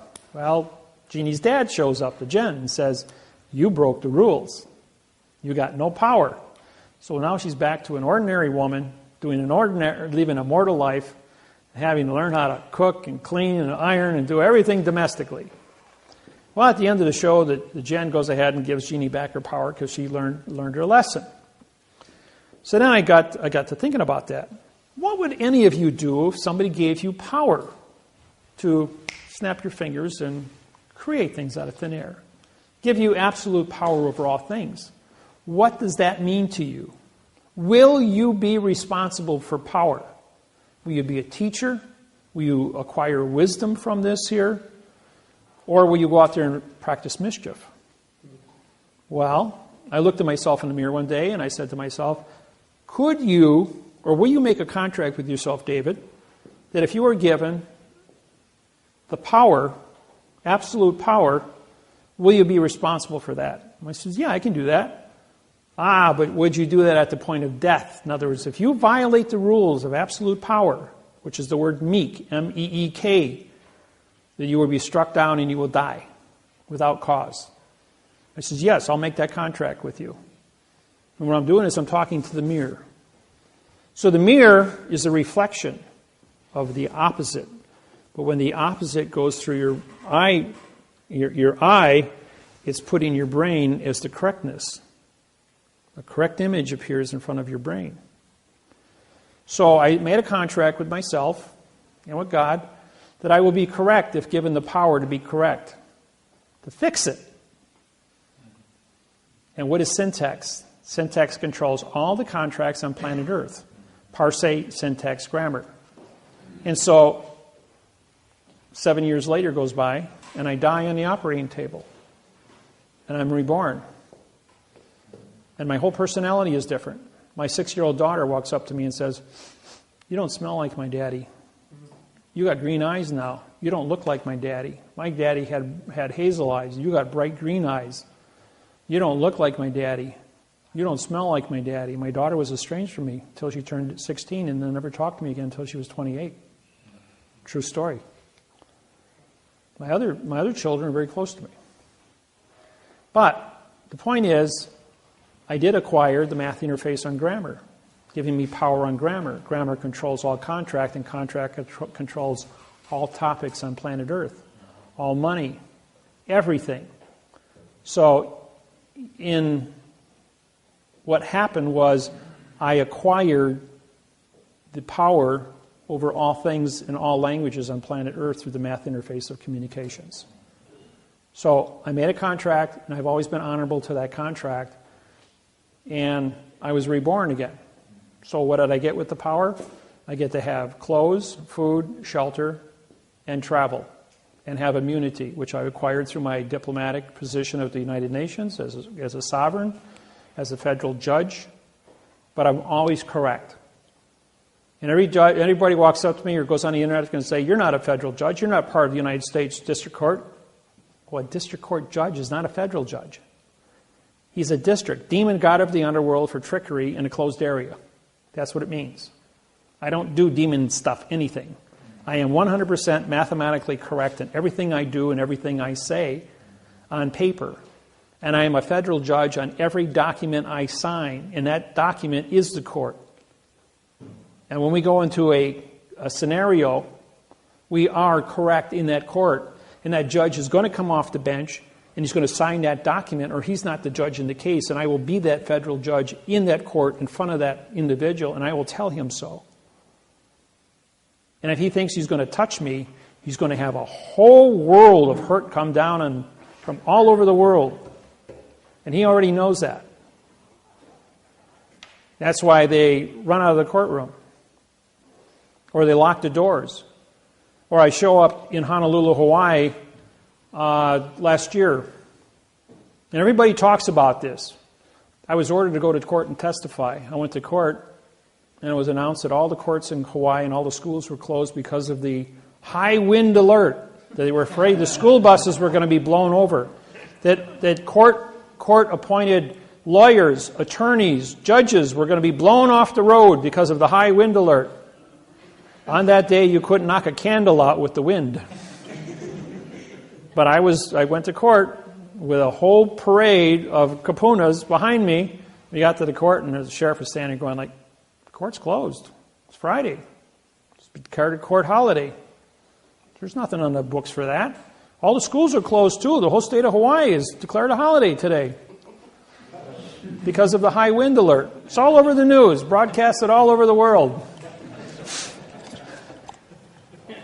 When you mentioned what is a gift, a number of years ago there was some deal going around called gifting. You pay so much. It's called Pay It Forward. They made a movie. And I decided, because they use scripture to kind of smooth it over, and some people almost went to jail for it. I'm not sure. It kind of quieted down all of a sudden. I looked up the word gift in the dictionary. Mm-hmm. And it had a number of different definitions, but the one I remember is, it said, your request is not my gift. No contract is a gift, is what it means. In other words, you don't have a contract to give anybody anything, but you look at the value of the situation. It's your own personal judgment to either participate or not participate.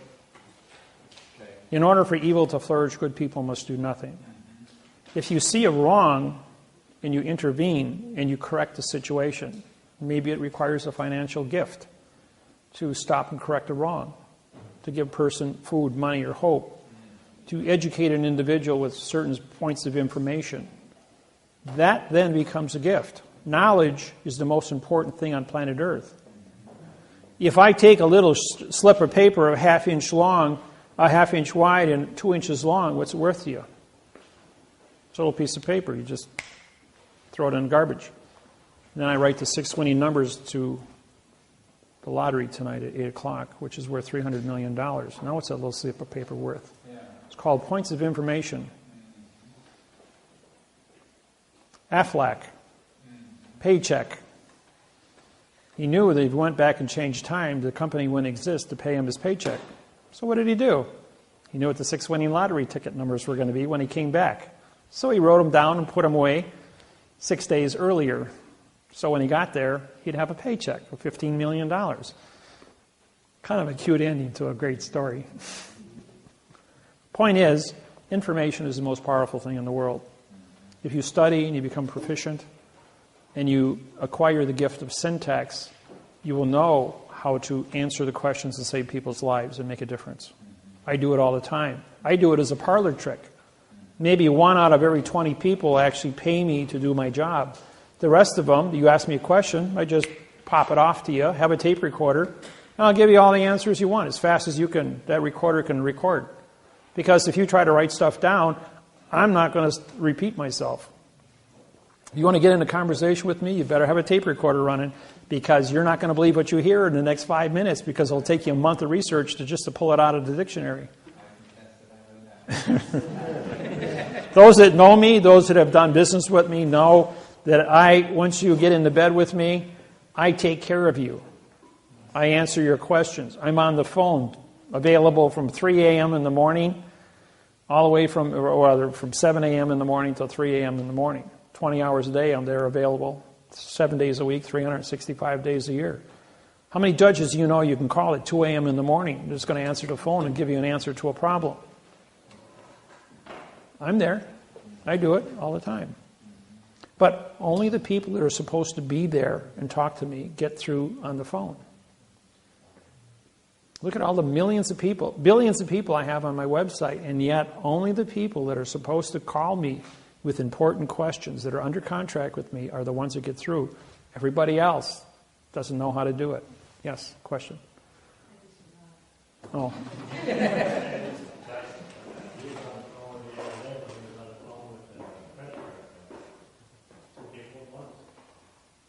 Oh yeah, I'll be on Skype and 2 phones at the same time while I'm day trading and syntaxing a lawsuit. It's called multitasking. I can use my right brain, mathematics, doing numbers and syntaxing papers at doing 300 words, about 30 minutes, so about 600 words an hour. I'll do syntaxing while watching a movie. Well, yeah, other movies, if I've seen a movie once, like Gone with the Wind, I'll just put it on high speed and watch a 3.5-hour movie in 6 minutes. Or for entertainment, I'll walk through a video store and use 1 second on each title and go like, I know all the plots, I know all the actors, I know the whole thing, and bang, bang, bang, bang, bang, bang, bang, watch 20,000 movies an hour. Just by reviewing my mind as to what I've seen in my life at 63 years. So I was 18 years old before I had my first TV set. So I grew up with a crystal radio that I built myself. I had to learn how to read books. I used a library and library card catalogs. I lived in a library 40 hours a week, 7 days a week. And I did that from the age of 8 to 18. So I was an information junkie, studied to be a doctor at the age of 12, and at 18 I put it all away and became a welder. Metallurgy, engineering, heat treating, all the things that build the world, because I was a builder. Built my own homes, built my own car, built my own boats. Built 3 cars, as a matter of fact, 3 Corvettes. I drive the only Lexan plastic bulletproof Corvette in the United States. Does 0 to 60 in 4.2 seconds, weighs 2,400 pounds, and is 380 horsepower. It'll blow anything off the line outside of a Cobra, which goes 0 to 60 in 4 seconds. But if I want to put a turbocharger on it, I could probably get it down to 3 seconds without too much trouble. I built one with lock-positive traction. Took the universal apart and welded it together with super missile weld, so that both tires sped at the same time. And that was a quick little machine. That only weighed 2,200 pounds at 380 horsepower. That was kind of dangerous, so I got rid of it. So, sold to a guy that does stock car racing. Yeah. You said your book, like your Hiram Williams, do you have his phone number and address? They're on the forms I give you. So, yes. There was a gentleman here earlier that wanted me to ask you why, or if your patent would supersede the U.S. patent, and why? Hawaii doesn't have any patents with the United States government. Is that what you're asking? Well, he just wanted to know. He wanted it to be on the video, so when you come back and watch The United States government never had the correct parse syntax grammar to invade the Hawaiian Islands. Pearl Harbor was gifted in 1848 to the United States Postal Service by King Kamehameha I. That was it. Everything else in 1893 was an issue of coal, C-O-A-L. The Germans, the French, and the Portuguese all planned to take over the Hawaiian Islands 6 months after the takeover of the United States taking over Hawaii. They just beat them to the punch because the population stood by 1893 at probably 60,000 Hawaiians versus 3 million invaders back then. So, questions?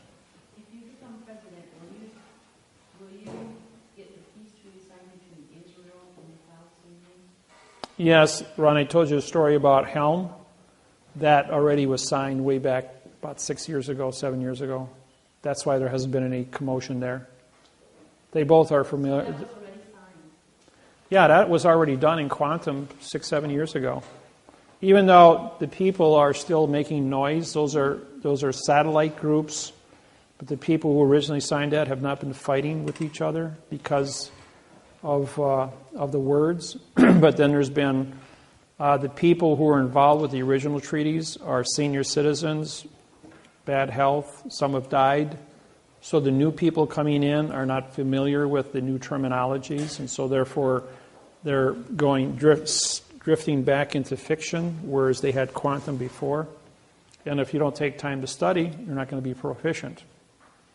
So every generation, just like ambassadors at the UN are traded off every two years. They run a 6-year ambassadorship, and every 2 years, 1/3 of all the ambassadors in the UN are changed out. So from the time I got my ambassadorship in 1999, under sovereignty, I'm still hold that position as because there's only 2 of us, Russell and I.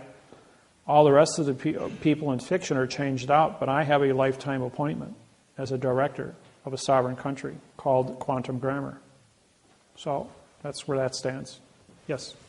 There are some of us without birth certificates and Social Security numbers. Is there a certain way to interact with the world? Well, if you don't have a Social Security number, it's pretty tough to get a driver's license or a passport.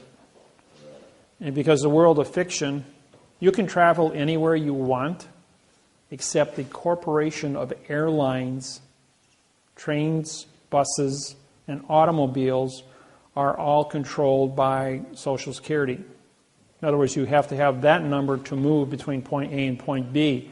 As long as you stand still, nobody's going to bother you. It's when you want to go across state lines or federal, international lines, they want to have those points of information. Otherwise, I would recommend you send your identity, do a claim to life, mail it to yourself, registered mail. That way you've got a quantum registered mail with the post office. Use that as your identity to go and mail yourself anywhere you want to go, registered mail. And then send yourself, put a post like I did Russell. My business partner, Russell Gould, is the only person in the history of the post office to be mailed from the United States out of Pennsylvania through Montreal, Canada, into Paris, France, and back to the United States, to Philadelphia, registered mail, by me as the postmaster, transporting him as registered mail to there and back in quantum language. They had no remedy for quantum language. Once we completed that task, all the post offices worldwide passed a law that said you must have 3 forms of identity: a ticket, 2 forms of state ID, which is a passport and driver's license, and a birth certificate certifying your location. Changed all the laws on the planet. He tried to do it a second time, it was not successful. The U.S. Department of Immigration and Customs said, yes, you can go. We have no way to stop you. But the insurance company that controlled the United Airlines flight says, no, we will not insure you to get on our plane. You're not a dead person. Only dead people can fly on our airplane. In case it crashes, there's no liability. You must be a nom de guerre dead person on our plane. That's why all plane crashes never have survivors. Because they don't want people surviving. Otherwise, they'd sue you out of existence. For public, were secrets. And a lot of stuff was lost languages. Well, because of our syntaxing capacity, we were able to break the codes on these and put all the correct language in, syntaxing these. We had cardinals and bishops for 3 days follow us around as we told them all the secrets. After that exercise was done, we then wrote an international bank treaty for Cardinal Sodana, and we were awarded Key Masters as the first persons to ever write a quantum treaty with the Vatican. When we came back, we drove 2,000 miles through Europe. We then went from there to Bern, Switzerland, and met with the Universal Postal Union. From there, we went to Zurich and met with the German Bank of Germany. And from there, we went back to Paris. I have a passport, so I was allowed to fly out. But Russell was mailed there, registered mail. So the Postmaster General of the Universal Postal Union in Bern, Switzerland, and the Postmaster General for the United States in Europe both had to vouch for Russell. But that still wasn't enough to get him through security. They wanted a passport. When the head of the Charles de Gaulle Airport heard that we were there as keymasters, he came down to interview us. The man who was in charge of the Charles de Gaulle Airport is the great-great-great-grandson of the Joan of Arc, who was a keymaster with the Vatican. Going all the way back, he's a direct descendant. And when he heard that there was 2 keymasters from the Vatican at his airport, he shut down the airport, held 300 people in a DC-10 for 3.5 hours as he interviewed us for 3 hours, and did syntaxing exercises with us for 3 hours about Vatican secrets using a Bible. After which time he gave us red carpet VIP treatment through security onto the plane. We flew back and were accepted. We had to be debriefed by the post office when we landed in Philadelphia, but everything went smooth. Got him there, got him back. All postmasters in the world were notified that Russell was mailed to Europe and back registered mail successfully. We're the only person to ever do that. And to this day, the post office still tells tales of the stunts that we have pulled and the treaties we have. I am also a muster master for the Pentagon with the Secretary of, and so is Russell, with the Secretary of Defense. Yes? Why are the secrets of the Vatican so secret? Well, first off, you don't have Manly Hall's Secret of All Ages. There are only 5 copies on the planet. Number 2, you don't have a deluxe copy, which have been syntaxed by me. There's only one in existence, and I own it. So therefore, the secrets that exist are so complex. If you started reading right now on a 6-page book that's 6,000 pages long, this wide and this tall and this thick, it would take you several years to get through that. And you would also have a syntax background to understand what it says. Russell and I both do. And we concur on different things. I'm 25 years older than Russell, by the way. Go ahead. Is there a book of Enoch? Enoch. I know what Enoch means, yes. But no, there's not a book of Enoch. It's a tale about a UFO. That's what Enoch means. It's a UFO tale. They made a movie called Enoch, if you want to watch it. Yes? Do you have with you kind of the life, like a kind of the life, birth, whatever? Yeah, it's on page 2. I would like to see one that's done. Right there, page 3 in the book. There's also the same ones on the internet. Just fill it out, put your picture on it, have your people autograph and fingerprint it, and you're done. It's called the claim of the life. Claim of the live life. What it means is that you have knowledge of what a prepositional phrase is, how to certify what a fact is. You've identified yourself, your mother, your father, and 2 other people with claims of the life have identified you to be a fact. That's all it means. You don't file a claim of life written with the correct parsé syntax grammar with the recorder's office or with the fiction government. Why would you file a fact with a fiction? It's an oxymoron. It's only for you to use. If you want to attach it to a federal lawsuit, and if you want to go to The Hague and file a claim of the life, take a lawsuit into the Hague, showing that I'm a live person who's been violated under a genocide or apartheid situation, then they would accept your paperwork. They will not accept any paperwork from an individual who does not have a claim of the life. People, you cannot file lawsuits at The Hague. The Hague is a branch of the United Nations.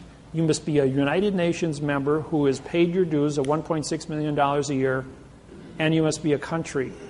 Private citizens are not allowed to bring cases.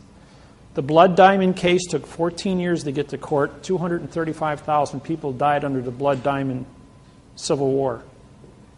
And that's why the Blood Diamond movie was made. For those that haven't seen it, yeah. A break? 7:30. We're just for an hour?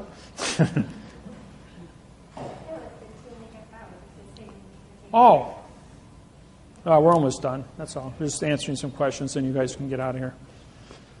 Because I'm the guy standing up here for 8 hours. Yes? There's a Republic, they claim they filed with the Hague. Tim Turner's under arrest. He was arrested a couple days ago, by the way. He's in jail right now. Really? Yes, really. Tim Turner, means no public. A no public document written in adverb verb is nonsense. So he's trying to promote a negative condition of state in the world of quantum. Therefore, the U.S. Attorney's Office, or the federal attorneys, are now using my quantum technology to arrest any organization in fiction anywhere in the United States that would take money or mislead American citizens. They're going to shut down the whole thing. In May 1993, I went on the radio to do my first quantum radio show. In 6 weeks, 2,800 organizations in the United States were put out of business. There was only 10 organizations left standing.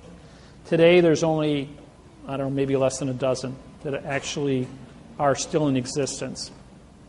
Otherwise, my technology has completely rolled across the planet, and anybody attempting to start anything up, do anything with IRS, or anything, redemption, strawman, UCC, acceptance for value, all nonsense, all being arrested under false and misleading statements. So this is the only program that's replacing the entire planet. Question? Fred and Nina Gutierrez. What? Fred and Nina Gutierrez. What does that mean to you? Fred and Anita. Nina. Fred and Going around Nina? the countryside doing seminars. Set off debt, doctor. Set off debt. They'll probably be arrested shortly for false and misleading statements. I'm serious. I don't know anything about them, but if you show me, if you got a website, something I can look at, a piece of paper that they've written, if it ain't in quantum, or if it isn't in quantum, I should say, it'll be nixed like that. You mentioned also the UCC. It's copyrighted by England. It's private property. Right. So how does the UCC affect us over here in the United States? It doesn't, or isn't it still? Lawyers and attorneys work in a foreign vessel in dry dock. The foreign vessel in dry dock of the courthouse is the same in all 250 countries using the same UCC, only in the courthouse, only by judges and attorneys and lawyers. It does not apply to the civilian population anywhere on the planet. So using UCC 1-308? No, it's nonsense. It's all written in adverb. Verb means nothing. Right. Anytime you look up all the words that have a prefix or a suffix, they are in void, a violation of now time. If you're not in now time and you're not correct mathematically, you're not correct, period.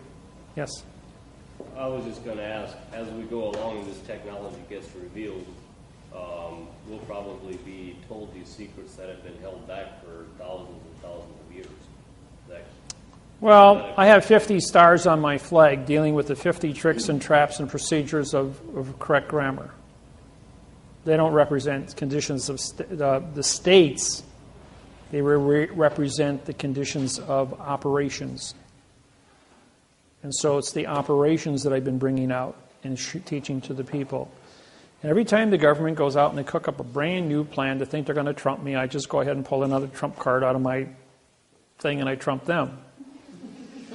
I've shut the United States federal government down 23 times, the entire government, courthouses, legislation, the Senate, everybody.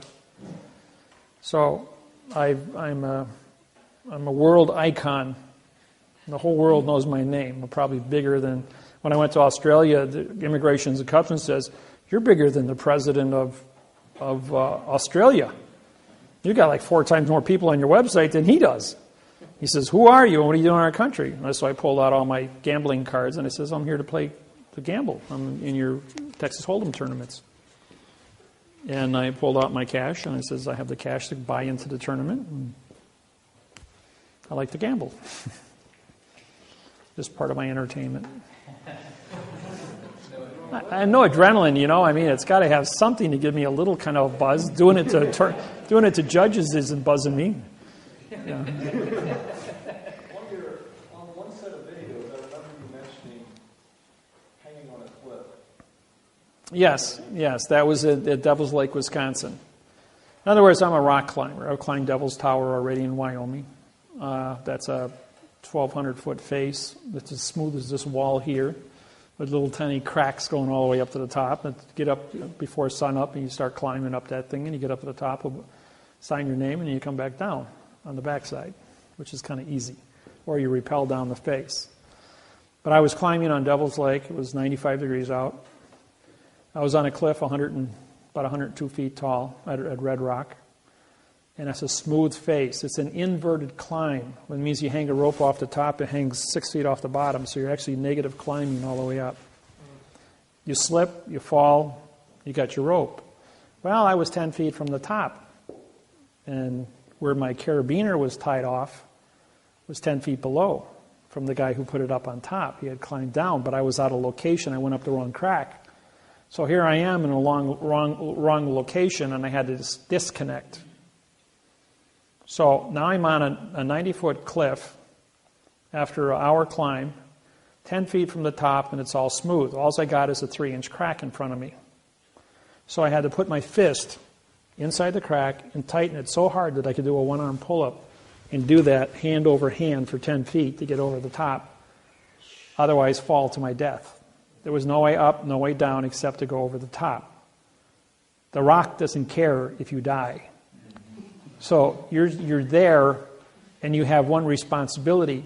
You either put away your pain, you put away your stupidity, and you tough it out. You get over the top. You pull yourself out of the situation. And when you get done with that, and you survive, everything else is nonsense. I don't believe that. And that's what it means to do something. Now, I've taught all my children, all 6 of them are rock climbers. My son and my daughter used to be teachers of rock climbing at Devil's Lake, Wisconsin. My son, Mark, he was climbing one day, and he had been instructing for 3 years. And we were up at Red Rock, and he had tied all the ropes off. I mean, he had done everything. And he was so busy doing what he was doing, he didn't pay attention. Put his carabiner on all nice, his harness, tied his knots off, and then he flew his foot out backwards to rappel down. Except the pile of rope was still 10 feet in front of him. Around the base of the tree, sitting there in one neat pile, and I was about 12 feet away, and I was tying my shoe, and I looked at him, and I looked at the rope as he swung his foot out, and he was already past the point of return, which means he was going to fall 90 feet to his death. And from a squat position, I sprung like a frog and caught the end of the rope as he hit a 45-degree taut. He pulled himself back on and sat there and shook and cried for 20 minutes, realizing that he had just died and got his life back. And me, I caught that rope with both hands, and you could see the marks in my hands from squeezing.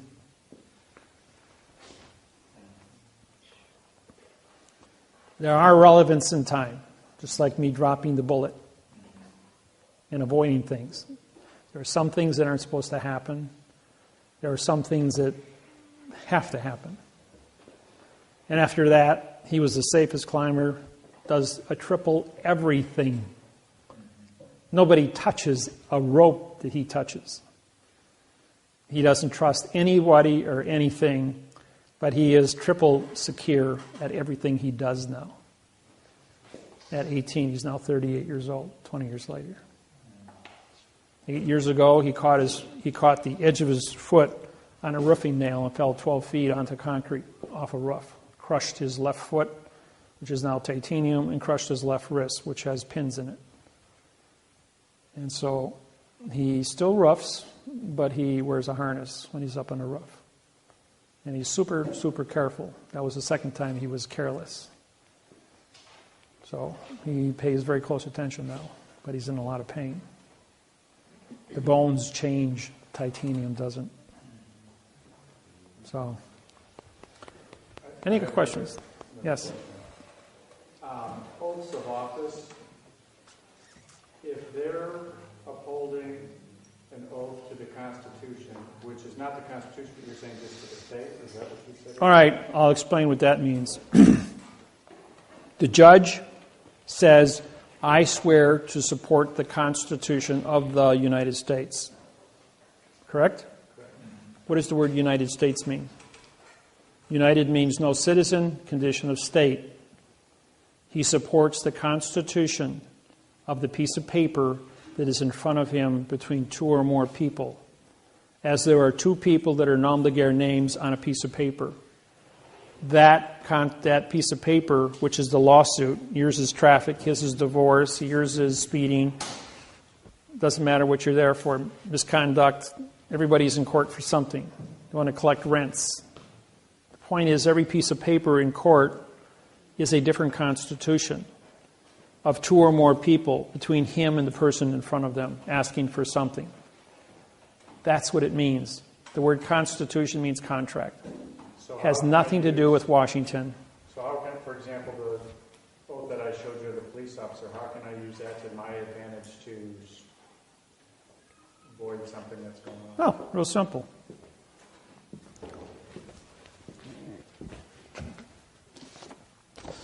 Mr. Police Officer, will you please take the witness stand? And he takes the witness stand. You take the oath of office and you hold it up. Is this your oath of office? Yes, it is. Did you write that? And he's going to say, no, that was presented to me. Do you know what the word syntax means? He's going to go, well, no, I don't.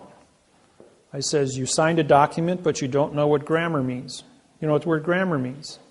Do you know what the word parse means? Do you know what the word syntax means? If he answers yes to all three of those, then you're saying then you understand how to syntax this document, correct? He's going to say, no, I don't. So you don't know what you're signing, which means you don't have an oath of office with knowledge. It says you're saying one thing here, but you're just testified because you don't know what you're doing. Your Honor, this man has just identified the fact that he doesn't have an oath of office. Now let's say I says, did you go to college? And yes, I did. I went 4 years of criminology, took college in criminology. Did you study English in college? Yes, I did. Did you study English in high school? Yes, I did. All right, do you know what the word syntax means? Yes, I do. You understand what the word grammar means? Yes, I do. You understand what parse means? It's a French word. If you don't, I'll explain it means parts of a word. Okay, that's fair. You can give him a hint. So now you understand parse, syntax, grammar. Is that correct? He goes, yes, it is. Did you write this? You're going to say, well, it's an oath that I signed. Again, do you understand what it means? He's going to say, well, yes, I do. Then if you understand what this means, did you modify your facts with adverbs and adjectives? Did you change the meaning of the syntax on this document by putting adverbs and adjectives in front of the facts? What's he going to say? Is that your autograph? Yes. He's going to have to say yes. He's going to have to say yes. He understands that he modified. Under false and misleading statements and fictitious conveyance of language and deprivation of rights under coloring of law, you just confessed to 3 felonies, and you signed it. Now, while engaged in criminal activity under Title 42, 1988, states responsible for all fees in this case. Your Honor, this man asked me for $525 fine here. The district attorney is a co-conspiracy with this here, as the two of them work together to ask me for a $525 fine. I'm invoking the Clayton Act for a 4 times damages. I want to check for $2,200 right now, and this man just confessed to treason in front of me. And the state pays all fees. Now you cut me a check because I have a criminal confession by a police officer. Can you take that a step further? If the DA wants to prosecute, yes, but then the DA was party to it, so therefore it's a co-conspiracy. So he's guilty of 22 and he's guilty of 22. And the state's going to go, I'm going to vacate this case right now because I ain't paying no bills. So we can do the same thing with the attorneys, though.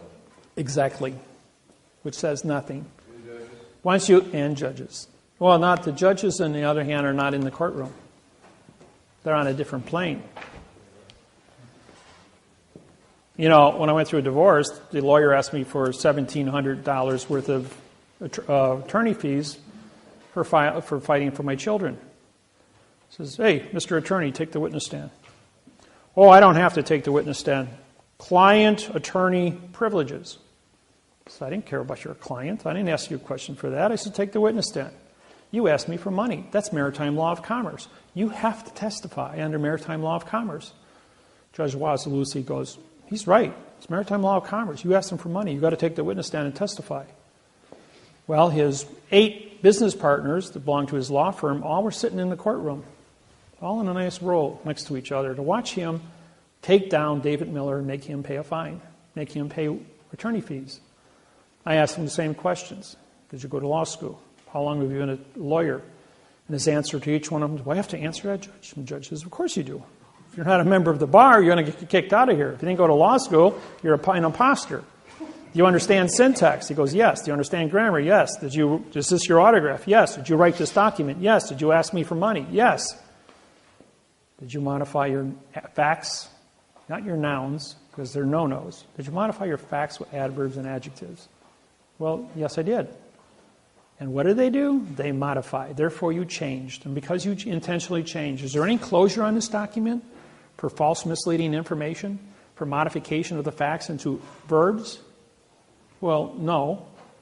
Well, by your own confession, you modified grammar under false, misleading statements, fictitious conveyance of grammar, and deprivation of rights under color of law. And you tried to extort money from me under mail fraud, Title 18, Section 1341. That's $1 million fine and 30 years in prison. You feel lucky today? Judge goes, can he do that to me? Wasilewski is laughing. He had to stop himself from laughing. He was laughing so hard when I downloaded it on him. He says, he's already done it to you. You just confessed the 4 felonies. You will write him a check right now for $6,400 or I'm going to put you in prison. And he did. Pulled out his checkbook and his boss stands up and yells across the courtroom, you're fired. I'm not paying that bill. And ever since that day, there has never been an attorney take the witness stand in my presence. They won't even let me in the courtroom. You said maritime law. Isn't maritime law connected with the UCC at all? No. Aren't you a vessel in a sea of space called Earth? That's maritime. Earth is a vessel in the sea of space, outer space. All things are maritime. And isn't that contract? All contract law, right. The contract better be correct or you're going to get nailed for false, misleading information. But UCC is contract also. UCC is copyrighted. It's not allowed to be used unless you're under contract in a foreign venue. Foreign venue would be a spaceship landed on planet Earth from another planet. Declared the fact that they are a foreign spaceship in dry dock under law of the flag, moi, which is fiction, in advertising fiction. Therefore, when you walk in there with no paperwork, you've trespassed on a foreign vessel and nothing you say matters. Because you're not going to talk to them in correct parse, syntax, grammar. And they don't have to listen to you because all 8 billion people are foreign to each other, speak Babel, and that's the truth of it all, folks. Only thing that matters is what you write on paper with a stamp, a flag, and the correct mathematical grammar, and you take responsibility for every word, your laws, rules, regulations, and codes on that paper. That your punctuation is in the correct place. Even if you put something, claimant's knowledge, I just took away the hyphen. Now I just wrote 413341213 this is a 3. No.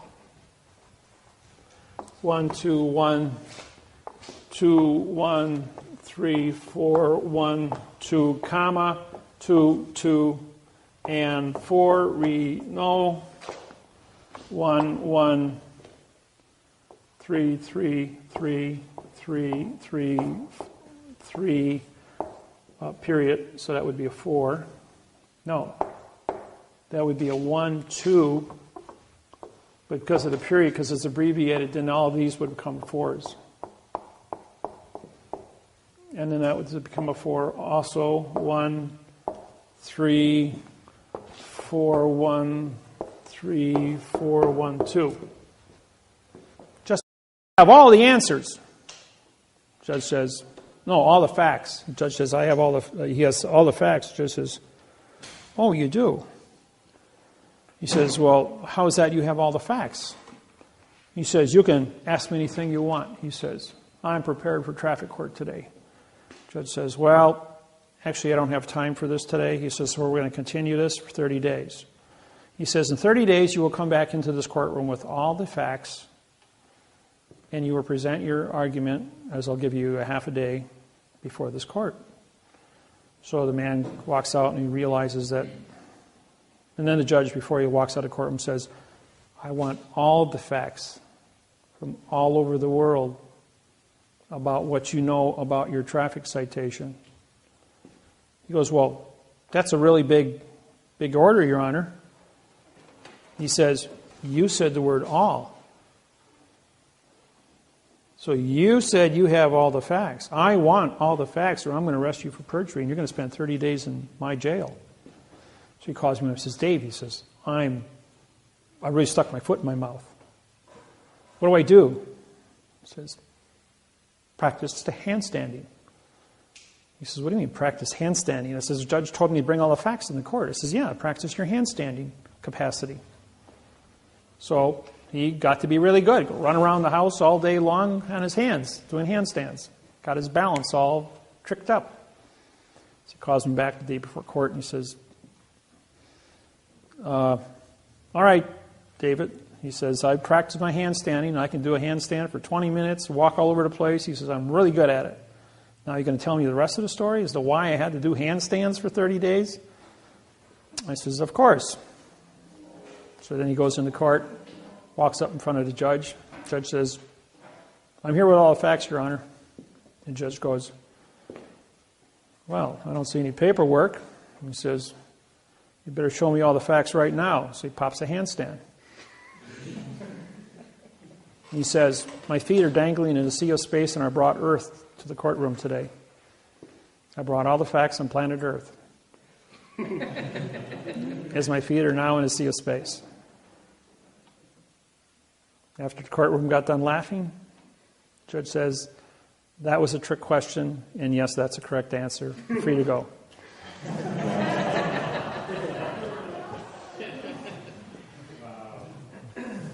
You see, sometimes it isn't about syntax or it's about knowing where to look. So everyone in this room has a really unique gift right now. I'll tell you another little story that is relevant to the gift before I answer the question. Man walks up, Ford, president of Ford Motors, Mr. Ford himself, 1952, holds his annual shareholders meeting. And people come from all over the United States for all the Ford dealers. And Mr. Ford is amongst all of his executives, and he's having a conversation. And finally, this young executive walks up, 31 years old, graduate, cocky little guy, and he walks up to Mr. Ford and says, Mr. Ford, I understand you can answer all questions. He says, yes, I can. He says, okay, I got a question for you. So he asked the question in front of all the people there. Give me a phone. I want the answer to this question. You got 15 seconds. Calls his think tank. 15 seconds later, comes back and he says, here's the answer to your question. And answers it. He says, is that the correct answer? He says, yes, it is. He says, you can't answer all the questions. He says, you had to call somebody else. He says, is that the right answer? And the man says, yeah, that's the right answer. He says, I know where to look. And that's why I know I can answer your question. By the way, you're fired. For being a wise guy. Okay, what did I say that for? I said that because all of you here have a now have access to me. So therefore, if somebody presents you with a scenario, an argument, a document, anything, trick question, craziness, no matter what you think it is, say, hey, I got Dave's number. Call Dave. Ask me the question. Make sure you got a tape recorder. I will give you the answer. And you won't have to wait no week or so for me to research it. I will give you the answer while you're on the phone immediately. I haven't been defeated in 100,000 questions at 2,500 seminars, so you guys just cook up your best things. I hope I've answered everyone's questions here today and showed you the necessary points of information that are necessary. Yes? I got another question. With all these people that know about you and have your phone number from being on the website, all your students all over the world, how can you have time to answer? I think you'd be getting 2,000 calls a minute. I get 200 emails a day. I hope everybody sends me by email because you can write things out and you get to think about things when you write them out. And so it gives me an opportunity then to answer then when I'm not on the phone, but between the phones and the emails and the lawsuit writing and my day trading and research. I do have a full mental capacity. I don't watch television because that's just... If I'm going to syntax documents or actually going to sit there and write, I'll watch TV because it gets boring when you're doing numbers at 300 words every half hour. So I watch TV because it's all my right brain does the work while my left brain is entertained watching. Or if I'm talking to you on a phone, I'll be syntaxing at the same time. But I'm always syntaxing. It's just automatic after 12 years, and I don't even think about it. My question was, how do you have time to answer all these questions? I do. I take care of everybody, and I get it all out in record time. Right. People that are doing nonsense don't get through to me. People that are actually legitimate, have a legitimate question for a legitimate reason, and have an emergency do get through to me, and I answer your questions. New people are always going like, you answered your phone. He says, I see how many people you got on your website. The numbers are posted. He goes, how can you possibly get through to me? Well, everybody gets through to me. Since I've been standing here, I've had only 8 phone calls. Kind of disappointed. No emergencies.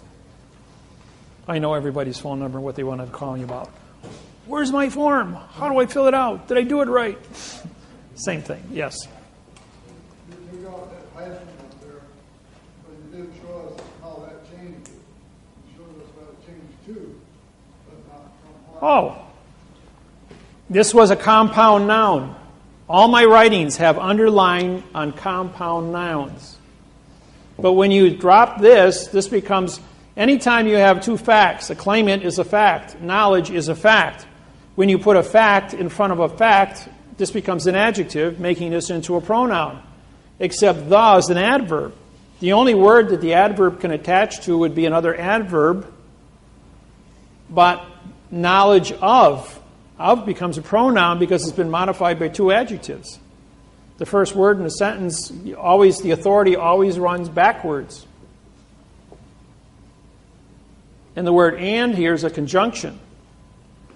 If I put a full colon after this, I would break it, and this would become a real fact now. But without it, this becomes a pronoun. The pronoun has to be connected by an adverb. The adverb has to connect, and all it does are adverbs. Now making this into a verb, but because there's punctuation here, this automatically becomes an independent pronoun. And these are all pronouns, pronoun, and this then becomes an adverb, making court to be an adjective of the word with, which now becomes a pronoun again. It's not a fact, so it's a nothing, because it's been modified. Here's another one for you. We're at the University of Atlanta, Georgia. 3 PhDs in grammar are in the audience. And I'm about 3 hours into the seminar, and I write this little sentence up there.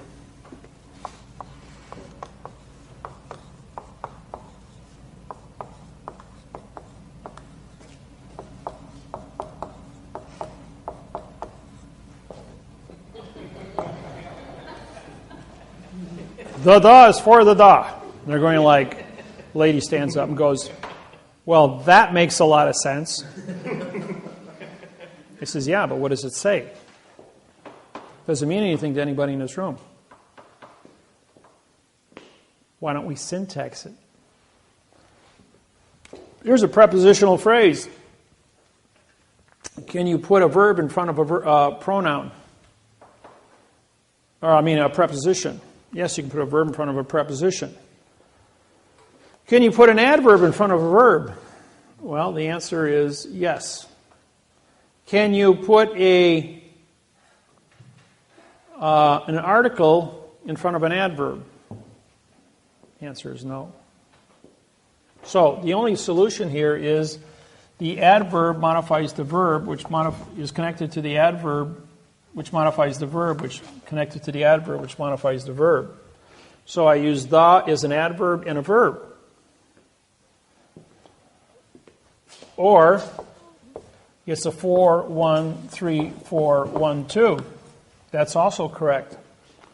Because there's no prepositional phrase in front of for the. And as the word for becomes a pronoun, the is now an adverb, connects and then modifies the adjective is, which modifies the pronoun for, which is connected to the adverb the, which modifies the verb the.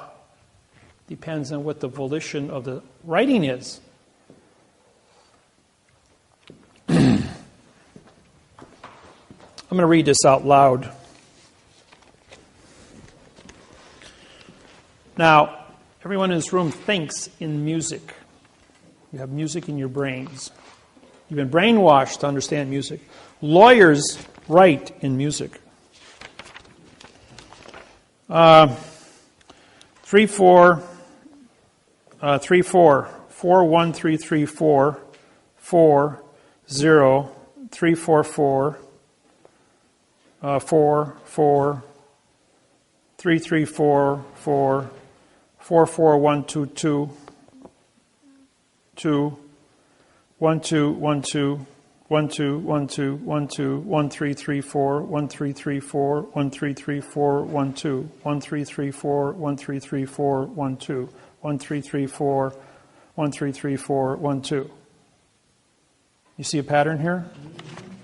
You're either doing a two-step, a quick step, a waltz, country two-step, rock and roll. And this is the pattern that the brain goes through. So you write with patterns, you read with patterns. And when you start getting into numbers, you see the patterns. Here the guy is using, there's a quick step, 1, 2, 1, 2, 1, 2. A judge would say, this is the way I want it. An attorney who doesn't know what a judge knows is going to go 4, 1, 3, 4, 4, 1, 2. What is my exercise? I use the as a verb. I use the as an adverb. I use the as a pronoun. 3 different syntax identities. You don't believe me? Pull the dictionary out and look up the word the. It's used as an adjective, an adverb, a pronoun, a preposition, an article, and a noun. And if I want to do it a different way, I could do a 1, 3, 4, 1, 3, 4. That's also legal. So now I used it as a pronoun, an adjective, an adverb, and a verb. 4 different identities. And all 3 of those are correct. Now, how would I make a determination as to why this is correct? I would look at all the rest of the thinking of the person, the other paragraph around it, and see which one of these patterns have been duplicated before. And that would tell me what his volition was when he wrote this part. If one attorney writes continuously in a 1, 2, 1, 2, 1, 2 and hits this pattern, I'm going to say this is his volition. If the next attorney writes this pattern and it's unbroken throughout the document, I'm going to say this belongs to his pattern. This might be Harvard, this might be Yale, this might be Princeton. Each law school teaches different patterns. So you got to know where the music came from. And when you see the music, you know what your thinking capacity is, and you're going to say, oh, Benjamin Franklin wrote this in the Declaration of Independence. But then he went ahead and he helped Thomas Jefferson write the Constitution of the United States of America. But then there was a few other little individuals that got their fingers in the pie. So he wasn't the only guilty party up there. Yes? Do you recommend sending your kids to college? Did your kids go to college? Well, we're only talking about English here right now. If you want to study electronics, mechanics, car repair, motor engines, technical schools, yes, there's nothing wrong. Remember, what is the law of the mafia? You keep your friends close. You keep your enemies closer. Don't forget, who is the enemy? The fiction is the enemy. Smith is going to come after you as Zion. The machine, which is government, is going to try and control you through videotapes, mechanics, automobiles, houses, contracts. So you got two enemies in the world. One is a machine, the other one is a virus. So you have to exist and know who the enemy is. You have to be proficient to understand how the enemy thinks, how the enemy works. But you also have to know what the facts are and how to be proficient in the fact. And by doing so, you can protect yourself and your family and teach it on to other people. You know what the world of syntax pays an hour? It's a $1,000 an hour paycheck. When the world switches gears, they're going to need every document, every topic in the yellow pages rewritten in quantum language. It's a $1,000 an hour paycheck if you can write contracts for what is a refrigeration contract, what is a law contract, what is a real estate contract, what is a bank contract, what is a mortgage contract. How much do you think Bank of America will pay you to write a mortgage contract in quantum grammar compared to the 15-page one of nonsense you now possess? I can take that document and probably, that's 6,000 words. Let's see, 18 and 8, 20, 30, probably about 44 to 46 hours I could have an entire 5,000 word document written in quantum grammar to cover all the topics there, all the scenarios of weather, pesticides, pollution, contracts, and do it in quantum.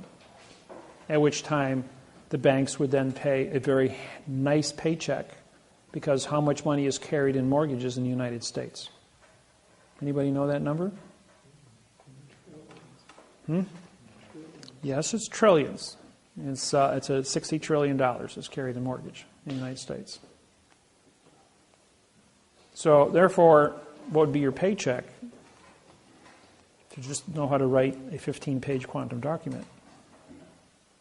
For Bank of America, Wells Fargo, Citibank, Chase, Wachovia, J.C. Morgan. Do the math. You got 38 major banks. They're all going to want mortgages. Learn how to do syntax. One contract, you're financially independent. There is no substitute for knowledge. The only security you have in life is your own daily capacity to earn. Earn doesn't mean money. Earn means respect, love, ability to communicate with other people about anything. And as you go through life, you have to continually beat your own record every day. That means you will learn and improve yourself every day and be more than you were the day before. Don't cry about the fact that you're in debt. Don't cry about the fact that you can't pay your bills. I worked 2 full-time jobs since I was 12 years old. I was financially I was emancipated at the age of 12 with a paper route of 147 customers in 1961. I had that for 2 years. I made $47 a week as a 12-year-old. My father made $60 a week to support 6 children. I had to turn over my entire paycheck to support my family, my brothers and sisters. At the age of 14, I worked for Sears and Roebuck at 6% commission. I took home $400 a week as a 14-year-old kid. You're not allowed to work in the state of Wisconsin under the age of 16. I had a work permit from the Milwaukee Journal as a paper boy. Nobody bothered to look at my age. They just saw I had a work permit, so they put me to work. I wasn't allowed to be in the distributive education clubs of America where you go to school for 4 hours in the morning and you work from 1 o'clock to 9 o'clock at night at Sears and Roebuck until you were 16. I was only 14-year-old in the whole state of Wisconsin that was going to school in the morning and working at Sears and Roebuck for 2 years. And on my 16th birthday, they threw a birthday party for me, only to discover that, hey, you've been working here for 2 years, underage. But you're the best salesman we have, and you make $2,500 a week for the store, so keep your mouth shut. Money talks. So, and then when I joined the Air Force, from 68 to 74, worked at A.O. Smith as a tool and die welder. But as a tool and die welder, I had technology and metallurgy secrets that superseded the government, the company's ability. At school, because of what I learned in metallurgy working for A.O. Smith, which had all kinds of pioneering technology that wasn't made public because it was proprietary copyrights. So when I went to school and studied metallurgy, I had secrets. I even had my own lab at home, so I could experiment with things. But I had mathematics and physics under the belt as well. And when I understood coefficient of expansions of metallurgy, I could cross-reference coefficients. Once all the coefficient formulas were cross-referenced, I then could do grafting. And wherever the dots crossed on the graphs were stable molecules. So then one day, Bud Hahn, who was the senior welding instructor, worked for the nuclear power plants at Point Beach in Wisconsin, and worked on the nuclear reactors as being a state-certified Heliarc welder, or TIG welder. And he could do everything X-ray. Makes the statement, you cannot weld aluminum and steel together. And I'm going, yes, you can. He says, no, you can't. Never been done. Can't do it. I can do it. He says, that's impossible. He says, I got my own lab. I can do it. He says, I'll bet you your teaching license that I can do it, and I get your teaching permit. I already had 4 years of college under the belt. So he says, I'll take that bet. I'm retiring. I'm 65 years old. So all the welding instructors, metallurgists, engineers at Milwaukee Area Technical College and 150 students were all brought into the weld lab. They set up benches, bleacher benches, so everybody could see. And they gave me a half-inch plate of aluminum and a half-inch plate of steel and a Heliarc welder. I set it up for argon and 2% oxygen. Oxygen stabilizes the carbon molecule. And I then preheated the steel to 702 degrees and the aluminum to 702 degrees. And I welded it together and he beat it with a sledgehammer and it wouldn't break apart. He says, there's no application for a 702 degree weld of steel and aluminum together. I says, that's not my contract. My contract is that I can weld steel and aluminum together and you can't break it apart with a sledgehammer. And I can weld it together. That's my contract. And he goes, everyone in the room, that was Mr. Miller's contract. And he welded it, and you beat it with a sledgehammer, and you bent it, and it didn't break. But he maintained 702 degrees Fahrenheit at all times. When he hit 706 or 695, pink, broke apart. Coefficient of expansion, 6.3 versus 12.6. Molecules separated, fell apart. Didn't even have to touch it. But at 702 degrees, the molecules are stable. I knew where to look. And no one else ever, and I got my teaching permit. And I taught college for 3 years full time. During the day, and I worked full time at night at A.O. Smith as a tool and die welder. What I'm point of making here is, if you have knowledge, knowledge is control, and control, you can do what you want. So therefore, ladies and gentlemen, if you go through life and you have questions about syntax or about chemistry or about physics or about medicine, just about anything, and you don't know what to do, I have a cure for cancer. I can cure any cancer you have. I don't care who you are. I can cure your arthritis in 48 hours. No problem. High blood pressure, eat an ounce of popcorn every day. There's a little tiny molecule in popcorn that will cure your high blood pressure and your artery problem in 14 days. You'll have 105/70 blood pressure. Yes? My nephew just got diagnosed with throat cancer. Throat cancer? 105 degrees Fahrenheit. atmospheric chamber, 2 atmospheres. That's a barometric chamber used for deep sea divers. Keep you at 32 pounds per square inch air pressure. 28 pounds of air pressure. Stops your blistering at 105 degrees Fahrenheit.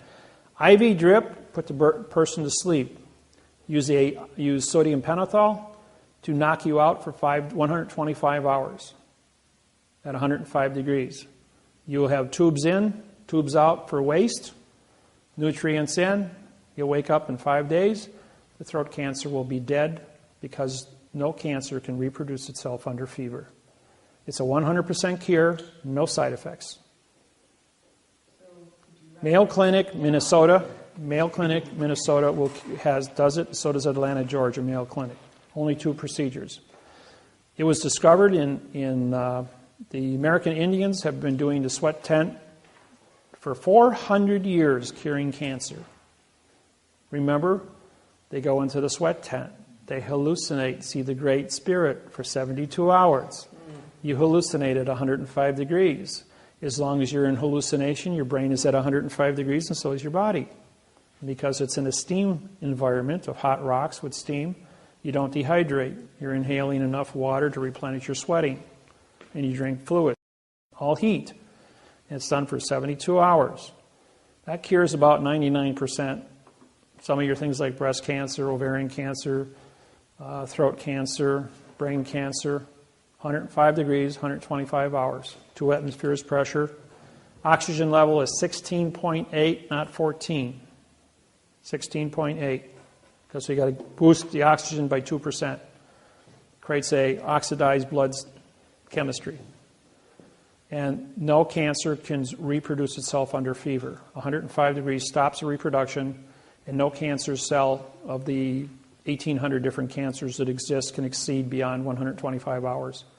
They will all die, 100% will die without reproducing, and your body will be purged. The human cell can go 90 days at 105 degrees. You only got to do 5. They will have no side effects. Nope, you're asleep. You're under sodium pentothal. Your whole body is completely kept asleep. You have a heart pacer to hooked up, so your heart is electronically monitored and timed so that there's no interruption of your heartbeat. And use an anesthesiologist to create the chemical IV drip that will create an artificial fever. The atmosphere of the barometric chamber is also heated to 105 degrees, so it's stable, both internal and external.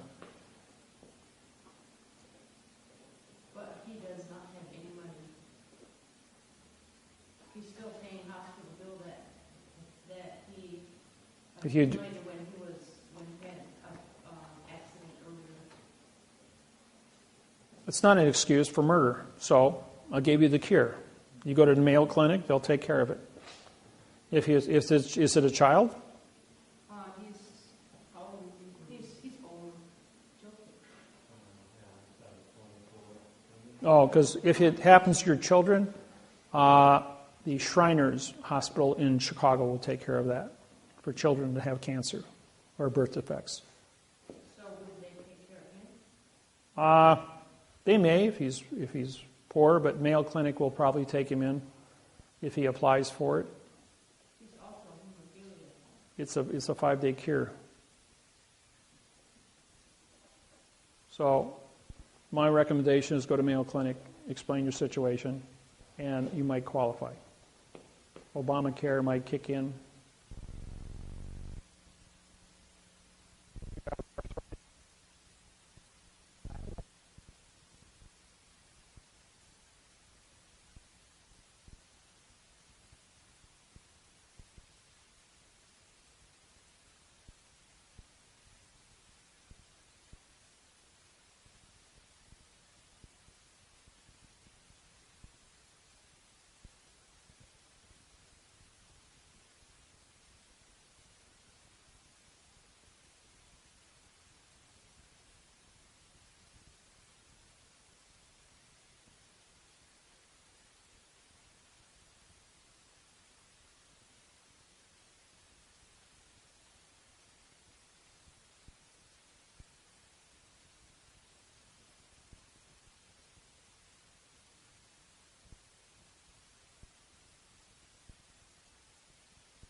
else.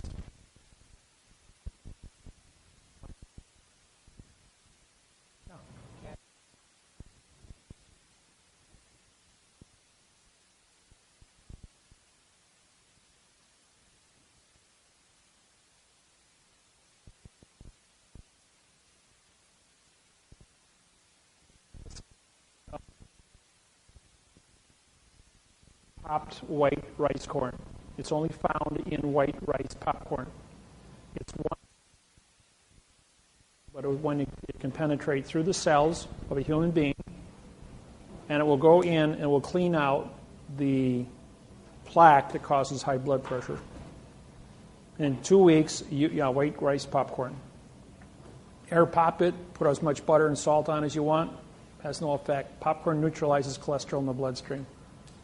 And you'll be right back to normal. Don't have to take your blood pressure. Oh, that's another thing. Anybody on Tylenol PM, and you know this person, might be a senior citizen, Tylenol PM and high blood pressure medicine causes Alzheimer's in 5 to 10 days. You won't be able to find your way back to your house if you're on that combination of chemicals. So don't do it. You can take regular Tylenol, but don't take Tylenol PM. Any PM medicines mixed with high blood pressure medicine will wipe out your memory. And if you're in that condition, you're going to wind up in a nursing home, and there's nothing wrong with you. As soon as you stop taking it takes about 5 days to flush your system. Put a little baking soda, half a teaspoon a day, and neutralize that, and you'll be back to normal. Yes? I have a question. A friend of mine had a property that sold it for actually a couple months behind. Would you be able to do this for them? Sure. Even though he sold the property, he can still go back after his caretaker fees, his guardian fees from the bank, because he was never paid that. They'll adjust. The amount of money can be adjusted for any monies he may have taken out in the form of second mortgages, refinances, stuff like that. Those all get worked out after the fact. But fraud is still fraud. And the U.S. Attorney's Office is looking at $20 million a pop everywhere for one of these files, so still cooperate. Otherwise, we've talked to you about different things. I guess my question is, do you have the proper paperwork and stuff that we need to take home today for his case? And then the mortgage thing, do we have our stuff? Do you want it today, or do you prefer us to? we'll have to get together afterwards and discuss that. Okay. I don't know exactly what it is. I can read it in 15 seconds and tell you what you need. Okay. So, outside of that, guys, I'm always available by the internet. This is give you my contact information here.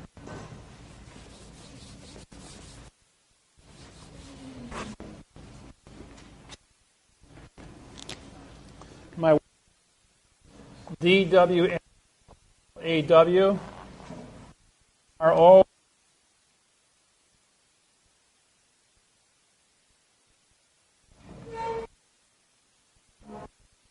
My website is DWM.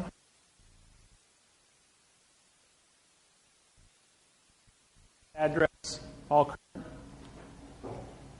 And my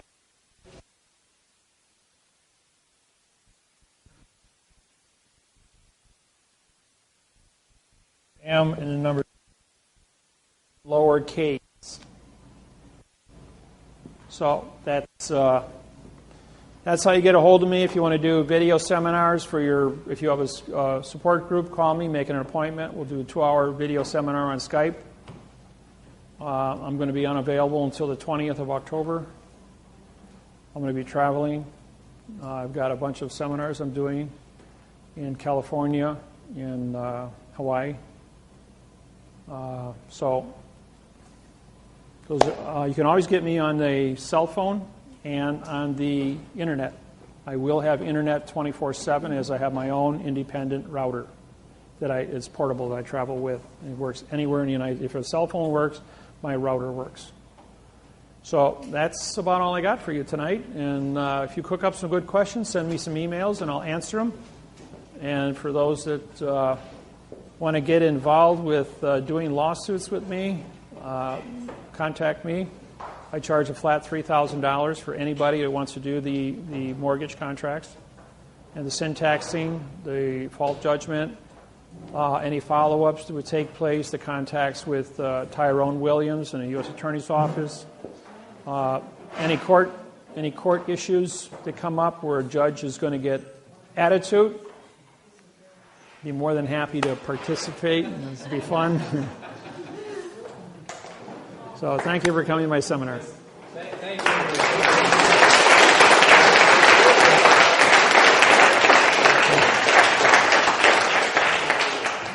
Thank you, everyone.